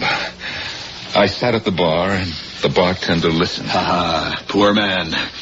Here's to all bartenders, the unlicensed psychiatrists or priests to an unending line of confessors. All right, my friend. Stop beating around the bush. Do you have that stolen money? Yes. We thought so. I found it. Sunday morning in the garbage bin. I was going to use my shredder, so I went to the garbage bin and... Well, there it was. And you decided to keep it? $80,000. Paul, you don't know what that could mean to me and Laura. Sure I do. Fear, guilt, self-destruction. Look what's happened to you, Paul, in just 24 hours. You're a bundle of nerves. You lost the possibility of a good job, and you've been knocked on your can by a hoodlum who probably wouldn't hesitate to shoot you down like a mad dog. Oh, they mean business, Paul. I don't doubt it. Where is the money? Well, it's in a box, wrapped in a plastic bag, behind that basement window that opens out onto the porch. Get it for me.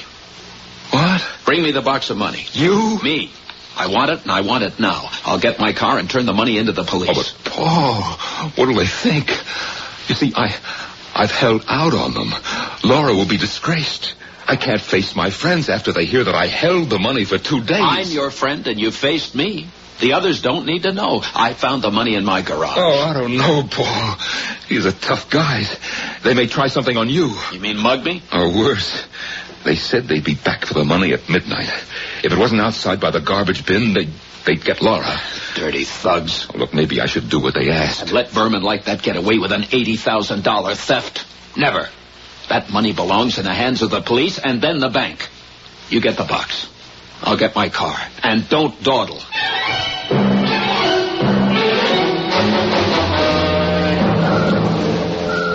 It's Paul. He's not coming to the door. Where's he going? The driveway.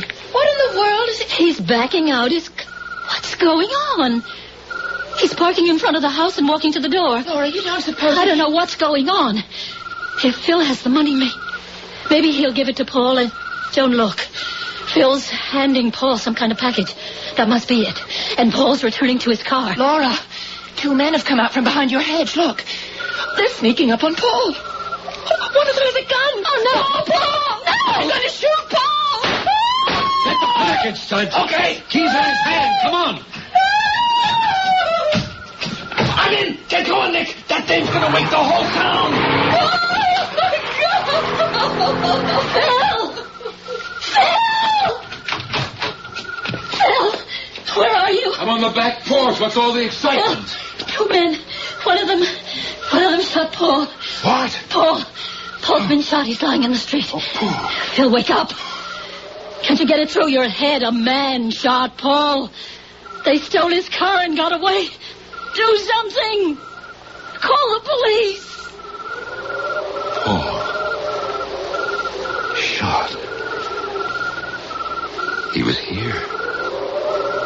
We had a good talk. Paul's my friend. My best friend. He's a good doctor, too. Nobody shoots a good doctor. Nobody shoots a doctor. Paul. Shot. Darling, you look so odd. Your eyes, they're blank like those of a statue. Don't. He's lost his mind. Phil, sit down. What? Phil, what was in the package?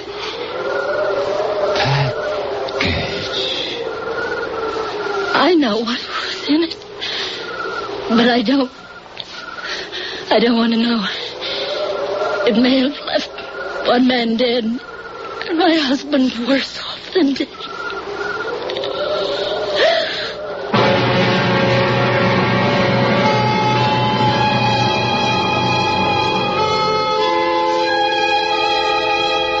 In 1732, Thomas Fuller wrote that there is no vice like avarice. Honesty, no matter how shop-worn the old adage, really is the best policy. It may not lead you to untold riches, but it's a safeguard for a respectable and safe life. What finally happened to these 4 friends? I'll tell you when I return shortly.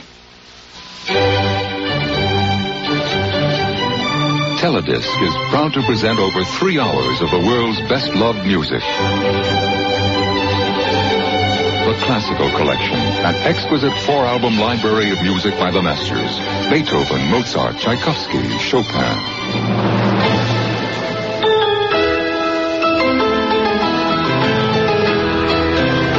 Performed found by the world's greatest artists and recorded direct from the studio tapes. The Classical Collection comes wrapped in its own gift box with a special program guide and is available only from Teledisc and not in any store. 3 hours of beautiful music on 4 records or 2 extra long play cassettes. Yours for only $19.95 plus shipping. To order, call 1-800-642-7400.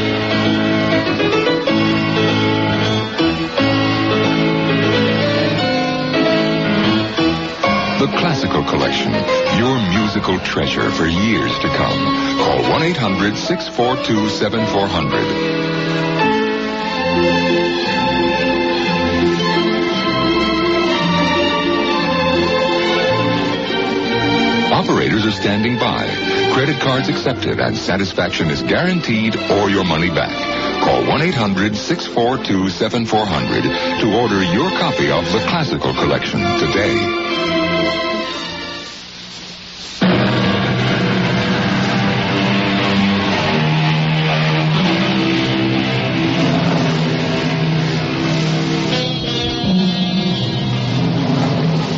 The phrase, "the root of all evil," has echoed down the corridor of time because this man covets what another man has. And civilization has never been able entirely to constrain greed. Philip Chambers almost cost his best friend his life. Almost. Dr. Shelton had been shot in the back, but he survived. Phil became an instant vegetable, and weeds overgrew his mind, choking out any hope of a return to normal life. When so well-respected, educated, and intelligent a man as Philip Chambers can succumb to greed, beware. Our cast included Norman Rose, Ann Shepard, Elliot Reed, Marion Seldes, and George Petrie. The entire production was under the direction of Himan Brown. Hi, I'm Joseph Campanella. If you're a kid who's got troubles, you've got a friend at Boys Town. Whether you're a boy or a girl, Boys Town has a caring person just a phone call away who will really listen to your problems and help you solve them. If you're running away, being abused, using drugs or alcohol, pregnant, or just need somebody to talk to, call Boys Town's hotline. It's 1-800-448-3000. There's no charge for the call, and you can call anytime. If you're a parent and you're having problems controlling your children or keeping yourself from hurting them, you've got a friend at Boys Town, too. At Boys Town's hotline, you'll talk to someone who understands and can help you find the help you need, fast and close to home. Call Boys Town's hotline toll-free, 1-800-448-3000. That's 1-800-448-3000. This is E.G. Marshall inviting you to return to our Mystery Theater for another adventure in the macabre. Until next time, pleasant dreams.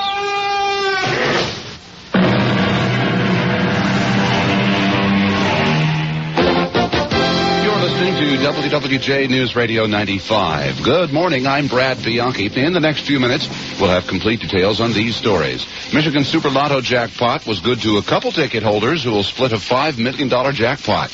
Another ethics charge has been raised against Michigan U.S. Senator Donald Regal. Detroit and some of its suburbs could be in line for a rail line. Those stories are coming up along with sports. At 1:15, it was the Thanksgiving Day win for the Detroit Lions. CBS covers the world and the nation with news next at the top of the hour. The WWJ Weather Command forecast, mostly cloudy, breezy, and cold this morning, a low of 18 degrees with the possibility of some snow flurries. Sunshine Friday, not quite as cold. We'll get to about 34 degrees. Right now in Detroit, partly cloudy, 24 is the temperature. All news, all the time. News Radio 95. WWJ, Detroit. CBS News. I'm Jim Chenevy. Venezuelan President Carlos Andres Perez says he will meet with Salvadoran rebel leaders in the morning and may end up serving as a mediator for any peace talks with the country's government. Guerrilla leaders have offered to honor a United Nations verified ceasefire if El... Mystery Theater.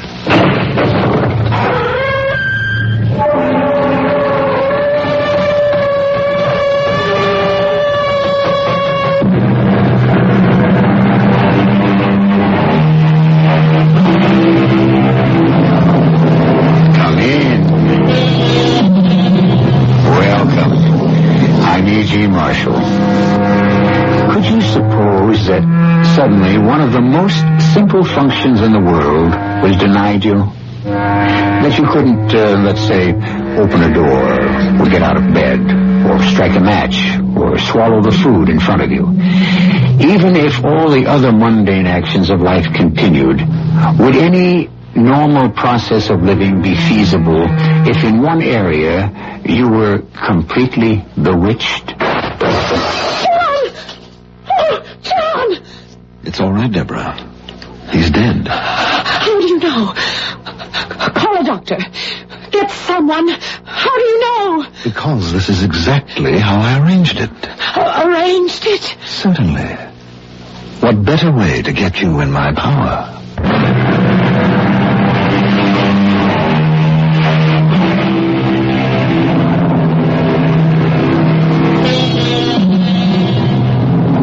We're a nation that looks for idols to worship. And one of our fetishes is beauty. Along with that goes another, success.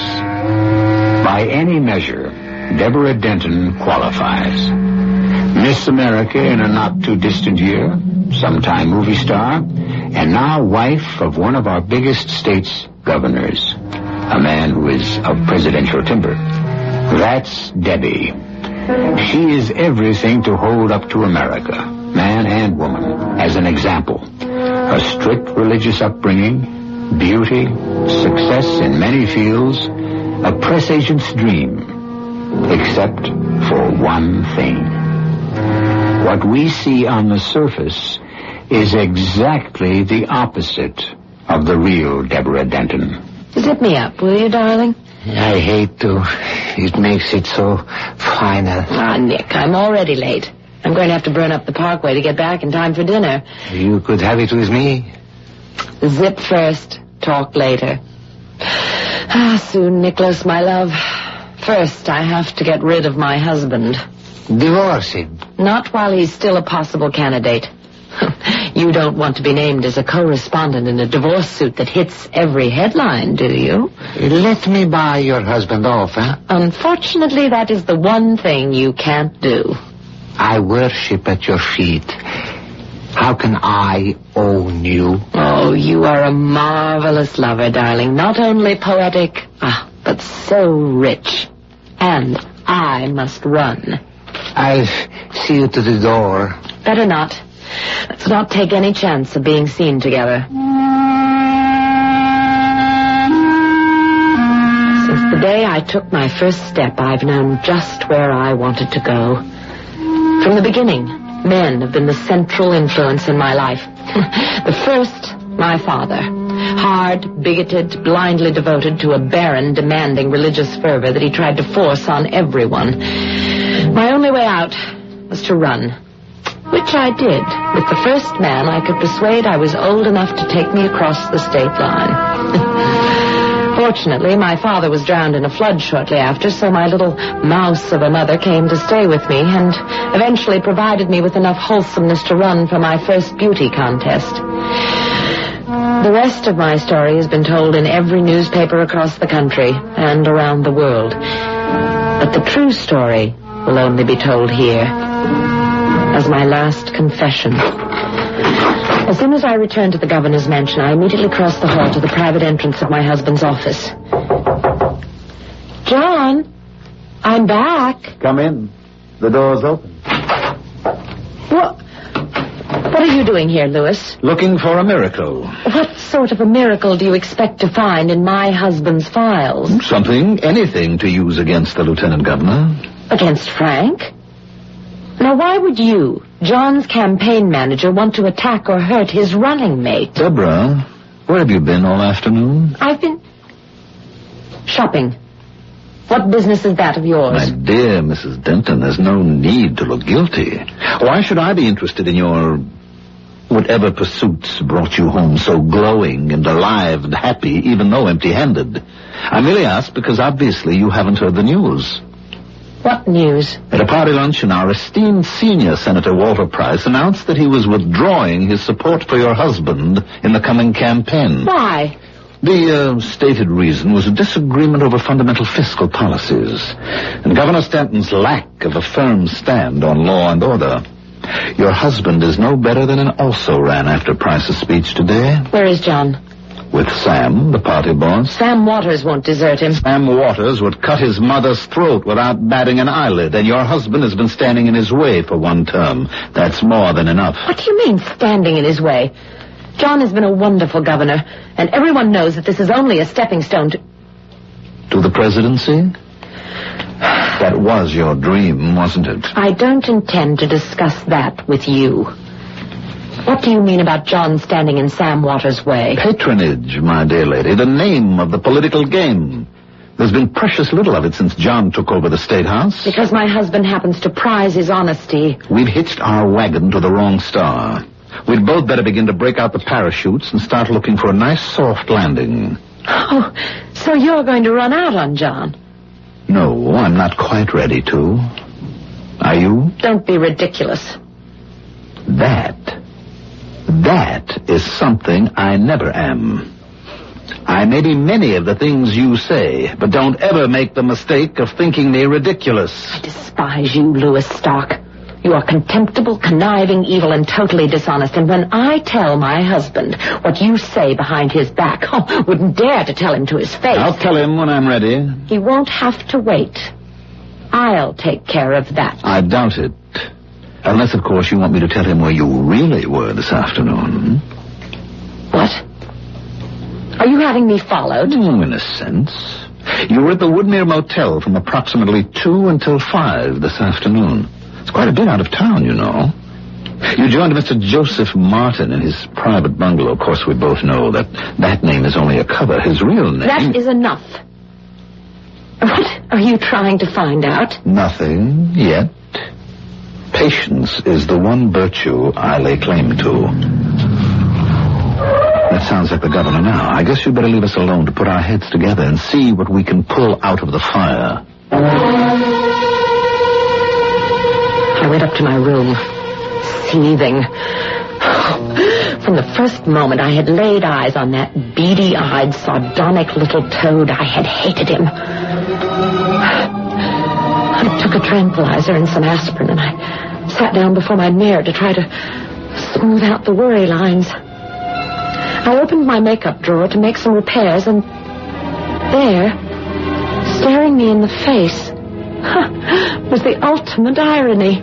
A birthday gift that Louis had presented me with, a gun, to, quote, afford protection while my husband was out campaigning. Knowing now what he knew about me, I would have liked to use it on this man who had given it to me, if only I could get away with it. I pushed the gun back out of sight. I knew that John disapproved of firearms. It was fortunate that I had pushed it back, because without his usual polite knock, John was suddenly in my room. Why, John, darling, you surprised me. Oh, I'm sorry. I just had some pretty bad news. What? It looks as though you're not going to be the governor's lady much longer. Oh, you mean you've decided not to run again? I mean, the party has decided not to support me if I try to run. Then run independently. Not a chance. First of all, I haven't the money. I have no personal wealth, no sources to draw on. Does it have to cost so much? If you go to the people, you know you have their support. Yeah, I had. Till I cut the budget, raised taxes, tried to make the state solvent. Well, you know that Sam and Louis felt that you could have waited. Oh, sure. Sam and Louis aren't interested in principles or the public good, only votes. Everything I've tried to do to help the little guy, I mean, the kind of man I consider myself, can be twisted into a mistake if your code of honor is politics first. Well, perhaps it was a mistake to veto the death penalty when you knew everyone was up in arms at the appalling crime rate. I would always veto that. In my opinion, it's against the morality of both man and God. All right, my darling, we won't argue about it. Now, here. Let me sit with you for a minute. Oh, Debbie, darling, I really don't care for myself. As a matter of fact, in a way, I'm relieved. Relieved? Yes. We can live our own lives now. Start having the first of those children we should have had already. Enjoy and get the most out of life for ourselves. What will you be doing for a living? Oh, go back to the law. Oh, at that same pokey little firm? I imagine they'd be glad to have me back. And I suppose reflected glory could get me in with some of the bigger firms.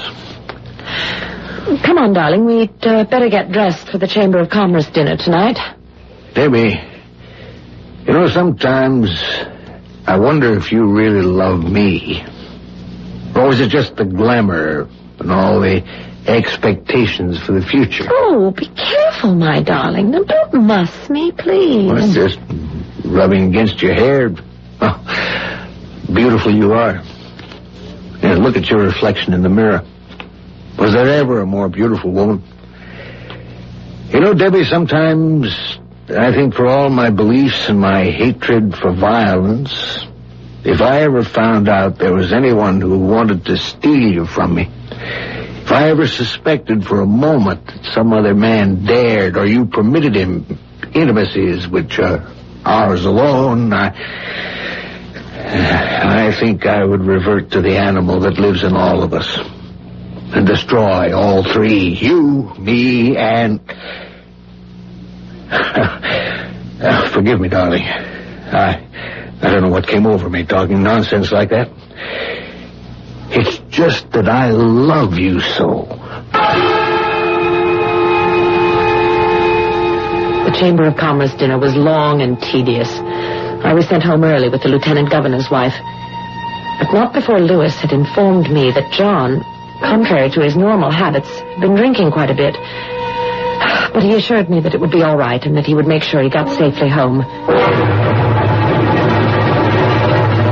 I was sitting at my dressing table taking off my makeup when suddenly, impossibly, Lewis was beside me, visibly shaken and frantic. Deborah. How the devil did you get in here? That doesn't matter for the moment. I'm here to tell you to lock your door when I leave, and whatever you do, don't let John come in. And remember the pistol I gave you. What are you talking about? He's found out about you and Nicholas. How? Never mind how.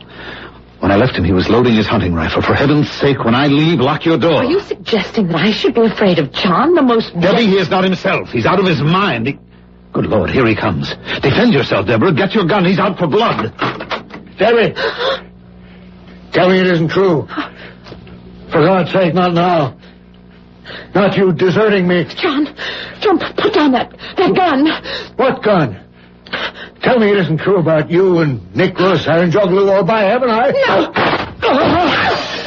God! Oh, John! It's all right, Deborah. He's dead. Quite dead. How do you know? Call a doctor. Get someone here. How do you know? Because this is exactly how I arranged it. Arranged it? Certainly. What better way to get you in my power?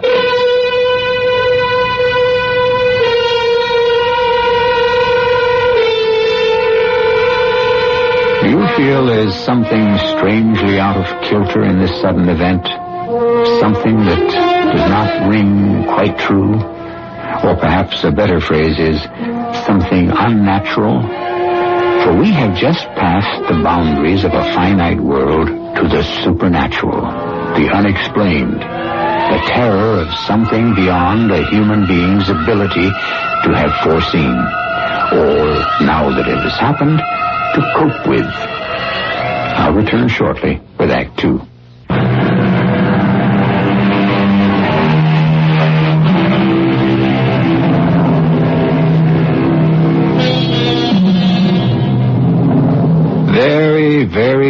seldom in life has Deborah Denton committed an act not motivated by her own volition.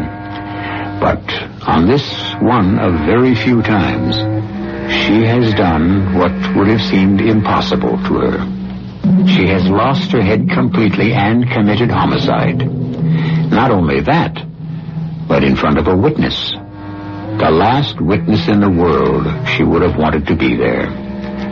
Instinct tells her that she is caught in a trap. But more than that, some unfathomable prescience sounds a knell within her that the trap is worse than could humanly be possible.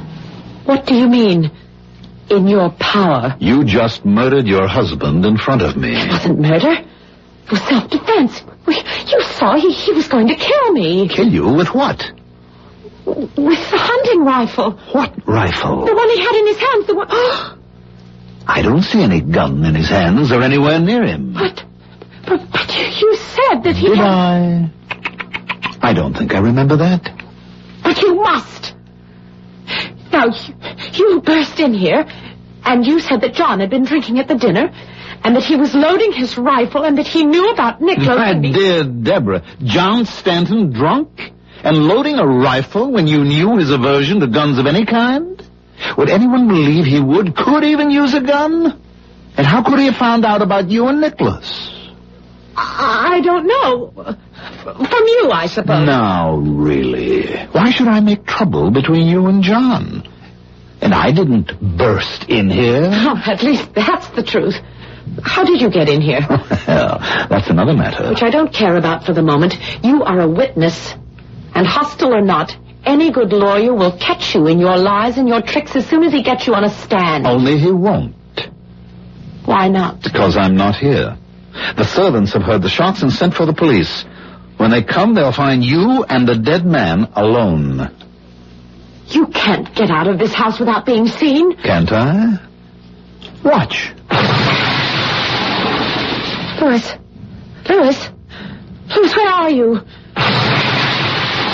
Here I am, Deborah. I don't know what's happening. I must be going crazy. It's a dream. That's all. A dream. Oh, no, it isn't. Not at all. But it can be. How? I'm quite aware how you feel about me.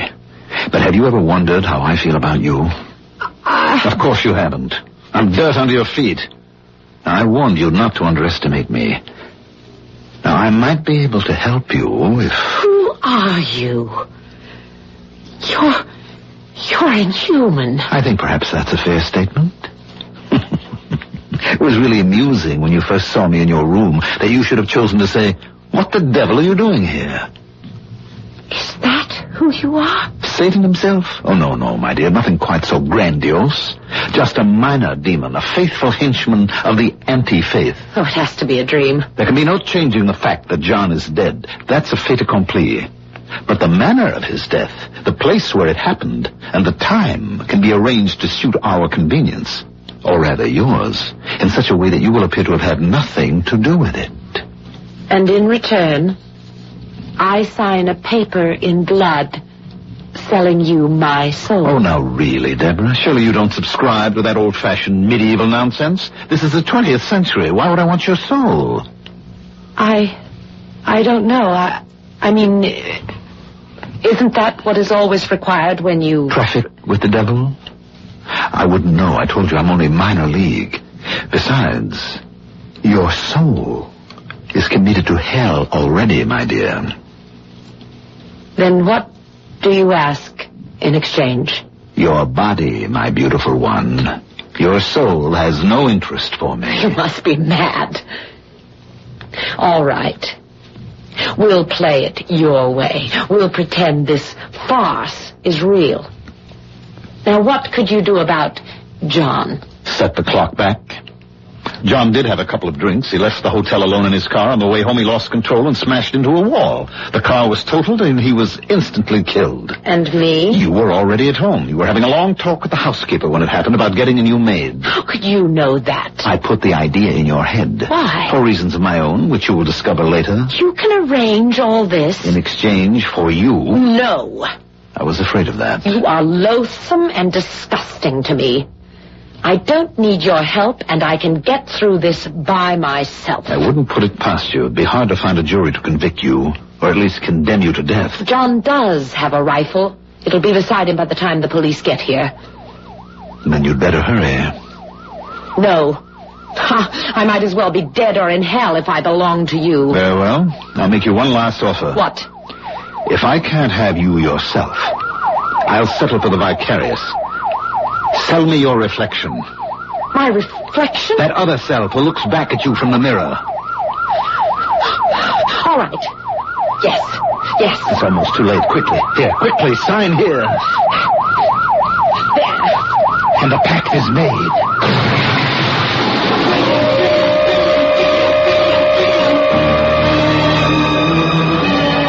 There was a shattering flash and a wild feeling as though the world had stopped spinning on its axis. I was conscious that the police siren had cut off as though by a switch being thrown, and that John's body and Lewis had disappeared.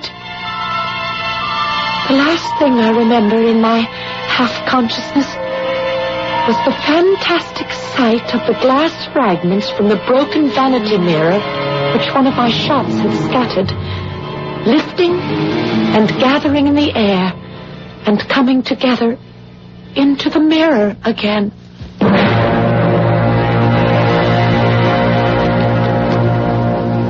And then I must have fainted. I was awakened by a soft but insisting knocking at my door. Just a minute. Who is it? It's Elspeth, Mrs. Denton, ma'am. Who? Mr. Lewis Stark said you'd be needing me. Lewis Stark? Just a moment. I'll unlock the door and let you in. Oh, that won't be necessary. Here, let me help you up. No, don't touch me.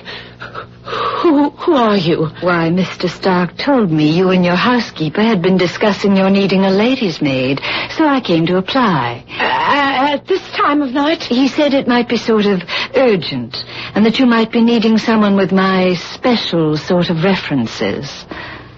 And what are those? You should sit down, ma'am. Here, by your vanity table. Thank you. I am a bit shaky. It's why Mr. Stark thought of me. What are you, a nurse? Nothing like that.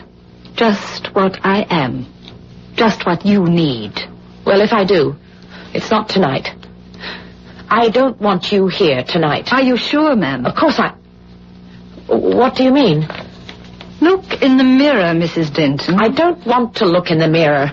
I can imagine after the nightmares I've been having what Look in the mirror. Oh, anything for a little piece. Now, do you see why you need someone like me around?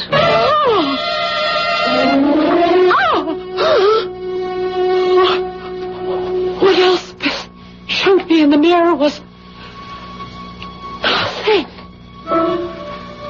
Reflected in the background were all the normal things I expected to see. The Austrian curtains draped by the window, a sampler which my mother had needle-pointed for me, the great canopied bed to my left, and to the right, the chaise lounge and part of the closet door. But in the center of all,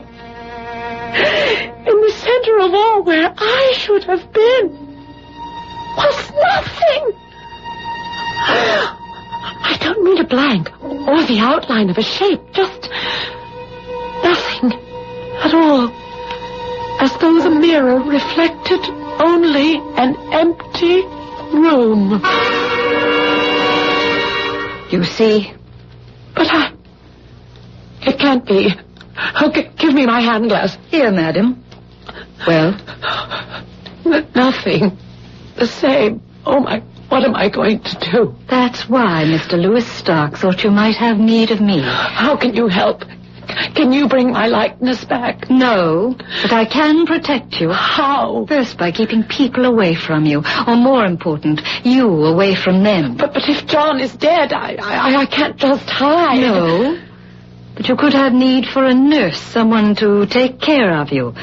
We can establish that the shock of his passing has brought on a skin disease you wish to cloak from anyone's eyes, particularly from your own. How will that help? A logical reason for getting rid of all the mirrors in the house, for guarding against the surprise photographer, for concealing the truth, as long as you must be in the public eye. Shall I get it for you? No, I'll get it. At least I'm safe on the phone. Hello? Debbie? Oh, it's you. Can you talk? Just a moment. Would you mind leaving me alone, please? To talk to Niklos? Or should I use the cover name? Damn you. Since we are sisters under the skin, I shall quietly disappear. Oh, no. Hello? All right. No, but we can talk now, Nicky. What is it? I just heard the news. News? About John. On my car radio. Is it true? What did they say? Just that he apparently lost control of his car on the parkway and smashed into the wall of an underpass. And that he must have been killed instantly. Oh, thanks, Peter. What did you say? Oh, Debbie, you know, don't you? I mean... It's all right. I know. Oh, for a moment there I thought I'd made... well, I don't mean to be ghoulish, but I have a wonderful idea for us. What? You are a grieving widow. What is more natural that you should want to get away? You go to Europe on a trip and steal away to my island. Oh, I have such a room for us, all glass. What is not windows to the sun and sea is mirrors. I can see you there, my darling. Not just the magic of you alone, but reflection after reflection. Oh, I'm sorry. I got carried away. You'll forgive me. But I want you so. I need you so, and I want you to be my bride. Once you are, I will buy you the world. Oh, my darling, I want that too. I just... Give me time to think. I'll call you tomorrow. Oh, what am I going to do? You see what I meant? Especially if you have a lover or wish to take another husband. How do you explain you have no reflection in the mirror or in a still pond or a store window passing by or even no shadow in the brightest sunlight? You don't have to keep reminding me. I know how I've been cheated. Not cheated, ma'am, just outmaneuvered. How could you expect to win when the devil held the dice?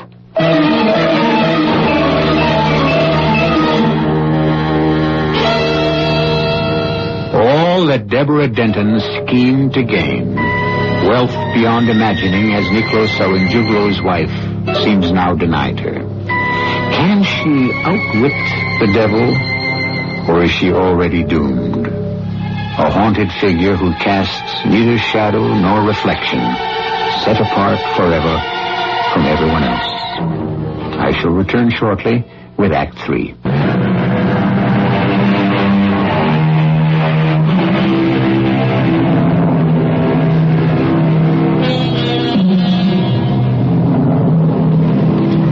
The next 3 days were the most difficult of Deborah Denton's life. Heavily veiled, even though it was summer, constantly on the lookout for a revealing mirror or the flash of a camera before she had a chance to hide behind someone. She was physically exhausted by the time the body was at last interred. And of all the interviews, the most unsettling and frightening to her was a stolen few minutes with Niklos. My deepest condolences, Mrs. Denton. Thank you, Niklos.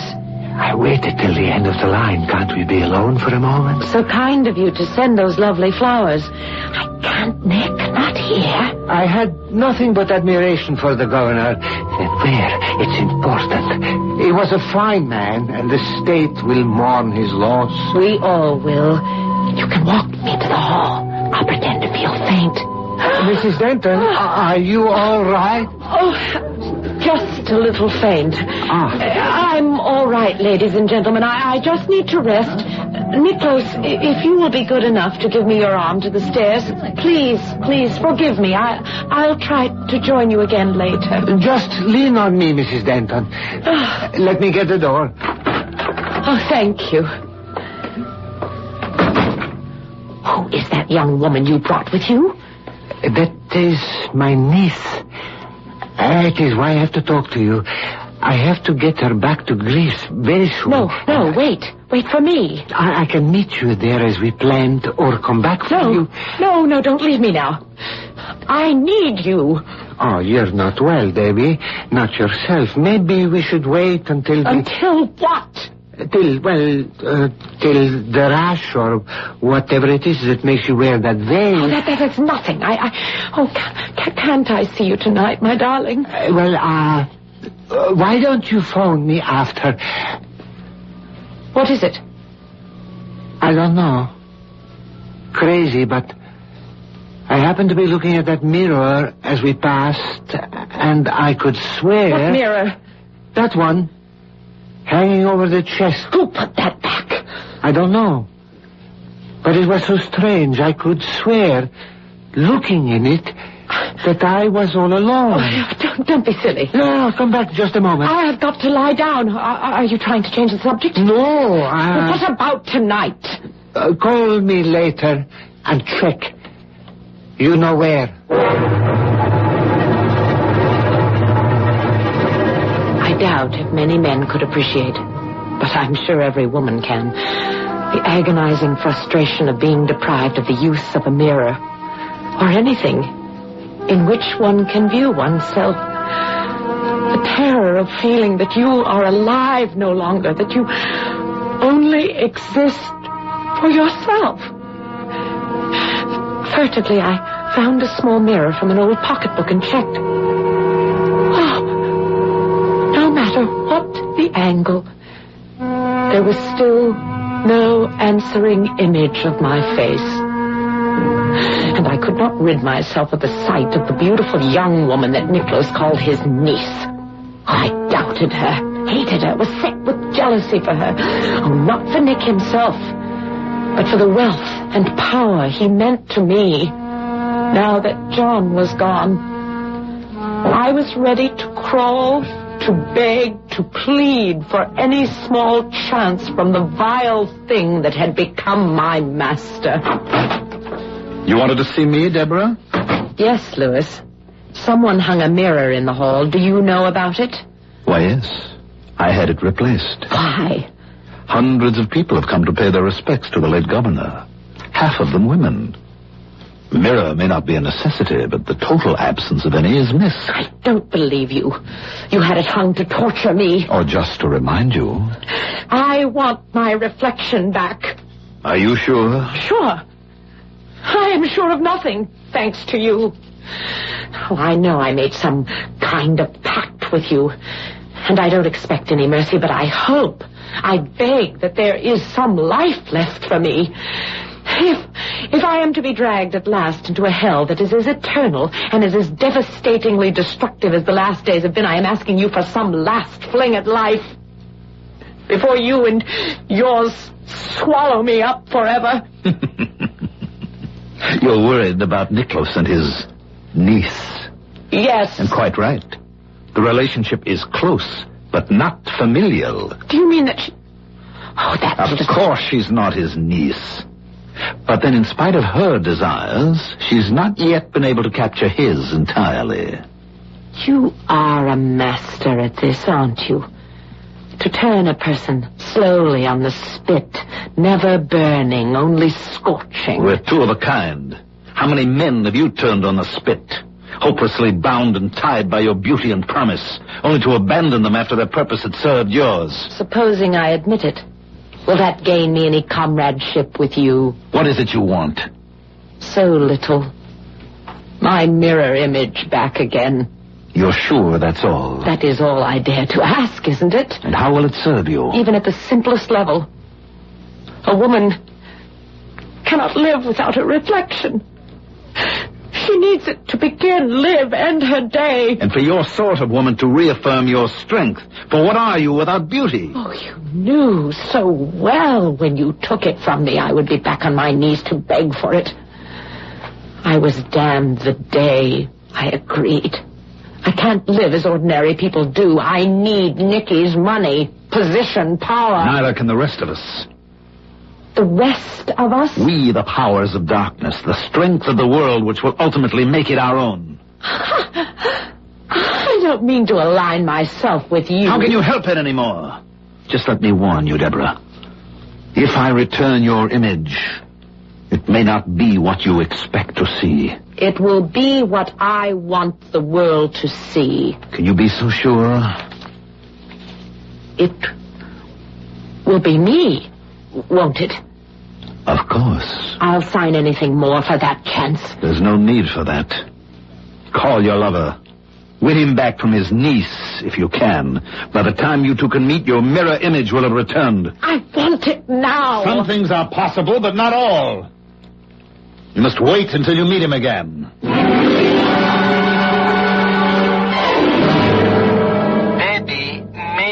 we shouldn't rush things. There is still time to... You are a fantastically attractive man, my darling, but I don't quite trust that niece of yours. Oh, come to me. Make it 10 o'clock. It'll be nice and dark by then. And Elspeth will be waiting. Do I expect you? You know, all you have to do is ask. I'll be there.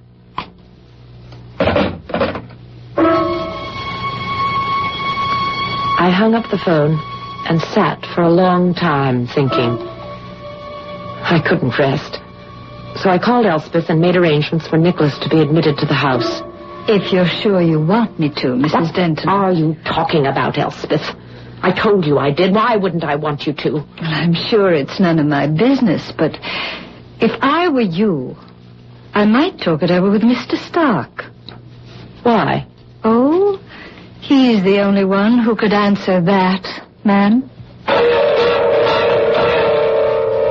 Something about that long-set, grin face troubled me. I realized suddenly that it was the almost imperceptibly twisted, evil smile breaking the tight line of her mouth.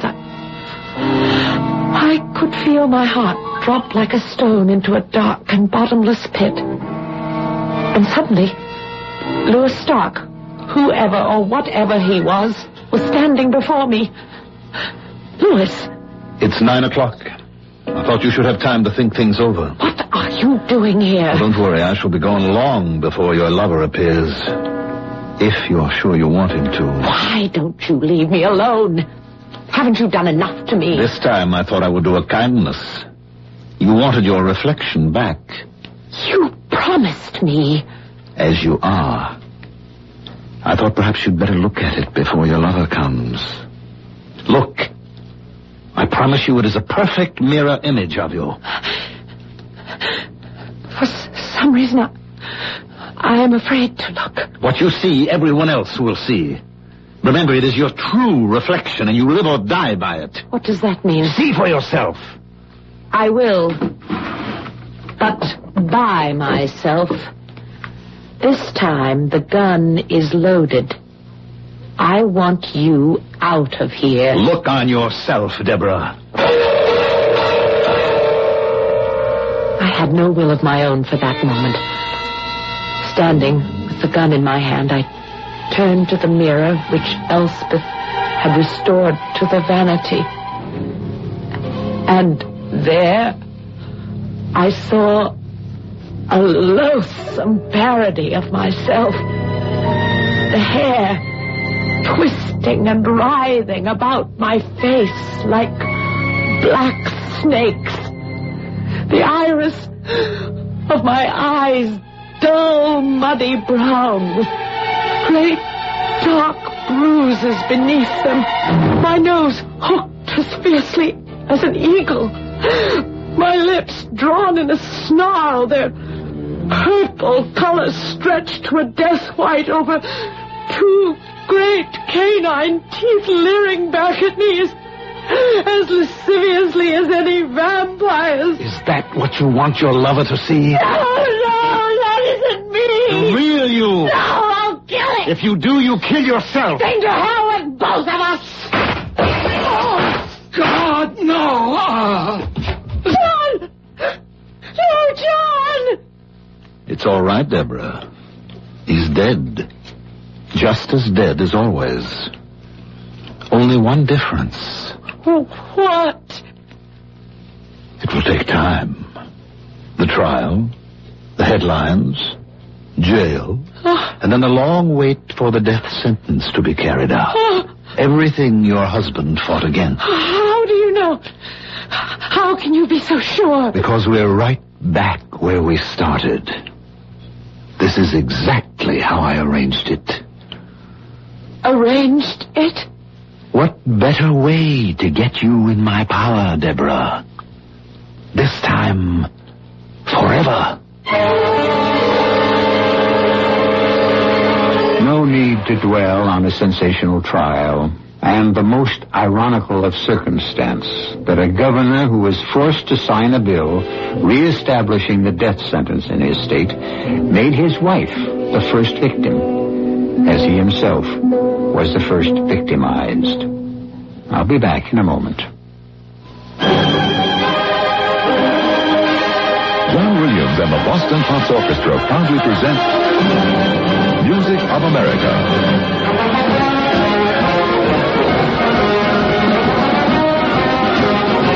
Music of America, the ultimate star-spangled double album collection. 20 tunes that made America great. America the Beautiful, Battle Hymn of the Republic, The Prayer of Thanksgiving, plus songs from America's greatest composers, Aaron Copland, George Gershwin, Leonard Bernstein, and more. Over 70 minutes of your favorite American melodies, performed by our greatest conductor, John Williams and the world-famous Boston Pops Orchestra. And you can get John Williams, the Boston Pops, and 20 classic American songs on 2 records or 1 extra long play cassette for just $14.95 plus shipping. Only $15.95 plus shipping for the compact disc. Remember, Music of America is not available in any store, but only through this exclusive radio offer from Teledisc. To order Music of America for yourself or as a gift for a loved one, simply call 1-800-292-3800. That's 1-800-292-3800. Credit cards accepted and satisfaction is guaranteed. Just call 1-800-292-3800 for Music of America.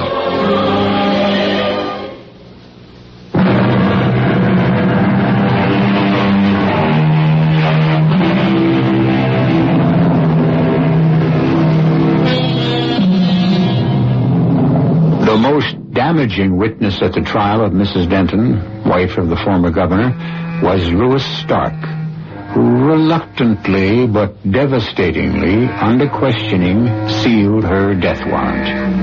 The audience was sorry for this seemingly sympathetic and unhappy man.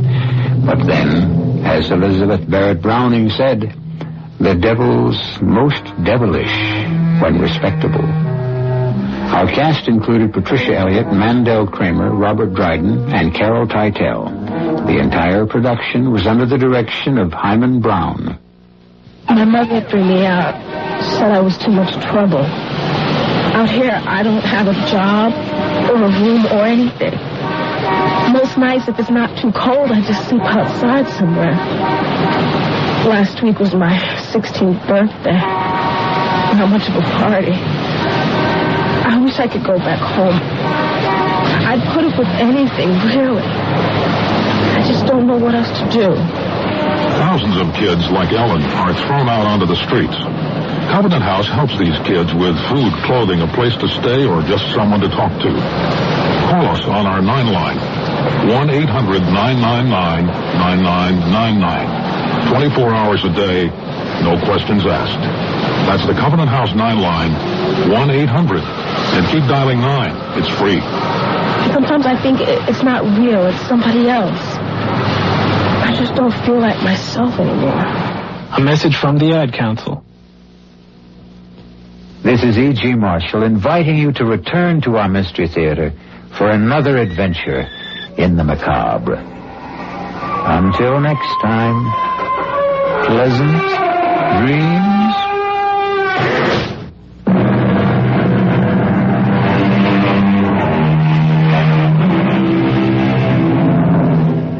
Sports fans, there's something you should know about WWJ News Radio 95. Yes, WWJ brings you Detroit Lions football all season, but there's much more. Only WWJ brings you the Lions, the Wolverines, the Pistons, the World Series, and Monday Night Football. Plus sports reports at 15 and 45 past each hour. WWJ News Radio 95.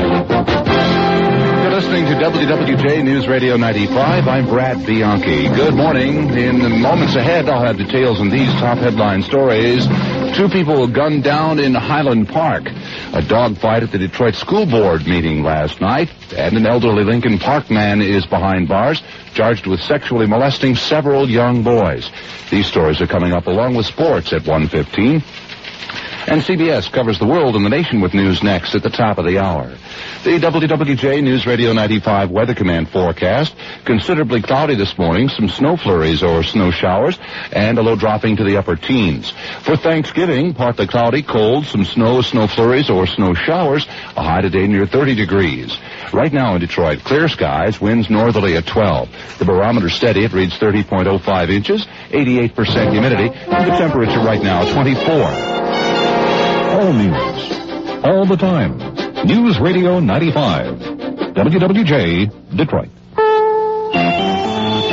CBS News, I'm Bill Pitka. 11 days after a bloody offensive in El Salvador, the rebels say they're ready to talk peace. Word the guerrillas are willing to work toward a ceasefire came over rebel radio in El Salvador.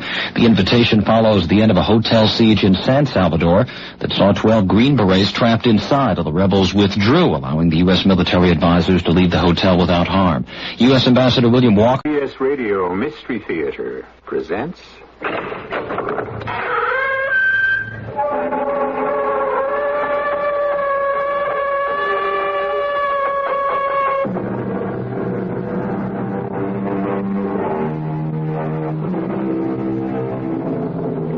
Come in. Welcome. I'm E.G. Marshall. How are you? Happy? Depressed? Something in between? Well, whatever your mood, listen to a story of success. What does a man want? Wealth? Fame? The love of women? Let's be honest. He wants all these things. Wants them. Dreams of them. Lusts after them. For these 3 things, he will fight to the death. Or be killed in battle. Well, you know what Mr. Mom said. No. What did Mr. Mon say? Not Mon. Mom. Mr. Somerset Mom. Good grief. Don't you know anything? I know a lot. Now tell me, what did he say? He said money is a 6th sense, without which one cannot make proper use of the other 5.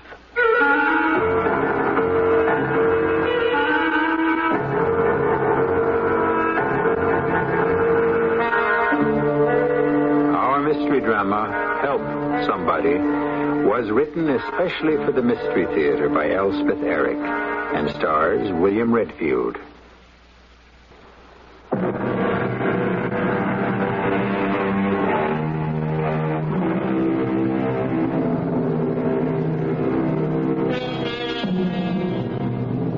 Our story concerns a writer, and his name is Anthony Price. Nobody's much interested in writers. People are apt to think that plays are ad-libbed by the actors. that movies are improvised by the director, that novels tell their own stories, that poems form themselves. But in the words of an old theatrical maxim, if it ain't on the page, it ain't on the stage. And it's not in the book either, or on the printed page, or, I might add, on the radio. So listen now to the story of Anthony Price, writer.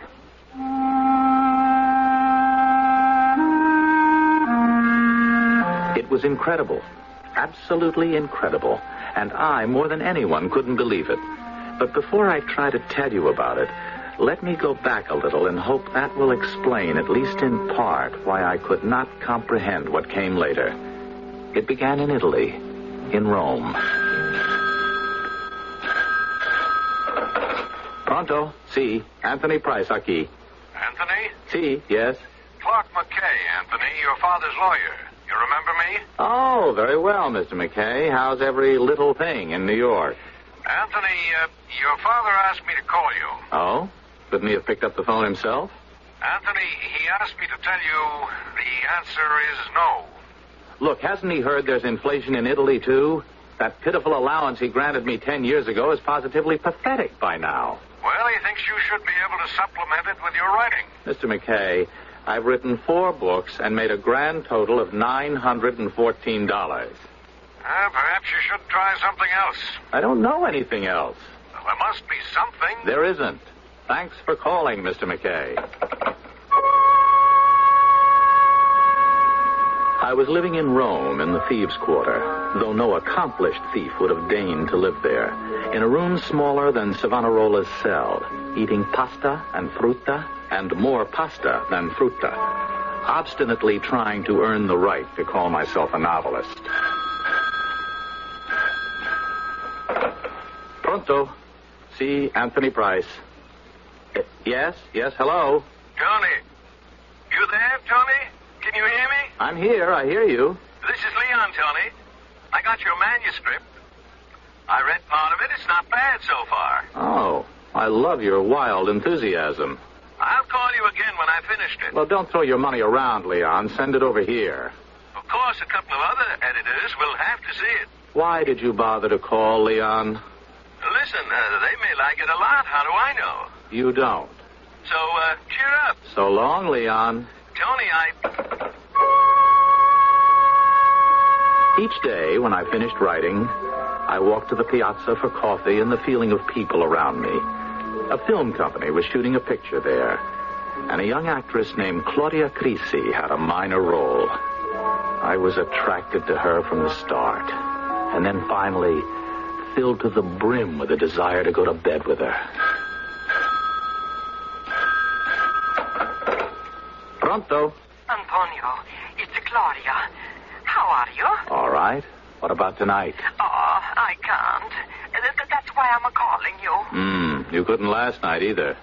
Tomorrow night, is it possible? Oh, Claudia, you're driving me crazy. Oh, they're shooting a new scene for the picture. All a different words. I have to learn the new ones.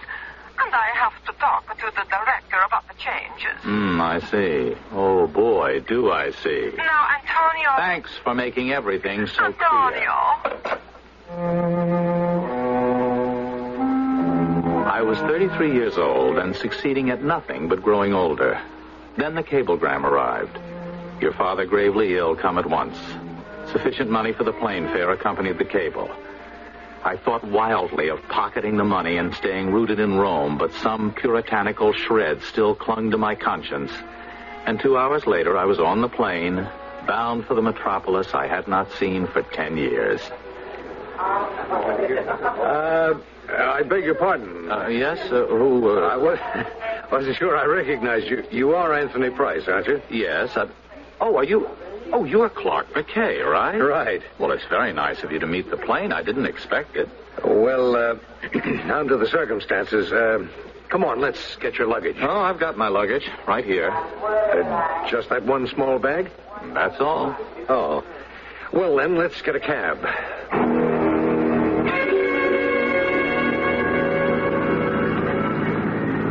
I think I should tell you, of course you probably know anyway, I don't have money for a decent hotel. Oh, that's all right. Well, no, it isn't all right, but any place will do. How is my father? You can stay in his apartment if you like. I'm not sure he'd like. It's very large.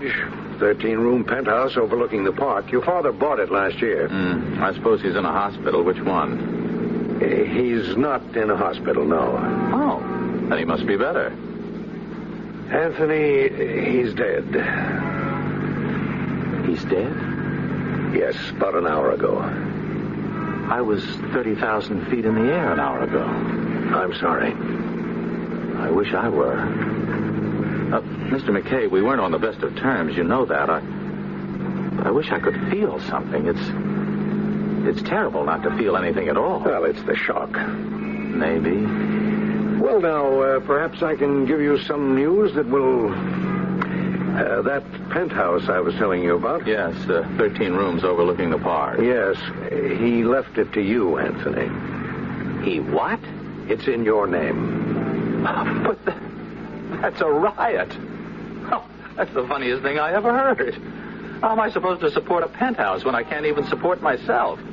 Yes, well, of course, there'll be a formal reading of the will, but I see no reason not to tell you since you're... Anthony, you are the sole heir. I'm what? He left all his money to you. To me? All of it? It's over $1 million. $1 million? Well, it's closer to 2. And he left it all to me? All of it. What's the catch? There's no catch. He simply left me the money? That's right. Oh, I can't get over it.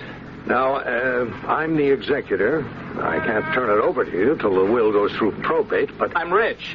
How do you like that? I'm actually rich. Yes, you are. I never dreamed.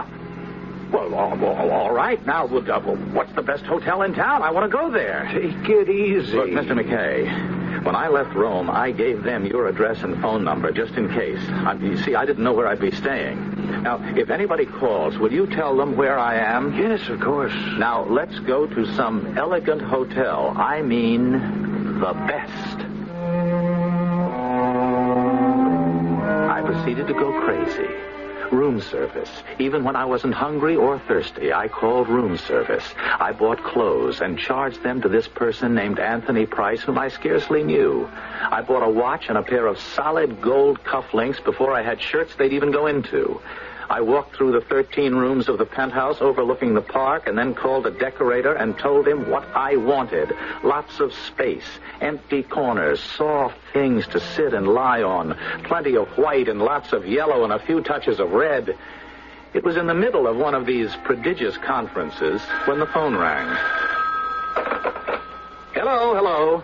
This is Leon, Tony. Oh, how are you, Leon? You haven't forgotten your book's gone to press, have you? Huh? When? When did you decide that? Well, we pushed the publication date up a bit. I told you that. Oh, I must have forgotten. It's not in the bookstores yet, but the review should be coming out in a day or so. The most I've ever gotten before was 3 inches in the back of the Sunday book section. 3 lukewarm inches, I might add. I just thought I'd tell you. Thanks a lot, but don't hold your breath. So long, Leon. So long.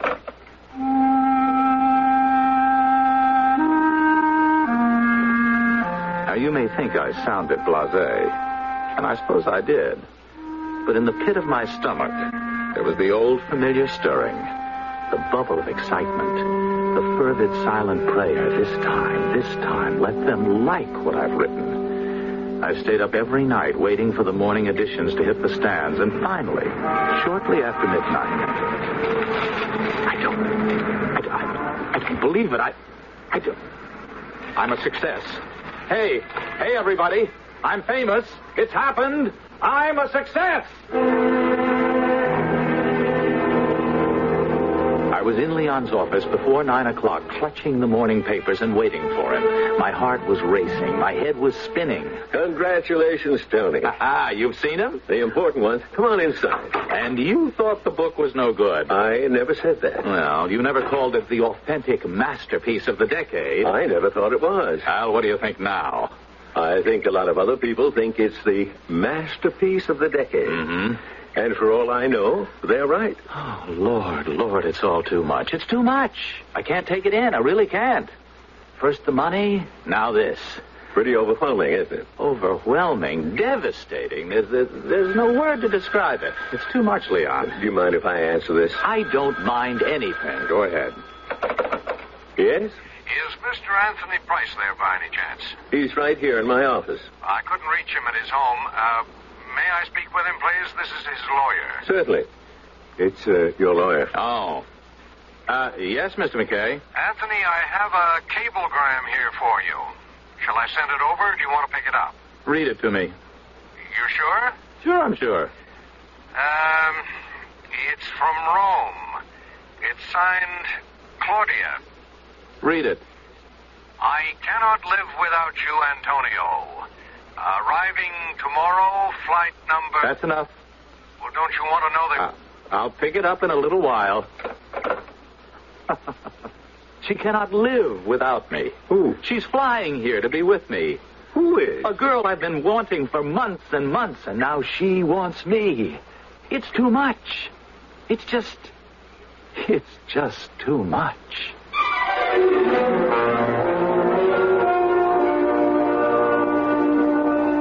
How very far our hero has advanced in the short time we've been on the air. How short a time in his young life. From the slums of Rome, from artistic obscurity, from the frustration of unrequited desire to riches, fame, and love. Where can he go from here? We'll let you know in Act 2.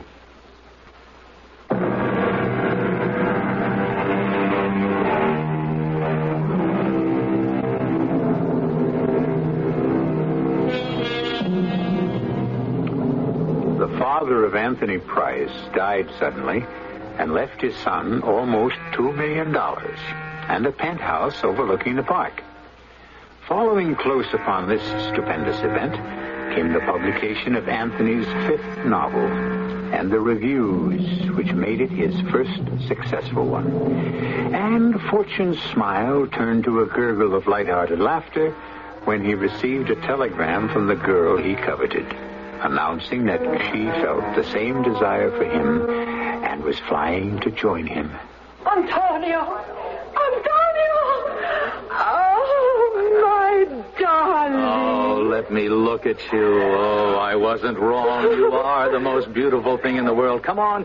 I've got a car waiting. Oh, but my suitcase. Never mind. I'll send somebody back for them. Just give me the check stub. Oh, what's all this? This car waiting, this sending somebody back for the suitcases. You were talking like a rich man. I am. My father left me all his money. Your father? Who was so stingy? Well, he got generous toward the end. He also left me a 13-room penthouse. A penthouse? With a terrace. Overlooks Central Park. I've had it all done over. I thought we'd be staying in some cheap pensione. Oh, I can't wait to see it. Well, you'll have to wait for a couple of hours. Oh, I can't. Now, I have to go to a cocktail party, and you have to come with me. I don't care about any old cocktail party. I only care about this one. It's for me. For you? My publishers are throwing it. My book came out a couple of days ago, and Claudia, it's a hit. Not just a hit, a big, big hit. Antonio, you're a success. You're famous. How wonderful. And you're beautiful. Lord, but you're beautiful. And how I want you.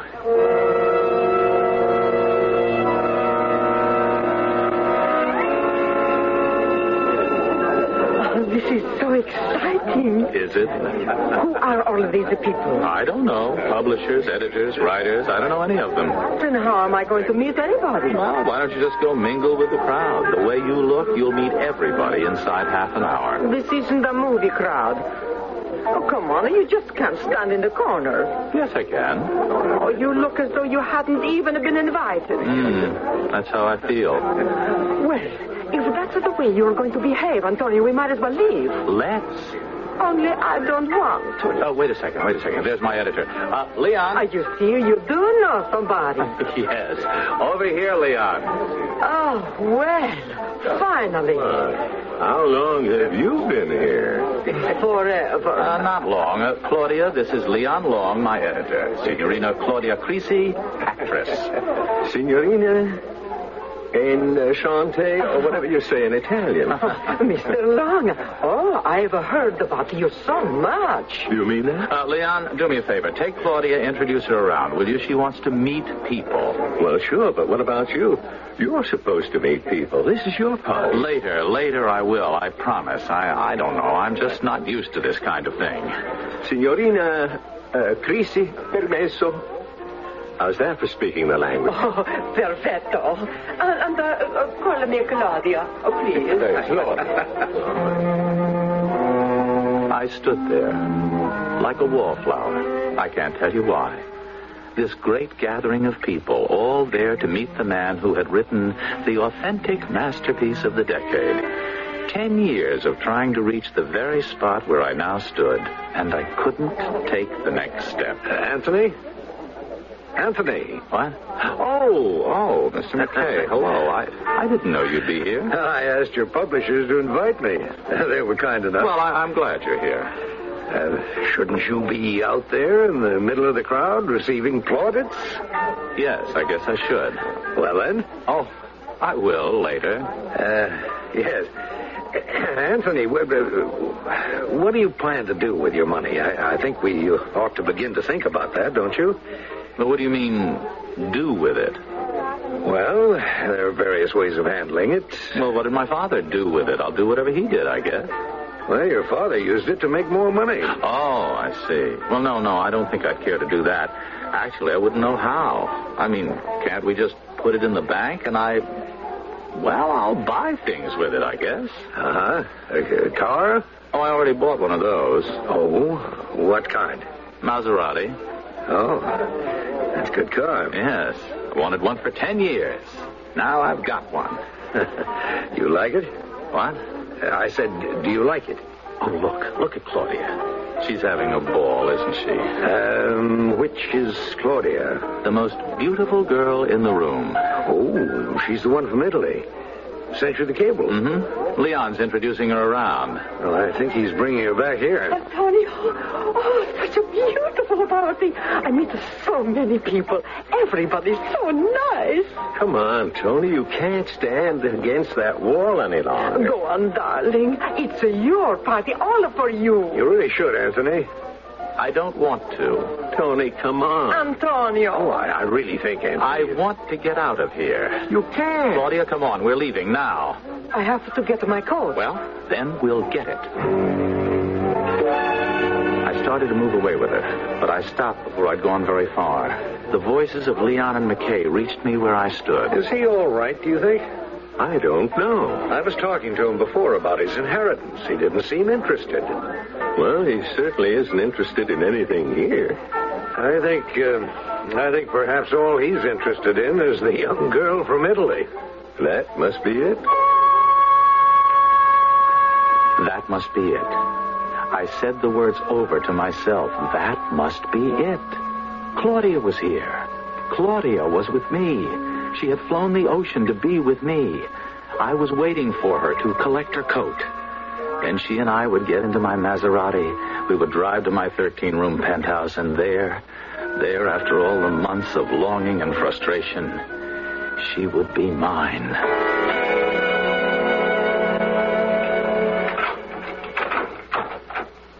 Here we are. Yes. Oh, Antonio. Oh, Dio mio, magnifico. Oh, che bello, che bello. Ah, you like it, huh? Oh, never have I seen. Oh, how lucky you are, Antonio. Oh, exquisito. And so gay, so light, so Italiano. You think so? You don't like it? I don't know. Why don't you like it?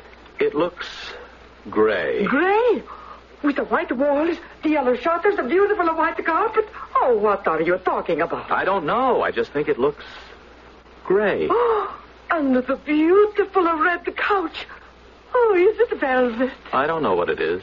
Oh, and look down there. Antonio, come to the window, look. Oh, how beautiful. Look there. That's the park. Yes, I know it's the park. Look. You can see the people with the dogs. Mm-hmm. Hundreds of people. Hundreds of dogs. Oh, how sweet. Come, I want to show you the bedroom. One of the bedrooms. Your bedroom? Yes. It's mine. It's hard to remember that it's mine, but, well, it is. There. Oh, beautiful. Some difference from that little room in the thieves' quarter, no? Mm-hmm. It's different, all right. Antonio, kiss me. Don't you want to? I want to very much. Oh, wait, right here. I want to bathe, and then wait right there. I stretched out on the bed and thought of her taking off her clothes, running the water in the tub, pouring in the bath oil, picking up the scented soap, washing her beautiful body. I ached with desire. It was going to happen to me. Surely this was what I had waited for. Well? Oh, come here. Of course. I've wanted you for such a long time. Oh, let's not wait any longer, Antonio. The moment is now. Yes. Now.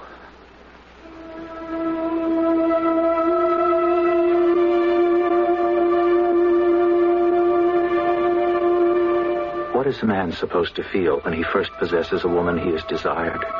Triumph, ecstasy, fulfillment? I don't really know. All I know is that I felt nothing. I could have been an actor in a motion picture. I could have been reading about myself.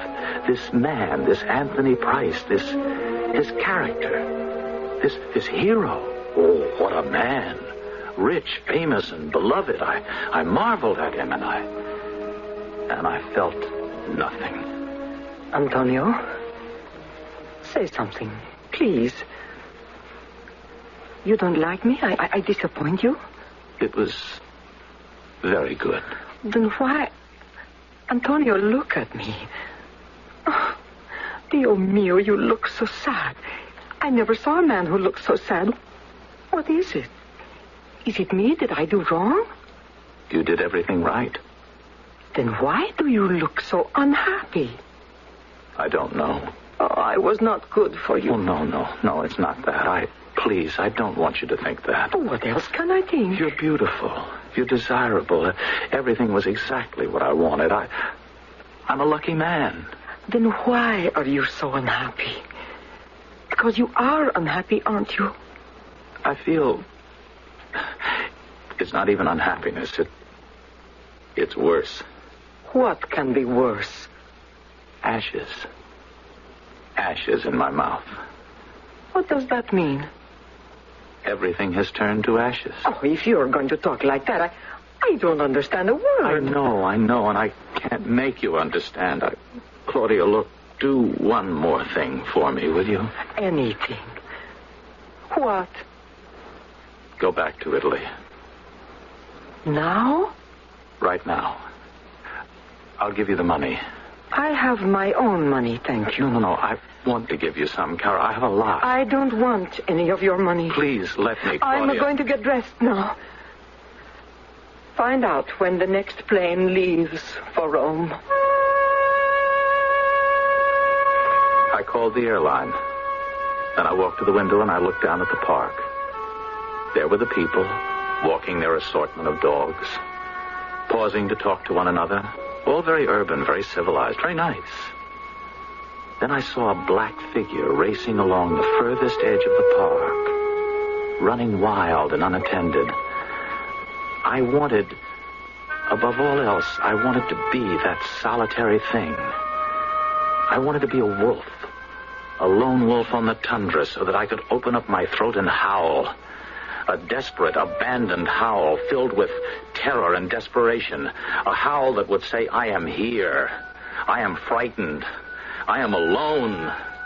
And I don't know what to do.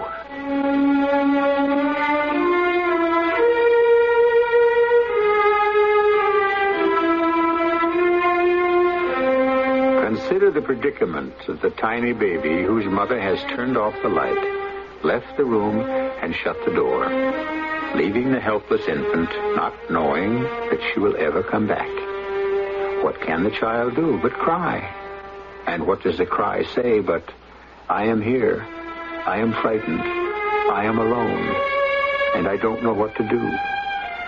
Now, what of the grown man for whom every aspiration, once achieved, yields no satisfaction? What of him? We'll explore his destiny when we return shortly with Act 3.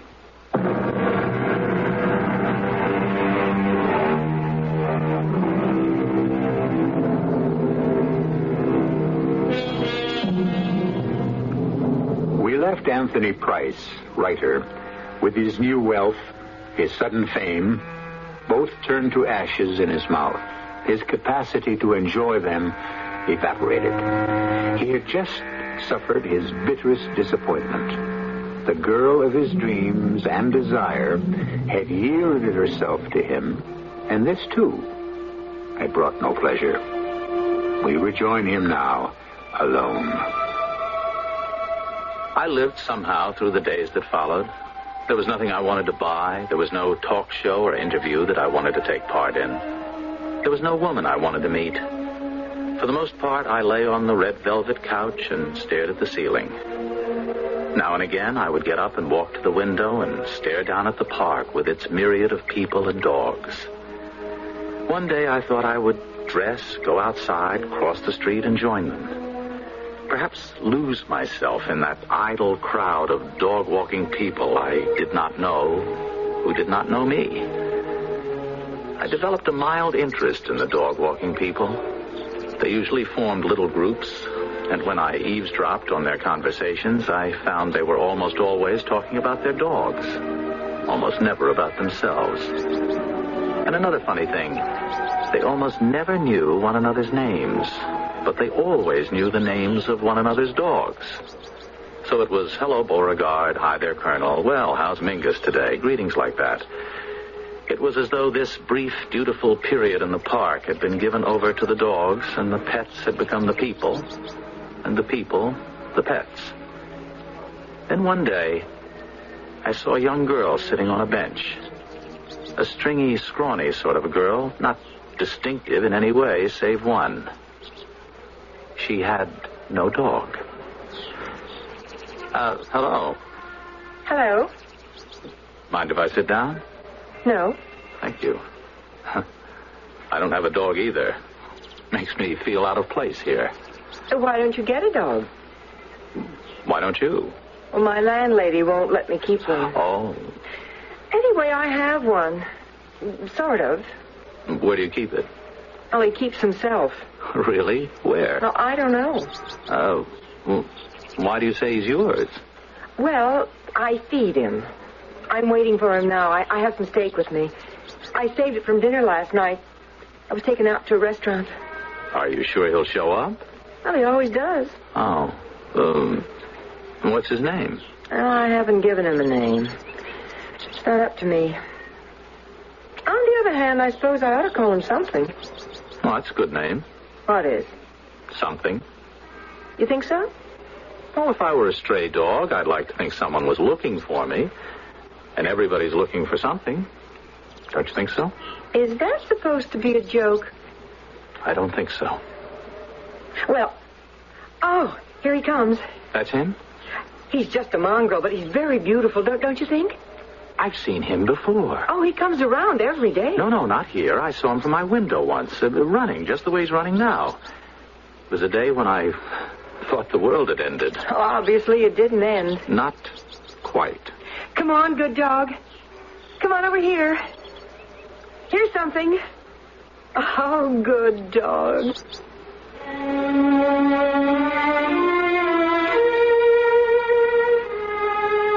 I saw the girl almost every day for the next few weeks. Once or twice, she wasn't on the familiar bench, and on those days, the dog didn't show up either.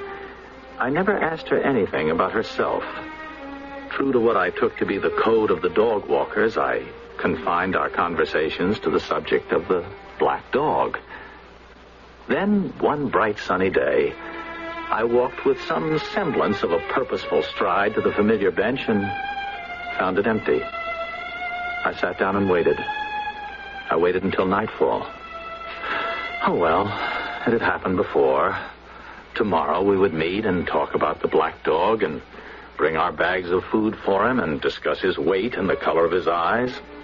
But she wasn't there the next day, or the day after, or the day after. And the black dog was nowhere around. Mind if I sit here? Not at all. Oh. Nice dogs you've got there. Poodles? Can't you tell? I'm looking for someone, a girl. She usually sits on this bench. She has this dog. I mean, he's not hers, but she feeds him. I mean, he's black, long hair, very glossy, shiny hair, wavy tail, amber eyes. What's his name? His name? Well, she never gave him a name. She said she supposed she ought to call him something, and I said, well, that's a good name, something, but we really never decided exactly. Then the dog doesn't belong to you? Oh, no. Then he's a feral dog. A what? A feral dog. Wild, untamed. Oh, no, he's not wild. No, and he's very tame. He's a very nice dog. Feral dogs don't last long. They don't? I read somewhere 2 years is the average life for a feral dog. Never have I hated a man so much. I left without another word. By the time I got back to the apartment, I was trembling with rage. But what had he said to anger me so? 2 years is the average time for a feral dog. Though he'd read that somewhere, he'd simply repeated it to me, but in a voice and with a manner so indifferent, so callous, so uncaring, I wanted to kill him.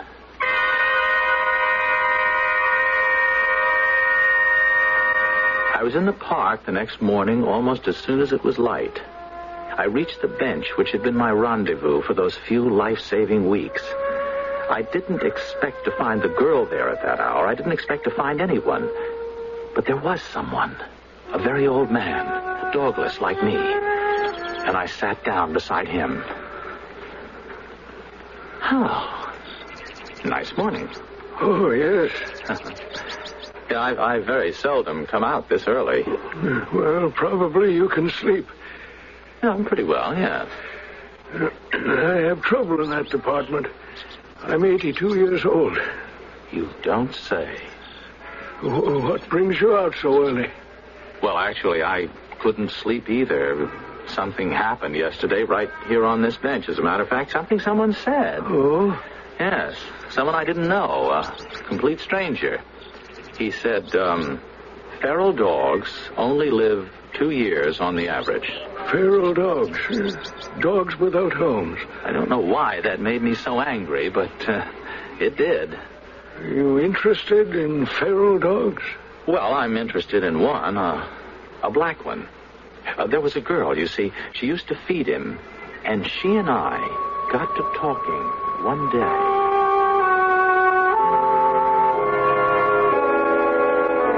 I told him the whole thing, the whole trivial story. He didn't seem bored. He seemed quite interested, even concerned. Well, I know that girl. You do?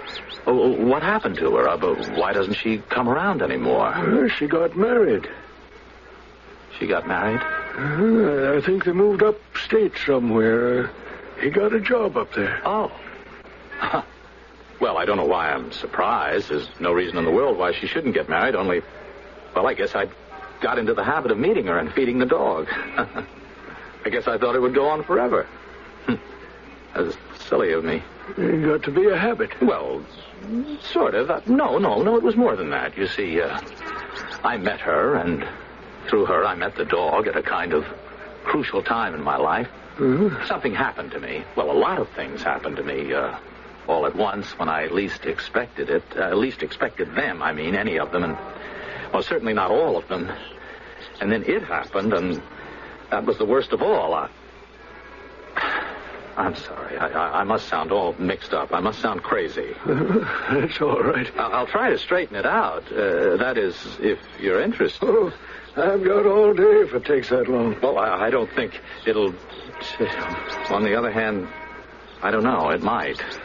Well, it's a nice day. It all started when I was in Rome, and I got a cable that my father was very ill. By the time I got here, he was dead. It all came spilling out. He'd nod once in a while and say, "Oh, yes," or, "Mm-hmm." Never anything more than that. And I went on and on. I'm not sure I was coherent all the time, or any of the time, but I didn't care. I talked on and on. You see, these were all the things I'd wanted, things I'd craved, things I thought would make my life happy and complete and everything like that. And here I had them.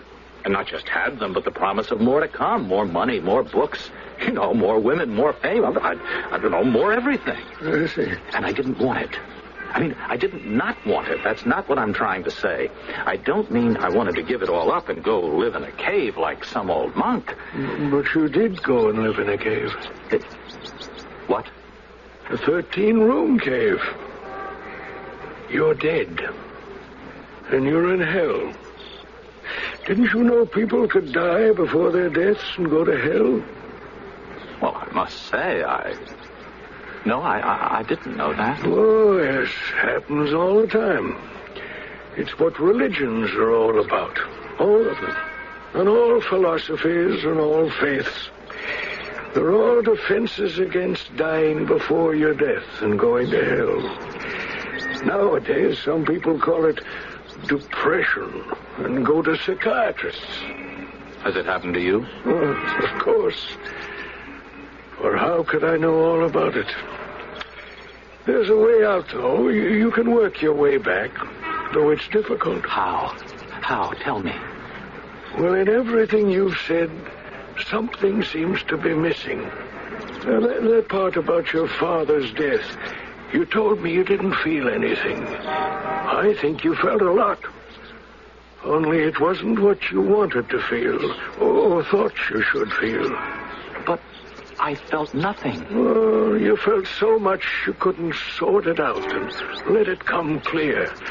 No matter what your father was to you at age 33, there was a time when your father was God. Strong, brilliant, kind and compassionate. Everything God is said to be. And then, little by little, he didn't seem to be God anymore. He became just a man with limitations. But I don't think you've ever forgiven him for changing into something else. How do you know all this, if it's true? Well, I know I've disappointed my own sons. And my father disappointed me. Excuse me, will you? Oh, certainly. I think I just saw something. And I had a black body streaking across the hill. I wanted to call to him. I wanted him to join me. I started to run after him. I was so desperate for his company. I ran and ran, trying to emulate his free and easy stride. And in the back of my throat, the word was forming. Something, something. And finally, I shouted it out loud. Something, something. Magically, he stopped. His ears pricked up. His head turned and his amber eyes fixed on me. I stopped too, and we looked at each other. Then slowly he started toward me while I stood trembling a little and murmuring, "Something?" He broke into a trot, and I said a little louder, "Something, something, come." And he lowered his head, and started to run towards me. I felt tears start in my eyes, and a wash of feeling swept over me.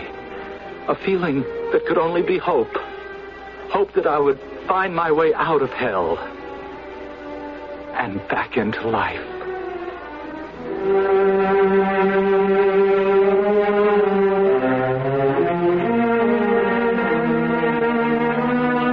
You'll have noticed, perhaps, that at first Anthony ran frantically after the dog something. Then, when their eyes had met, he stood stark still, and something began to run joyously to him. There's a moral to be drawn here, or a lesson to be learned. Not wishing to be didactic, I leave it up to you. I'll be back shortly. Mystery Theater.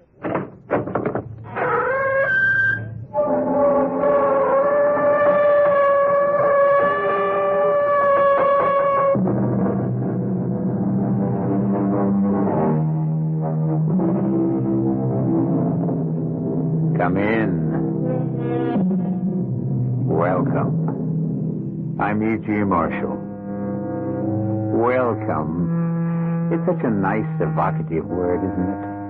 Makes one think of love, of friendship, and kindness, of joyful reunions. But I'm sorry to say that our little theater doesn't usually deal with such pleasant topics. We prefer murder, mayhem, and mischief of all kinds. So that's why this story is called Welcome for a Dead Man. It's about a reunion and a man named Harry Beggs, a very special man with a very special problem. Go away, kid. Go away and leave me alone. Everybody knows what you did, Harry. You killed that factory cop and you got life for it. Only you made yourself a model prisoner. I gotta go now, kid. Where did you bury that money, Harry? There isn't any money. You might as well tell me, because if you don't, you'll be seeing me for the rest of your life.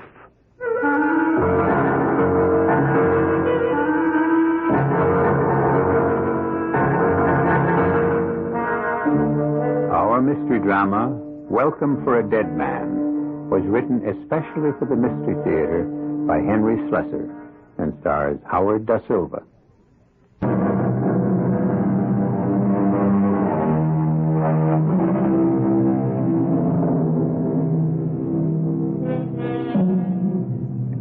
Let me show you a picture postcard.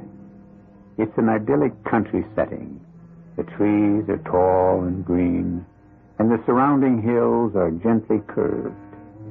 In the distance, you can see the turrets of some gray stone building that might be somebody's ancestral home. But if you were to come closer and recognize that structure for what it is, you would probably shudder silently and move on.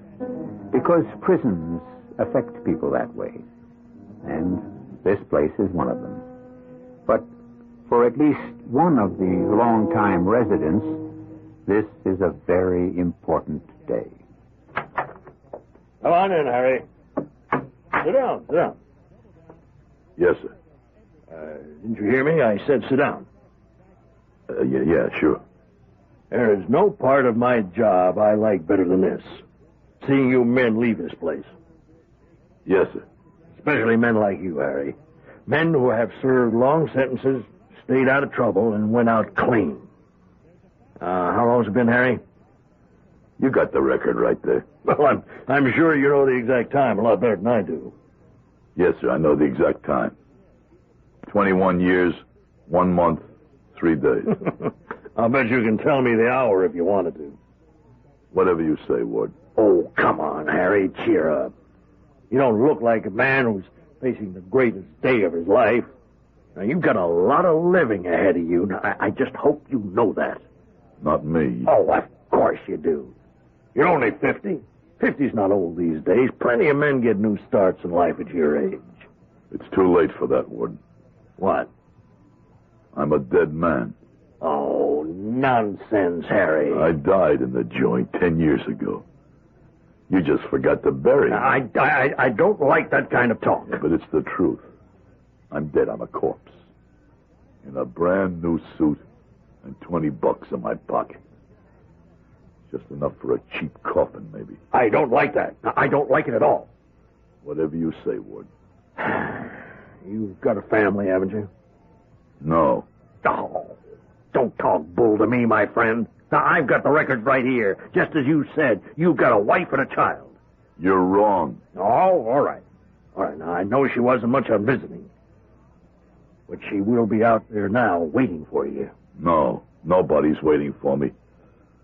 Except maybe the elephants. The what? Nothing. You said something about elephants. What did you mean? Nothing, Warden. Just a little joke. Well, I've got a joke for you, Biggs. Now, you walk out of this place feeling the way you do, acting this way, and you know what's going to happen to you? No, sir. You will be right back here. And you wouldn't be the first I've said goodbye to one day and hello to the next. Now, do you understand me? Whatever you say, Warden. Oh, all right, I'll get the hell out of here. Yes, sir. Oh, Beggs. One more thing. Yes, sir. If you are going to pull another robbery, steal something smaller the next time, and don't shoot anybody doing it. I'll remember that, Warden.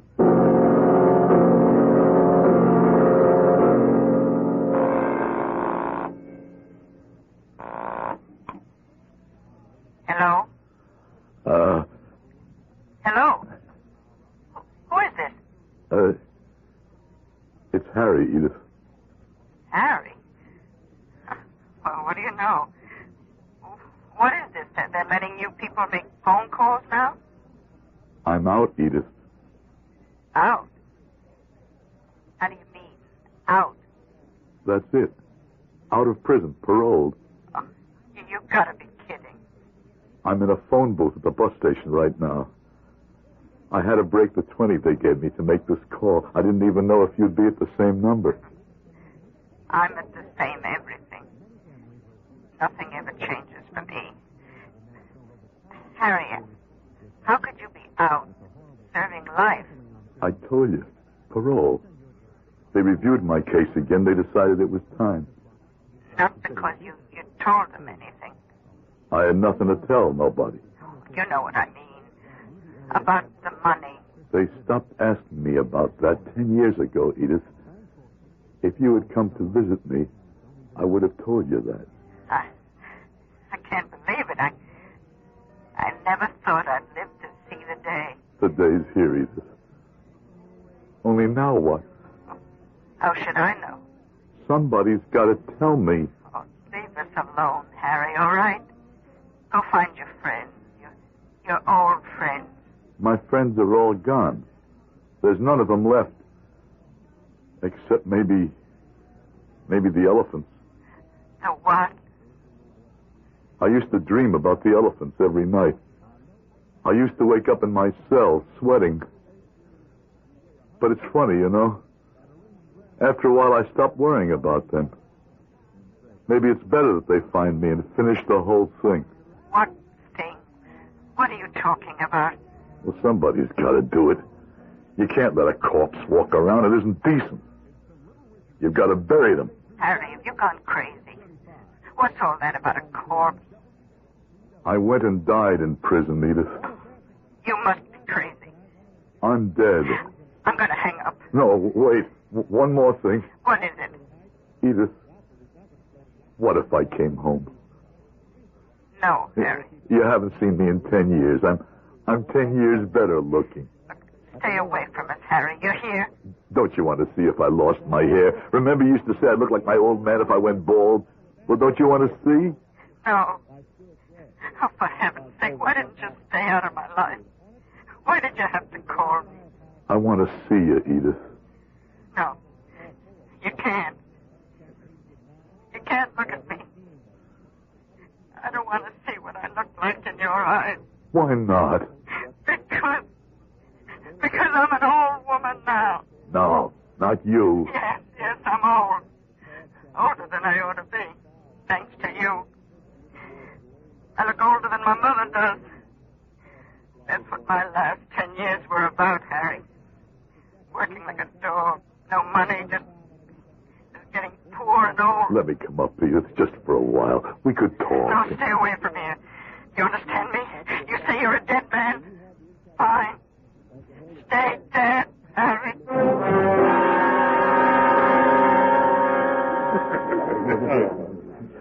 Here's your change, Mac. Price of beer has gone up, huh? Everything goes up. Inflation. Yeah, we heard about it. Even inside. Want something else? I got all I can handle. Okay, pal. Just yell if you want anything. Can I buy a drink? Huh? I said, can I buy you a drink? What for? Just for the heck of it. What else? No, I seen you sitting around there all alone, looking like you could use a friendly word, so here I am. And what's the friendly word? A drink, of course. Come on, name it. Come on. Now, what makes a guy like you want to buy somebody like me a drink? Why don't you wait until some nice chick comes into the joint? I mean, if you still call them chicks. Yeah, we still call them chicks. It's what you said, the bartender. What did I say? Well, I heard you say to him about being inside. Now, look, he's a nice, clean guy, and maybe he doesn't know from that kind of talk. But me, I know a few things. Tell me just one. Inside means the joint. Now, am I right? Could be. You sitting there with that suit on? Look at the creases in that suit. They're like broken cardboard. You ever wear a suit like this? Oh, no, not me. The only time they had me in a slammer, I walked out 2 days later in my own hard Schaffner and Marks. And that's all, huh? You must be lucky. Well, I like to think I'm smart. Okay, so you're smart. Only now I'll be smart, too, and get out of here. I'm not used to alcohol. One drink, huh? All right. One more beer. Okay. Hey, Max, the 2 beers, and we'll take them over here to the table. What's wrong with the bar? The table's more private. Come on. Okay, since you're buying. That's better, isn't it, huh? Well, now we can talk. Sure. Only about what? Well, let's talk about you. How long you been on the street? This is the first day. Oh, are you kidding me? First day. Well, ain't that something, huh? Well, this really is a day to celebrate. You know, we ought to be having some champagne. Okay. Thanks. Hey, listen, I didn't get your name. Mine's Roy. My name's Harry. Well, here's good luck to you, Harry. Thanks. Sure. And here's hoping you get everything you want out of life. Oh, boy, you deserve it after all those years. I didn't say how long I was in stir. No, you didn't say. How long was it, Harry? How old are you, Roy? Me? 23. You were still eating baby food when I went in. No, kid. Well, that's a real shame. All those years wasted. Yeah. I bet you thought about this day a lot, huh? I used to think about it.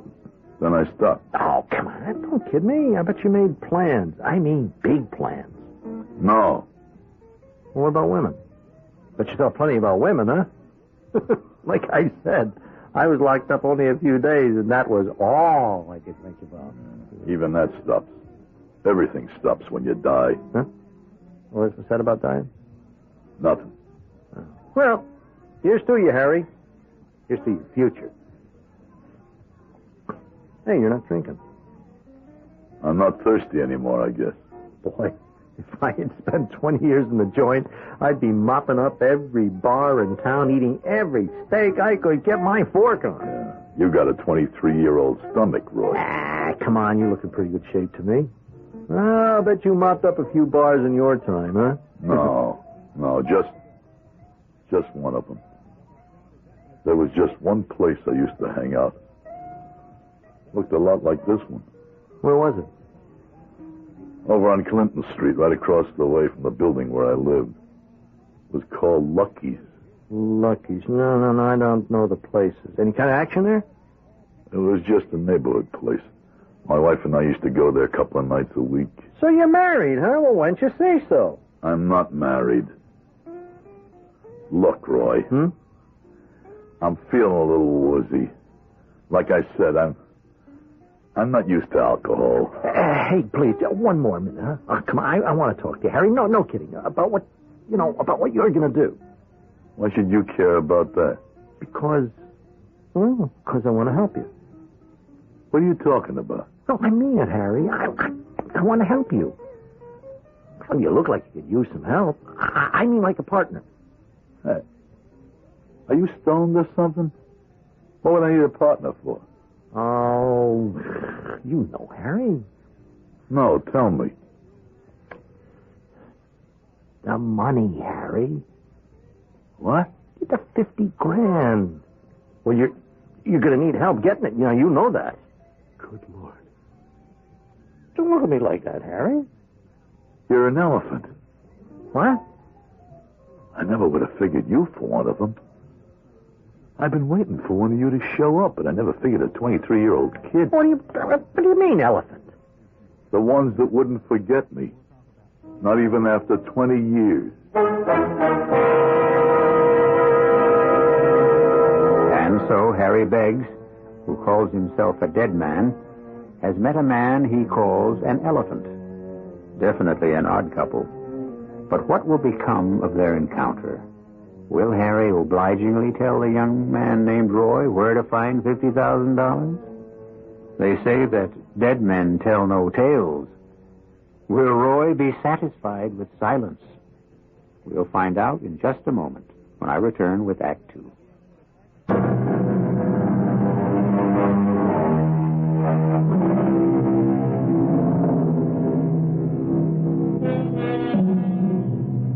Harry Beggs is a free man. He has just put 21 years behind him and walked out into the future. But less than 24 hours later, the past has come back to haunt him. The past has taken him by the elbow, led him to a table in a dimly lit tavern, and made its grim presence only too clear. Let's not be cute about this, Harry. You're too old to be cute. I'm telling you, I don't know what you're talking about. I'm talking about 50 big ones. The money you walked off with from the Reed Hammer job. You got the wrong guy. Your name is Harry, isn't it, Harry Beggs? That's right. Then I got the right guy. Who you working for, Roy? Me? I'm self-employed. Don't give me that. You're 23 years old. You're too young to know me. Oh, you're a famous man, Harry. You were in diapers when that Reed Hammer job was pulled. So what? I wasn't around for the American Revolution neither. But I heard about it. Go away, Roy. You're starting to bother me. Oh, come on. Then that's no way to talk. I bought you beer, didn't I? I see. And now you want 50 grand in return, huh? No, I didn't say that. Look, I just want a taste. Now, I wouldn't take the whole bundle. You put in a bit of time earning that money. There isn't any money. Oh, everybody knows it wasn't recovered. Now, you must have hidden it someplace, right? Well, that's what everybody says. All right, for the last time. What you heard about me, about that payroll money, is all a phony. I pulled a heist and I shot that guard and killed him. But all I got for my trouble was 21 years in a tin can. What happened to the money? I don't know. Don't give me that baloney, dead man. Now, you had it in your hand. Now, what did you do with it? I had to dump it. Where? I don't know. I just dumped it. Side of the road someplace. I couldn't tell you where. Yeah, sure, that's the story you told the cops. Now, don't keep repeating yourself. I told the cops the truth. I was in a panic. I didn't know what I was doing. Then I saw the roadblock ahead of me, and I knew I was finished. You're kidding me, Harry. I'm telling you the truth.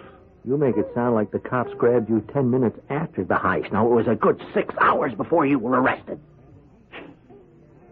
You really did your homework, Roy, huh? Uh-huh. Okay. I was driving a long time. I was almost at the state border before the cops threw up that blockade, and then... The money, where was it? I told you. When I knew that I was going to be caught with a meat in my mouth, I did the only smart thing. I tossed it out of the car window. Oh, the hell you did. It's the truth. You buried it someplace. Everybody knows you buried it. People like to think that. They like to think there's buried treasure all over the place, just waiting to be picked up by any guy with a lucky shovel. Come on, you buried that money. Now, you figured you might get out of stir and come back for it one day. Oh, forget it, kid, huh? I'm telling you, the money's gone. It's gone for as long as you've been alive. The cops searched that whole road for the money bag, and so did 9 million other people. Only it never turned up. I'll tell you why it never turned up. Some smart farmer boy found it and stashed it in the barn. He's been living high off it ever since. You're a good liar, Harry. The money's gone, kid. You think I'd be sitting in this bar drinking beer if I knew where it was? No, you're too smart to rush it. You figured there'd be some elephants around who might be watching you, huh? Yeah, that's right. I was looking for some old elephants. Instead, I get a kid. Okay, mister. You stick to your story. But now, listen to my proposition. Huh? What for? Now, just shut up and listen. Okay, now let's say you did bury that money. Look, I told you. Just a for instance, okay? Now, let's say you buried that money. Now, that's what the cops think. That's what the Reed Hammers Insurance Company thinks. And for all you know, they've been tailing you ever since you left the joint. Tailing me? What are you talking about? Oh, come on. You can't be that dumb, Harry. Now, didn't you figure they'd be watching you? No, you're wrong. Nobody's tailing me. How do you know? Because it's crazy. Because it's 21 years. The money is still good. All right. So what's this proposition you're talking about? It's a sweet deal for you, Harry. No, I mean it. It's a way for you to get your 50 grand without any trouble at all. I see. All I have to do is tell you where it is. Hey, that's right. You see? You're not so dumb. And you're not so smart if you think I'd do that. But it's the only way to go, Harry. You can't dig it up yourself. Now, even if you stay on ice for 6 months, you'll never be sure some fuzz isn't sticking on you. Maybe one of your old elephant friends. You'll never know if you'll wind up with a shovel in your hand or a bullet in your neck. Go on. But if you didn't pick up that bag yourself, if you didn't do the digging, but had somebody do it for you, somebody who you could trust... meaning you, I suppose, huh? Yeah, now you got it, Harry. Look, I'll do it for you. And guess what? All I'll take for my trouble is 20%. Is that all? Yeah, 10,000. It'll be worth it to you, believe me. You won't run any risks at all. No risk, huh? What would stop you from taking the whole thing? You just have to trust me, Harry. I got an honest face, don't I? Go away, Roy. Go away and take your cat pistol with you. I don't want to see that honest face of yours again. But you're gonna see it, Harry. If you don't make a deal with me, you're going to be seeing it all the time. Now, everywhere you go, in every mirror you pass. You intend to follow me around? Yeah, for as long as it takes. Sooner or later, you'll have to dig it up. You'll have to. What if I get someone else to do it for me? But you'll still have to receive it. And I'll be there. Me and my cat pistol. Now, what do you say? Are you going to be sensible? All right, Roy. Well, now. All right. I don't want your ugly shadow following me. I got enough shadow of my own. Taking it the deal? On one condition. That we make the dig together. But what if we're being tagged by one of your elephants? I'm sure they're all in that graveyard. But I won't let you dig the bag up by yourself. Something tells me you don't trust me, Harry. That's right, Roy. I never trust anybody under 30.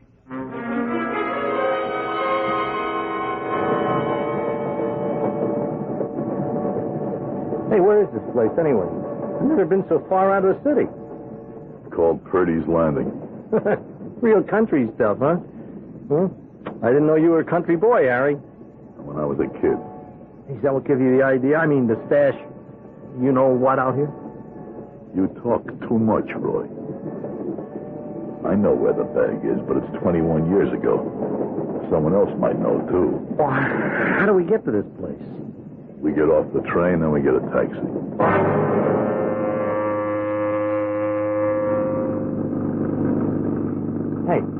Hey, you think this old heap is going to make it to where we're going? Who's that? I said, where did you get this pile of junk? Out of a car museum? Always gets where it wants to go. Now, what was that again? I told you. The Cobbin Farm on Edge Road. Never heard of Cobbin Farm. Heard of Edge Road, but never heard of any Cobbin around here. Well, just take us to the road. Seems to me you got the wrong place, mister. There was a family named Cobbin lived on the road about 20 years ago. Well, you must have moved then. I've been living around here about 15 years now and never heard of them. But I guess things change.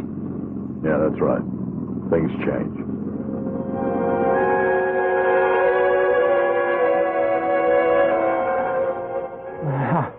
How much further? Not much. Well, you said that 20 minutes ago. When we first got into these dumb woods. We'll come to the clearing soon. How do you know we're in the right place, huh? You think I could forget it? You think I could put a suitcase with 50 grand in the ground and forget where? Well, let's go then. Let's go. There. There's the embankment. I remember that. I remember I could see the top of the silo from this spot. It was painted red then. I guess the color got worn off. Yeah, and I'm getting worn out, so come on, hurry up. Keep looking for the stone I told you about. Okay. The big black stone. If the sun was shining, you'd see it all sparkle like diamonds. I didn't see anything like that. It's here someplace.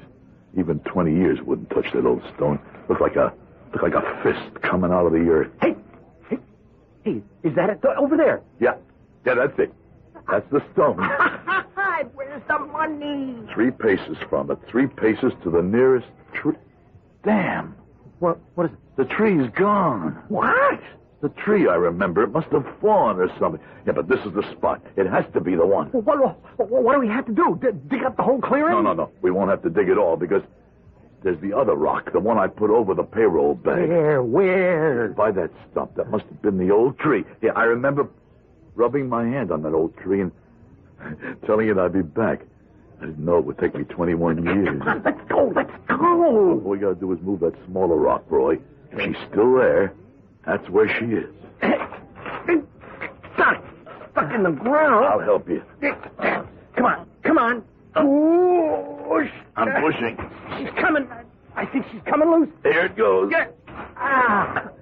Hey, it's over. You see anything? There. There's something over there under the leaves. It looks like canvas. Yeah, that's what it was. The bag was canvas. Harry, right? we found it. Harry, we found the money. Looks like we did.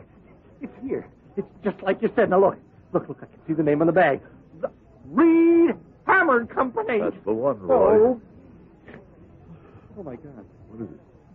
Oh, there's nothing in the bag. What? There's nothing in the bag. It's just leaves and dirt and rocks. There's no money. There's no money. There's not a dime. Let me see. It's all gone. Gone? Somebody swiped it. Somebody took all the money out. Some farmer boy.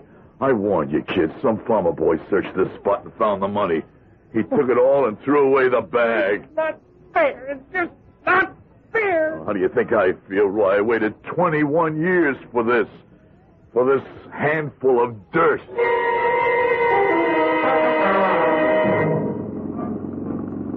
What happened to that young fella come up with you? He's not with me anymore. He decided to take the train back to the city. And you really want to go to the old country graveyard, huh? That's right. Now, what do you want with that place, if you don't mind my asking? I want to find something there. Tombstone? That's right. Someone in your family? Someone who used to be very close to me. I see. Sort of sentimental journey. I say something funny? I was just thinking about a joke. A very funny joke.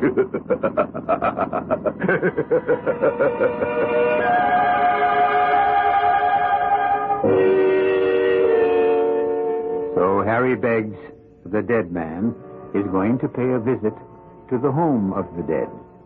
But obviously he has something more in mind than a sentimental journey. Obviously, Harry Beggs is interested in the old county graveyard for reasons that have to do with the living. 50,000 reasons.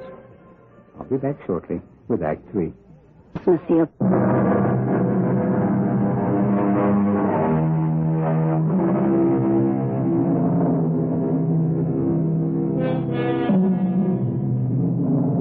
Harry Beggs spent almost an hour alone in the county cemetery at Purdy's Corner. His taxi driver waited patiently at the foot of the hill, gently dozing in rehearsal for the night that was rapidly approaching. And when he saw his customer again, he seemed suddenly transformed. You might almost say that the dead man had come to life. Hello? Edith? It's Harry again. Oh, for heaven's sake, what are you bothering me for? I've got to talk to you, Edith. It's important. Are you alone? Of course I'm alone. I'm always alone. Edith, listen carefully. I've got big news. I'm a rich man. What? I got $50,000 in a paper bag. Are you crazy? I got it with me right here in this phone booth. It's got a funny smell to it. It smells like dirt and dead leaves and maybe corpses for all I know. I swear you went crazy in the jail. I thought I died. I told you that, only now. Maybe I can come alive again. When I touch this bag full of money, it makes me feel like maybe I can live. Harry, are you telling me the truth? I wouldn't lie to you, Edith. You see, I did hide that money just like they said I did. I hid it in the graveyard. Oh, Harry. I buried it where they bury people. I thought that it would be safe there, and I was right. Only at first I took it out of the bag that it was in. I hid that bag in the woods. I'm glad I remembered where I hid the bag, too. That came in very handy. I don't want to hear about this. What? Edith, you don't understand me. Of course I understand you. But the minute we got married, I realized you were a cheap crook. I wasn't cheap. I was just no good. But now, Edith, I've got $50,000. Don't you know what that can mean to us? We can be a family. You can move out of that dump. We could buy ourselves a house in the country, just like we had when we were kids. Oh, leave me alone. You sound just like you did then, when we first got married 25 years ago. All those promises you made me, all about money, nothing but money. No, that was a dream. This is real. You wanted money more than you wanted me, Harry. You didn't want a family, a house in the country, nothing. Just that bag full of money. Oh, you... Well, I'm glad you got it. I hope you're very happy. No, Edith. Edith, don't hang up. Edith.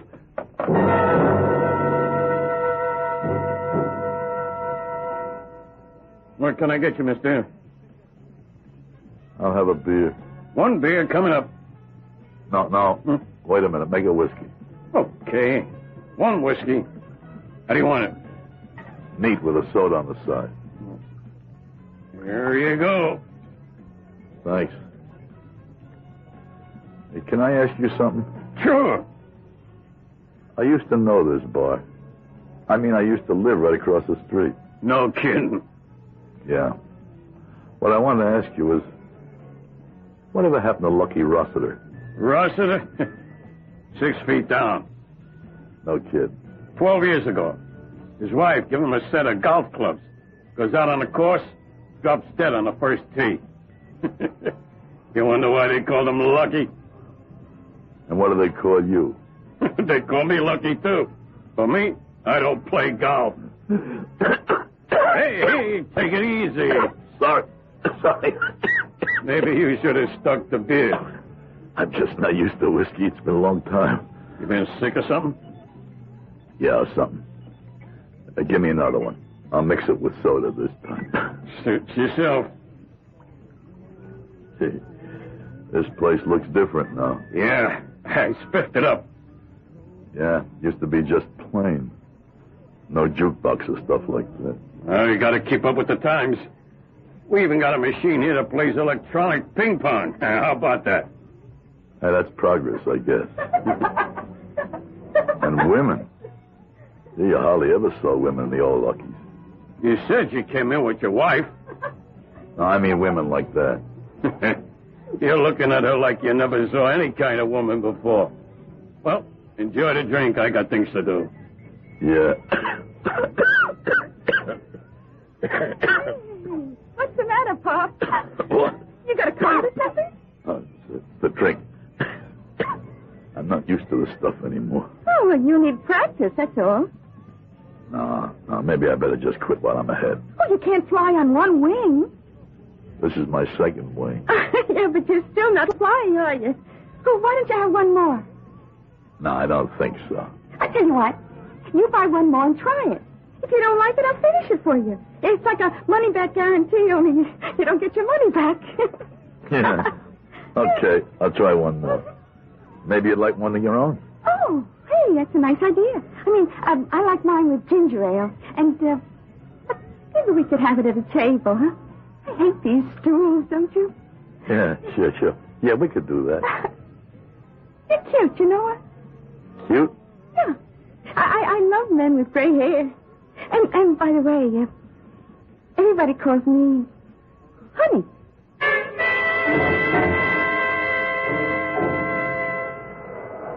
Hey, Mac. What? Wake up. The machine is still on. It's a vacuum cleaner. Huh? Oh, I thought it was the machine shop. I must have been dreaming. Yeah, you've been dreaming for a good half hour. Only this ain't a hotel. I have to close up. What time is it? It's after 1. Time to go home. Home? Come on, you had a good time. Now let's pack it in. Yeah, I'm going. Where's my bag? What? The paper bag I had with me. What bag? I had it with me on my lap at the bar. I took it with me to the table. Don't look at me, mister. It's gone. It's gone. I didn't see any bag. If you're accusing me... That girl I was with, the one who works here. No girl works here, fella. You got the wrong idea of the kind of place I run. Please don't fool around. What did you do with it? Where's that girl? She called herself Honey. Mister, I'll tell you this once more. I didn't see your lousy paper bag. And no girl works here. And if you got rolled by somebody, that's your business, not mine. No, you're lying on me. You're lying. Huh? That does it. That really does it. I don't care if you knew old Lucky Rossiter. You're getting out of here, pal. Please. You're either getting out on your feet or on your tail. Now you take your choice. All right, I'm going.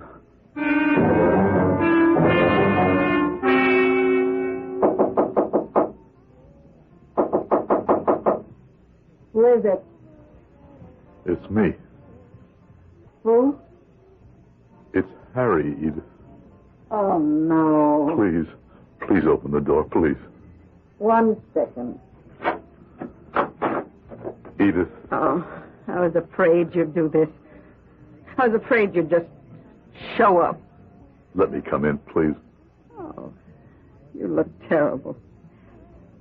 You look sick, Harry. I never would have recognized you. Can I come in? You're not even looking at me. Why don't you, Harry? Why don't you see the mess I am? Oh, all right. Come inside. Oh, so you didn't go bald. No, just gray. Edith, I'm in trouble. Trouble? You? A rich man like you? Something happened to the money. The cops weren't following you. Harry, you didn't let the cops know you were digging it up. No, nobody followed me. There was this one kid I told you about, but I got rid of him. I fooled him. He won't bother me again. But the money, the $50,000, it's gone. What do you mean, gone? I got drunk. 21 years I was sober, Edith. Sober and dead. And then I go to Lucky's, and I get drunk, and now the money's all gone. Well, how did it happen? Doesn't matter. Doesn't matter, Edith. I should have realized it wouldn't matter. A dead man can't spend money. Oh, please stop saying that. Stop talking that way about you being dead. No, but I am. And you know what killed me, Edith? It wasn't the prison. It was you. Me?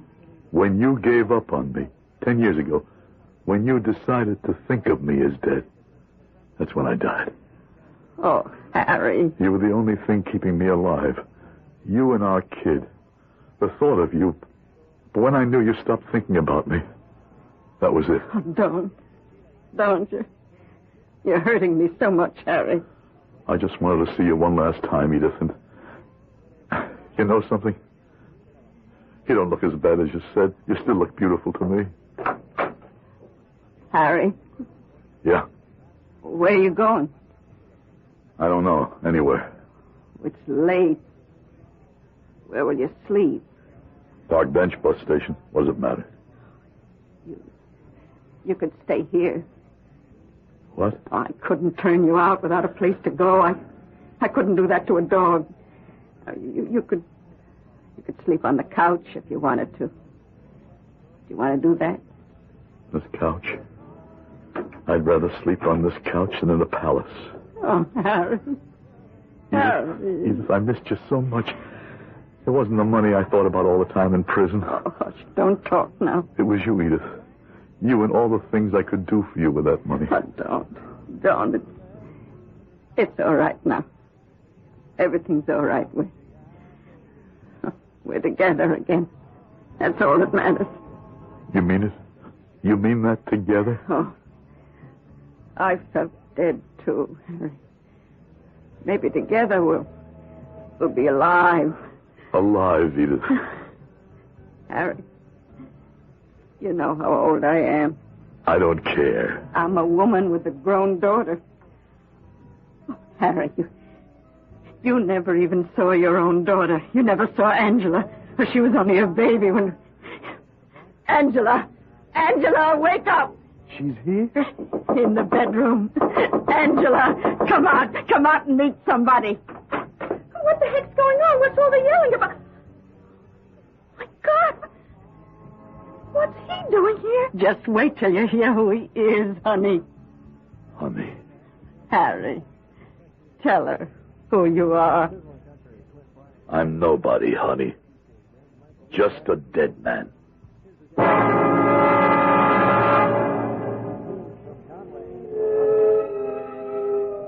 That's the trouble with the past. It seems to be sleeping peacefully, and then sometimes it wakes up and stares us in the face, filling the present with horror. We hope we've added a little horror to your life. I'll be back in a moment.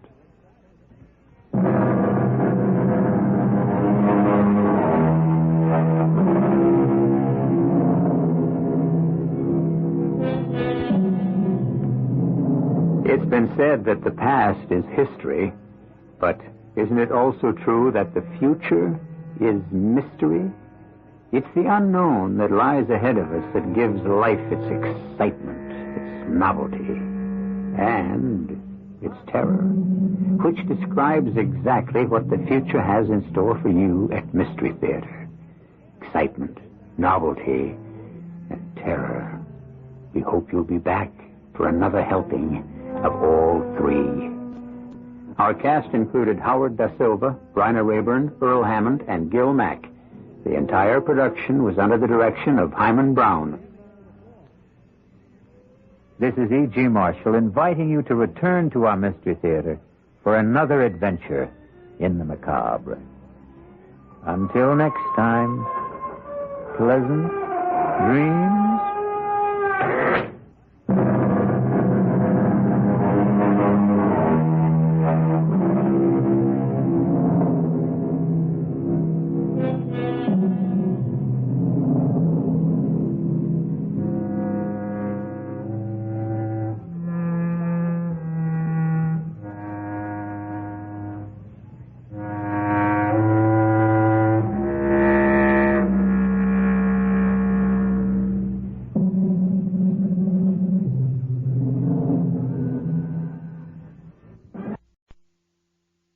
Mystery Theater.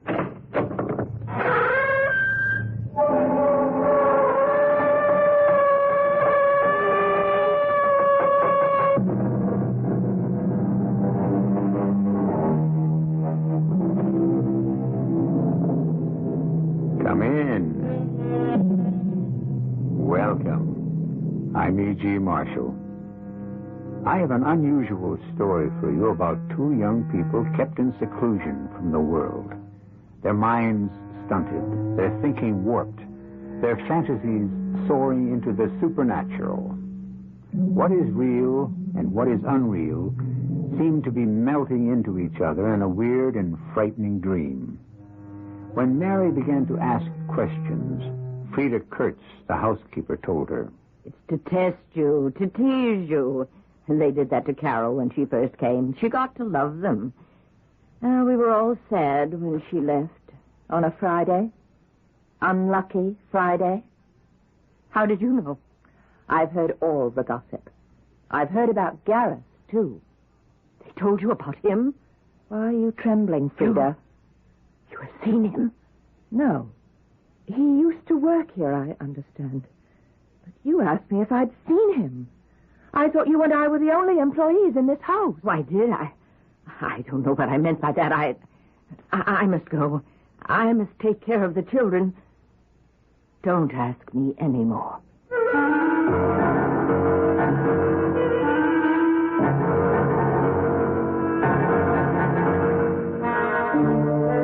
Our mystery drama, Circle of Evil, was written especially for Mystery Theater by Sidney Sloan and stars Marion Seldes and Christopher Tabori.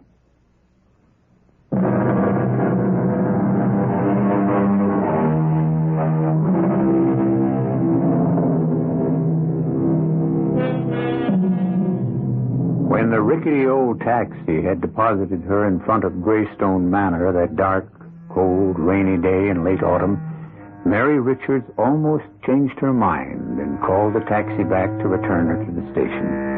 There was something ominous about the big, ugly Victorian house.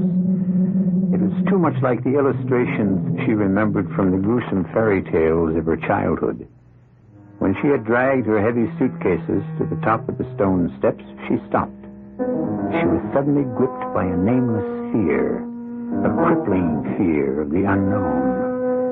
However, after a moment, she made her way to the large oak door and rang the bell.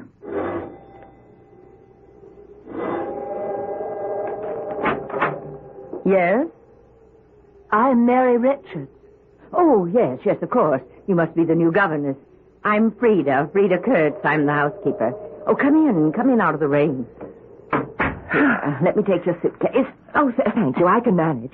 Now, follow me. Your room is back here, down this hall. See, the children's quarters are on the second floor. All the help have their quarters down here. Oh, are there many servants? Oh, it's funny the way I said that. Help. You and I are the only help in this old house. Really? But the house is so large. Oh, we only use a small part of it. The rest is closed off. Used to be a big family living here. Big. 10 people all the time. Sometimes as many as 15, 16. Oh, they're all away? They're all dead.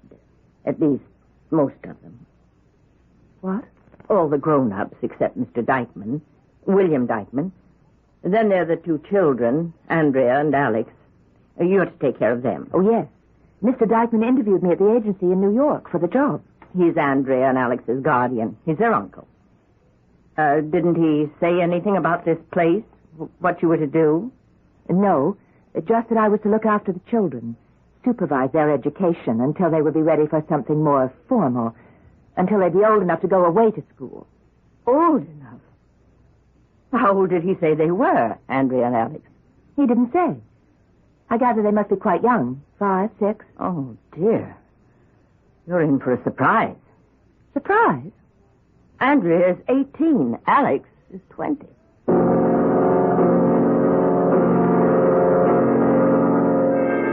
So you're the new nanny, are you? I wonder if you're going to like it here. Oh, I think Oh, shut up, Alex. You mustn't mind him, Miss Richards. He's always like this at first. I like to play games. Don't you, Nanny? Hide and seek, that's my favorite. In this house, there are so many good places to hide. You'd never be found till it was too late. Alex, stop it. Stop it, please. I'll stop. I'll stop it for good. That'll make you happy.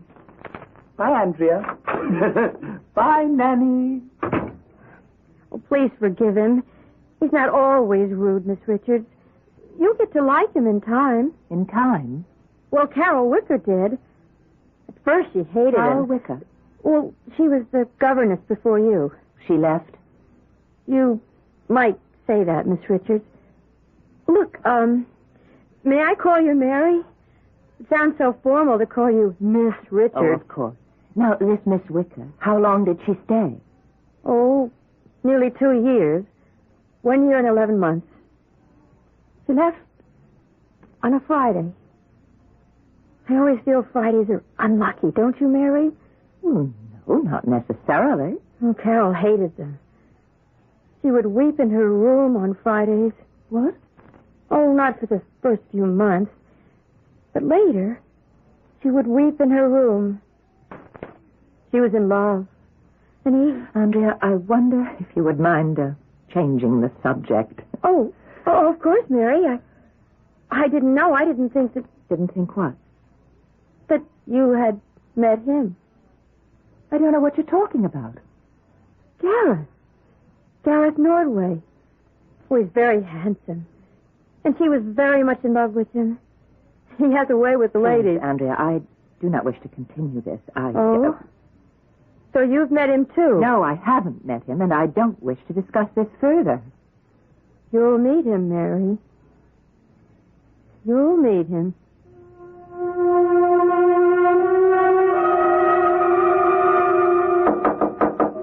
Yes, we're having supper up in the playroom.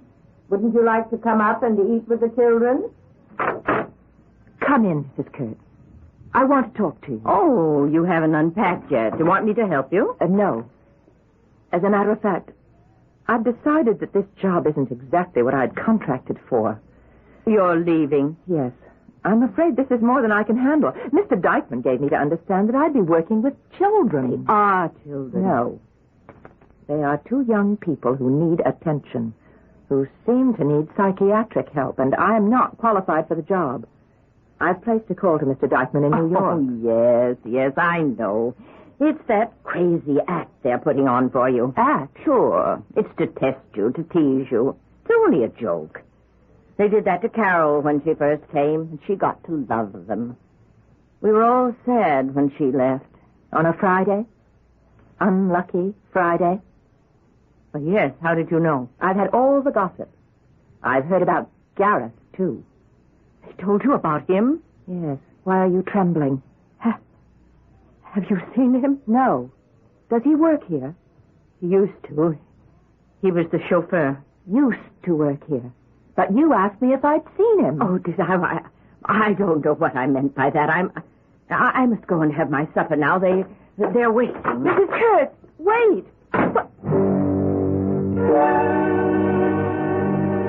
Hello. Mr. Dykeman, please. Mary Richards calling. What? Well, when will he be back? Well, how can he be reached? I'm the governess. I mean, he hired me recently to take care of his niece and his nephew, and No. It's nothing to do with the salary. That's quite satisfactory. It's just that... When may I expect to hear from him? Well, if he doesn't call, I shall leave Greystone Manor on the 31st. That's 2 weeks and 3 days.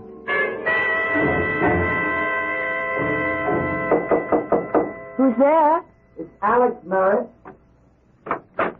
Yes, Alex? May I come in? Come in. You've locked yourself away from us here in your room. We haven't seen you for the last 2 days. Yes. Haven't you been well? Nothing wrong with my health. Well, I hate to bring this up, but aren't you our governess? Shouldn't you be teaching us something? Something useful? That's what you're being paid for. Alex, if we're going to speak to each other at all, you'll have to drop this snide manner. Snide? Whatever do you mean? You're not a child. Neither is your sister, so stop this childish teasing.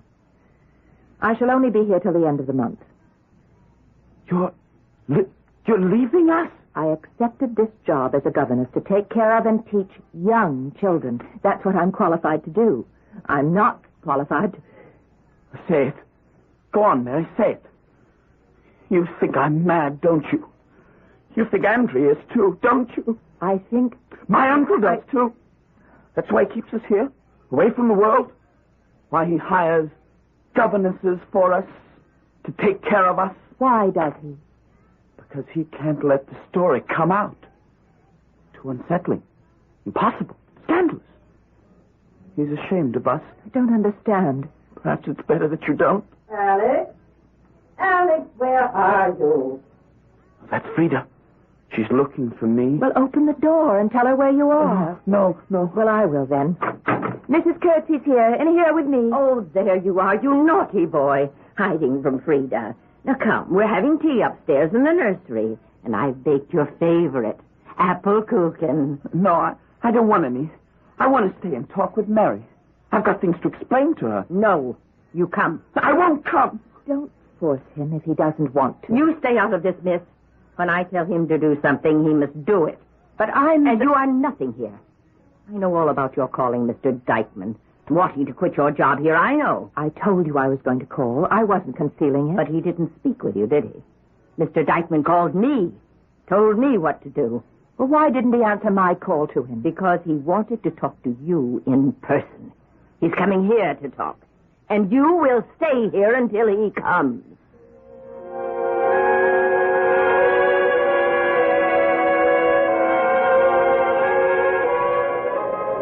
The house doesn't look so gloomy when the sun is shining, does it? Oh, Andrea, I thought I was alone out here. You're very unhappy here, aren't you? Oh, uncomfortable is closer to it. It's just that everything is so strange, so uncertain. Like living in a dream? Yes. Yes, like a dream, but not a very pleasant one. You'll be going soon? 10 days. I'm sorry. You can't help us. Help you? Oh, Alex knows that, too. We want you to stay. Oh, that's very flattering, Andrea, but I can't possibly help you. I don't even know what kind of help you need. We can tell you. Show you. We need your strength. Please say you'll stay. I'm only staying till the end of the month. End of the month. Well, then, that'll have to do. That'll be long enough. Tonight, we will show you what we mean.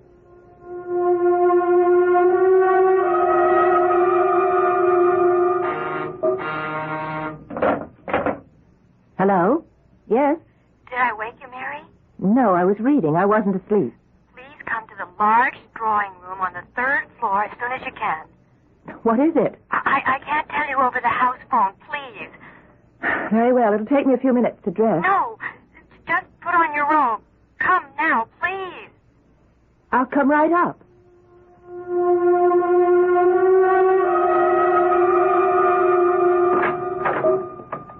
Andrea? Andrea? Strange, this is the room. Andrea? Perhaps she meant the room at the end of the hall. No, Mary. She meant this one. What? Who are you? I can't see you in the dark. Don't be frightened, Mary. You know me? They've told me about you. You're beautiful. Mary? Mary? Where are you? Here, Andrea. Oh, I was afraid you'd gone to the wrong place. No. Aren't there any lights in this room? Oh, there used to be, but the mice nibbled the wires, Alex says, and they don't work. I have a flashlight. Light it. There. That's very strange. What? A moment ago, I spoke to a man in the dark. A man whose name you mentioned to me. Gareth? Gareth Norway. He was here. Where is he? He left very suddenly. You told me about him. A chauffeur, wasn't he? Oh, many years ago. Wait a minute. Flash your light here on the floor. There are no footprints. No. The dust is heavy on the floor, and your footprints are plainly marked, as are mine. But none for Gareth. None. The dead do not leave footprints, Mary. I want an answer. I must have an answer. Just accept what you see, what you hear. Dead. He's been dead for nearly 15 years. Dead, and yet not dead. Well, what sort of nonsense is this? It is not nonsense. You spoke with him. What are you trying to do to me? I don't believe in spirits and ghosts and the supernatural. It was some sort of trick, wasn't it? Tell me the truth.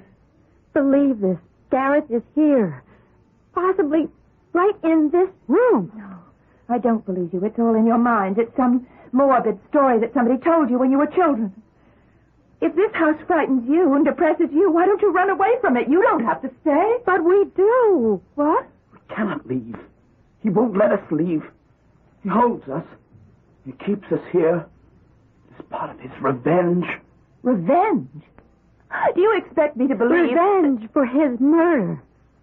He says he was murdered. And he will not stop until all of us, all of our blood, are dead.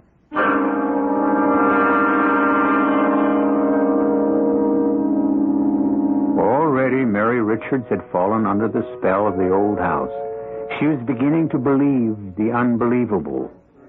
Had she really spoken to the spirit of Gareth Nordway? Or was this just a frightening thought conjured up by the strange young people who inhabit Greystone Manor? Perhaps we will find some of the answers in Act 2.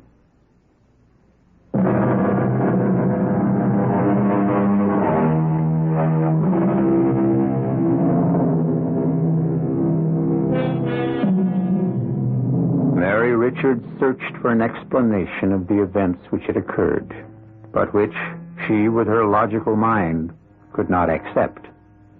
She waited impatiently for the arrival of William Dykeman, hoping that he could answer the questions to which she could find no answers. His first words were very reassuring. I've come out here for one reason, Miss Richards, and one reason only, and that is to put these stupid superstitions to rest once and for all. You don't believe them, Mr. Dykeman? Definitely not. They're rubbish. The product of idle minds, childish nonsense. But I have seen him, seen Gareth Nordway. You have been made to believe that you have seen him.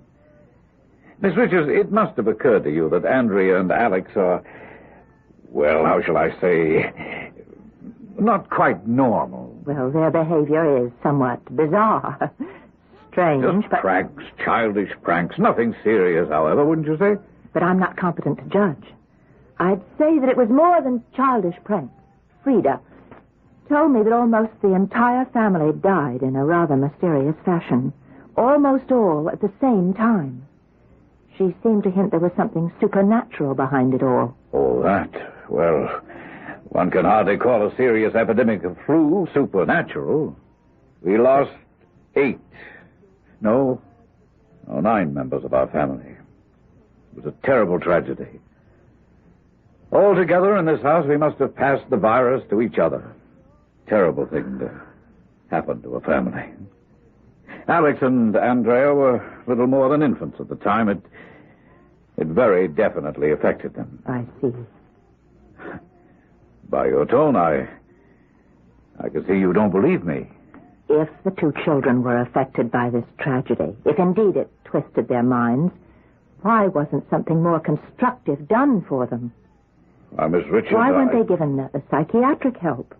Why were they kept here virtually prisoners instead of being taken to a more healthful place? I find it difficult to answer that. Why? Because you are responsible for keeping them here? In a way, yes. Well, what do you have to gain from all of this? Well, now, really, Miss Richards, I cannot tolerate this interrogation from a hired servant. Don't let that disturb you, Mr. Dykeman. I'm quitting this job as of the 31st. There is nothing that could induce me to stay on any longer. Good day. Wait. I have nothing more to say to you, Mr. Dykeman. But you do intend to speak to others? Yes. There's something hidden here that's festering like an infected wound. Something that needs the light of day. If you mean that you intend to go to the police or force some sort of investigation... I shall certainly do something of that sort. Well, then let me warn you, you can be stopped very effectively. Are you threatening me? Threatening? Oh, I wouldn't think of it. But I must, in your own interest, prevent you from causing yourself hardship. Yes, and perhaps even injury.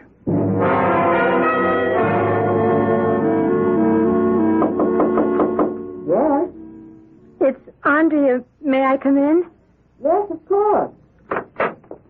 I don't want to bother you. Come in. I was just reading. Is something troubling you? You look upset. I am. My uncle called earlier and spoke to Frida. He's hired another governor. That was to be expected since I am leaving at the end of the month. No.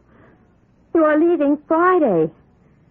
You haven't been told yet. That's the day she's arriving. Well, if only Alex and I could go with you. Well, why can't you? You know why. No, I don't. Andrea, who does all this belong to? You mean this house? All, the house, the grounds, the money, the entire estate. Well, to Alex and me. And your uncle? Well, he's our guardian. Oh, he manages the estate. Until we're of age. 21 specifically. Alex will be 21 in 7 months, and I've got nearly 2.5 years to go. And when that time comes, when you and Alex finally come into your money, Uncle will find himself in somewhat reduced circumstances. But it never was his money. He controlled it. He used it for us. I wonder.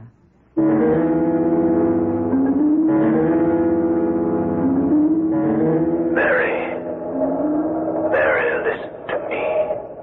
I must speak to you, Mary. Mary, listen to me. Who's there? Who is it?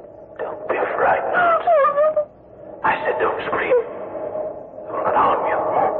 I will let you speak if you promise not to scream again. Promise? Yeah. Good. Who are you? We have met before. Spoken before. Oh, yes, that voice. I remember Gareth. Gareth Nordwest. I've seen you so many times. When you didn't know I was there. What do you want? I'm going to tell you something. And I want your help. Help? How can I help you? To right a wrong. A wrong done me many years ago. This is all a dream. I was a servant here. A chauffeur. A lonely unknown. No family, no home. Cynthia. 18. Beautiful. A member of the rich and snobbish Dykeman clan. But she didn't see me as the dirty stable boy. That's what Uncle William called me when he found out she loved me. And I loved her. Well, we ran away. And we were married for one ecstatic month. We hid while they searched for us. When they found us, Cynthia was dragged back here. Unknown was planned. Then I came back, broke in one night to find my bride and take her away. It was then Uncle William stopped us, shut me down like a stray dog. The last memory I have is the life ebbed from my body, and my blood reddened the white dress of my beloved. Was her scream piercing, hopeless? Then you are... Yes, I am dead. And yet, not dead. Call me what you will. My white-hot hatred sustains me. I have only one mission left. Uncle William. You said that you expected I would help you. You've already begun that. William fears you. He's afraid he'll search until you've brought that truth out. Well, I suspected that something was being concealed. You will search it out. Now you know. And you will. No. This is a dream. It's a dream. It's not happening. I'm asleep, and it's only a dream.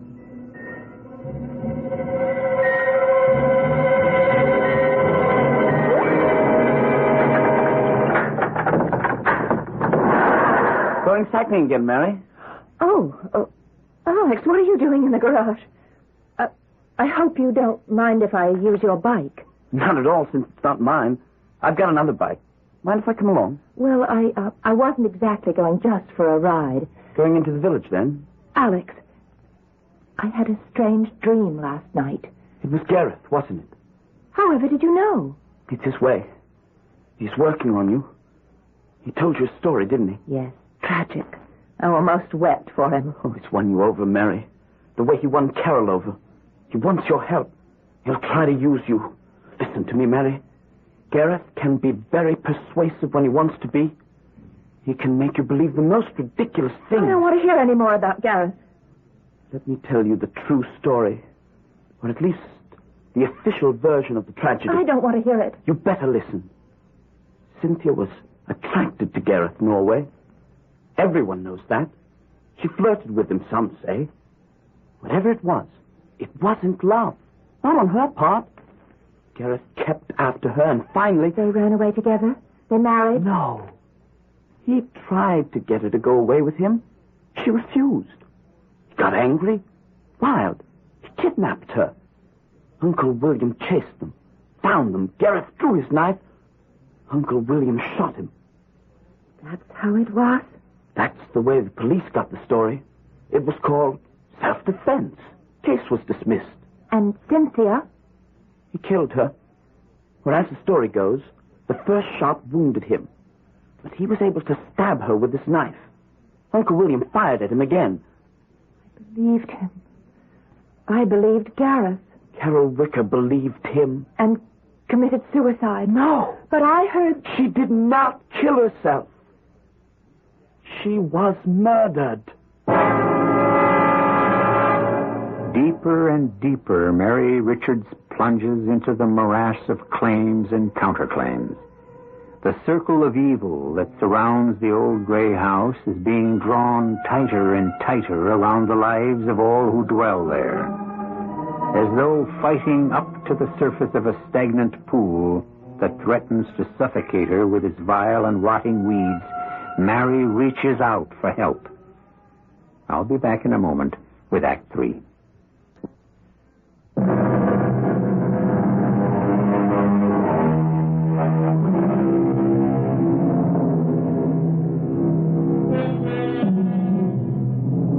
Mary Richards' sleep that night was filled with frightening dreams.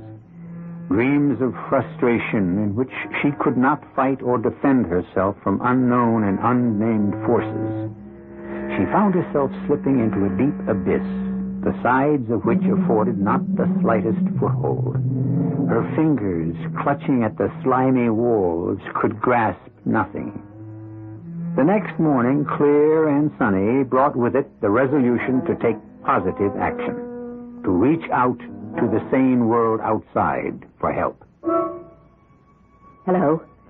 County Coroner's Office. Mr. Lascombe. Oh, my name is Mary Richards. I'm inquiring about the late Carol Wicker. No, I'm not a relative. Let's say that I'm a friend. Was a friend. Yes. Now, I've read your report on her death. I got the transcript from the Bureau of Records. Well, I'm just a bit confused.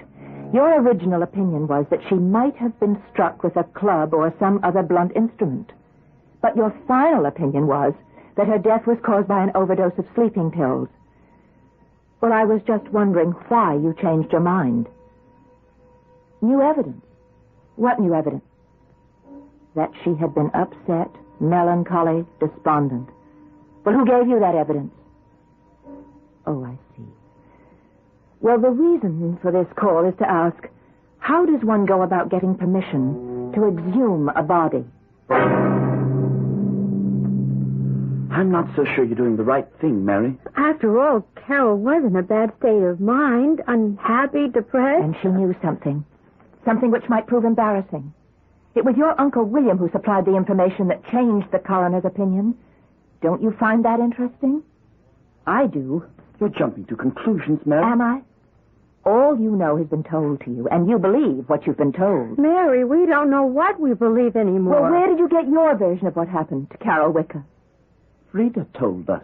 And who does Frida work for? Frida works for me, Miss Richards. Mr. Dykeman. Well, children. Now, are you going to greet Uncle William? Good afternoon, Uncle William. Uncle William. That's nice.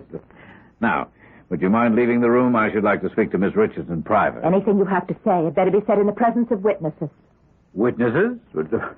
Children? And I think you better stop referring to them as children. Oh, well, very well. They may stay. Now, may I ask the purpose of your call to the county coroner? I see the news of my call was relayed to you very quickly. Well, do you think it's strange that Mr. Lascombe would call me? No, not strange at all. I rather expected that he would. I would like to dissuade you from your purpose. I think nothing will be gained by digging up the remains of poor Carol Wicker. You can't change my mind. I have the exhumation order, and I have only to order the men from the cemetery. Oh, yes, I know. And I see you're not going to listen to me. So I'm going to make matters easier for you. I have ordered the men, the gravediggers, to be there tomorrow night at 9. Good. The remains will be delivered to the coroner for re-examination. I would prefer that the examination be made by a doctor of my choosing. Well, of course, but until you have engaged a man, the body will be sent to the county morgue. That is a state law. I have no control over it. Thank you. You've been very helpful. But don't mention it, Miss Richards. Anything to keep you and the children entertained.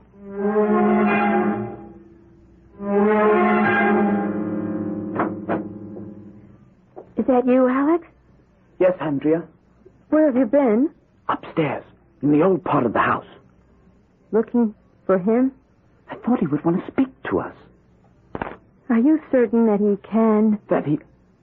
Are you beginning to have doubts? I don't know. Uncle William is going to have us committed. I heard him speaking with Frida. He said he'd had enough trouble. He doesn't care if the entire matter comes out. We're going to be locked up. Treated as though we're insane. Isn't it possible, Alex, that we are? No, we're just frightened, afraid. Don't tell me that Gareth is just something I imagined. You've seen him, too. Spoke with him as I have. Yes, Alex. Carol saw him, spoke with him, Mary, too. Isn't it possible that we, you and I, have conjured him up? Perhaps he's nowhere but in our minds. No, I'm not that mad. I'll not believe that. They can't lock me up. What is this? Still up? It's long past your bedtime. Now go to your room at once, children, or I will punish you both. Yes, Frida. We're going right now. Aren't we, Andrea?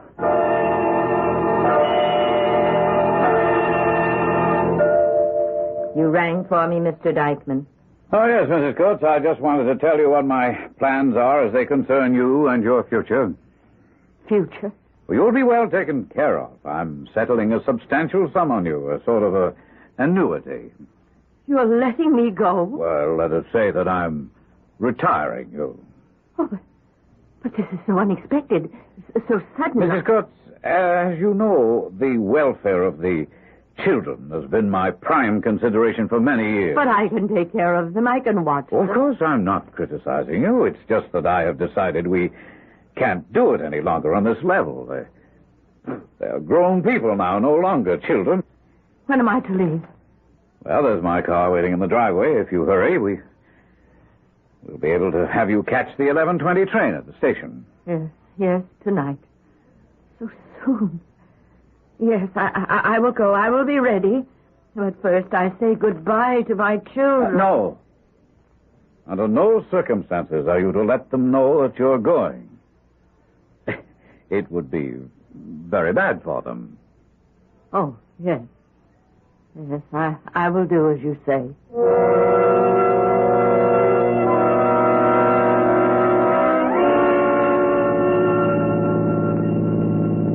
What time is it? A little after 9, I think. 20 after 9. I checked my watch before we left. Andrea, do you know the man driving? No. But Uncle William said he would send a car for us. Probably some man from the village. I tried to speak to him. He didn't give me much of an answer. Just mumbled something about driving us to the cemetery. Is it very far from the house? That's it, just up ahead. Oh, this is it.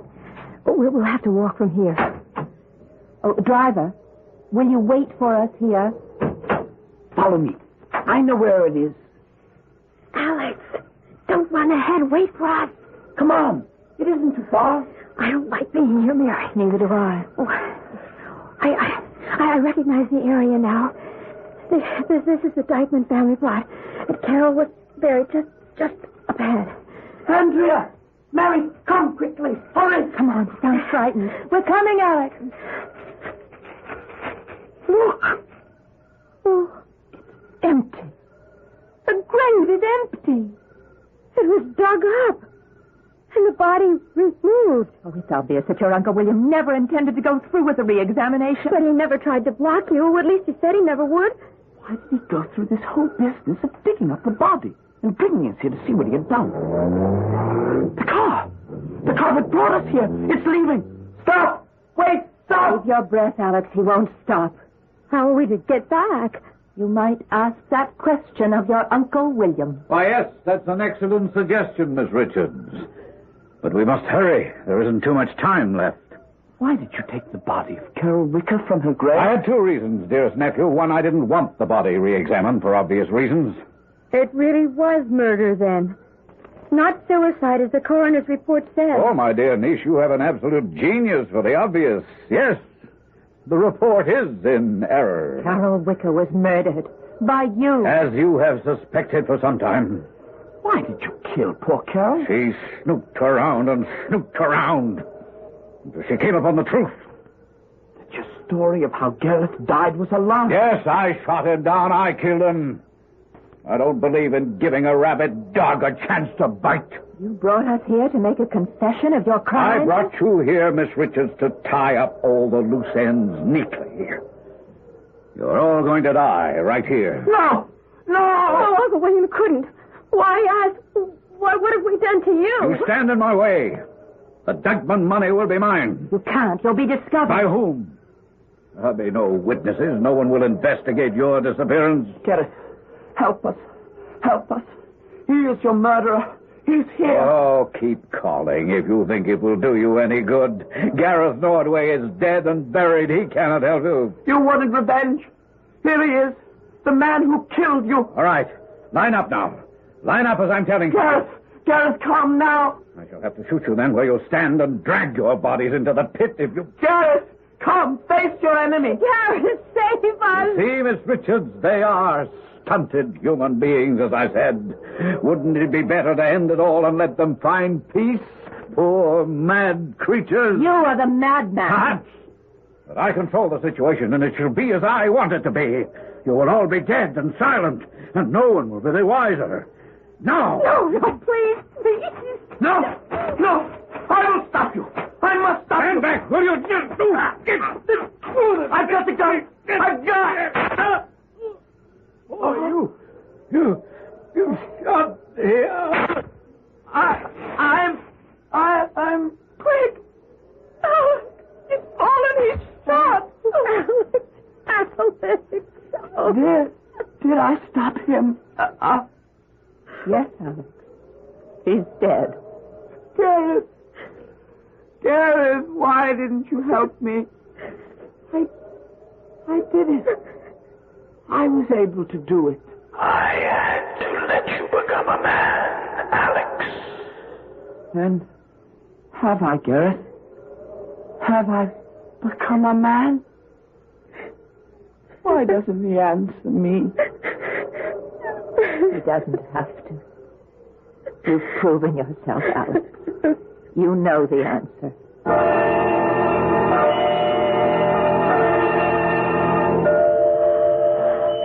I just checked with the ticket agent. The train's on time.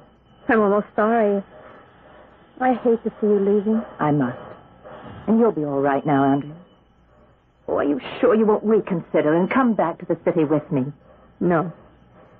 I've definitely decided to stay in the old house.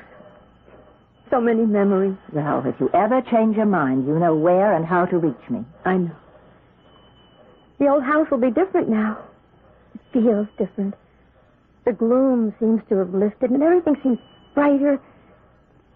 If only Alex... Ah, you promised not to dwell on that. Yes, I'll keep my promise. But I wanted to say that I'm so proud. Yes, that's the word. So proud of him. He worried that he was weak and ineffectual. But when the time came to be strong, he met the test. I have a feeling. I know that if I stay in Greystone, I will see him again. He'll be there always.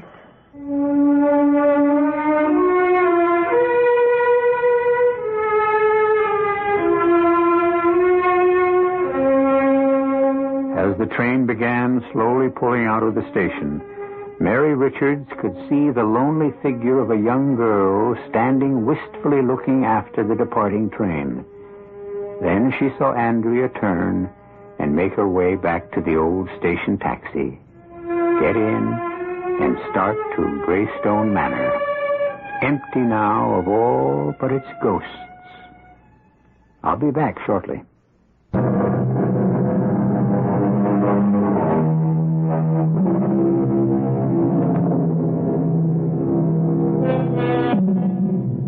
What is real and what is unreal?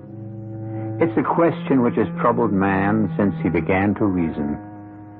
Some say the answer can be found in our primeval fear of the dark, a carryover from our early days on this earth.